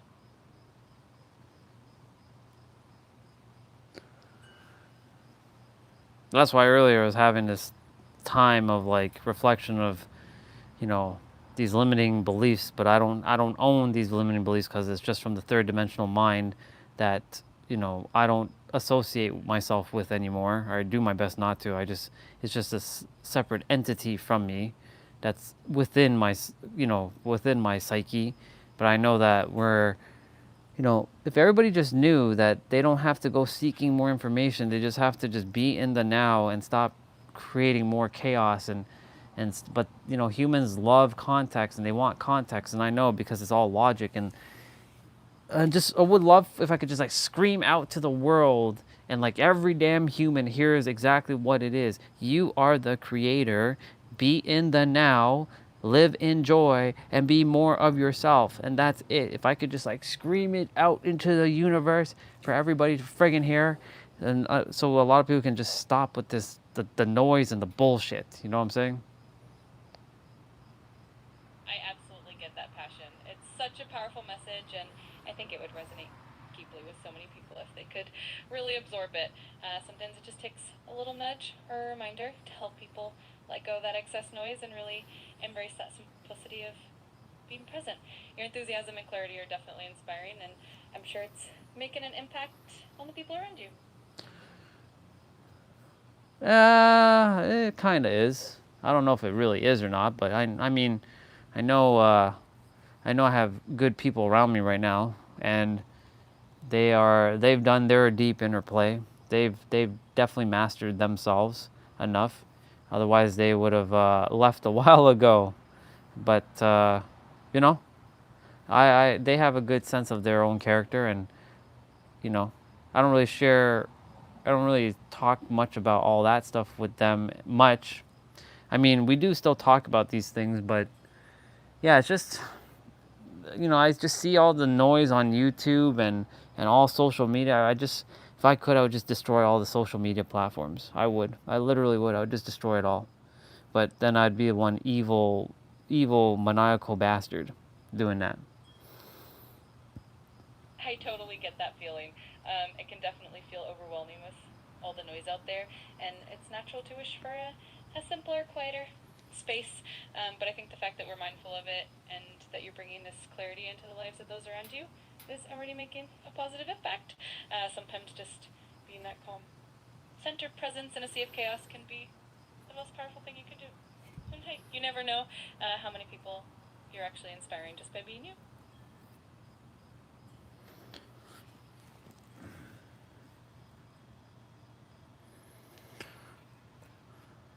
Yeah, that video is a bunch of noise, in my opinion. And choose the one that resonates in your DNA as eternal, if that's what you choose.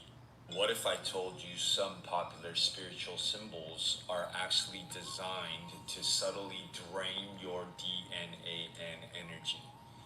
According to the Eternal Flame records, eternal life symbols run on base 12 mathematical scalar geometry.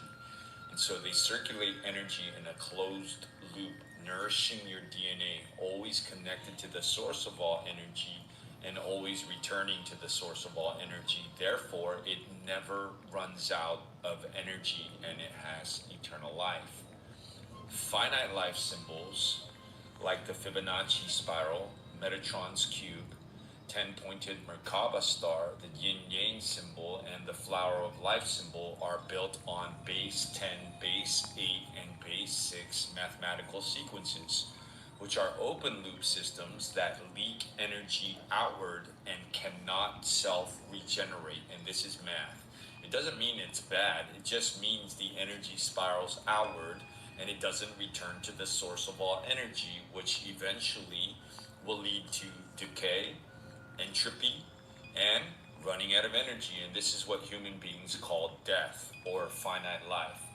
So DNA is like a fractal antenna. And one of the key ways to communicate with the potential intron DNA scientists used to call junk is symbols. And when exposed to eternal life symbols, the DNA fire letters remember eternal wholeness. When exposed to finite life symbols, the energy field starts mimicking decay, separation, and fragmentation, which happens very subtly over a long period of time. So if your hat has a big flower of life, like the one I used to wear, absolutely no judgment, it's like trying to charge your phone with a wire that loops off of a cliff. Yes, it looks sacred, it might look cool, but it functions like a slow energy leak. Symbols aren't just art, they're frequency transmitters, and base 10 mathematical symbols or below subtly deplete your energy. Base 12 eternal life symbols repair your eternal spirit blueprint and original eternal life divine design base 12 Kathara grid. So next time you pick a tattoo, a logo, or a crystal grid. Yeah, I'm not watching that garbage again. Now, the real you is not a body. And this person. Okay? I want you to understand, when I say it's within you, I'm not talking about your body. I'm talking about the real What's you, up, which bro? is a force field. Let's see. Bought in this week and more energy than I had in that was stuck. The more I get done, I prefer to get done, the more I align with my true self. Perfect. Exactly. Good stuff. Now, I just saw a video, bro, of some dude talking about flower of life and yin yang symbol and Metatron's cube and all this stuff leaking energy and how base 12 stuff don't leak energy. I'm like, look, whether that's true or it isn't true is irrelevant when you know that you are the creator and these symbols are just tools that are underneath you. These symbols are not the be all and end all. So I'm like, just cutting through all the noise. I really would shut down everything. I literally would shut down YouTube. I'd tear it down.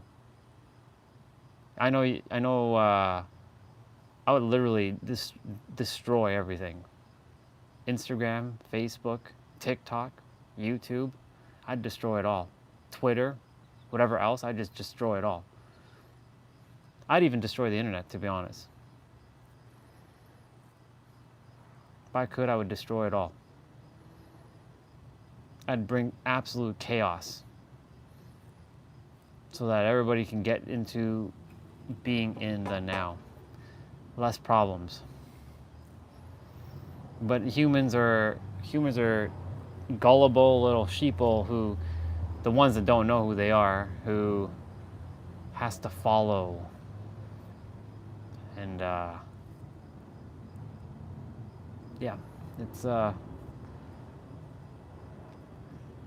this is why, like, I really, for me personally, I just have to stop watching like too much like other YouTube content, because like a lot of it's just absolute like noise from a bunch of spiritual ninjas. We'll replace the N word with ninja. It's another N word. A bunch of spiritual ninjas who,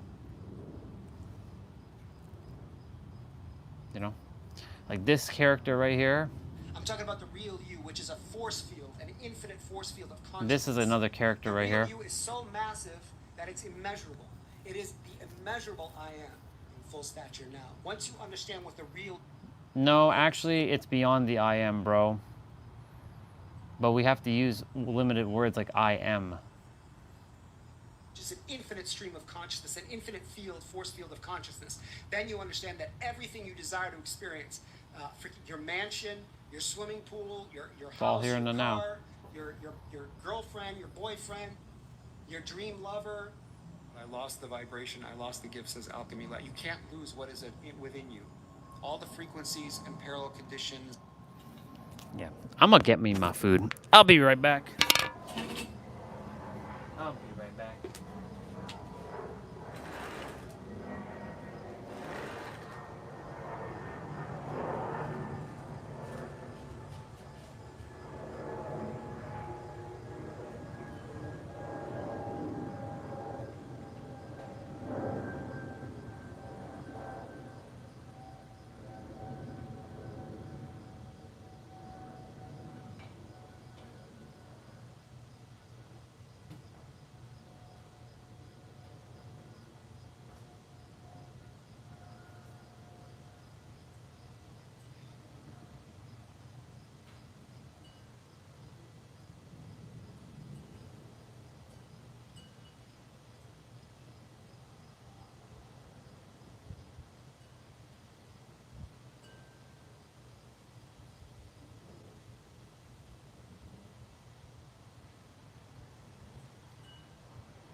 Anyways, fried rice.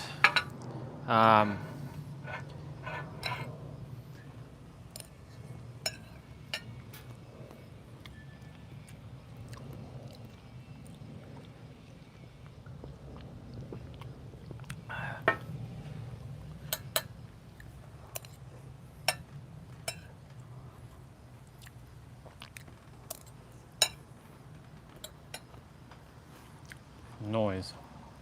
Let me see what this character has to say. And vibrations, all the thoughts that have ever been thought, all the emotions that have ever been felt, everything exists within you. How can you lose what you already are? All of that exists as a possibility within the real you now. It all exists within you now. Key word is now. And all you got to do is match the vibration of it. Number one, by becoming aware that it's here now. Everything is here and now in certain states of visibility or invisibility. Yep. And what makes those things that are invisible to you visible is your awareness that they are here now as possibilities within you. The real you, which is an infinite force field of consciousness. You are an infinite being that creates from an infinite source. And you have an infinite supply of resources within you right now to create whatever it is that you desire, to create the life that you want. All of it exists within you now. And all you've got to do is become aware of that and then begin to match it vibrationally. Sorry, I had to deliver that in a stern way, but I had to break through that freaking brainwashing of yours, that trauma-based mind control that every... I would slap him silly if I could for using weak-ass words.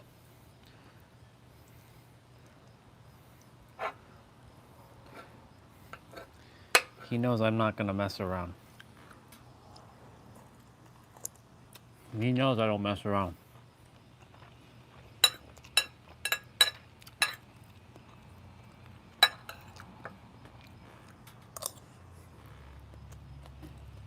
I've talked to him actually.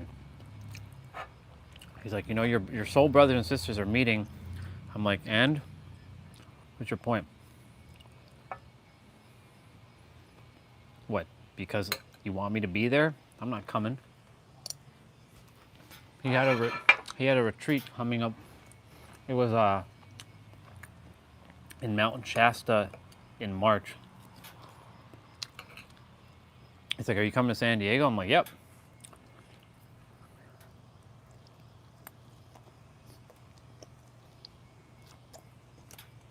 Told him, let's meet up. But I don't care about all that. I don't care about all this spiritual bullshit.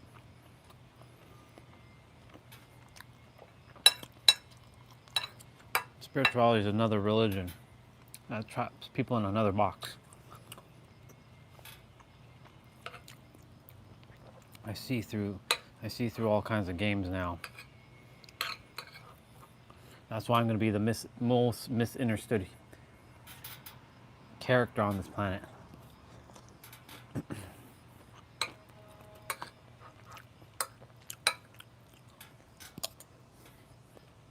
I came here to master myself in the now. I've done it before and I'll do it again. I know one of my incarnations, if not many, has mastered the now. And I was like, this is too easy.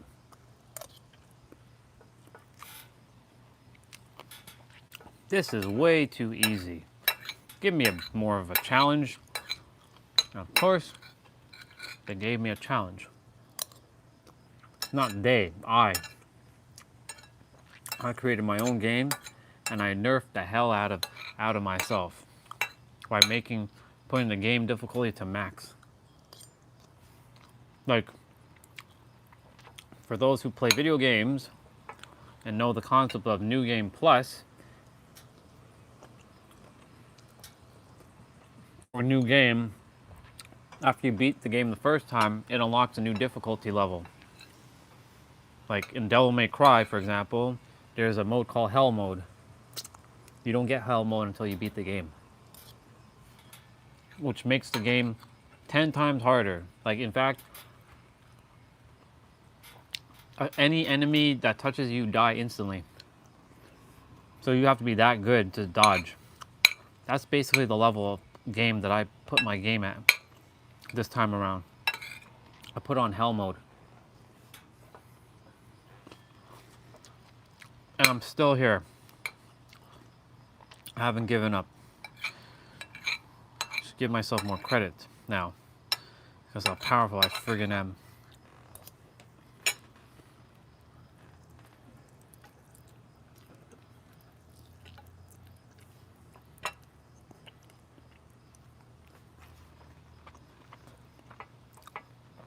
I put the game on such a max difficulty that, like, even the other side's like, what the fuck did he do?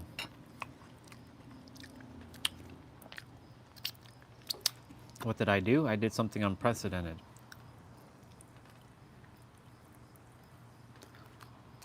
I made it challenging. So this is all by my design. The people that I'm around, the wisdom that I see that others are now tapping in to get the credit. But I taught them all this. I'm the one that taught all their souls this. They didn't teach me. I'm the one that taught them, or mirrored back to them.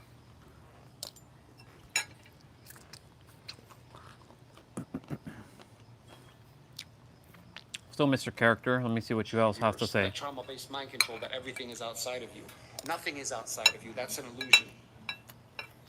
You have to stop being mystified by the illusion the five senses projected outward. There is nothing outside of you. This whole projection is coming from within you. You are everything, and everything is within you. Everything you see around you, this entire holographic bubble, that's all you. And I'm going to tell you something. You will have a massive revelation when you understand that nothing has ever come from outside of you, and that all the answers you've ever sought are within you now. They're not outside of you, neither is anything else, neither am I, neither is this wisdom, this higher conscious wisdom. It's all coming from within you. The Exactly. teacher, the true teacher is always you, and it's always within. All the money in abundance is coming from within you. Yep. The It's all freaking within. Tesla you want to manifest is coming from within you. The freaking mansion you want is coming from within you. Your dream partner within you. Everything I need exists within me. You're just sharing more of what just sharing more of what I already know, because it's actually me that educated you. That's Orion.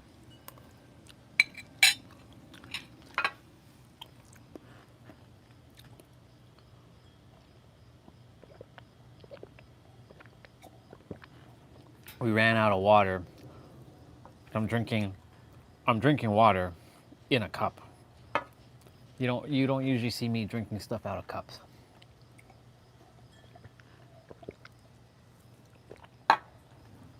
Hit me. Hit me. Hit me with your best shot. Hit me with your good stuff. Yeah, water wasn't enough.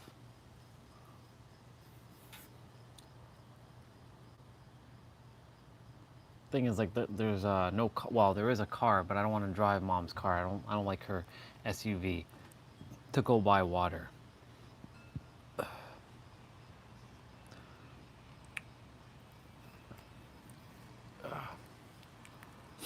And I'm not drinking juice and all this other crap in my system. What is this? Archons exposing the reptilian simulation. More noise. More noise. Bunch of noises.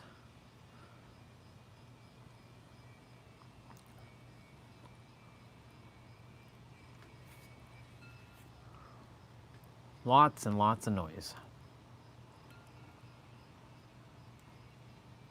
The lies told to control us. As much as I like Danica Patrick, her stuff is like, yeah. Let me see what Marquez Brownlee says about these iPhone 17s.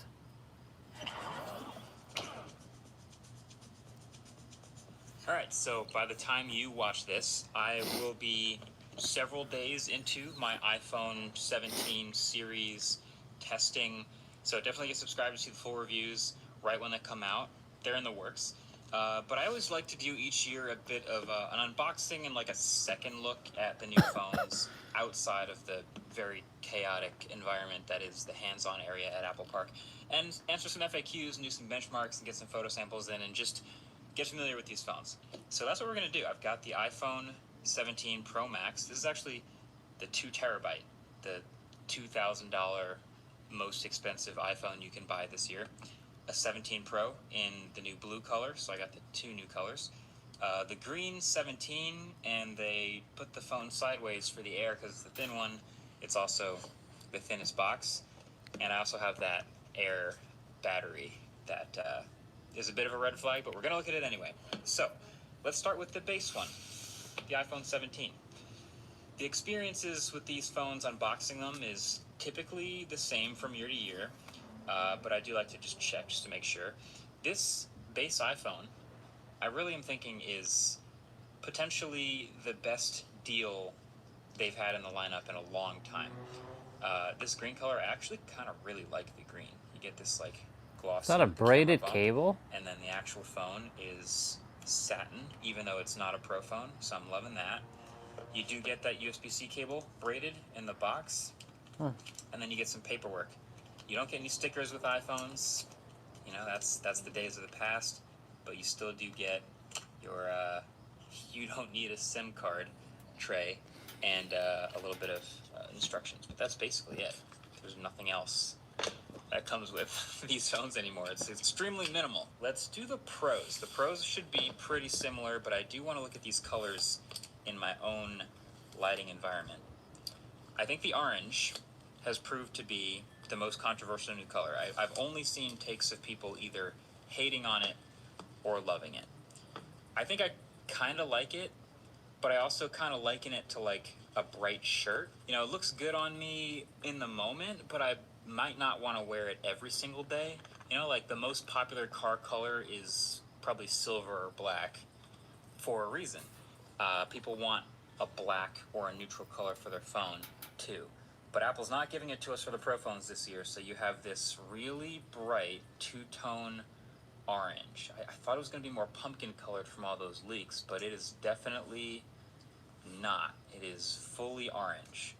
And then you've got this blue, which is maybe the one I'm going to have to go with because it's the closest to black. A lot of people like the silver, and that's cool. I just can't.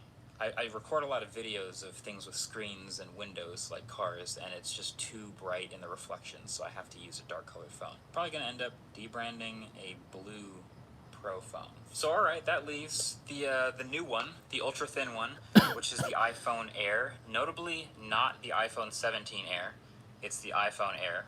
At least that's the way they said in the keynote, which is interesting because people are speculating that they may not refresh it every single year, which I guess logically could make sense, but I kind of think they're going to do a new one every year.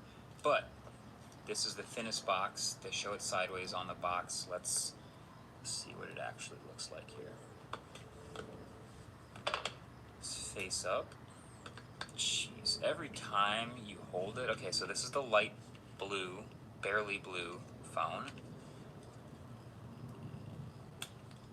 And that is, again, just so ridiculously thin. I think this is the third thinnest phone I've ever seen. I think there was the Moto Z, which was a few tenths of a millimeter thinner.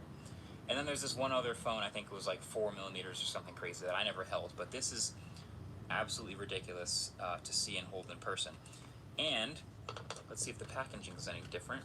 USB-C cable, like we expected. And yeah, paperwork's the same.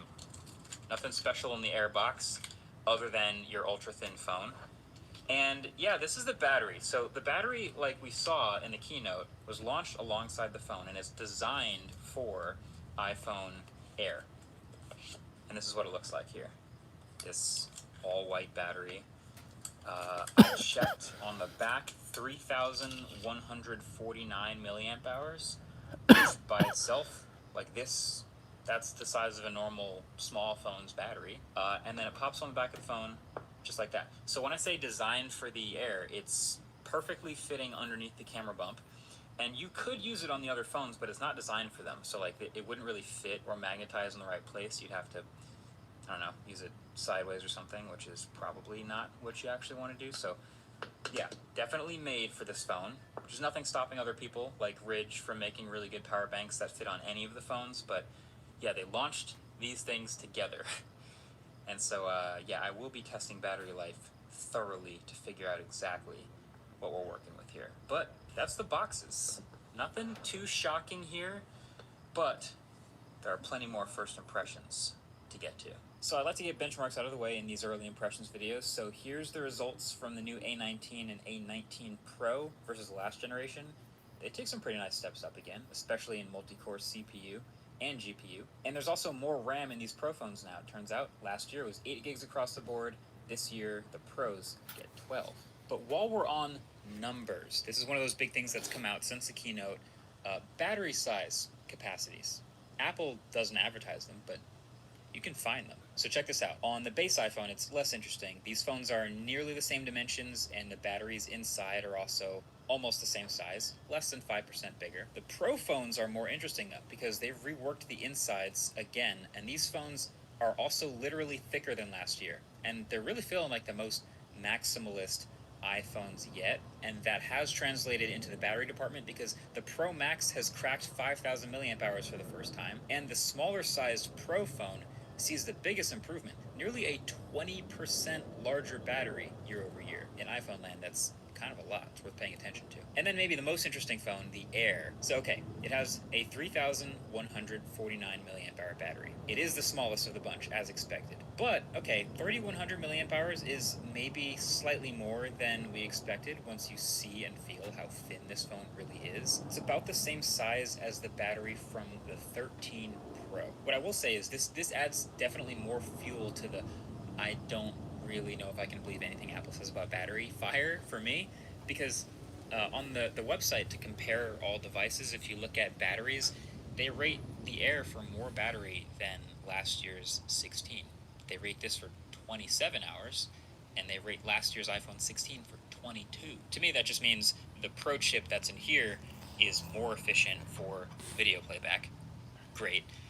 But real world use is more varied, and there's way more going on with it. So I guess all that to say, I will be paying a lot of attention to the battery life of this phone as I use it. It has so far been acceptable, but not great, I would say. I had one really bad day early, but it was still downloading all my shiny new Spotify lossless audio, so you kind of can't really count that. And since then, it's been trending towards around 4.5 hours of screen on time per day, which used to be good, but these days that's like C- level. I'm glad it's not F level, but stay tuned for my full review to get the verdict on that. The Air really has been the most interesting iPhone in the lineup to test by far. It's the only one that's sticking with this titanium for the rails, which are very glossy and very quickly get covered in fingerprints. And I don't know if you can tell on camera, but this is also the blue one. You wouldn't know it just from the footage, but it is in fact slightly blue. But I just feel like with the liquid glass elements of iOS 26 and the shiny rails, it kind of feels almost... She died and entered a realm between life and afterlife.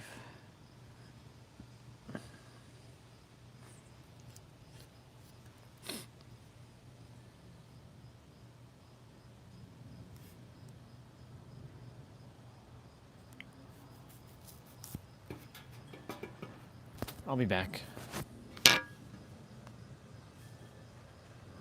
Hiya.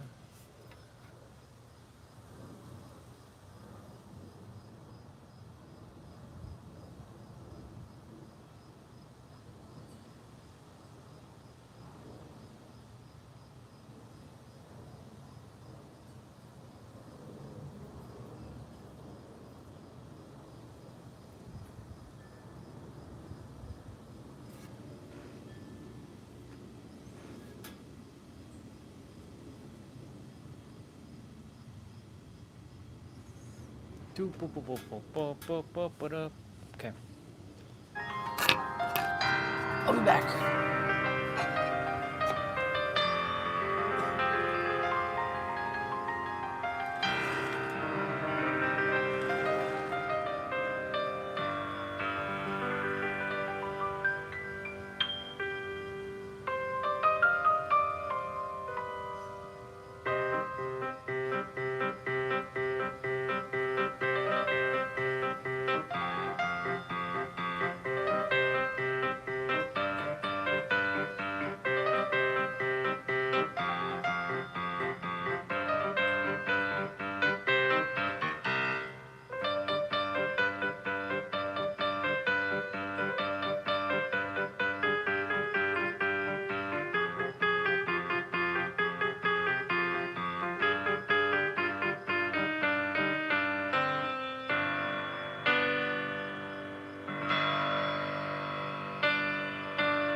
plug in my tablet.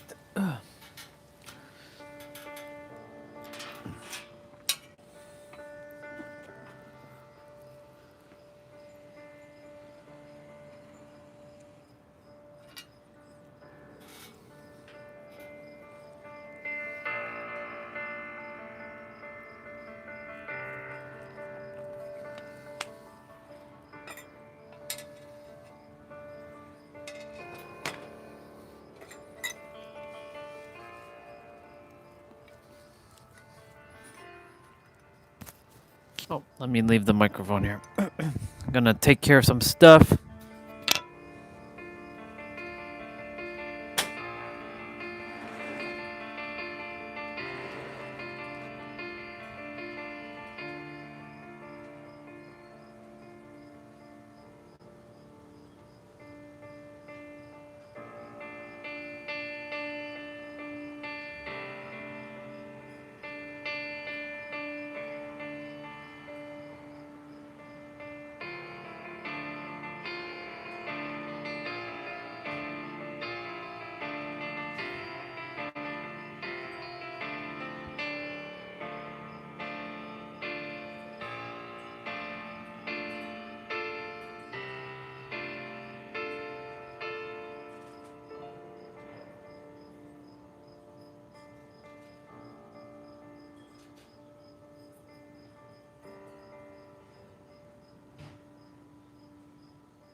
Okay.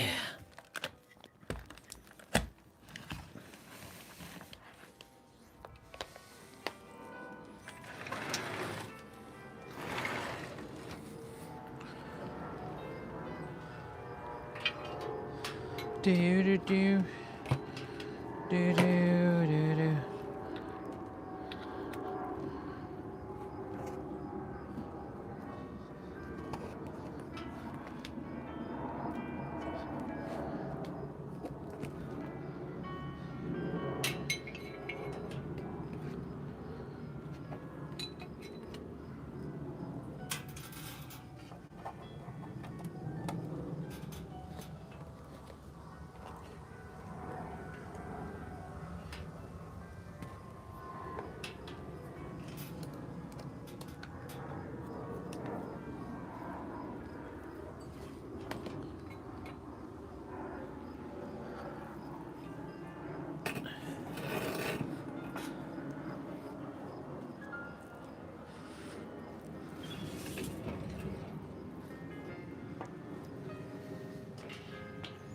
Pew, do, do, do, do, do, do.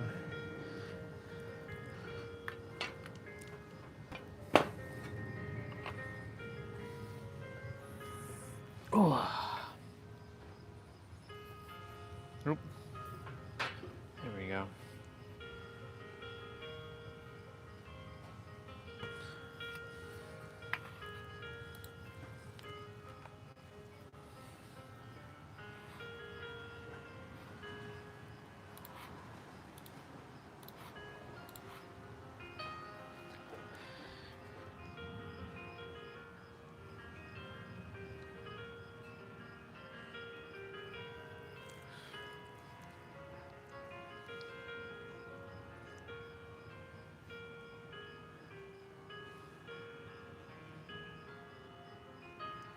Gotta help mom pack some dishes.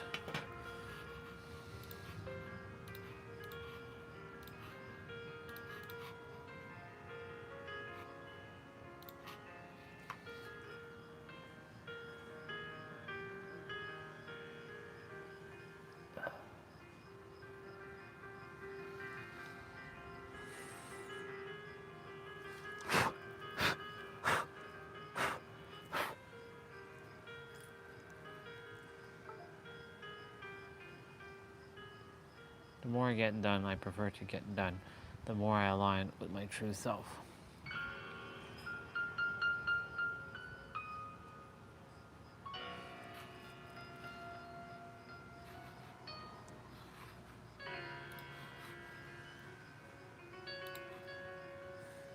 I'm gonna put on my shirt now. It's starting to get a little nippy.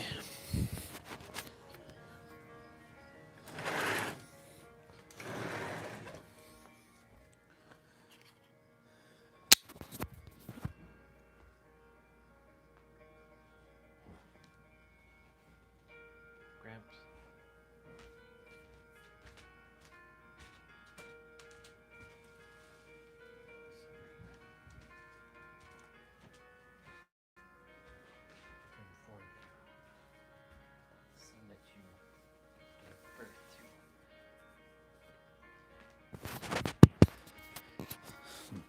You.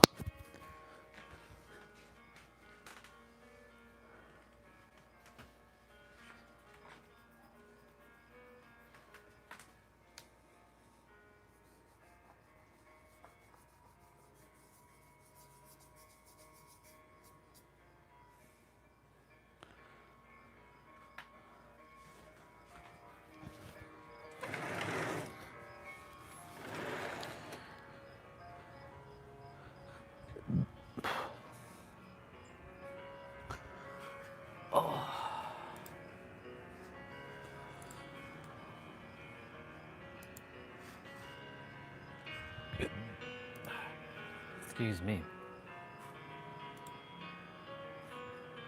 Oop.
That Jane Romero outfit's pretty dope.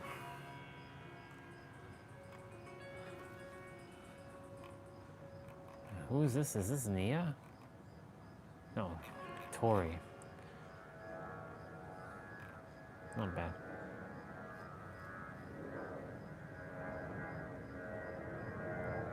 I like that.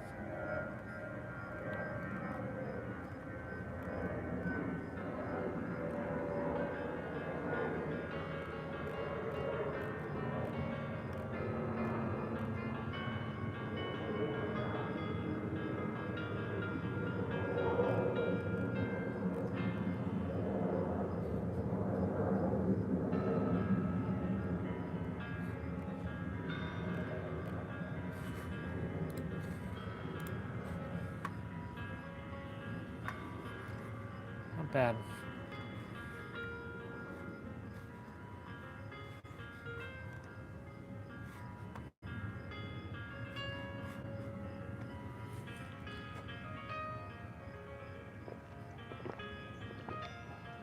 Ooh, 666. As within, so without, huh? Gotta master that.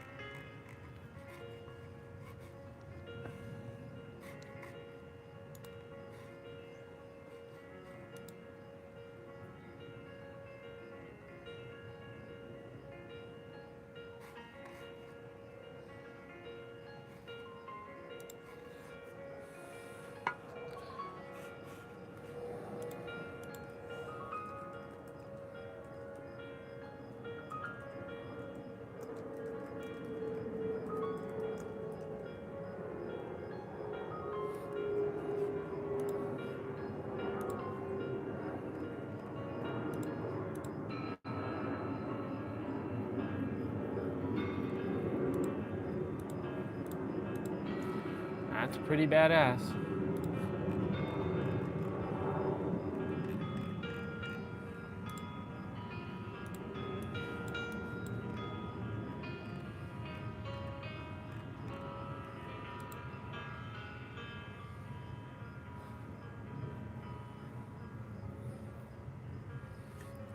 It'd be awesome if I can carry that shit. Custom headstock with butterfly decal.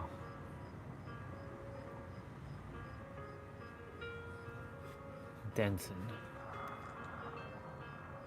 The Slayer.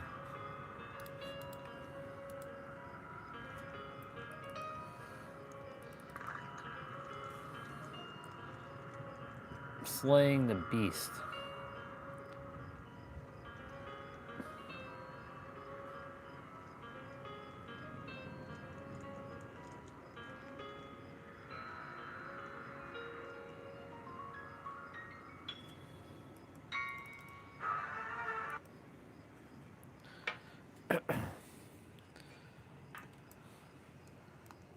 Amazing. Oops, my bad.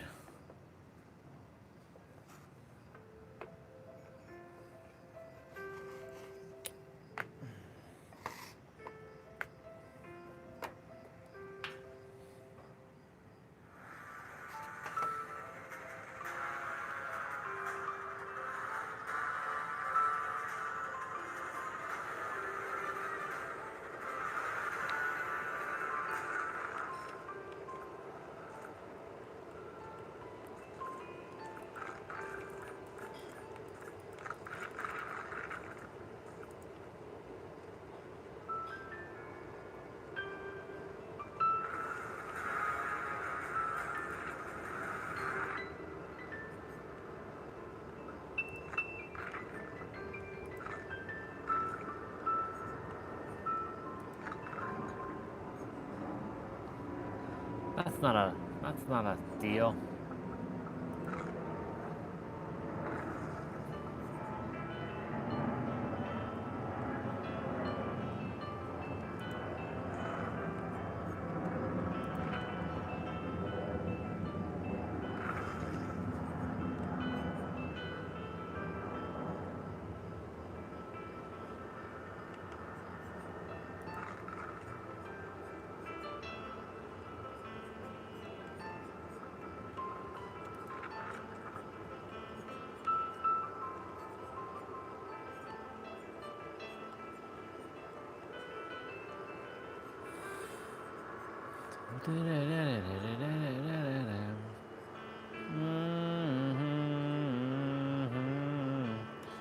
I don't care about Nicolas Cage.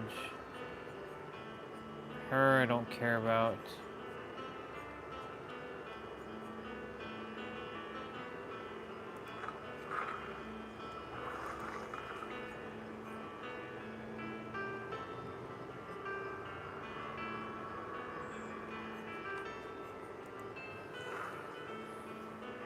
All right, I'll be back.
Buy stamps, pick up dry cleaning.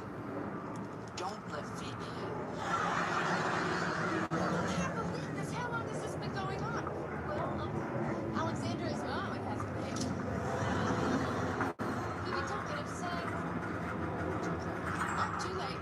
I'm leaving. Come on, Chandler, let's go. Yeah, I thought it. Yeah, what the hell?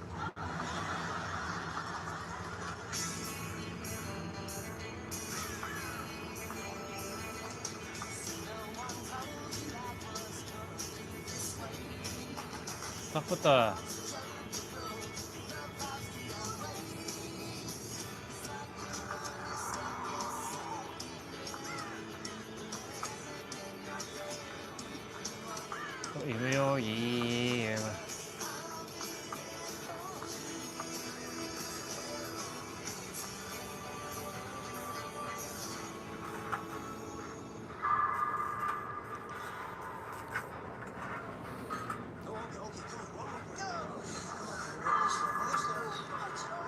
I'm so happy things worked out for us and we're having this baby together. I love you so much.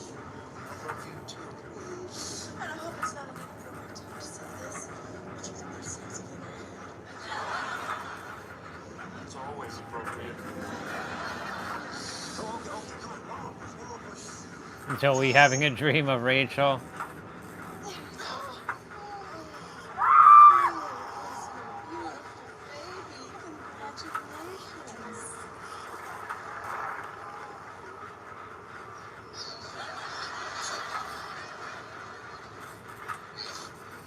I hope you're a better father than you are a friend.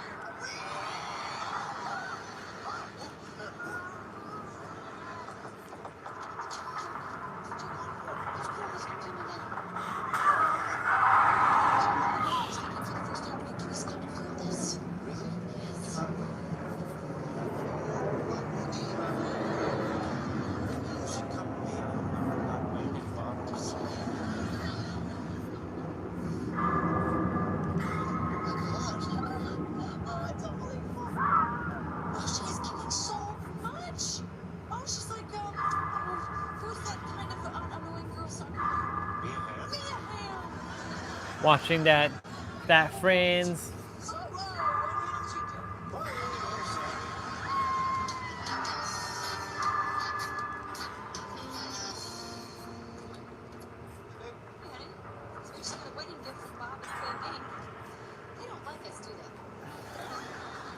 Says you can't get a nice punch bowl for under $6. Maybe you can take it back. No, I can see where it came from. Where did we return? Go to the street, safe from the balcony. Why don't we just find a place for it? How about a nightcap? It's where we keep the canned goods. Have you completely forgotten everything you learned in orientation? house by the bathroom. Oh, okay. You're French. Let me do it. No. I didn't do it. I mean, you have to learn to sit down and relax and let your husband take care of things once in a while. What's locked? You have to help me. How does it lock? No reason. Just, I keep private things in there. You've been in here for a while, and I've never seen you just like that. What does it mean? Get an instant. Don't try to make me uncomfortable with that many stuff. You know, there is nothing in you that concerns you. If you love me, you just let it go. Thank you.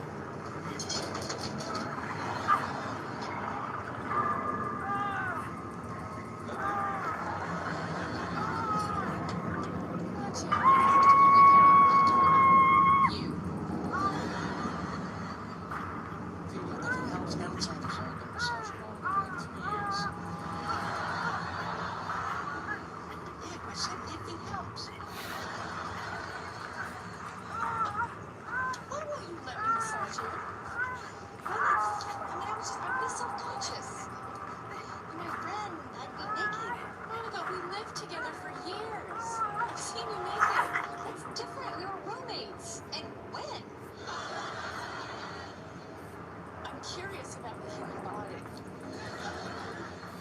Hey, come on, Phoebe, you can understand why this would be weird for me. But I'm a professional, and I'm really good. Look, if you're uncomfortable, we can stop. Just give me a chance, okay, please? Dave, it means that much to you. It does.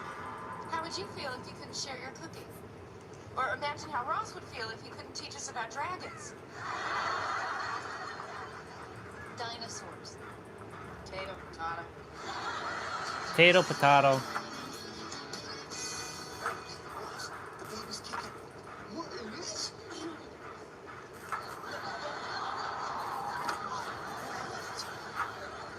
It's not kicking right now. Although we would love to see you do that again. When was it kicking? Last night, I just felt it, and I went into Joey's room. He must have seen.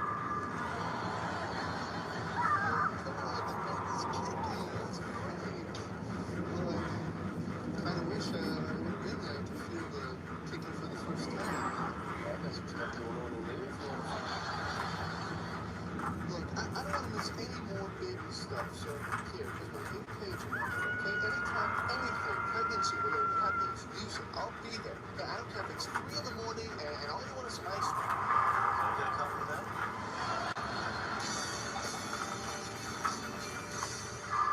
Are you under the sheet? Yes. Great, let's begin.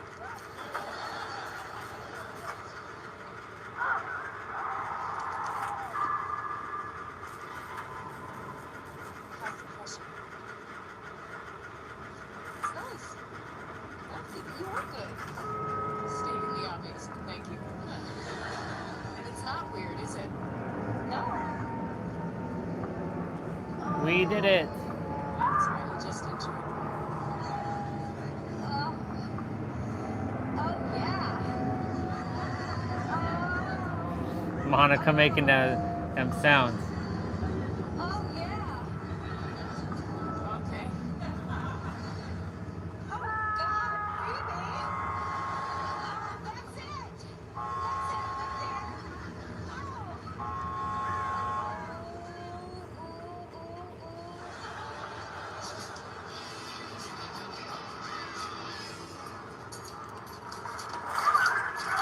Open the damn door.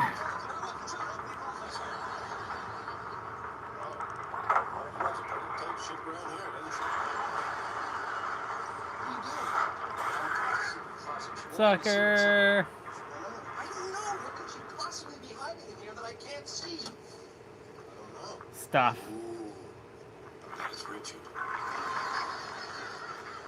Why would Monica be keeping Richard? Let's see. Off the top of my Malevolent, head, evader. maybe Vader represents. she's having her cake and eating it too. You being the cake, Richard being the two. Vader is hidden from the killer to be able to win. I saw this movie once where there was a door and nobody knew what was behind it. And they Ooh, finally got 555. Yeah, look at that. 555, boys. the bugs came pouring Earn 555 EXP. You know, it wouldn't kill you to respect your wife's privacy. That sucks.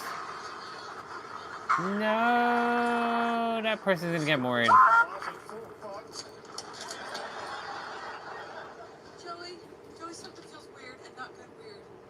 I don't know. Whoa! Oh, yeah, well, do not worry, okay? When my sisters were pregnant, they got every weird feeling in the book. It's always nothing. Really? Absolutely. But we're gonna stop by the hospital just to be sure, okay? I'll pay for those on the way. Okay. Oh, God. Ow! Oh, okay, Rach, look at me. Everything's gonna be fine. Trust me, okay? Come on, here we go. Oh, crossing bones. Okay, good, we go to the hospital. And I finished level 100. So that's enough. Hey, so she's fine. She's experiencing Braxton Hicks contractions, mild discomfort caused by contractions. Mild discomfort? I take it you've had one of these Braxton thingies? And there's no danger to her or the baby? No. Contractions can be unnerving. If you don't know what they are, she's fine. Thank you, Doctor. Oh, thank you for being so nice and calm. Calm? I wasn't calm. I've never been more scared in my entire life. You said everything was going to be okay? What do I know? I'm not a doctor. But everything is okay. I'm fine. You sure? Yes. I got half a mind to contract that doctor's uterus, though. Mild discomfort. Is everything okay? What did you should come to the hospital? What was it? What happened? Something called Braxton Hicks contraction. Oh. God, that's no big deal. Most people don't even feel it. Okay, no uterus, no opinion. Oh, you beat me. I was on my concession stand. Who do you think? Oh, this is by yourself? Mona. What's wrong? No, it's fine. I just gotta No, tell me. What's up? I forgot my underwear.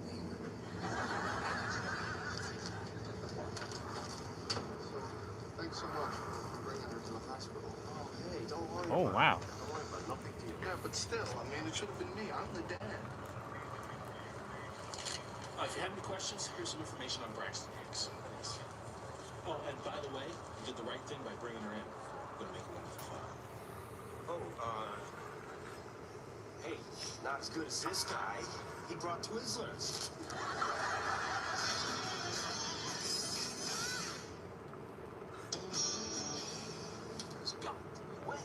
Look at the Kates. Captain Kirk. Do you have a bobby pin? Yeah. Oh, no, wait. I'm not a 9-year-old girl. Then why are you throwing? Maybe Monica has a bobby pin. Sure, Monica. So, how's the hideous inappropriate crush on Rachel coming? Really good, really good. Yeah, I should be ready to kill myself any day now. Well, you should have found that quick. I wish I didn't feel this way about Rachel anymore. You know, I wish things could go back to normal. I mean, I love living with her. God, helping out with the baby is just amazing. But now I think Ross feels left out. You know, when I had to take Rachel to the hospital, the doctor thought I was the father. You should have seen the look on Ross's face. By the way, I have no idea what I'm doing here. For all I know, I'm just locking it more. Oh, did you try opening with a credit card? That's a good idea. Okay. So, Ross is kind of bummed, huh? I feel terrible. But it's not your fault. What are you going to do? Not take her to the hospital? You know, you're doing nothing wrong. Except for harboring all-consuming love for the woman that's carrying your baby.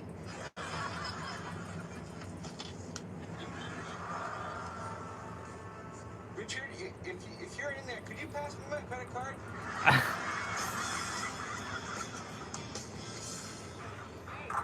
Live streams at 695 minutes. That massage felt so good.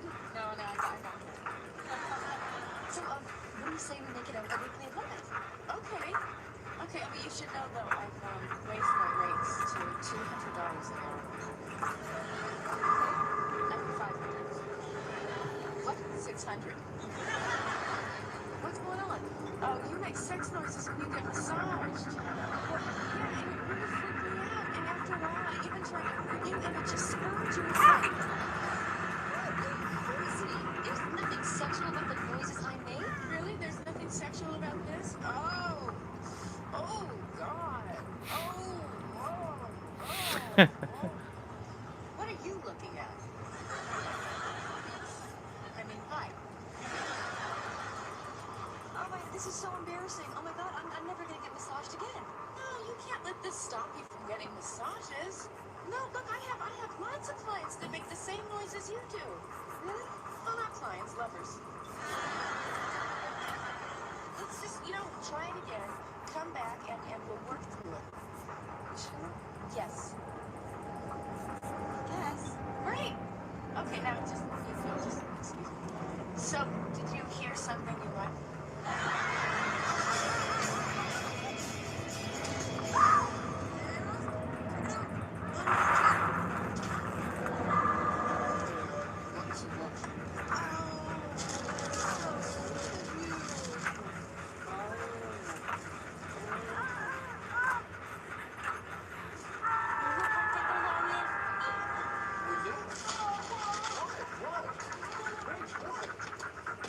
What's going on? I made a favor. Tuna sandwich with pickle. Pickle? Pickle makes you sick. Giving her pickles like giving me sour. I'm sorry, Mitch. I didn't know. Are you going to be okay? I'm on it. I shouldn't be the one making the throw up. But that happens to us. It could happen to anyone. Yeah, not to you, because you know this stuff. I don't know any of it. Not on the phone. Oh man. You should get more involved, man.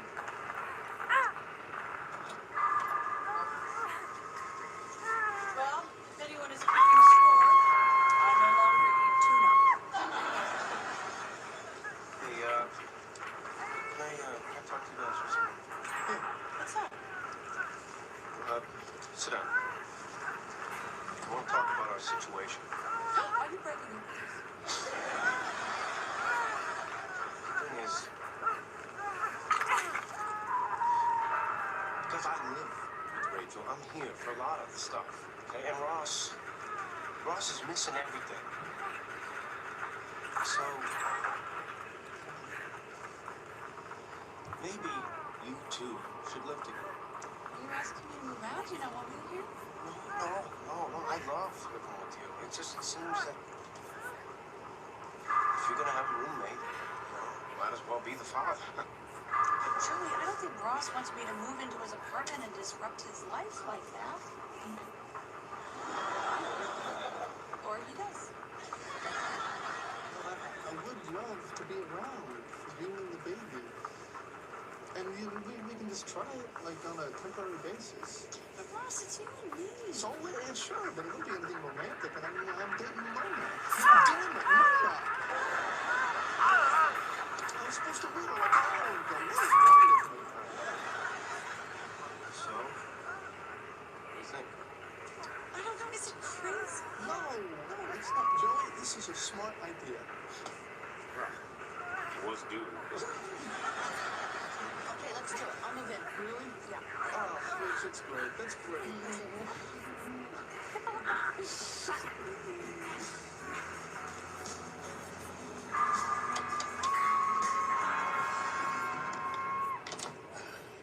Too shabby. I got this all up myself.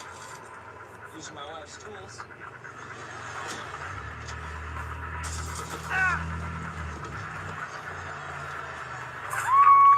Oh my God! How did you get in there? You're messy. You weren't supposed to see this. I married Fred Sanford. No, Chandler, you don't understand.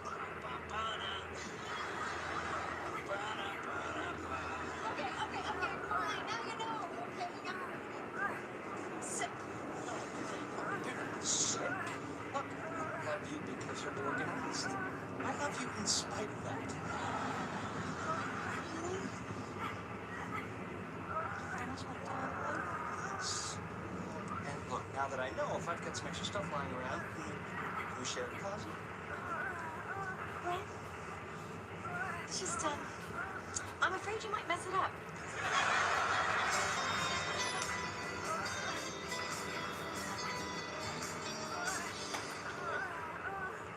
So, Rachel's I moved out, huh? What are you taking? Well, I want to have a few beers, but I got rid of those because Rachel couldn't stand the smell. I've thrown back a lot of orange juice with calcium, though. And it's a couple weeks past its expiration date, so it's got a bit of a kick.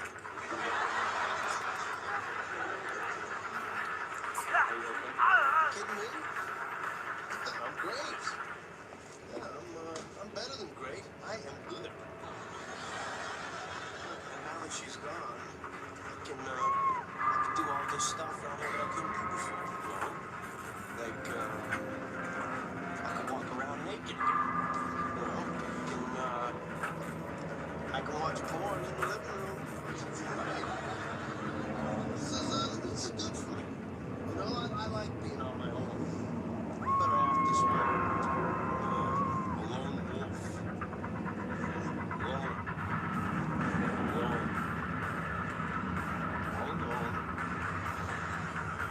Forever. What's a wolf got to do to get a hug around here?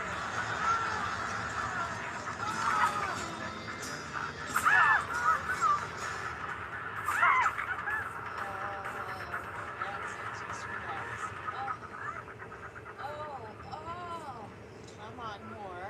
Oh, God. Now, you like that, don't you? Yeah, right there. On it there, you take it there, baby. Phoebe? Yeah, say my name. Say it.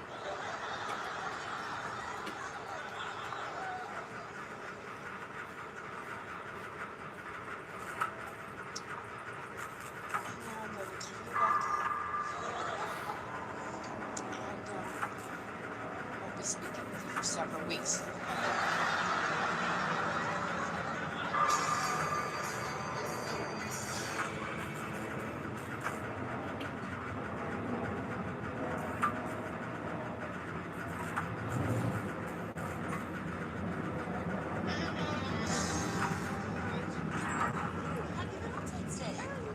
Hey, so, how's it going? Living over at Ross's? It's good, except he makes us watch the Discovery Channel all day long. Did you know that something really boring happened to someone really ugly in the Middle Ages? Thank you. I'll see you guys later. Okay, bye.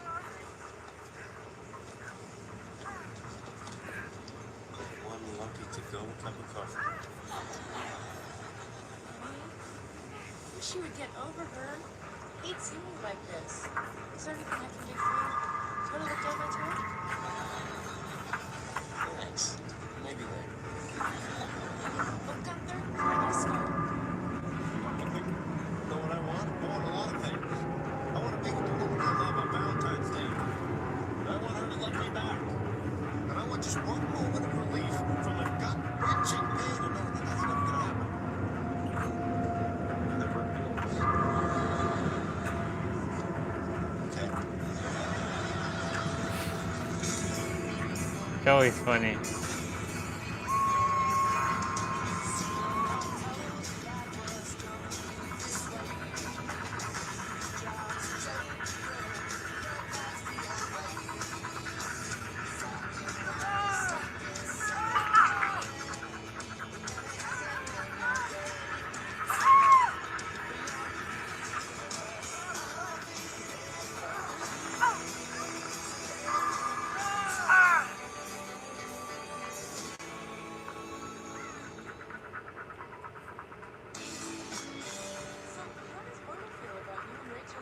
Oh, I'm actually on my way to tell her right now.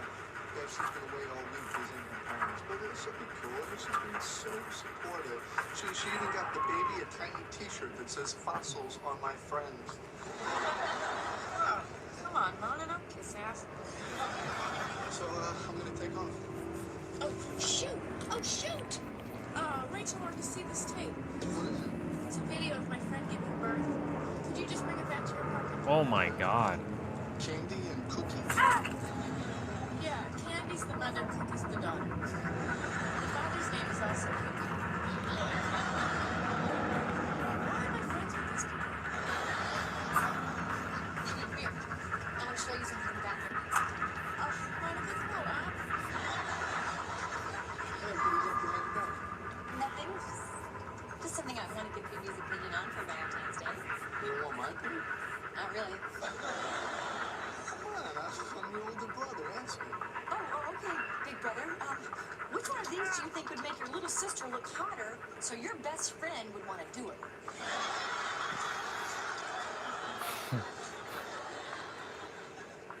The red one.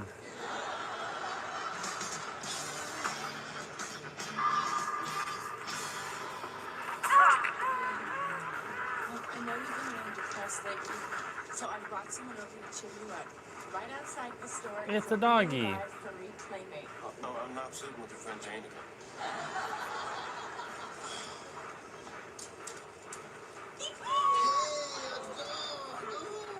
Hey, who you gotta admit looks a lot like Jane.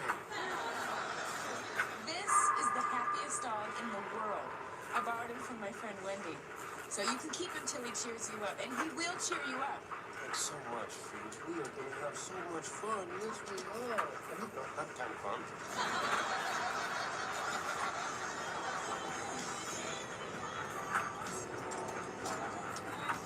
Happy Valentine's! Hey, I'll be right out. I'm slipping into something a little less comfortable and a little more sweaty. Candy and Cookie.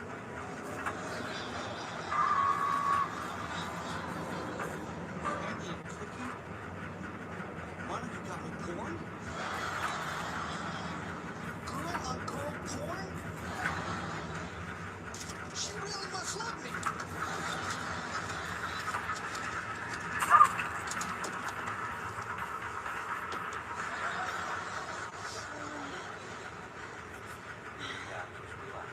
I love you, St. Valentine.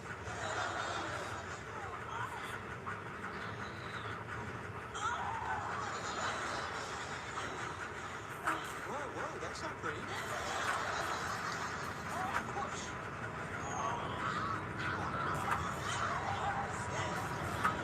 What's porn ever? What's porn ever? I am trying. It's back. Well, you can't break without this one. Did I just throw this? I accidentally packed these with my stuff. Who's this? That's Phoebe's friend's dog. Yeah, I don't know what his real name is, but I call him Mozzarella. Oh, you're so cute. I wish I could play with you more, but I've got to go to work. I hope I stop talking like this before my marketing meeting. Yes, I do. Yes, I do. Bye-bye, Tom. Oh, seriously, consider.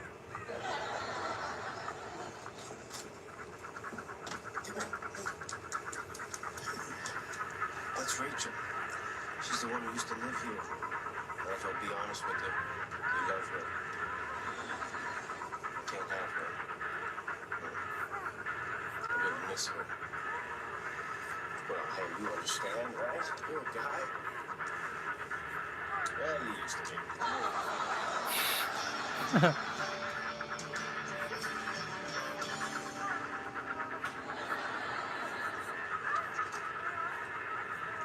So what do you think? I still got it. Why did you get me this? What is it? It's yellow, bleeding, dilating. Oh, the dilating. Is this the video of the baby being born? See, this is Phoebe's mom. Why were you even watching it? I thought maybe you got me porn for Valentine's Day. Taylor, if you thought I was going to get you porn for Valentine's Day. Apparently, it's about a young girl who moves to the big city. No in search of stardom, but ends up having sex with the blind guys. Yeah, I got 4 more stars. Oh, wait a minute. Those aren't stars. Wait, you want to take left? Well, I'm not really in a sexy mood right now.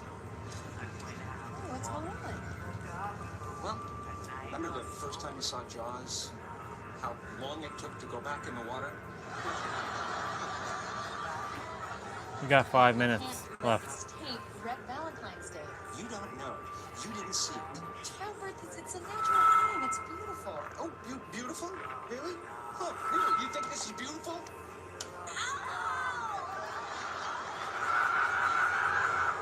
Oh my God! No wonder my mother hates me. See, honey, there's... Don't touch me.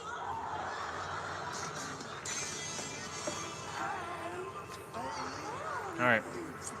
So, how's Atlantic City? Good. Well, y'all, we're gonna jump off in a couple minutes. So, what, a taffy? Turn off laptop. You know, it's interesting. Most people think this is made with seawater, but it's actually made with salted fresh water. That's not interesting. I think it's interesting. I do too. I missed you. Oh, me too. So, how was your week? Oh, it was good. Actually, the baby started kicking. How exciting. All right, I'm gonna pack away my stuff. And the sad thing is, I wasn't around when it happened for the first time. Yeah, no, I was missing out on all this other stuff too. So, Joey suggested Rachel and you. Yeah, right. What? Joey cracks me up. It's like, yeah, why don't you have your ex-wife move in with you? That wouldn't be awkward at all.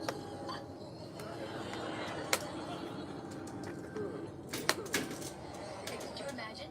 I go away for a few days, I come back, and my boyfriend is living with some woman he got pregnant.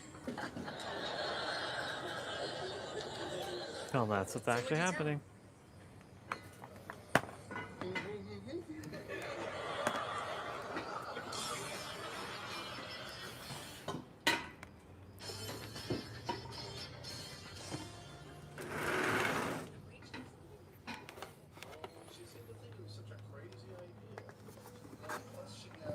She got me taffy.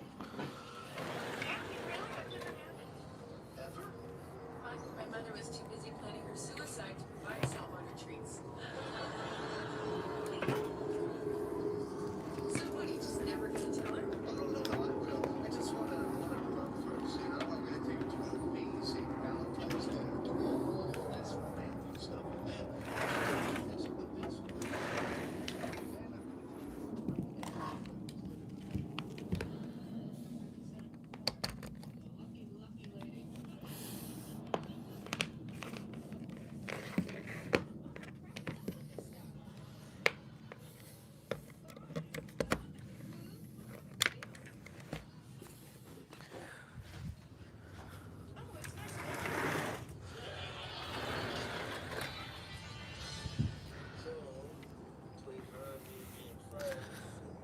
Poor doggy. All right. Well, You fallen in love with a cat. Hey, buddy. That's my favorite dog, huh? the doggy is like sad. You're so cute. All right. Well, y'all, thank you so much for coming on today. Tomorrow is active rest day, so it'll be abs. It looks like a meteorite shot over there, but it's an airplane flying. Yeah, I'm gonna go watch some more Friends and just chill, and then yeah, enjoy my night. So with that being said, thank you all so much for coming on today. Love you all very, very much. Remember that you are the ultimate revealer of your reality. Everything you desire is truly here and now, and creation is finished, and I gotta just master myself in the now. With that, I love you, and I'll see you tomorrow. Bye. Okay, wrap up is done. Yeah, now I'm just gonna chill. I'm gonna pack away my stuff. Well, my stuff is already packed away. Just gonna go brush my teeth, chill. Yeah, just hang out.